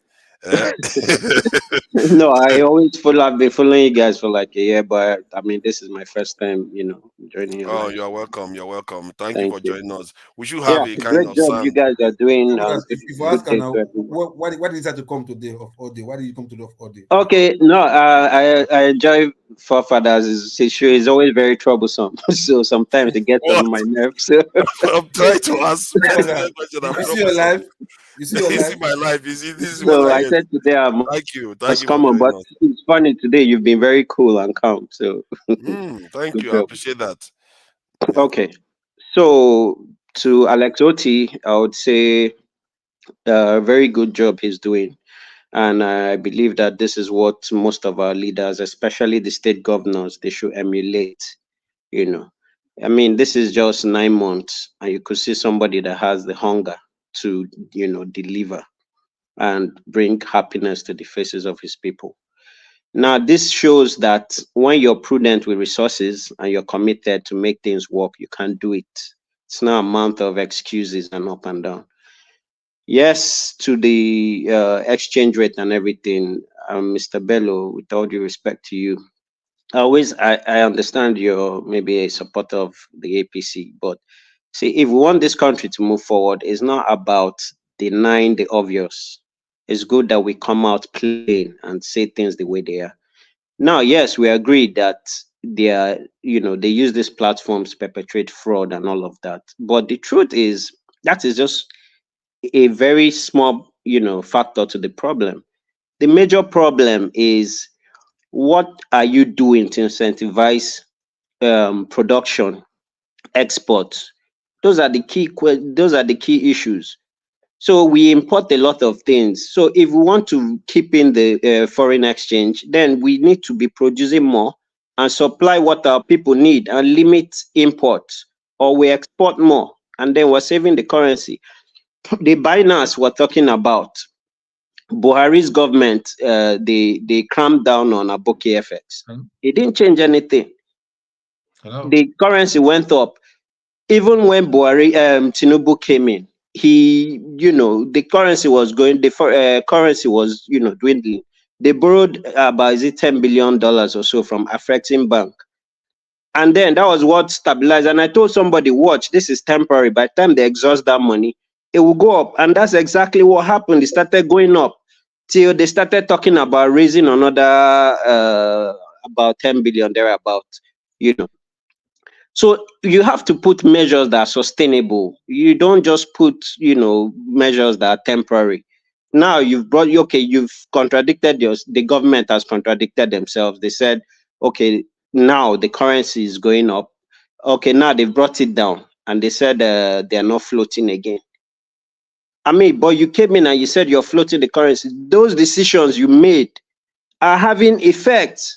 So admit when you're wrong and not to gaslight The people. floating is not working because of speculation activity. It's not just speculation. There was enough dollars. There was enough dollars before to sustain it, to fight it, to maintain it. Now you don't have inflow of dollar. NNPC is corrupt. They're not remitting anything.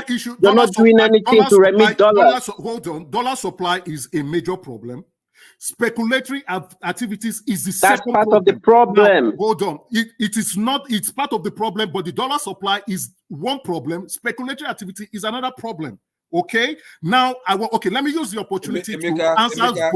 How was Buhari? Buhari was able, as much as I didn't like Buhari, but Buhari was able to sustain it because he understood that doing this thing extreme will be a problem, and he was able to manage flow the currency with some of this thing. And both Tinubu came in and just said, we're floating this thing. You've not considered production, export, inflows before making that decision. So let's just be fair. Let's build nine. Hold on. Yeah? Let me ask you though. See, I think this is, for me, this is even getting to a point whereby they are the ones busy pointing fingers the other direction. You can also point the fingers at the government as being tantamount to fraud, what they are doing. Because it sounds like a provocative statement for me to say. Because if you know full well you have not put any measures to curtail the demand for dollars, and you just go and borrow money, knowing full well is going to be consumed and the currency is going to still depreciate further, then why did you bother borrowing money? That's the thing. That's putting us in debt for nothing. Exactly. So we need to go So back to can the you, fundamentals. forefathers, can you guys hear me now so that? Yeah, we can hear you. Export. Thank you. Okay, I just want to add on top of what Nine is saying, but I want to. The moment you start talking, it goes. But I guess Emeka, thank you for joining us. Yeah, Emeka. thank you very much. I have questions. I have questions for Victory before I do the explanation properly, right? I have questions for Victory. Victory, what are the FATF recommendations for virtual currencies?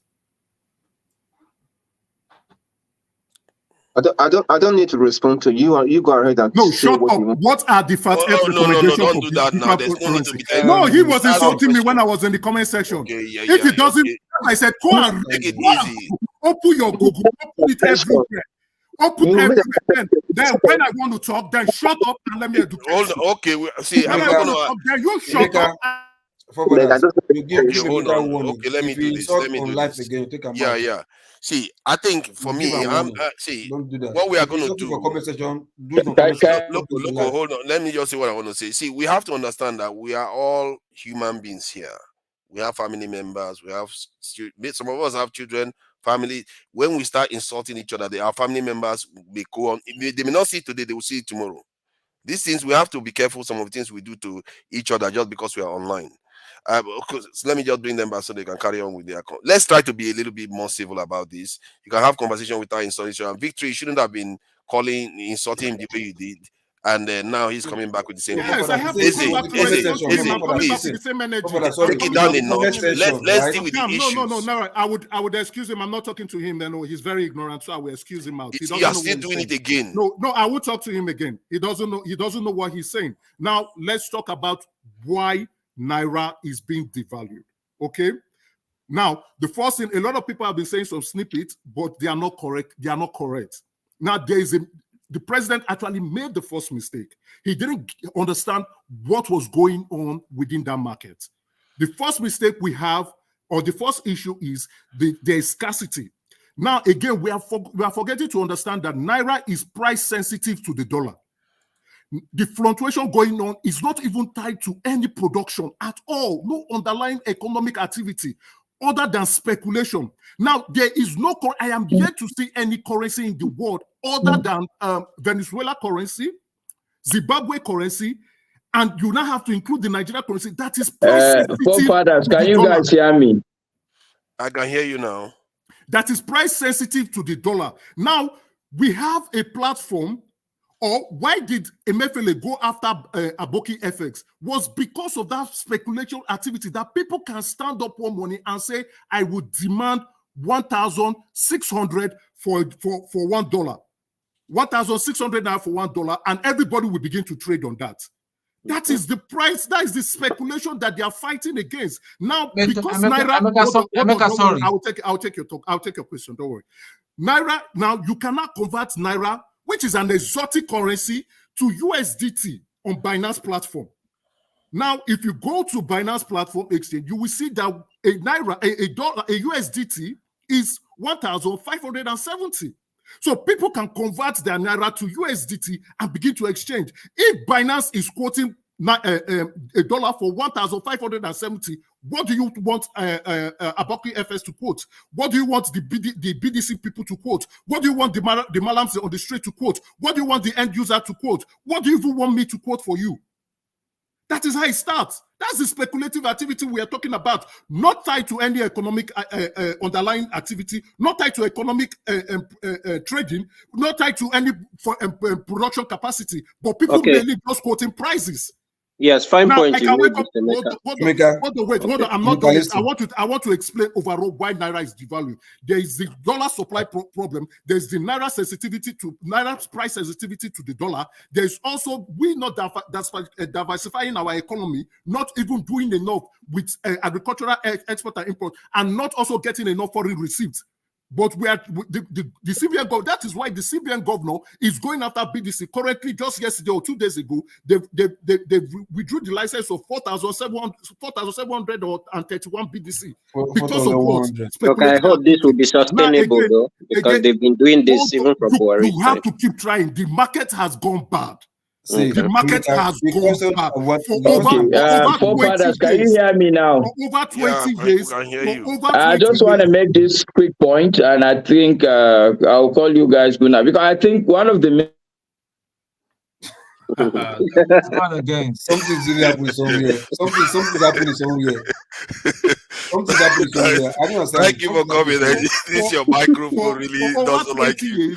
Your microphone where you have built a speculative sector. You have built a speculative sector. Those people who just make a living out of speculation. How do you get rid of that? That even the average individual on the street, even the women selling, even the market women, the bookers, once they hear that dollar has gone up, they change their prices immediately. We are devaluing our naira. Speculation is killing us. It's killing us to the ground. There's some truth there. There's some truth there. It's killing us to the ground. I have a question. Let's allow Bumi ask her question, please. Please go ahead, Bumi. Can I ask you why exactly is it that because you just explained that someone can literally go and speculate and say, hold on, sorry, Bumi, sorry to interrupt. She has not even let me broaden the question. Let me broaden the question. Take it easy, man. Take it easy. Let her finish asking her question. Jesus. So you just explained how the naira is very tied into speculating. How someone can go and speculate and say $1 is let's say 2,000 naira, and everyone's going to vibe with it. Can you explain exactly why that is very key in the Nigeria, that actually happens? Because I have my answer, but I want you to explain. I will explain to you now. That. Hold on. Okay, just what you're saying. After the CBN decided to go after not just Binance, right? They started with the banks. They moved to the BDC. On Wednesday, there is this guy on Twitter who quoted the naira at 1,650 to the dollar on Twitter, right? And I approached him. The CBN is selling to BDC because currently now the flotation, let's be very honest, the flotation policy is not working. Now CBN is now selling to BDC 20,000 weekly for 1,301.5. Now, and they have told BDC to sell at a spread of 1%. That is now 1,314.1. So the CBN, technically, they have not said it, but they have actually fixed the naira. They didn't say it, but they have fixed the naira. That they can now sell to you for a rate and tell you this is the spread you must fix. You must sell to the end user. They fix the naira. You don't need anybody who is an economist. Even if you are just an economy student, you know. If you are in the field, you know. You don't want to say it because you don't want the news to go. Then you now have people and Binance, and that was when they went after Binance. You now have people saying, I am going to sell my dollar to you at 1,650. When the CBN has said, this is what we want to sell to the BDC. You see the gap. Now, if someone is saying it and is quoting it on the platform, and Binance too is now selling at 1,600, Is it CBN? Yeah, but Emeka, I agree with you. Your point. You're making sense now, but before then, you don't have to blame them because you were taking advantage of the flow. CBN is not selling to Binance. Exactly. Right? So CBN is not. CBN is just an exchange platform. Let me use the opportunity to talk more. If you as CBN, right? Listen, wait, listen. You are CBN, I be BDC. You are dealing with me directly, face to face, right? I can come to your office, we can discuss, we can hold meeting, whatever. You understand? And you tell me this is how much I will sell. Yes, I can say okay, no problem. Then somebody somewhere, one vague ghost motherfucker will say, okay, no, that you cannot hold responsible. He's saying because it's Binance and he's selling 1,006. Then hold on. Both of us have agreement to like, okay, you've given me warning because you are the one controlling me. You are my boss as a CBN governor. You say you're my boss. I'm just a BDC. I'm a business forex currency trader. You understand? You give me an instruction to sell. Then You not think okay, me, I'm not okay because of that guy that said he just made one rumor statement on air on internet that he's selling for 160. Then all of us BDC will now say, okay, no, let's start selling for 160. Whereas you have told us that we should sell for this certain amount. Local P, right? Do you get? Does that make sense to you? There are two factors. There are two issues with Binance. I will come to that. Binance issue. We are still talking about. We are still discussing about the price. We are still discussing about. Let Victory just interject quickly. Interject so that Emeka can carry on. Paul is waiting. And Paul, just for your information, Paul has been backstage for a while. And Bello, I see you there. When this guy is finished, then somebody will, they can be able to rotate. Please go ahead. But forefathers, can you hear me? We can hear you now. Okay, I hope your mic sticks. Maybe you can turn your camera off so that your bandwidth doesn't. No, it's okay. I will keep trying. We are Nigerians now. We don't give up. That's Local P, you count for nothing. Anyway.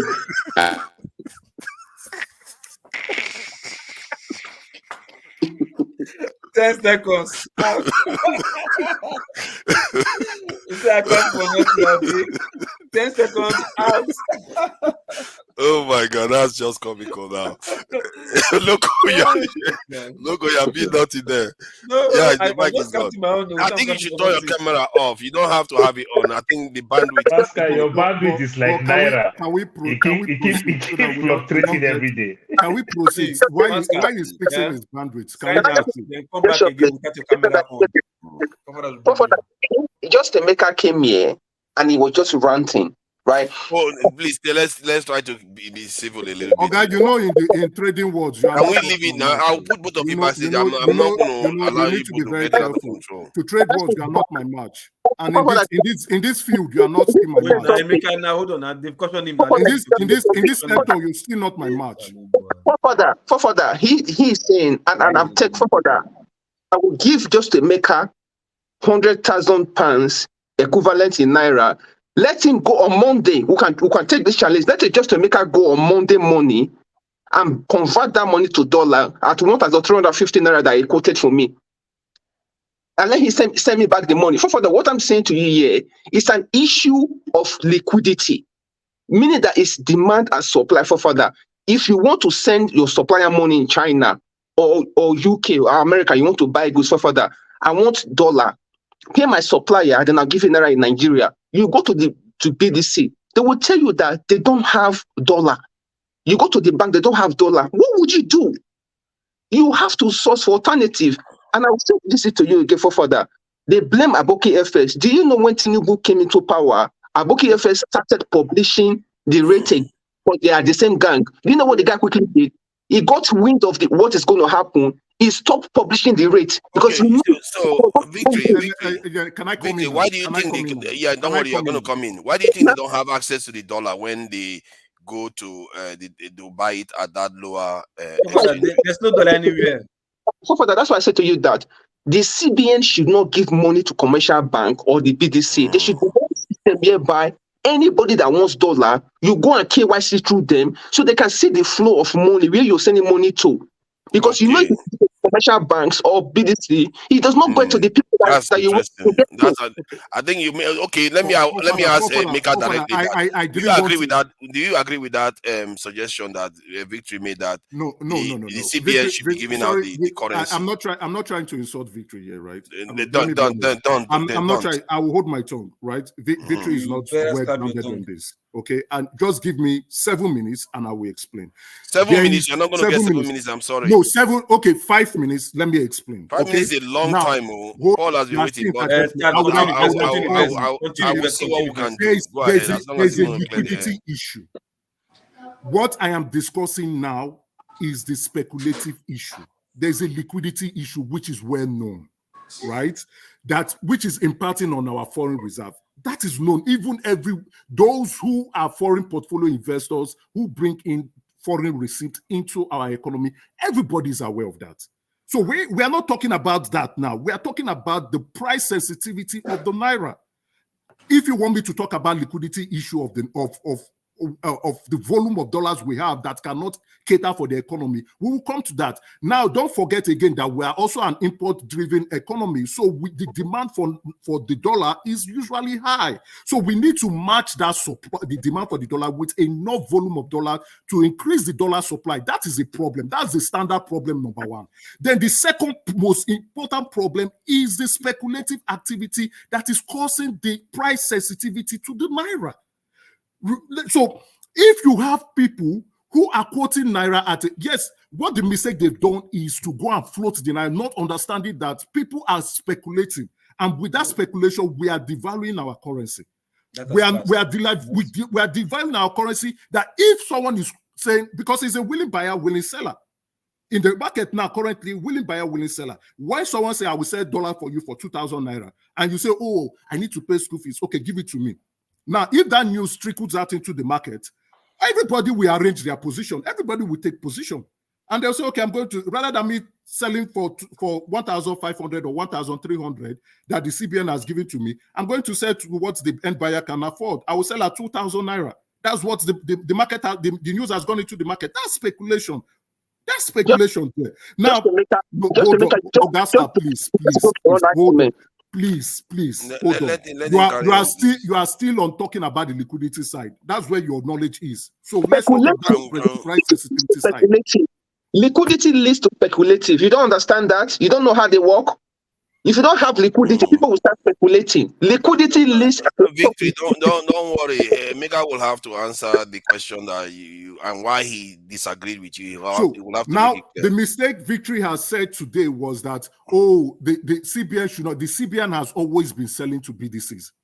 They always give them 20,000 per week, but they stopped because of some irregularities going on in that space. They completely stopped. They wanted them to organize themselves and get things right. As a matter of fact, even the regulatory concerns with the BDC sector is poor. Now that is why the CBN has brought out a guideline to regulate them, stating who can be the chairman, who can be the CEO, how much you can spend, how to operationalize your concerns, and also having an open trading platform that the CBN can see. So when we have an open trading platform that be the KYC where we talk about, so that be the KYC now. KYC comes when you are doing onboarding. So when you're doing KYC is when you are onboarding your client, you have to know your customer, you have to do proper customer due diligence, and then you have to conduct risk assessment to ensure which risk category you put on your client. Then when it is high, you do enhanced due diligence. Now, he said something else. I don't want to go on that route with him. He said the industry you are operating, I know it better than you. I know that industry better than you because we draft policy for that industry. So let's leave that industry apart. He's talking about chain analysis. Does chain analysis tell you about what transaction going on in the dark web? Does chain analysis tell you about the pedophiles selling things on cryptocurrencies and exchanging stuff on the dark web? Does chain analysis tell you that? Okay, keep quiet. We could continue with the talk. Can you guys hear me now? Yeah, we can hear you. We can hear you. Okay, and I will make my. Yeah, go. Oh my God. Okay, let me continue from where I stopped. Now, he didn't let you go. Say hello. When it comes, I will keep quiet. When it comes, I will keep quiet. Emeka, I think there is a level of hold on. Now, there's a level. Hold on. Let's leave Maska alone. I've suggested it to him before he declined. See the thing about. Can you hear me? Yeah, we can hear you. We can hear you now. Okay, good. So the point I'm trying to make is that. Look, everybody is saying the same thing. I think the only point we need to change is that, one, people like Emeka are telling people like Victory that, look, government will do a lot of things simultaneously to deal with a problem. That they are going after Binance does not mean that they are working to solve the liquidity issue. That's one. But I will come back to what Bumi said. The real challenge now the Nigerian Naira is facing is because of the high level of inflation in the country. A currency must serve as a store of value. When I hold Naira and I know that tomorrow, if this is 20,000, tomorrow I can buy 20,000 Naira worth of items. honestly speaking, I don't care what the government will do. I will look for dollar. Even if I don't want to import anything, I will hold dollar and keep my currency value in that. So the government made two very critical mistakes. The first mistake was floating the naira without putting stability. Yeah, yeah. I Agree. think it did Agree. last No, for a while. agree. Yeah, That was a huge Fofana, mistake. I That was a think Fofana, we huge please all let mistake. agree on that point. because Yeah, Fofana, please agree. let me catastrophic No, come in. mistake. okay. Okay, please That let me amount come in, to please. fraud actually for me. Please go ahead. Okay, so this argument and everything, I want to use common sense because all these are crypto thing that they do. Like me and Vichy fight some time ago. I call it the Medicare of young men. You understand? That's what I call it. I call it the Medicare of young men. So whenever they talk about this crypto thing and everything, they fight too much. But I want to use common sense. The president floats the naira and did not put anything in place. He has not made any provision how we increase our export, how we make more dollar. When you know almost 90% import-driven economy, we virtually nearly import nearly everything we use directly and indirectly, and you float the currency. But you know the funny part of it, whether the BDC or the banks themselves, it's not really the problem. But when you float, when that problem started going on, and the governors have started getting more money due to oil subsidy gone, according to his own English. The governors are getting more money. More tending, they get this money, they get excess. What are they doing? They buy dollar. So the president creates the problem. Nobody want to lose. The man who earned 500,000 naira in Nigeria today, and they check their monthly expenses, their running costs in their home, put together their miscellaneous expenses cumulatively, it's like 200. They buy dollar for 300,000 naira. Not because of they need it, not because of they are going to vacation. They buy it for stability to save their money. You understand? So the president also create that problem. Then when we talk about KYC, I understand KYC is part of the allegation that they level on the Binance, which to some extent I will agree, but it depends of how far they've gone with it. I send money to Nigeria. We all send money to Nigeria. Let me land, please. That issue is separate. That's a separate issue. Please, let me land. Let me land. You're going to educate me. That is a separate issue. Learn. They didn't It's teach a us all these separate things in issue. school. But what I'm saying, It's not a dollar issue. It's a separate issue but because Binance is supposed. Binance is not even registered in Nigeria. So Binance is not registered in Nigeria. So Binance is not registered in Nigeria. Okay. But any currency that you are buying with naira from Nigeria. Forget about the trading aspect of Binance. But let me land now so that you educate me now. You live, you learn. I didn't think they teach us all these things in school. All right, you understand? I've learned some from you too. What I mean by that, I am sending money to Nigeria. My max that I can send to Nigeria in some platform is just 2,999. But I can send more than that. But guess what? They're going to report it. And I myself know that I'm sending 10,000 naira to Nigeria today, and I'll send 10,000 naira to Nigeria tomorrow. I already know that I'm going to defend it because somebody will give me a call. I already know that they're going to freeze my account. That thing will be pending, and they're going to freeze my account. And I already know at the same time that I'm going to defend that account. And I know that it is the platform that I use in sending that money. Immediately we'll report it to the system. We'll report it to the government. And the bank's going to freeze my account. And I'm going to defend. Why?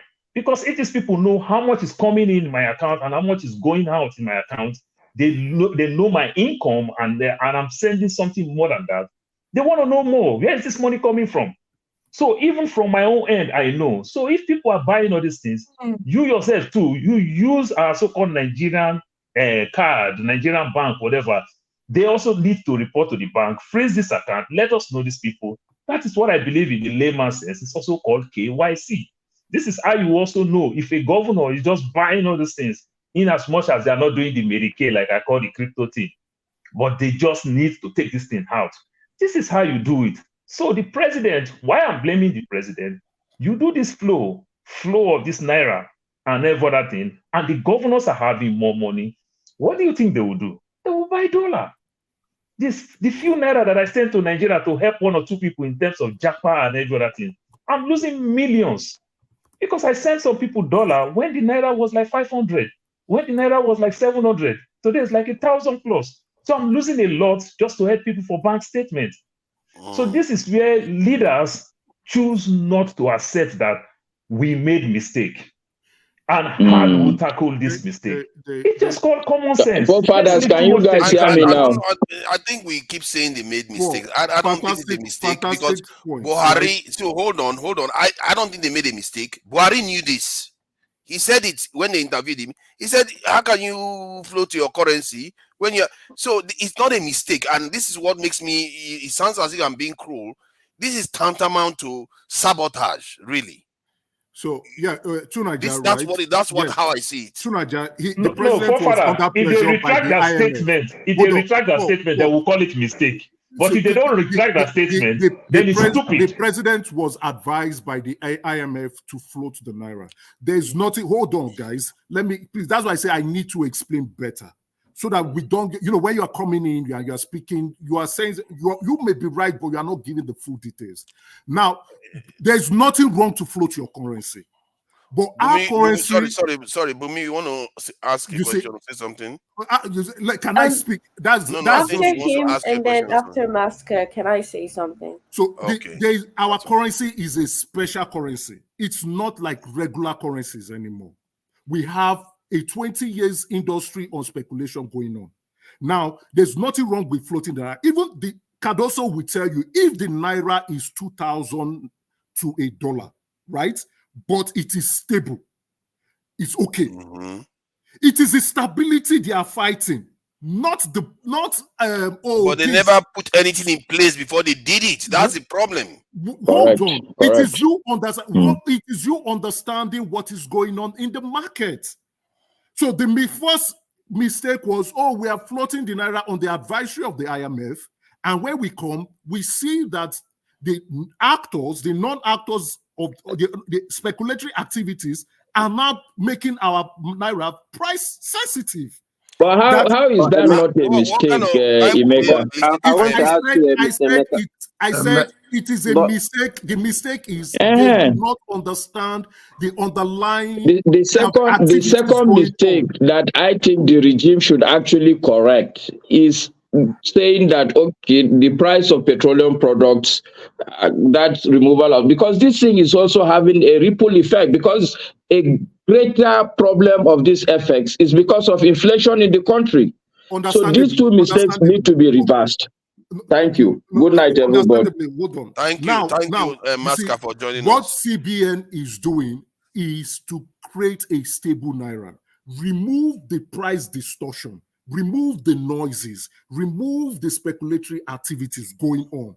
If naira is 5,000 to $1, let it be that way, and being driven by economic activities and not people coming up to speculate on what the price of the naira will look like. If we can get the money from the bank and the BDCs, I don't think we will go to the street and go search for this dollar.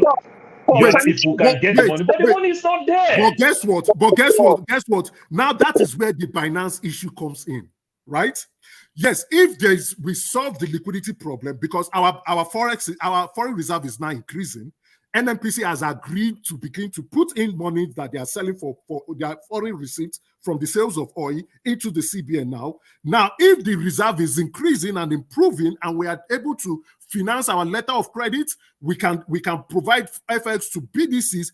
How about the criminals who are converting naira to USDT, and they will convert it at any rate, and they will sell it to you and me through a platform and exchange system that allow peer-to-peer, that no intermediation, no regulatory nobody can intervene on this. And if I say, okay, Paul, I want to sell dollar to you for 6,000 naira, and because you have a pressing need, you say, okay, I will buy. I sell it, and Binance records it that USDT to naira is now 6,000 to 1 naira. What do you think BDCs will do? Okay, that is a very clear point there. But what do you think BDCs will do? So hold on. But let me ask you though, leading from what you just said, if Binance sets it for 6,000 to this thing $1, But they are not the Nigerian government. Why should anybody listen to them? It is now. You see, we have floated our naira number one. Then again, even whatever in the parallel market or in the black market, it is a willing buyer, willing seller participation. Whatever you sell to me, and who whatever I created buy, it? so it doesn't matter whether the creation or not. It doesn't matter at this point in time. They created the problem. We've always had black market you are activity. not holding them accountable for their actions. Black market activity. Is that not what you get in capitalist economy? That is what we practice. Thank you. Now, but what we want, what the CBN wants, what the CBN want to do, what the CBN want to do is remove the distortion and the noise, regardless of what the value of naira would look like. The CBN don't care, because if the CBN says, okay, naira is now 5,000, right? The next month, even on Monday, naira will go to 6,000 because of speculation. That's fine argument you've given, but I think where victory is coming in from, which is the liquidity part, is even if they address this issue and they don't address that liquidity, we'll still come back to where we are. The liquidity. People will still go and find alternatives. The liquidity, whether the market is liquid, understand what I'm saying? Whether the market is liquid, in Jonathan's period, the market was liquid.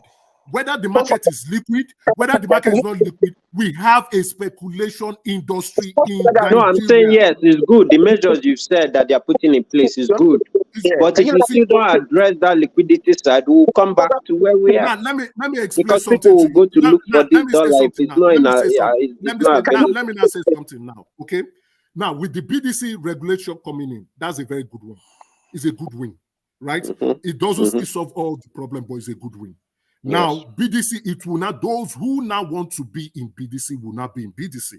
Those who are now in speculating, they will weed them off. You can see that they've removed the license of 4,731 BDCs, right?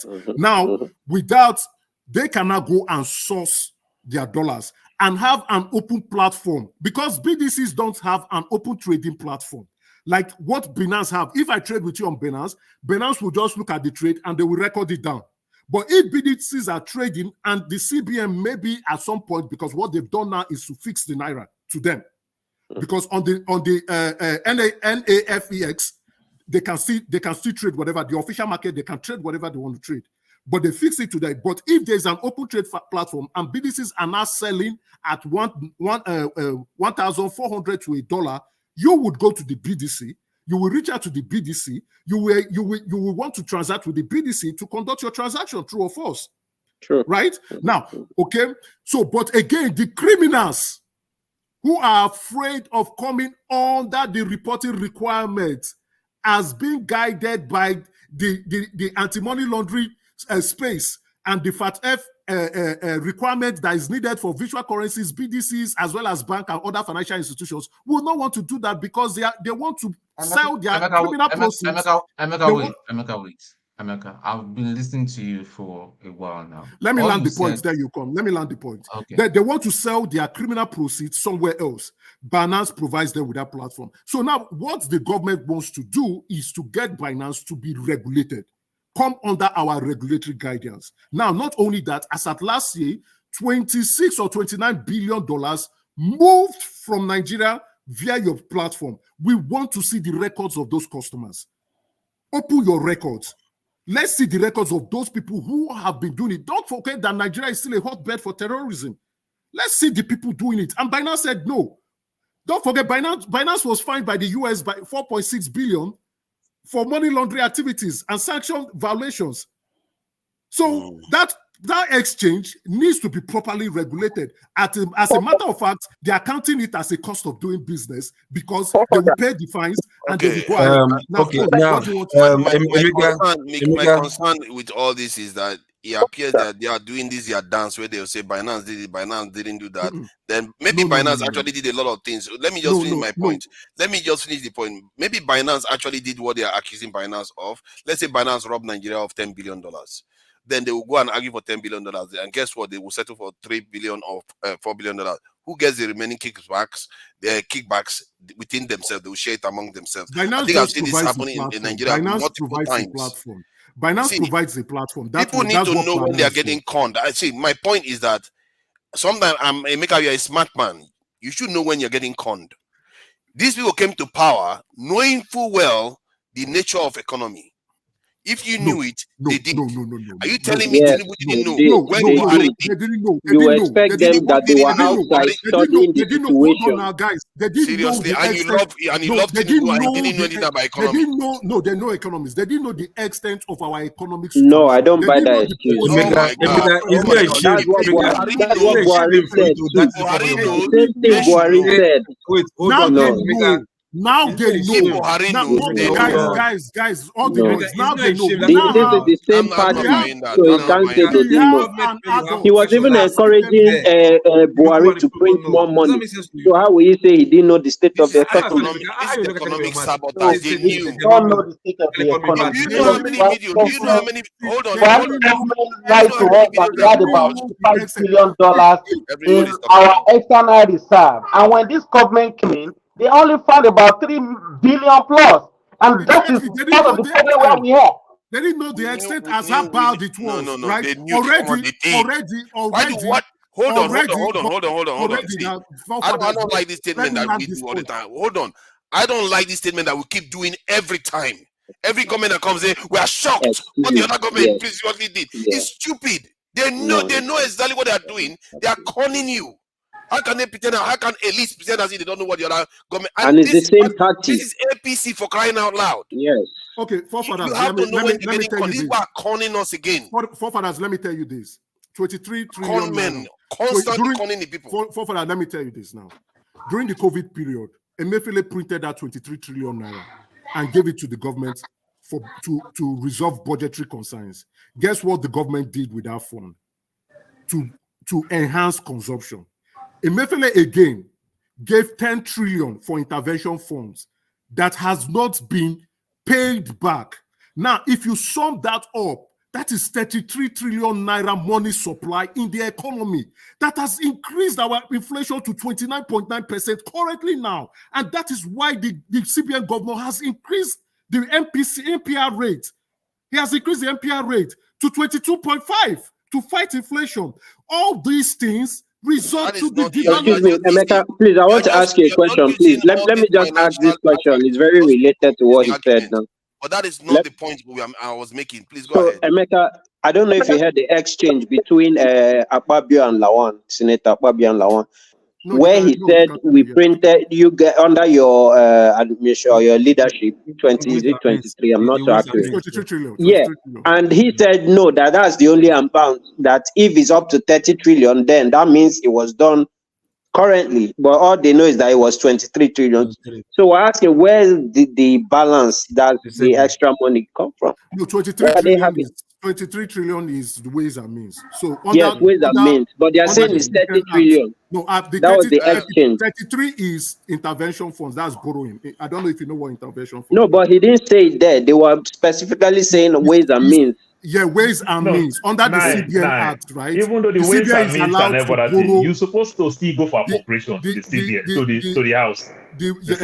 Exactly. The ways and means, the CBN is allowed to borrow 5% of the last year budget of the federal government. They are allowed to support the government with their budgetary concerns, budgetary deficit, budgetary funding, allocation of funds to different MDAs or ministries. They are allowed to do that. But what Emefiele did that did not go through the Senate or even the House of Representatives was to give 23 trillion to the government. That is way above. I think that's more than even our budget. So how come nobody's calling and you heard the current president was encouraging Buhari to print more money. So and you say he's not aware of the state of the economy. It's not about Emefiele print money for Buhari. How come they're not calling them for questioning? He print money for Buhari. Not that they say print money, he loots the money. I can't he print for Buhari. No, he printed. Hold on, guys, please. Let's be factual. I like to do it fast. Can you know that people?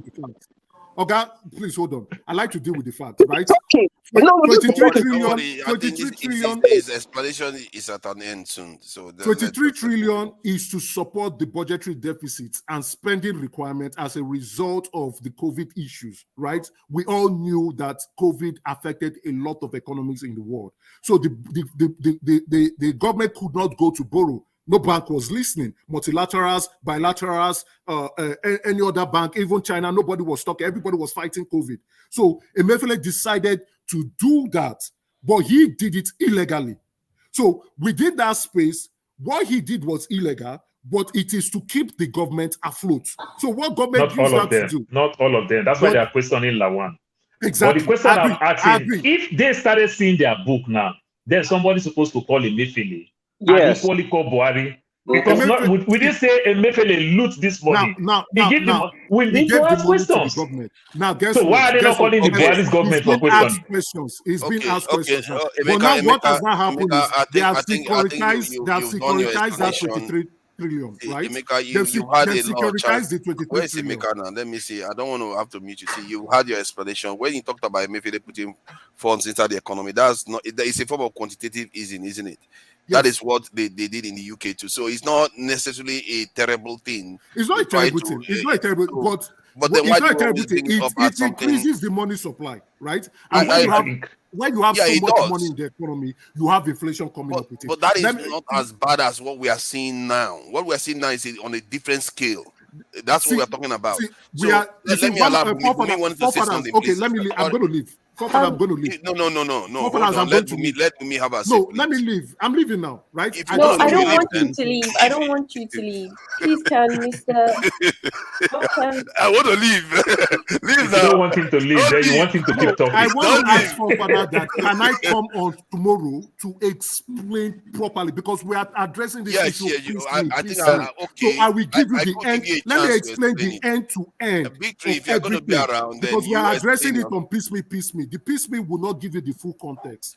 So I'll give you the end to end, from beginning to the end, and what is our current position and what the CBN is doing. Thank you very much. After we finish talking about the guests, Bumi wants to ask you a question, I think. Bumi, please go ahead. John Abba, we're coming there.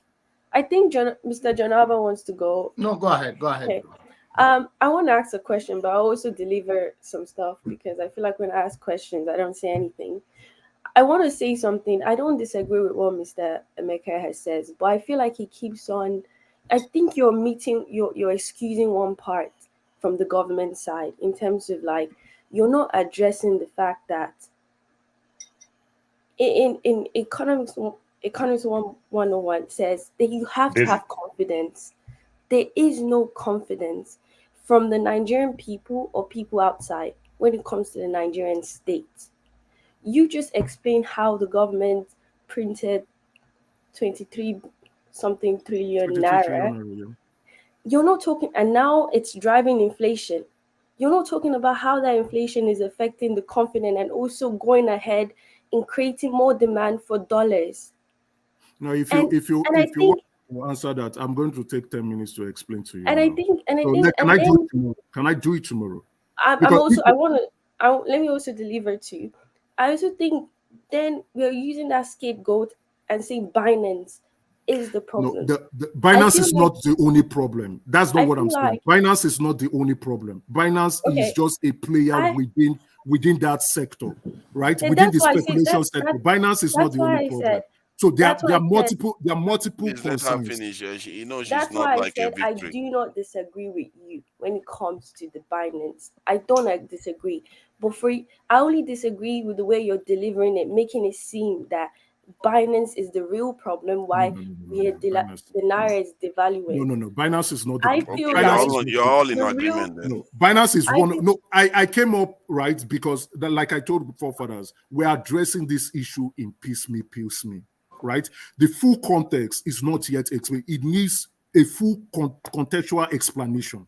It's not. If you are talking about Binance, I will talk about Binance consigned with the problem, right? If you bring up Binance, I will only explain. Okay, this is the wrong Binance is doing within this issue. Now, if you talk about BDC, I will not tell you this is what BDC is doing within this issue. If you talk about the government, I'll tell you this is the problem the government has done, or these are the solutions the government is doing. Now, you talked about confidence, right? You talked about consumer confidence. Now, I'm hold also on. going to You need to let her try to chip in. I don't think you hear her. I wasn't. I was She's asking a trying to have a question, but conversation with you. Yeah, no worries. I said I also want to deliver. Let me also get Go the ahead, 5 minutes please. you got. Okay. Oh, In yeah. terms Okay. of like, when you say, I feel like Binance is a repercussion of how our government has been neglecting their duties. Okay. The only reason, because you just said that we have a currency that someone can just wake up one day, in this case Binance, and say $1 is, let's say, 2,000 naira. Our government, they know this, and that's only possible. Can I? No.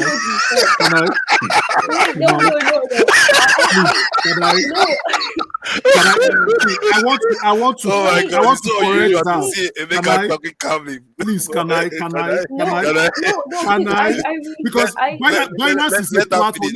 Let me explain the end-to-end of Binance. Right? Like, you can't give a long explanation. No, it's not a long explanation. It's not a long explanation. I know what Binance is. Yeah, I do know hold on. I know you do. But can I say, even traders are here, right? So Binance provides a platform for people to come in to transact between themselves. I'm only addressing your so speculation. Binance is just enabling. I'm not saying Binance is the problem. I never said that. I only said Binance is playing a role in creating the problem along the BDCs, along other speculators, along even the banks. And even Emeka, the bank. We have not talked about the banks. Emeka, did you say $26 billion in 1 year or? In 1 year, yes, last year. That's what Cardoso said. That's a lot of money. That's a lot of money.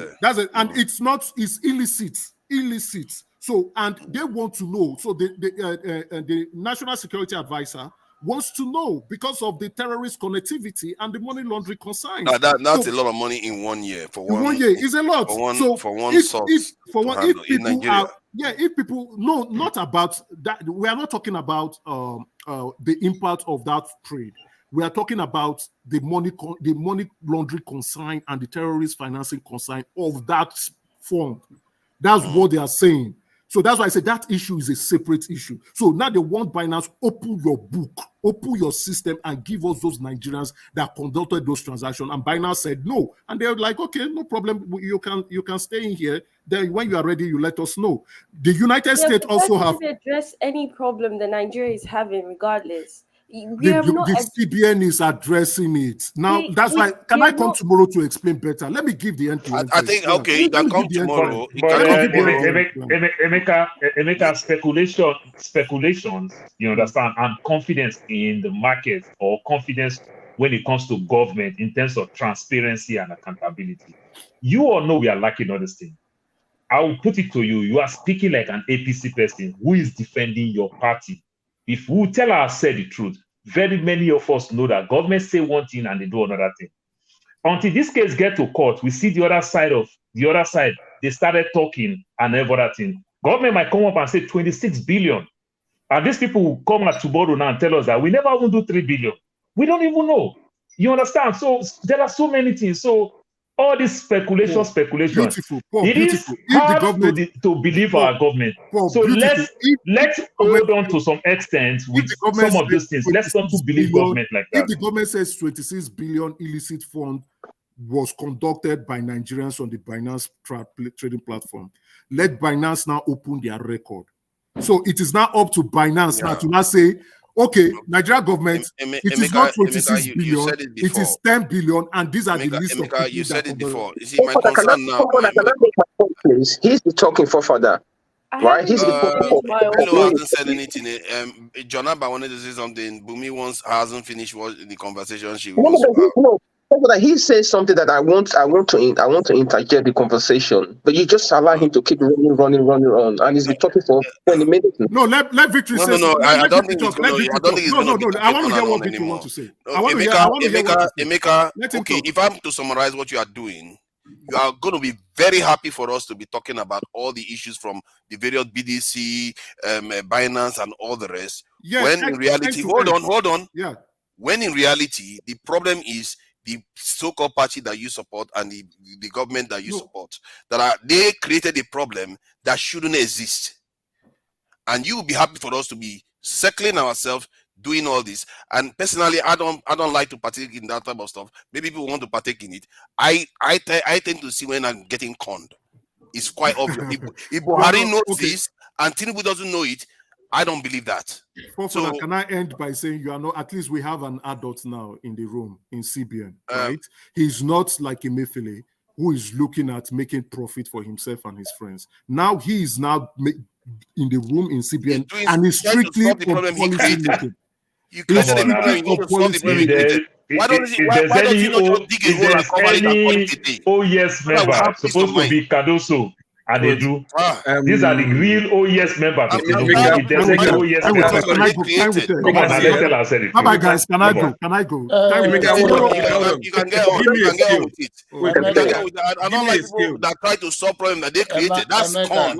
Let me say something. Right? Give me a scale, right, of the problem, magnitude of the problem that Binance caused in this whole financial crisis. Speculation has been going on before Binance even started. No, I said give me a scale. Okay, speculation. Okay, nice. Not Binance now. Okay, no, now, you are not getting. Hold on. I'm not saying. You say don't. I didn't say Binance is no problem. No problem. You do. I didn't say Binance. I said Binance is involved. So you have a group. Why are we going at him? Speculation. Emeka, hold on. No wahala. Let's give me a scale. Loco, you have said something before. Let's, Jonaba. No, I'm just asking a question for Emeka. Don't ask him now. Don't ask him now. Let Jonaba ask his question. Loco, I'll call Emeka. Let him ask a question. Jonaba, please don't ask Emeka. But you guys will ask Emeka. Emeka will be happy for you to be spinning around this thing. I want to leave because you have promised me I'll come tomorrow. You have promised me I'll come tomorrow. What I'm going to advise you to do is use very simple language so that I will use very simple grandmama in the village will understand what you are saying. I will explain it like I'm talking to my BDCs and big Father, that is where I come in. I use parable. Take answer.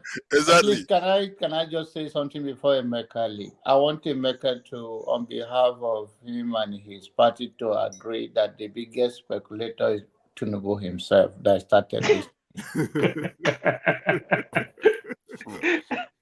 Jonava, you are my guy. I love you, Jonava. I love you too, brother. But I want you to know that, sometimes you are very honest about admitting, but the biggest speculator that started this thing was from the day one of this first subsidy. Because you say that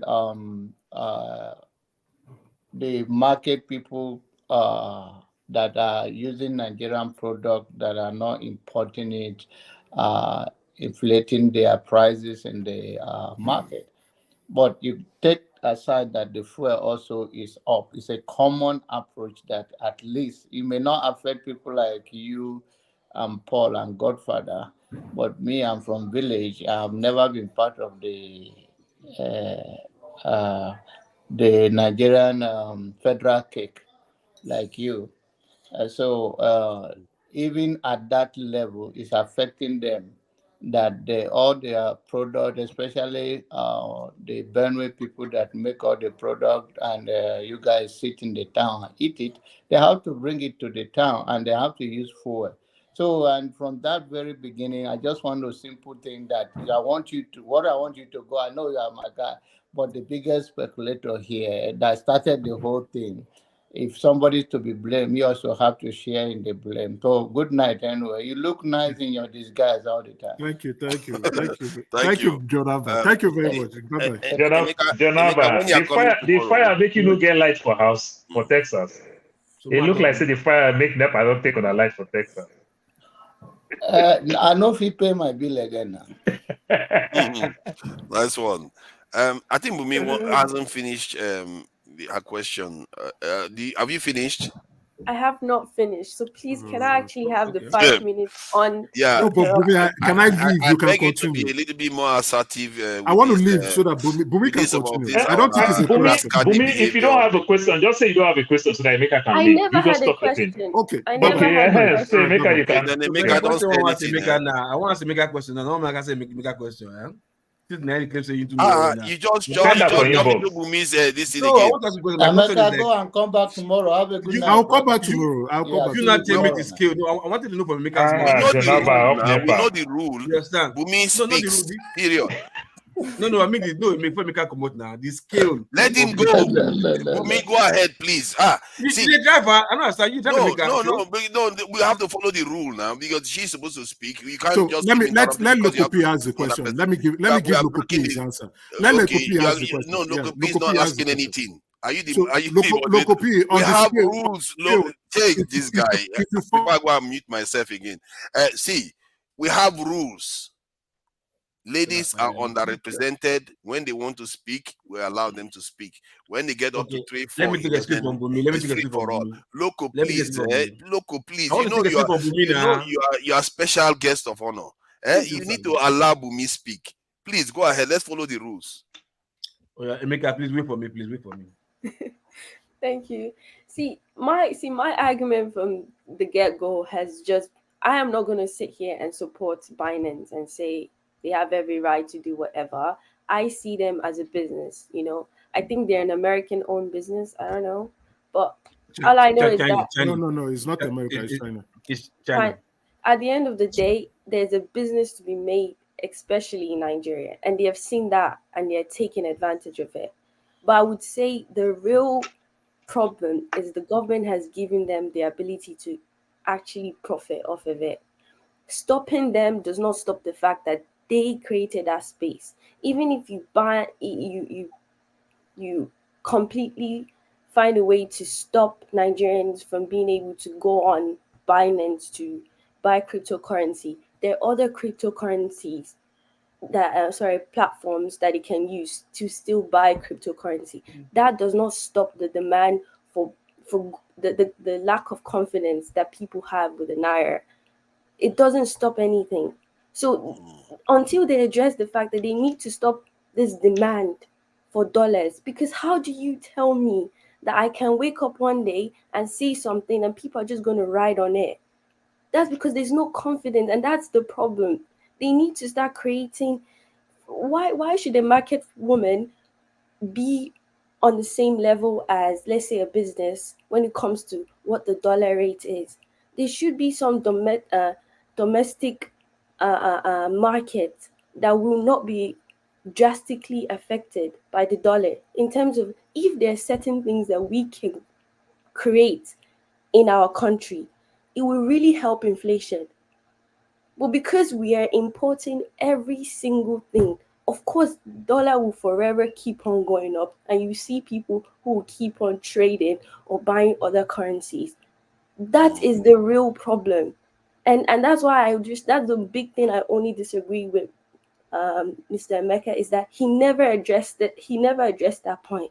He kept on just focusing on Binance. I would say the way he explained it, it does seem like Binance is indirectly sabotaging the Nigerian economy. Yes, but I think the Nigerian government is first of all sabotaging its own economy. Because how do you get advice from the IMS? Someone that is not I'm giving you money and you're getting advice from me. How does that make any sense? That's the number one. Bumi, you are 100% right. Like I tell people, just imagine over 25 years in Nigeria, nearly every part of the world, you can't do Western Union. You can't send money from Nigeria out. You can only receive. You When you can cannot go to do other clients, PayPal. you can. It's just funny. Just You before, can't you even. can send Western from Nigeria. I'm going to give one You can send example. Western from Nigeria. Western Union from Nigeria. When? You go First Bank. I did First Bank. I did Fidelity Bank. Just those two I know. But other banks, Eco Bank, don't do it. But two I'm banks going to did give it. one example. I First have Bank and known Fidelity. about. Let Bumi finish. I'm going to give one. I have Western known Union or you about. do wired? Are you sure it's I Western have. Union or you do wired? You wired. No, Western. Making I let Bumi finish because I won't speak and I won't attack forefather for Western. putting me Wait, out there, not it must letting me talk be to Emeka. You were maximum typing. $1,000 equivalent. You were busy typing away. What am I supposed to $1,000 do? equivalent. Now you will be no pass. I $1,000 have known equivalent. about Binance or cryptocurrency for the past 7 years. Okay, but I have not bought any cryptocurrency because, which I also kind of feel bad I haven't, but I have not seen the urge to. The only reason I want to do that if I really want to invest my money. That's it. But that's not the case when it comes to the Nigerian situation. Nobody's doing it for just investment. They're doing it because man must survive. And that's because nobody trusts the naira. If I have 1 million naira in my bank in Nigeria, it makes no sense because in the next day I could wake up and I could not afford anything. So of course I'm going to go trade on, buy cryptocurrency and buy Bitcoin or Ethereum or whatever. But I don't have that problem when it comes to the euro because I'm not waking up thinking it's going to drastically just disappear unless a war happens. But that's the confidence that we need to talk about. The government are not talking about. And that's why I kind of disagree with him because the government are portraying this whole Binance situation as, look, the reason why dollar is the way it is because of Binance. That's a lie. The reason why dollar is the way it is because you have not provided any reason that dollar. If we should just take a moment and go on Google $1 to a naira, there's always a graph that comes up. Check the graph. That's the reason. Binance did not do that to Nigeria. That's the Nigerian government. It went, I think, from 2018. You see how it skyrocketed. Yeah. That's the real problem here. And that's the only thing I would disagree with Mr. Emeka. Address the fact that you need to reduce demand. You reduce demand by making sure domestic businesses can thrive. I have the African shop here. I went and I asked them because the plantain wasn't really given. So I asked him, where are you getting your plantain from? He told me Ecuador. I'm like, okay, what else are you So you don't getting know? from? I didn't know. So I asked him, Oh, what else are you getting from Nigeria? Because he's a Nigerian man. He said the only thing he gets from Nigeria is fish. How you and he sells for multiple Nigerians. He's a Nigerian. I'm like, how is the only thing that you sell from the country Nigeria fish? so where do This you is get your Gary from? and then I asked him, okay, like why Your aren't you Gary? What getting? about your Gary? I don't eat Gary. I Gary is asked coming him from Senegal and Gambia, not even exactly. Nigeria It's like, again. and he told me that the Yeah, reason the why he Gary is can't coming get, in the US. The Gary is coming from Ghana. and he told Yeah, me the Ghana, reason Gambia, why and Senegal. he told me the reason why he cannot, the only thing he can kind of get is the Nigerian government makes it very hard for you to export. And we are wondering why dollar is this when we are not exporting any common food. If every African store, in terms of Nigerian African store, sells everything and they get from Nigeria, I'm telling you that will reduce some level of the demand of dollar. We need to make sure we export. We can't keep on importing every single thing in our life and then we start crying that everybody wants dollar because For we're me, just to eating let you know, outside. Tura soap dey for African store. Tura soap to make you What yellow. what of Ijabu Gary? Is it from Ghana? That's my opinion when it comes to this Binance situation. Yeah, I just That was wanted why, to. for me, I for just brothers, that's wanted why to I wanted to say, ask but Godfather Emeka did not. the Sorry, guys. scale, Godfather the refused to put scale me with on. which this BDC of finance is costing. I I wanted to didn't ask see you Emeka. now. I wanted Brothers, to let me ask Emeka address question. Emeka for all this gibbling. Look, it's something else to come here and make noise that you think you know about finances and all that. First of all, he doesn't know jack about finances. All he's pushing was the talking point of the ruling party, which is pretty easy talking point for anybody. The same thing his boys have been doing on main Nigerian media, which is point an accusing finger, give the people false hope, keep gaslighting them forward that the problem is being solved while nothing is being done. We all know Nigerian problem has to do mainly with self-sabotage because everybody want to make money from forex. Everybody from a bank manager to the politician to the governor. We all know these are the root problems. They've been doing it in the last administration. The new boys that just came in knew everything about it. They never addressed it. Nobody addressed the issue, the economic sabotage going on from the oil money to the forex exchange. Nobody. Emefiele is just a, I don't even know what to call that. It's just a show. A show. They never went to go and arrest Buhari, arrest all the people involved, make drastic laws to go after the people involved. They did none of that.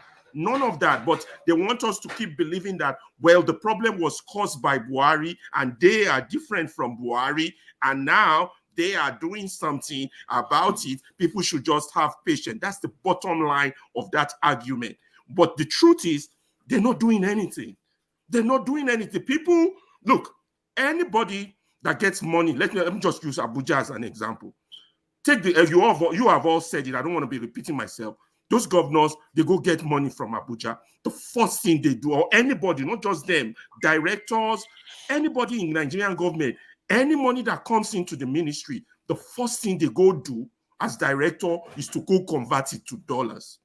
That in itself creates scarcity because the money is not meant for them to go convert naira straight to dollars. The money is supposed to go to those in business for them to buy things and sell. So as long as you don't block that key part and you just want to come here and push a political line, and that none of you took him up on that, and he comes running, shutting people down, attacking people, not addressing the real fact, trying to talk as he's an economic guru. There's no guruship in this thing. It's pure basic common sense. Fix the problem at the root, the problem gets solved. The naira will still continue to go down with the system they have in place. Propaganda does not solve government issue. You have to take action, and they are not taking action. They are not. And none of you took him up on that, and you let him run his mouth like that. They're talking rubbish. No, you're speaking for it's your uncles now. Why are you coming? Yeah, but Forefather never let me in to give him the Agbero treatment. Don't worry now, it's your uncle. That's okay. You know, all of them, Cardozo is talking rubbish. Cardozo doesn't know the fuck what he's doing. He doesn't know what in fact, Emefiele is smarter than Cardozo. I'll be honest with you. No, Cardozo will suffer more because he has been Tinubu boy from day one. Smarter, as bad as Emefiele is way smarter as an economics than Cardozo. Cardozo don't know shit what he's doing. They come in there with that Lagos Agbero mentality, talking trash.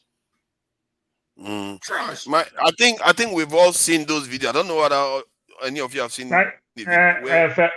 Alaba, I said it initially. Maybe you didn't listen. I said it about the governors. The governors are now getting more money. So which means their demand for dollar is even higher. Anybody who is a director, you understand? The local government, if their money goes, they are getting more money now. Because of the subsidy that is gone, they are making more money. They quickly convert it. But you know the funny part, Tinubu cost it. You understand? You cost it. You know, I get tired with the way we do things. And gaslight people, make noise, this, that. They like pointing fingers. They're pointing fingers to speculators. Speculators are not the problem. Speculators are not. Let me just add something quickly. Have we all seen the videos where Nigerians were testifying and talking about the Babangida years when IMF will come and ask us to devalue our currency, and they kept doing it like Mumu. They kept doing it, and that's exactly the same thing. Tinubu came into office and did again. So, and that is what I find problematic with Emeka. Emeka knows his very well. Precedent for you to work with. Exactly. And that's where I challenged him. And I said, Buhari, as much as we say he's dumb, was smart enough to say, I'm not taking IMF's advice. I'm not devaluing this currency. And you, that is an so-called accountant, would listen. Exactly. And you're not on the outside studying things. You really wanted this. We'll assume that you've done all your analysis from outside. And you guys are missing it because the IMF advice benefits them.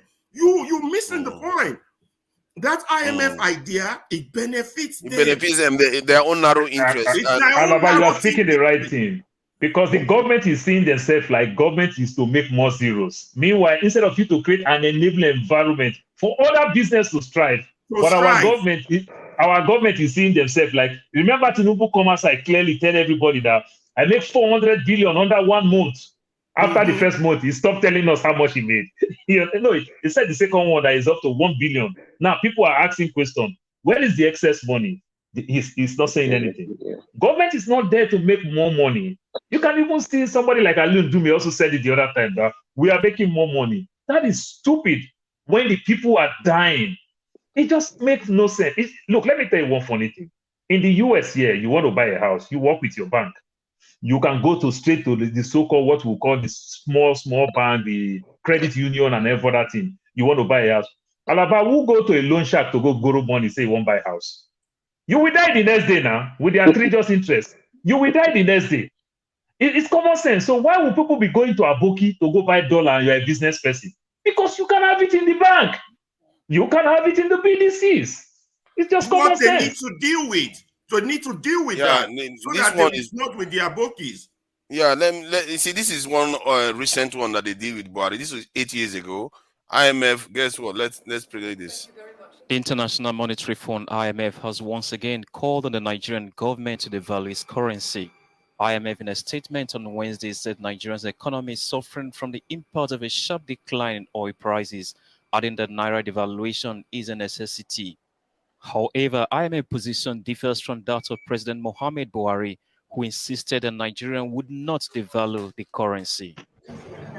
IMF Managing Director Christine Lagarde, during her visit to the country in January, had called on the Nigerian government to devalue its currency in order to address important economic challenges, most importantly, the impact of low oil prices.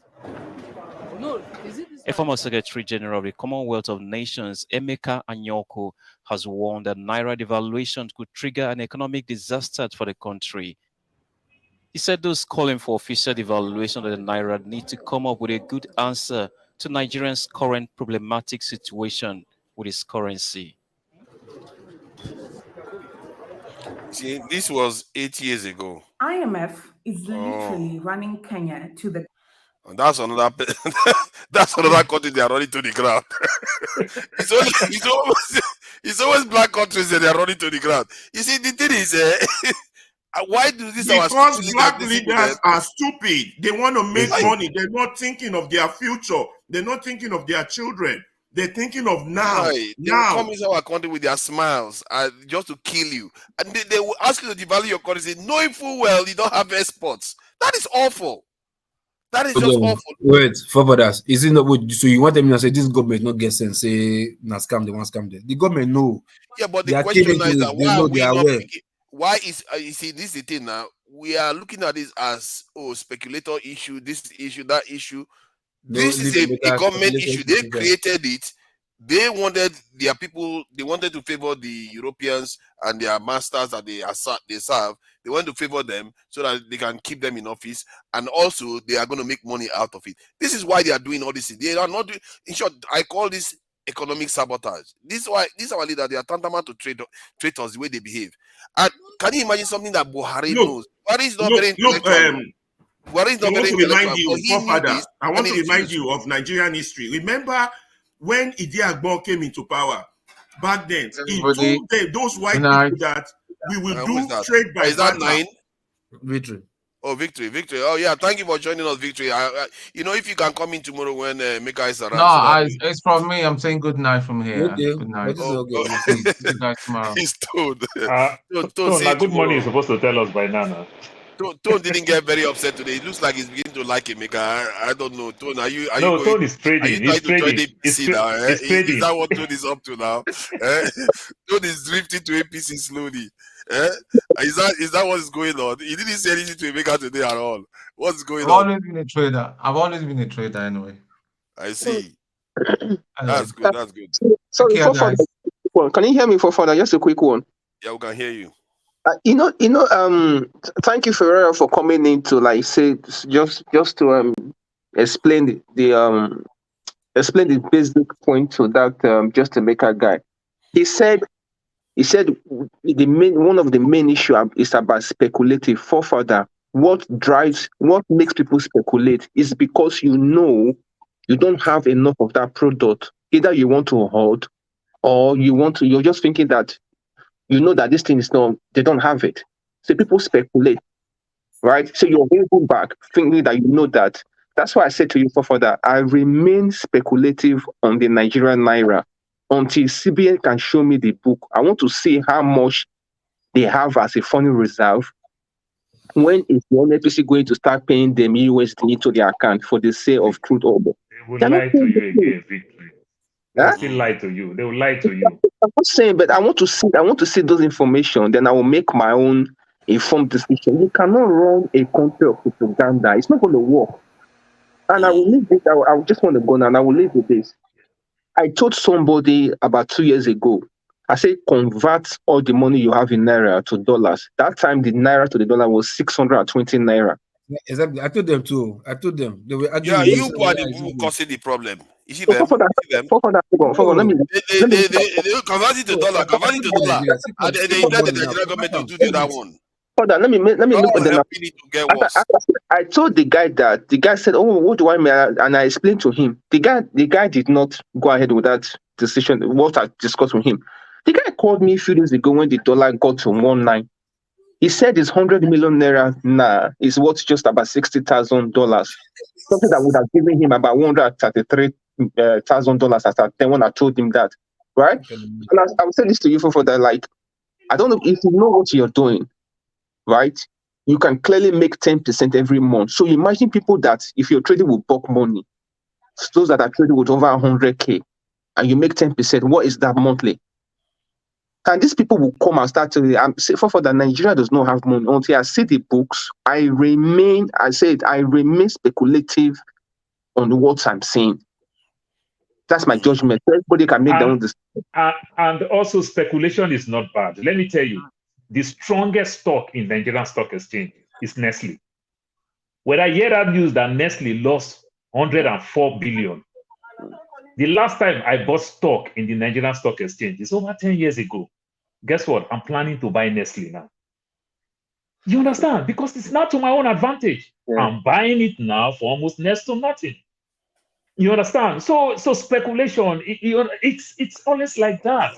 But you understand? The bull and bear markets. You understand? So if government have positive vibes putting out there, no speculation will turn your currency to bear.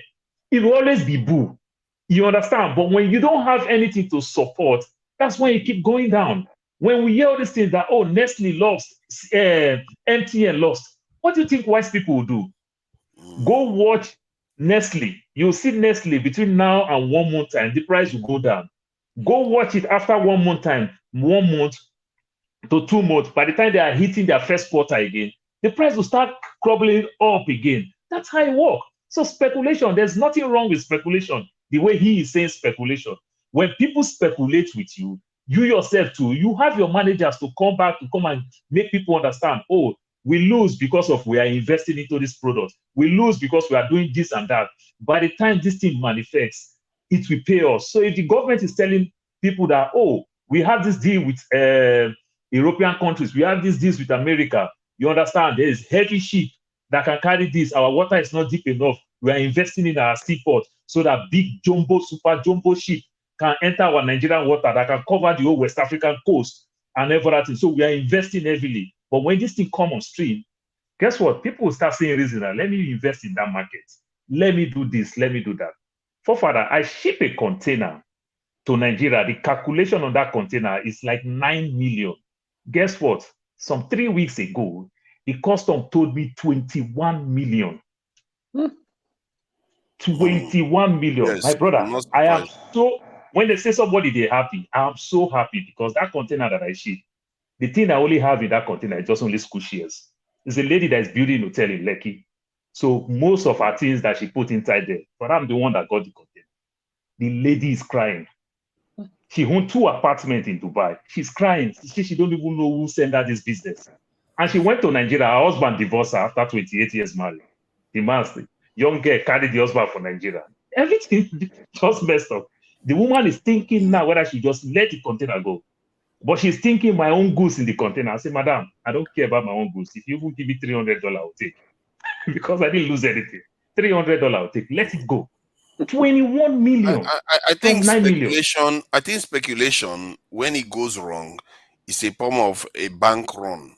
You know, when It's cancerous. It's yeah, cancerous. because if people can normally go to a bank and get their money out the way it's supposed to happen. But when people get scared, jittery, then there's a run on the bank. It can lead to the collapse of that bank, and that is the speculation that is happening in Nigeria now. And I think the government has a right to stamp down on that.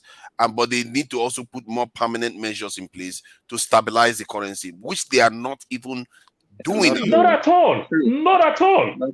I want to make 2 points, just 2 points. I remember back then when they kicked Shagari out and the Nigerians were in charge. Okay, when the Nigerians were in charge, the issue of IMF loan did not come up because Idiagbon specifically said, "Look, we're going to do trade by barter." Went back into historic age. Whatever we have, we'll give you guys. Whatever you have, you'll give us. We'll do trade by barter. And then the fifth element kicked the Mediagbon out, which is them Babangida, and then they went for this IMF loan. Now, history is repeating itself, but in a more worse condition. Now, there's full-fledged corruption, impunity. Nobody checks anybody. There's nothing wrong with policies. But before you enact a policy, you block the loopholes first. Right. First, okay, you removed subsidy, you didn't block the loopholes. Now subsidy is back. Again, you devalue the Naira, you didn't block the loopholes. Now the devaluation just keep going up. There's no ending to it because you have not addressed the key factors creating the problem, which are the, they know it, they all know it, but because they are benefiting, it's a direct benefit for them. They're not even addressing that at all in their conversation. How do we block all these loopholes that's creating this thing? None of that comes up in any of their conversation. But they keep throwing it in, and the only solution they have is to point finger, as if once they are able to point finger at someone, that solves the problem. And that's what drives me crazy. It's speculators, is this, is the Abokis, is the bank, is the I didn't even believe they will even blame their own government. Fingers all you want. If you don't what is BDC? your problem what is continues BDCs? to multiply. What is BDCs? BDCs is what I call corporate aboki. Still no record. They don't have any book that you can look very well. It's what I just call corporate aboki. These people just have license to go buy this dollar and sell it without showing you anything. That is what I call corporate aboki. You guys talking about the dollar now. Wait until the petroleum problem starts again. We've not seen anything yet. Does anyone know where our refineries are now? Whether they are coming back online. Father, even if they come on full-fledged, they can't help them with all this problem on the ground. Even if the refinery come on full-fledged, I'm telling you. Yeah, it's not. This currency one is a killer. It's a killer if they don't fix it. Both are. Everything is going to really, it's a tsunami. You will hear about it. Which one? You're all still talking the currency one. The petroleum one is still coming. That's the second tsunami. The currency one, if they don't contain it, it's just going to keep spiraling out of control. Do you know, in the last 3 weeks or 2 weeks, I've had people that want to buy 3 different people that want to sell their property. Because people are worried that all their investment in property is not going to be meaningless when every inflation just keeps going through the roof. It's a bit of a serious problem on the ground. And like if you want to sell their property and put it in dollars, because that will appreciate more, isn't it? That's their plan. And that is leading to a spike. My goodness. If it's getting to properties, the thing is crazy. And this government, they really need to stem this tide. And I've been saying it all this while, that why you keep allowing your people to have such serious craving for the dollars without doing anything about it. And you're running around, pretending as if you don't know what the problem is. But what can I say? It's just these people. Things is so bad that as a landlord, you can't even quit your tenant. You quit your tenant, you don't even have people to rent your property. It's just hard. Just find me anything. You understand? It's just hard. There is no money. Things are tough. Everything is expensive. You understand? You don't increase salaries. the biggest problem in You Nigeria. all are not addressing it's going to get worse. I'm not trying to be It's going to get worse because purchasing power the one you are is talking not about there. now is the currency one. The petroleum one is still coming. The IPGA, or what do they call it? I've been telling the government, been lying. What is the petrol one you are talking about? What is the petrol one? I don't fully understand. You've not been following. You know the people that they carry petrol. Government be saying they've settled them. They've given them. They've said they've not settled them all. They are Is it NATO? No, NATO. NATO. NATO, yeah. So all the people now saying that it's their own money they are using to stabilize the price of petrol, and they can't keep selling it at the current price they are selling it. So once that one explodes, so the price of gasoline again will double. It will double. Oh, and that one again will create more problem. The country can't take that one. And forefather, that will create more problem in the north because that is where the subsidy is. You understand? You subsidize what is moving from Lagos to Kaduna. They subsidize the transportation and everything so that they can sell the same price. What is selling in Lagos so that they can sell in Kano. So these guys that transport these things, the subsidy for government to pay their money. They try to strike, they beg them, they call the strike overnight. You know, and the money is going up. If petrol price double, diesel price doubles again, the Nigerians are going to blow. The Nigerians are going to blow. Because if they are selling their property already now, they are going to blow. People. Okay, I think we should move the topic on a bit. I think they were talking about which one is Tinubu in Qatar? Okay, the one he took people to Qatar. He did say that he wasn't going to go with more than 20 people. Now he went with 38 again. Two of his children. No, two of his children. He went with the children too. Nice. Two, not one. Two for the first time. Yes. And why do they always like to go to all these countries? You would think if I was in the Nigerian government, the places I would like to travel to first, I would like to visit America, have some kind of serious discussion with the African American community. They have a purchasing power of $2 trillion. Go to Brazil, go to Capcom, and go to the Nigerian diaspora and make the Nigerian environment safe so that they can come back. This idea that you keep running to India, Qatar, Dubai, everybody else other than our own people. Forefather, there is an American hospital in Ghana that accepts my American insurance card. If I will go for my physiotherapy for my knee in America, out of pocket, it will cost me money. I went to Ghana. It's not costing me anything. And they accept my insurance card. So the Ghanaian, when Ghanaian tell people come back, like the Mexicans are going back, when they get old, they go back to Mexico. The African Americans is coming to Ghana. Remember, when people retire, they come back. You want to show them hospitals to go. They don't want to fall sick and fly 10 hours flight, 12 hours flight. They'll die. You understand? So we still must put something on ground for you to convince people to come. Enabling environment is not there. I don't know why this our government are so. I don't know what I would call them just downright wicked, or is this just Nigerians? I know it's wicked. I don't know people that don't love their own. Sometimes their own. The British Council is the one telling them. People who don't know but think they know. How can the British Council be the one telling you to use the British Council in Nigeria is telling the Nigerian government, tap into your diaspora to develop your country? Why would the Onoyibo organization be the one telling you? While Tinubu is the one saying, if they want to go, let them go. We'll go to train more. It's like, what kind of backward thinking is that? When we should be tapping, and he says he wants to solve these problems. This is why I don't buy it. They are all con men. They don't want to solve the problem at all. They just pretend. And what is going to happen is that they're going to accuse people, 10 billion you stole from us. And they will go behind the scenes, go and settle themselves. As long as they have someone to point to, they think the problem is solved. And I don't get that as a system of government. Just point to somebody. They've been doing it for long, though. It's not now. Remember, Buhari government blamed Jonathan for 8 years. Buhari government blamed Jonathan for 8 years. 8 years. As long as there's someone to point to, it works for them.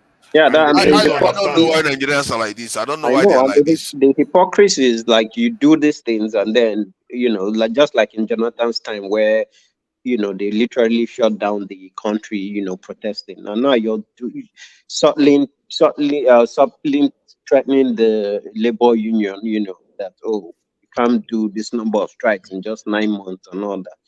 I mean, people are feeling the pinch. Allow them to express themselves. Everything is not, I think they should politically strike. motivated. Yeah. Why are they stopping them from striking? No, they were just, the president himself was just complaining, Don't worry. that, 3 that times Labour has embarked they have a right to on strike. how many strikes within 9 months, that they are not the only voice in Nigeria. So that they should. And the Yeah. worst thing they are doing, they don't even understand. On the soft side, they don't understand. They are losing all their best hands. Anybody that have any means, they leave the country. Anybody that have any means, they leave the country. You understand? You are not investing on your infrastructure. You understand? Your best brain, you are leaving them. You don't pay them well. You don't take care of them. They don't have anything that will See, sustain the them same here. thing with the nurses now. The regulation they're trying to do for the, when they want to travel, they say, you know they those have things, to do 2 years mandatory. those things To be fair, that for me, that one is trying to start stemming it. I don't see it's a bad thing. I don't think it's a bad thing actually. No, it's not. But then, like I said, okay, fine, you want to do it, but are you solving the root cause? You don't want people to go and seek greener pastures. Fix the health system. Give them incentives to want to stay. Don't, compel them to. But do you know? Sorry, before I forget this line. Do you know that if you are studying medicine, once you cross your 300 level in Nigeria, you are doing well. You understand? You can easily get a scholarship from Saudi Arabia. Easily. They'll fund your study easily, that you sign contract like footballer. You cross your 300 level, you struggle 300 level, you can't make it, you fall into engineering. You cross it, you can get scholarship from Saudi Arabia to finish in Unilag, Ife, Ibadan. You finish, you are going to Saudi Arabia. Now, those people, all those nursing things that they are telling you, it's not there. That is one aspect. Forefather, I don't know much, but let me just put it this way. I know you talk about Port Harcourt a lot. Let's just believe that you grew up in Port Harcourt. If you grow up in Port Harcourt, you live most of your best life in Port Harcourt. Probably maybe you school, university in Port Harcourt. I believe you wish to also get a job in Port Harcourt. But with this age, this time now, the way things are going, the global world is becoming a global village, like they say. Guess what? People apply for job, Ekiti, Akwa Ibom in Lagos, they got a job. These days now, that is the same way you can apply for a job in Qatar, Saudi Arabia, India, America, the UK, the Canada of this world. So government don't understand that if you don't do things well, you're going to leave. The man who work in Arizona, the man who work in Ohio, want to work in Wall Street as an accountant, as a financial advisor, want to work in Wall Street. Why did everybody want to work in Wall Street? Why did everybody want to work in San Francisco? Why did everybody want to work in Chicago? Do you know why? They get good high-paying job. Okay, But what will sustain me in add something to Arizona, this you are though. doing well. Let me add something to this. I think the world economy, I think almost I would say what I actually read is, and in the UK here, the UK now and most Western countries, they are restricting the kind of people their citizens are allowed to work for. They are not stupid. They do that. They restrict them now because of all the competition with China and Asia. So they've changed their rules and they made it even illegal. Like if you served in the military, you're not allowed to go to another country. Even if you are retired, go to another country and go and serve now. So now they are able to do that, but we never do those sort of things. And the idea that there is a global market espionage now. No, that one is sensitive now because of espionage. that's not what I'm saying. A global marketplace for work. It's not true. You see, the thing is, they will tell you it's free for all when they have the advantage. The moment they don't have the advantage, they will block it. And that is the game. And our people don't play that game. This is why I think that when they try to start restricting people from going overseas very quickly after they graduate, it's not entirely about it. Obviously, the bigger issue is still there. You have to deal with the underlying factors. But let me share one other information that is going to seem a little bit unfair in the context of Nigeria.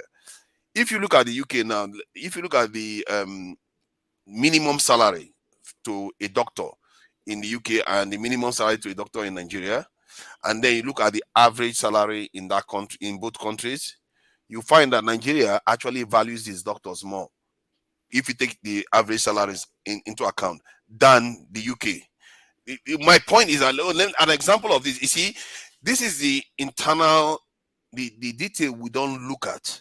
This is the detail we don't look at. If you have a country where a lot of people are living very poor, and they elevate the doctors, the nurses, the lecturers, the police compared to other countries, and yet those professions are the least satisfied compared to the general population. You have to ask yourself, is that even fair? Because look at the it's not fair, but we know why it's happening. I will share one of the numbers that I'm talking about, where you have the minimum salary for a lecturer in the UK. I think it's around 32,000 or so, while the average salary is around 38,000, something like that, or maybe just over that. Then in Nigeria, the average salary of the minimum salary of a lecturer is 100 and something thousand, while the average salary is 48,000 naira. So you can see that the spread from 48,000 naira to 100 and something thousand for the lecturer minimum salary.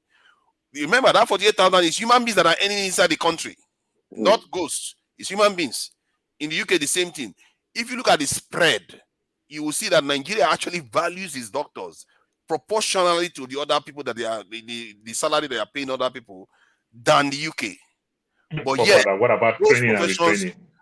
Those lecturers, I went to doctors. Those lecturers are the least dissatisfied. They are more dissatisfied than the lecturers in the UK. They go to more strikes. They go to 9-month strike, the one that they did last year. So you can, from when you look at the data like that, you start saying, what is going on here? It's not like but you are the one going on strike the longest. Okay, but yeah, that's good. You addressed one, because the truth is, it's not. I mean, I know majority of people, yes, it's about financial stability or financial growth, but again, it's about the environment, the facilities, and all that. So if you look at the unions when they go on strike, you'll notice that some of their grievances beyond the salary or their income is the environment in which they work in. Like you said, their counterparts overseas, yes, they earn that, but look at the environment they work. So there's that to a high level job satisfaction. They have all the right equipment, trainings, retrainings, and all of that. Here in Nigeria, often at times that's not the case with the government hospitals. I visited the hospital in Gwagwalada there in Abuja. It was horrifying. It was like a prison. I was like, how do people even survive in this kind? How will people recuperate in this environment? It was terrible. So those are the things too. So apart from the salary, the environment is another thing that motivates these people. Yeah, but the question is then, is their actions. Like last year when they went on strike, I was feeling like, you are going on strike, destroying the education system of your own nation. And many of you run overseas, many of you go and work for private institutions, while the poor people's children, those people that are earning how much again in Nigeria, the average of 0.5 million per annum. Those people, some of them are soldiers, dying with Boko Haram and all. Then that the nation actually values you more compared to others, so they value you more than other people. You go on strike for 9 months, and you actually demand to get. I think that's not entirely true. That's not entirely true. That's not a work. The data don't lie. That's the problem. That's what I think. No, I think I have a partial answer to your question, to that question that you're going. Let me. Sorry, guys. So if you look at the UK, I think you're choosing the wrong country for the comparison. So usually they will say the devil is always in the details, right? The UK is a half socialist country. Why don't you use the United States? United States is even, maybe I would say 1/10 or 1/8 socialist. If you want to come to capitalist countries, Nigeria is the ideal capitalist country. US. Oh yeah, of course. I will give you, what's the GDP? What the percentage of the budget or the GDP controls everything in Nigeria? Let me tell you. Nigeria. So capitalism, what's capitalism? Where you have to fend for yourself, right? Socialism is where government is providing things for you. In the UK, you get the government pays for you. That's the council has the NHS, the everything. The NHS. So one of the things, here's America does not have the NHS. America has that though. No, Who we said don't. so? Come on. Who You know, said I so? know this very They well. have America does not they have. have the one for America has elderly. Medicare. They have Medicare. They have different ways of doing the Hold same on So thing. now. for Let senior me. We'll citizen, tell you've you. already retired. Don't they have housing? They have housing for the poorer Hold people on in the now. Let country. me All tell those So you things. father now. is only for poor people. That's So you think you it's ask for the rich people question. here. What are you going on about? This is No, for poor people here too. fathers, I don't want you to digress. You know, No, from no, I'm that just trying to particular question. correct a No, statement that you made a UK is not comparison about capitalist. salary. I know UK your graph is with just as lecturer. You the know, UK is I just know as your graph with. no. No, I I know your graph think with. that the UK is just as capitalist as America. Maybe in No, some no, no, areas not America not is not more. Not no at all. chance. No So chance. No Yeah. okay, chance. we agree. Odi, we No agree. chance. Then use So how much a so doctors make in so America. so that's what I'm saying. Doctor Why don't earn you more do than that? president in America. So if you want to That's say what I'm that, talking about. use how So much a why don't doctor you make in And America. why did UK you choose doctors to use can the earn more UK? than the prime minister too. That's true too. Pardon? No, so use America. So let's use When the United nurses make States, a lot get of the money, data doctor use. and do the comparison. I'll tell you something. In Nigeria, the salary most of the people are not salaried. Most of the population in Nigeria are sole proprietors. It's almost impossible to capture what their salary is, no matter how good your data set is. So that So is what is your very argument then? confounded. And no, what I'm saying is that you're comparing apples and oranges. What I'm saying, if you look at the average, look, if you drive keke in Nigeria, you'll be earning, I'm not kidding you, you'll be earning, and you do it 30 days, you'll be earning as much as a doctor in Nigeria, salary, keke in Nigeria, and a nurse. So God is, because how much does an average doctor earn? Let's look at that. You're talking about maybe 200 and something thousand naira. If you do keke, there's no way you don't make like 3,000 naira a day or 4,000 naira a day to go home, times let's say 20 days. Even 5K. That's not 200,000 though. No. I'm just saying. I'm lowballing it. I'm lowballing. I say, okay, let's say What is the point 10,000. then? What is the point? No, Because my point even a is that poor man can make more money than no. a doctor here sometimes. So what is the point? No, my point is this, and I think I'm not sure. I couldn't see his name very well. He talked about the work, the work environment. I'll tell you why most doctors leave. Number one, most doctors in Nigeria train in a situation where you imagine stuff. You're told many things in school, and you never get to touch it. You never get to experiment it. You never know what they're talking about. And look, one of the things that led to exodus of doctors was at the time that doctors were still earning about 70,000, 80,000, and bankers were earning like 250,000 naira. Most doctors decided to just call it quits and look away. Look, the doctors, if you look at value you can't even expect a doctor to earn as much as the doctor spends like 8 years in the university, plus house job and housemanship and youth service. But the same thing is true for overseas doctors too. Good. That's what I'm saying. Why don't you use the average salary? Let's look at the average. Let's get data here. The average, It's I'm right sure here. it's going to be about one. Yeah, give us the The data. one for lecturer is right here. Father, Okay, let me in see if I can get abroad, the it's one. about benefits. They don't have benefits in Nigeria. There's no benefit. Yeah, when you go for a job, it's not just the salary you're looking at. You're looking at the benefit, medical benefit, retirement benefit. No. Let's just look at salary. Ferreira. Alaba. Let's look at salary first. I want to take him on what what's Let me the get average this salary? information. I'm not sure this one clears everything, but at least it shows some information. Let's see. Let's see what this one says. Okay, let's get that. All right. So yeah, UK doctors minimum salary 32, and the average UK salary is okay that. And if you look at the Nigerian doctor average salary is 300 something thousand, and while the average salary in the UK in Nigeria, I mean, is 42,000. So if that is the case, you are going to still have a situation whereby that doctor, Nigerian doctor one is average, so the UK one is not average, so it's not fair. But you can see that the spread from 42,000 to 300,000 is massive difference. Okay, let me give you the Nigeria, the United States.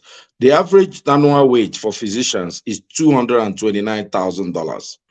While the average salary, median salary for every other person is 46 grand. So we're talking about 230 and 46. Do you understand what Yeah, I'm but talking you about? went for a surgeon. You then go for No, physicians and surgeons. This is the doctors too. They are not, it's the average. I'm asking for minimum for both sides. Oh, I thought we were doing average. You've been No, it saying was average. minimum. When I did you was go to going for minimum? minimum. No, I said you compare the minimum to the average of the nation. No, I thought we were discussing averages here. Well, No, anyway, I'm minimum not to sure. the average of the There is nation. impossible to get a minimum. I don't know how you I get a think minimum. you can do that if you search it. America definitely will have that data. So, For father, you can't get minimum in America How because can of you get our a state. minimum? You are Our minimum searching. wage are different from let me state find. Let lines. me search now. Across That's state lines, impossible. it won't work. Don't let Google So you deceive see, you. Across state line is varied. Don't start now. no, No, you're I'm talking just about telling the you. see. Across state, forefather, They will forefather, find the cheapest for, state. The cheapest state that forefather. don't pay their I doctors told you and something. I show it told to you you. something the other day, forefather. You were so shocked. I told you. I said make mention of 5 richest states in America, and you call Texas. You understand? Yes, Texas is rich, but the minimum wage of Texas is $7.25. Federal government minimum wage. Meanwhile, some small state like Arizona, that maybe because I live there, that's why you even know the state of Arizona. The minimum wage is $13.85, almost double the amount. You understand? So this is how it works. So across state line, across cities, you understand? In New York, they have 3 minimum wage in New York. In California, I think they have 2 minimum wage in California. So that's how it works. San Francisco, they earn more in San Francisco. You understand? So that's how it works. I So think I need to you don't check. want to use that. Okay, no, see, I get what you are saying. I'm just trying to find starting salary for No, doctors. see, forefathers, no matter how you say the idea, or like I think you said something. I think it was yesterday or some that things were getting better. I think what somebody was looking for you actually to to tell us how things was getting better in Nigeria. But apart from that, look, there's no way you can reason anybody hanging out, staying in Nigeria at this time.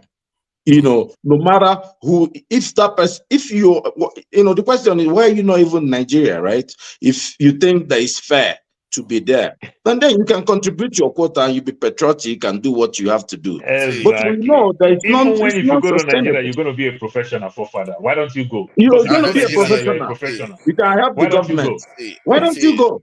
Hold on. They I will get give this. you a good space. I hear a lot of people say these type of things. It still doesn't negate the point that was made. We are talking about overall this picture, and the people are doing is deliberately. I wouldn't say deliberately doing what I did too when I left Nigeria. I wasn't aware. I think I knew all this stuff I knew now. If all of us knew all the stuff we knew now, probably we would not be living in Nigeria. We'll be saying stay put and No, fix the problem in no, We Nigeria. would have forefather, left earlier forefather, now. What you say? forefather. We should have By left living 10 in years Nigeria, before. pay me You more. would have left Forefather, earlier. Why would you forefather, leave Now, earlier? what are you talking about? forefather. Do you want to Why suffer? would you Working, leave earlier? working in Nigeria with a foreigner. Sometimes very many of us think that these people have extra power, extra spiritual power. They are so smart. They know all these things. We didn't know that they were preview to school and have opportunity with some of these equipment that we don't have. Then when I get down here, and now I'm used to those equipment, I'm trained with those equipment. I started seeing myself that they started telling me that, man, you guys are doing very, very fine. It was shocking. I think some of So, our so for problem is that so for father, we get all the training. There are so many advantages that comes I will share some with this part of information. the world. I think what we are doing is it's like a child that is from a poor family, acting as if they should live the life of a rich family without growing up to build his own family to be strong. I think the way we behave, that's how it seems. And I think part of it is because we are exposed to foreign information and we crave foreign things as if we are them, as if we are an extension of them. And we like I have been here accusing our leaders of doing the same thing, but we all did the same thing. We act as if we are an extension of Forefather, foreign I countries. disagree with you. Forefather, Oh, I couldn't disagree more with him. Forefather, This Well, idea of that course you would disagree. The data doesn't lie. no, the followers are complicit in this heist. The idea that Nigerian people, by staying back, could have done something. The problem Nigeria has is leadership. I am from Abia State, 24 years, no leadership, same people, everything. More people left, but with just one good leader, and everything is getting better. Correct. The problem, and I've said it Which country before. are you referring to? I'm talking about Abia State. I'm saying the state. I said Something leadership. that just happened with a short period of time. You are using it to judge the entire history of Nigeria now. No. I'm saying that. No, I'm not even talking about. Look, you can go to history. You can go back to Julius Caesar and what Rome was when he came and made Rome great and went to Egypt. Yeah, And good policies. look, it's about leadership. What was Saudi Arabia? Saudi Arabia was a dusty place, just after the Second World War. They were being ruled by the Turks, the Ottoman Empire. These people were just tribes running around the desert. What was UAE? The same I thing. think it's so simple It's just for us to just say leadership. it's about leadership. It's not. No, what are you saying? It's simple. There are so many. No, I think there are so many factors that creates the environment that those leaders you describe emerge. Somebody. Sorry to interrupt you. Somebody said something. If Tinubu can create policies, many people will not believe that he won legitimately. But if he creates policies that will show his real love for Nigeria, being a patriot, to create policies that will make Nigerians return from overseas, bring all their money, sell their houses, bring their money. You're looking for FDI. The FDI in Nigeria is looking for is the diaspora Nigerians. It's not, people cannot love a country more than the citizens of that country. You're in the UK. Many people in the UK want to go home. You know that. But they can't go home to where there is no hospital when they are sick. Paul just talked about going to Ghana and using his insurance card to, get treated. Because he is thinking like an American. Well, no, he doesn't. Look, I'm not thinking like America. I only apply common sense. No, Come on from now. that point, No. I'm not saying that you are mistaking my point. You are because your standard is that high. You are thinking from that but point it has of view. to be. You live here. Why would you? Why would you take something lower we are all than? captives of that. We are all captives of Do you know it. how That's what many I'm saying. years Gani Fauyemi suffered that they diagnosed him wrongly in Nigeria, and he don't want to go to abroad? You understand? He said he's driving a brand new car with no AC because of wrong diagnosis. So, only for him before he discovered that. They misdiagnose Come people on here too. now. Let's not see. I agree that they misdiagnose people more in Father, Nigeria, but they do here look, too. Everything happens everywhere. Do you want to base it on frustrating. percentage? Do you want to base it on percentage? My point is that do you want to base it on percentage, or do you want to base it on lawsuits? I can sue my hospital. Forefather, you Can you always fall sue in into this Nigeria? trap Come on now. of trying to bring equivalence. These people are doing it too. The point I'm making is that maybe we are also not seeing clearly. Father, why do you do that? Why do you bring equivalent?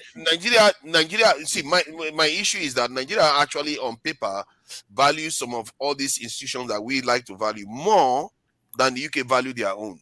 That's not true. Those are statements. I know. I don't know where you get those information. The data is backing it up. Why would you disagree with it? The data has shown that. Which data? Whose data? What's the source? Who's your reference? I mean, you just don't say data. From the UK government and from the Nigerian state, this thing. I don't know. Okay, let's compare Nigeria. Somebody Google Nigerian doctors and let's Google UK doctor and equivalents in dollars and let's see. Exactly. Let them Google it then, and they will find out the number. They will see. So I don't know where you're getting this. Alaba is simple. The US pay more than the UK when it comes to doctors. How many doctors leave the UK to come to the US? Because they still have an enabling environment. They stay in the UK. Oh no, maybe because they value their own nation. That's not true. They could That's have not said, true. okay, That's America not pays true. more. Let me run to America. That's Why not not? true. You just That walked is into not that true. one, didn't you, Paul? Forefather, You when just walked things into get that one, worse, Paul. Forefather, when things get Why worse, didn't they they will leave leave. the UK because America is paying more? I think sometimes I think Why? for father, I think you're saying this thing to just make everybody get he into walked this into that trend. one. Hear me? In fact, I He think we just should got just leave for him. arguments. I think this is a game. He's You know, playing a look at game. Otti is running away now. The No, data this is is a still on. game. He's Like, running away. come on, Yes, we this can is hear a you, trap. Ed. Let's Ed, we change can hear you. topic. He called it a trap. Yeah, this is a game. He's playing a game. That's Look, funny. It's not a even game. him, he It's a knows. serious Come on, matter, actually. The data is staring at you. Let me highlight it again. That data that you just showed is trash. Okay, it's trash. Tell me why, please. That data that says that medical doctors, the entry salary of medical doctors in the United States is about 100 and what do you say? Oh yeah, you mean the one I showed on that thing? Yeah, that's trash. That's trash? That's the entry salary of a nurse, not a medical Is that doctor. a nurse? Is that a No, doctor? I'm just telling you now, so you don't just go on the internet and pull data. and say it's you know more than the experts. I live now. in the United States and I have Do you family live members everywhere in the United States? Wait, listen. I have family members. I have family members that are doctors. I think we should leave this discussion. You know, I think we can. Let's. If he gets to work for you, don't. I think Forefather's just Not what it's insulting people's intelligence. Yeah, that's what he's doing. So why are you feeling uncomfortable? The data just no, because it doesn't head make on. sense. We're this childish. Come Let me on. tell you something. Forefather, it don't make sense. Let me tell you something. One common thing I will tell you.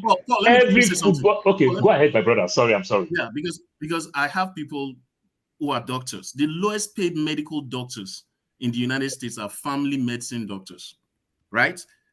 The lowest they can get is 170,000. The highest paid you'll be talking about is like cardiologists. Those people receive up to $700 to $1 million per year. Oh yeah, I'm not even going to the highest. So the range that you just presented is false. Okay, so let me go with your range now. Your range. What is your range again? I said, oh, come on, let's stop this thing. My brother, stop feeding him. He's just enjoying this game. I've stopped feeding. This is a game he's playing. See, the reason why you don't like it because it's revealing something that you don't want to pay attention to. What of your maximum? Let me tell you, in America, nearly every property you hear that, oh, this footballer is doing well, this basketball player is doing well. They bought this property here and there, where the rich people stay. Over time, what do you hear? You hear a doctor bought that property from this actor. Exactly. A doctor bought that property. How many doctors you hear bought JJ Okocha property or bought one politician property? See, the point the doctors are neither the doctors, they can't even treat themselves. If I put how much the high senior doctors get paid in Nigeria, you're going to see it's going to be in the millions, when the average salary is still 48,000 or so naira. So million sorry, you by million naira million or dollar. No, naira million, of course. No, come on. Naira million is peanuts now. You know, come on. What do you mean? This discussion. That's naira millions now. Eddie, the woman still naira million is lower than safer. So please stop talking about this. The woman still have to eat to send their own children to school. A doctor.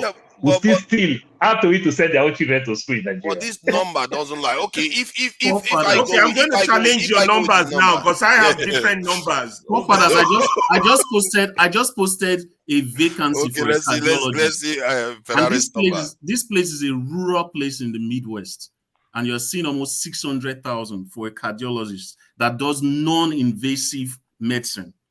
600 grand. So don't be using. Okay, if I go by that, and let me give you your numbers. Your numbers are wrong because I just did my own search here. For which country? You want to hear the numbers? For which country? Nigeria. Data from the National Salary, Income and Wages Commission shows that in 2019, a medical doctor at entry level received, they put it in naira. I'm not going to read that. That's disgusting. But they try to change it to dollars. It's received 5,911.94 per annum. Basically, round it up, $5,000 per annum. Let me go to the US now. Can you send the link? Can you send the link so everybody can see it? 2019, 5,000 per annum. That means everything. I would like to see the link. Oh, is that the link there? Oh, no, that's not the link. Okay. I think Ed sent How much me a does link a to. US doctor earn? It says, according to the Bureau of Labor Statistics, approximately 806 Americans were working as physicians and surgeons on May. Okay, they have data for 20. So the one for Nigeria was 2019. This one is 2022.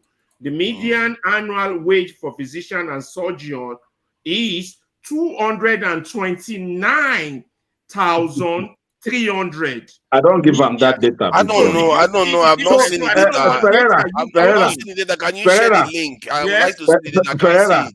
It's just a basic Google search. Put it in yourself. Open two Google sites. One for Nigeria, one for America. Alaba, that's 5,000 for Nigeria. You have to do Tinubu. You have to exchange it for Tinubu Naira. Yeah. It will be maybe 2K. Oh, let's do I'm being specific. That's why I asked him when somebody does that with data, I don't like it. What's your reference? I gave you a year. I gave you the source. And everything. That's how you compare data. Even my data is wrong because we just compared American 2020. Can I share the link? Can I share the link? I'm not sure how we landed here. Like Pofada is just the American doctor would not marry the Nigerian doctor wife. Yeah. Can marry them now. So I don't know where Pofada is getting his data. And that does not include you benefit. You are not helping. You're not helping. I'm trying to get to the information, but you're not allowing me to share the information. It is. If you don't have good benefit, you can be making 5 million. If your benefits are awful, you lose all that 5 million here in America the day you fall sick. Alaba, and we are not only talking the benefit that comes with it. We are talking about what you also save on your social security when you retire. You're still going to get fat check when you still retire again. Nigerian retirees cannot even get their pension. Wait, Alaba, let me ask Pofada a question. They go file for verification. They do verification. How much do you think a full professor in Nigeria earns? Like a full professor in Nigeria. I don't know how much they earn. What I was comparing was average and minimum. That's what do you think the minimum? What's the minimum you said? No, also compare the maximum. I have the numbers here now. Let me show you. Also compare the maximum. That's it. Don't compare only the minimum. That's it on the screen. Oh, I'm not on the screen, I'm not. Oh, you're not on the screen. Okay, let me read it for you. It says the minimum salary for a lecturer in Nigeria per annum is 1.5 million. And the average salary in Nigeria is 0.5 million. Oh, actually, guys, I got more information. What's happening is that they made a comparison over the years also for the Nigerian doctor. So apparently, you are not sharing information. Nobody can see. How can I share? Do I have a database for these people to see? Go to see down, Jerry. You can send the URL now. I can show you on camera. Maybe that will make your eyes blow. You can see. I can't see anything. Put the link in the private chat. He's on the computer. He doesn't want to. How much does a Nigerian doctor make? One, you can just go to YouTube and put the link there. How much does an American doctor make?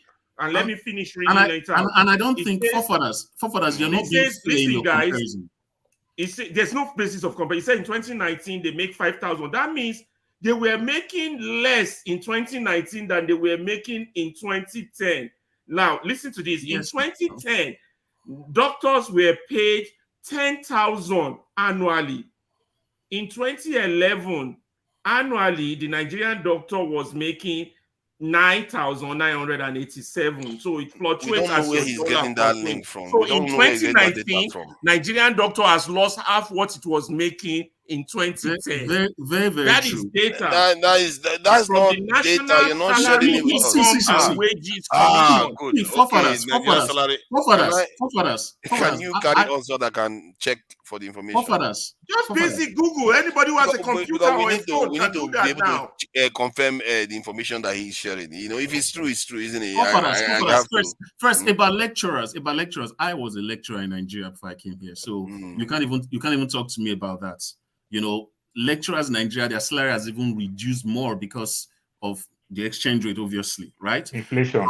Yeah, and then there's also something I wanted to point out to you. Even when it seems like the salary was good, that was before 2014 when I left.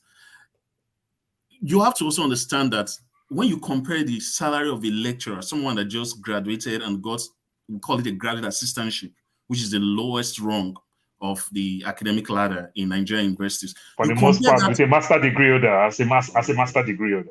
no, not even a master's, just fresh out. You made a first class and they retained you, graduate assistant, right?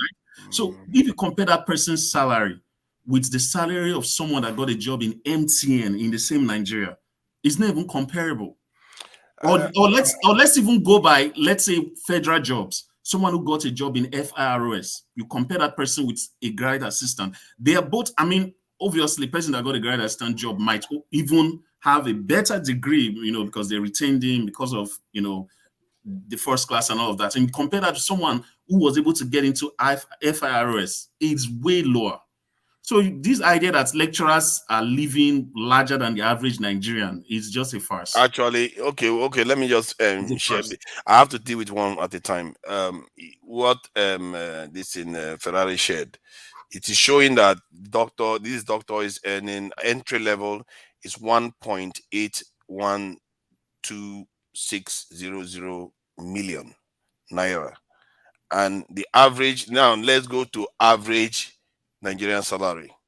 Average Nigerian salary. That's 2000, isn't it? 2000 this thing.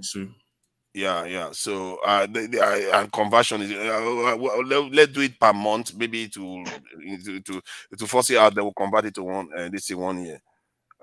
Per month, it forces it out. As you can see, it is showing somewhere. I don't like that one. I prefer the higher one. I think the others that's are the minimum. That's the minimum wage, and you yeah, should, that's what I'm. you That's should use what 2019 because entry level is minimum for no doctors. 2019 is what it says there. Look for This is 2019 2022 average salary. Okay, 2019. Okay, yeah, that's better then. I don't think it's gonna be coming it should be down. lower though. It should be lower, but it's fine. And that's even worse then. Yeah, Let's see. Okay, here they got 39. You see what I dollars? Okay, that doesn't make sense. We need it in naira. Let me put it in naira. Naira, come on, stop giving me dollars. I'm not. All these people. This is where it starts from. Before you know it, you start craving the dollars.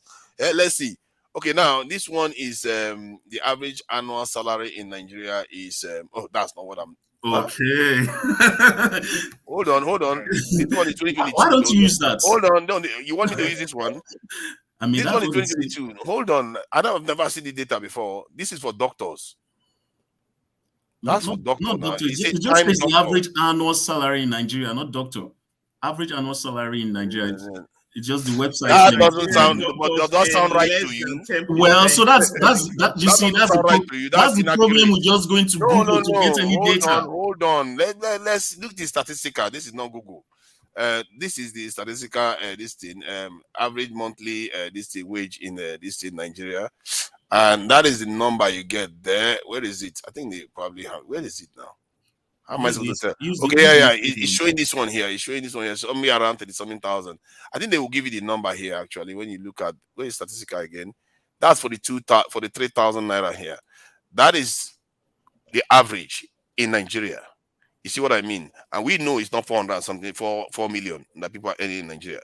So this one sounds more accurate. What exactly is your point, forefathers? That doctors are okay now. My point point, I'm making is what's the point? There's another database from why are you people don't let me make my point? I'm just let me make the point now. You see, this is why I like Ed likes to get to the point. You see, this is 43,000, and this one, the entry level for the doctor is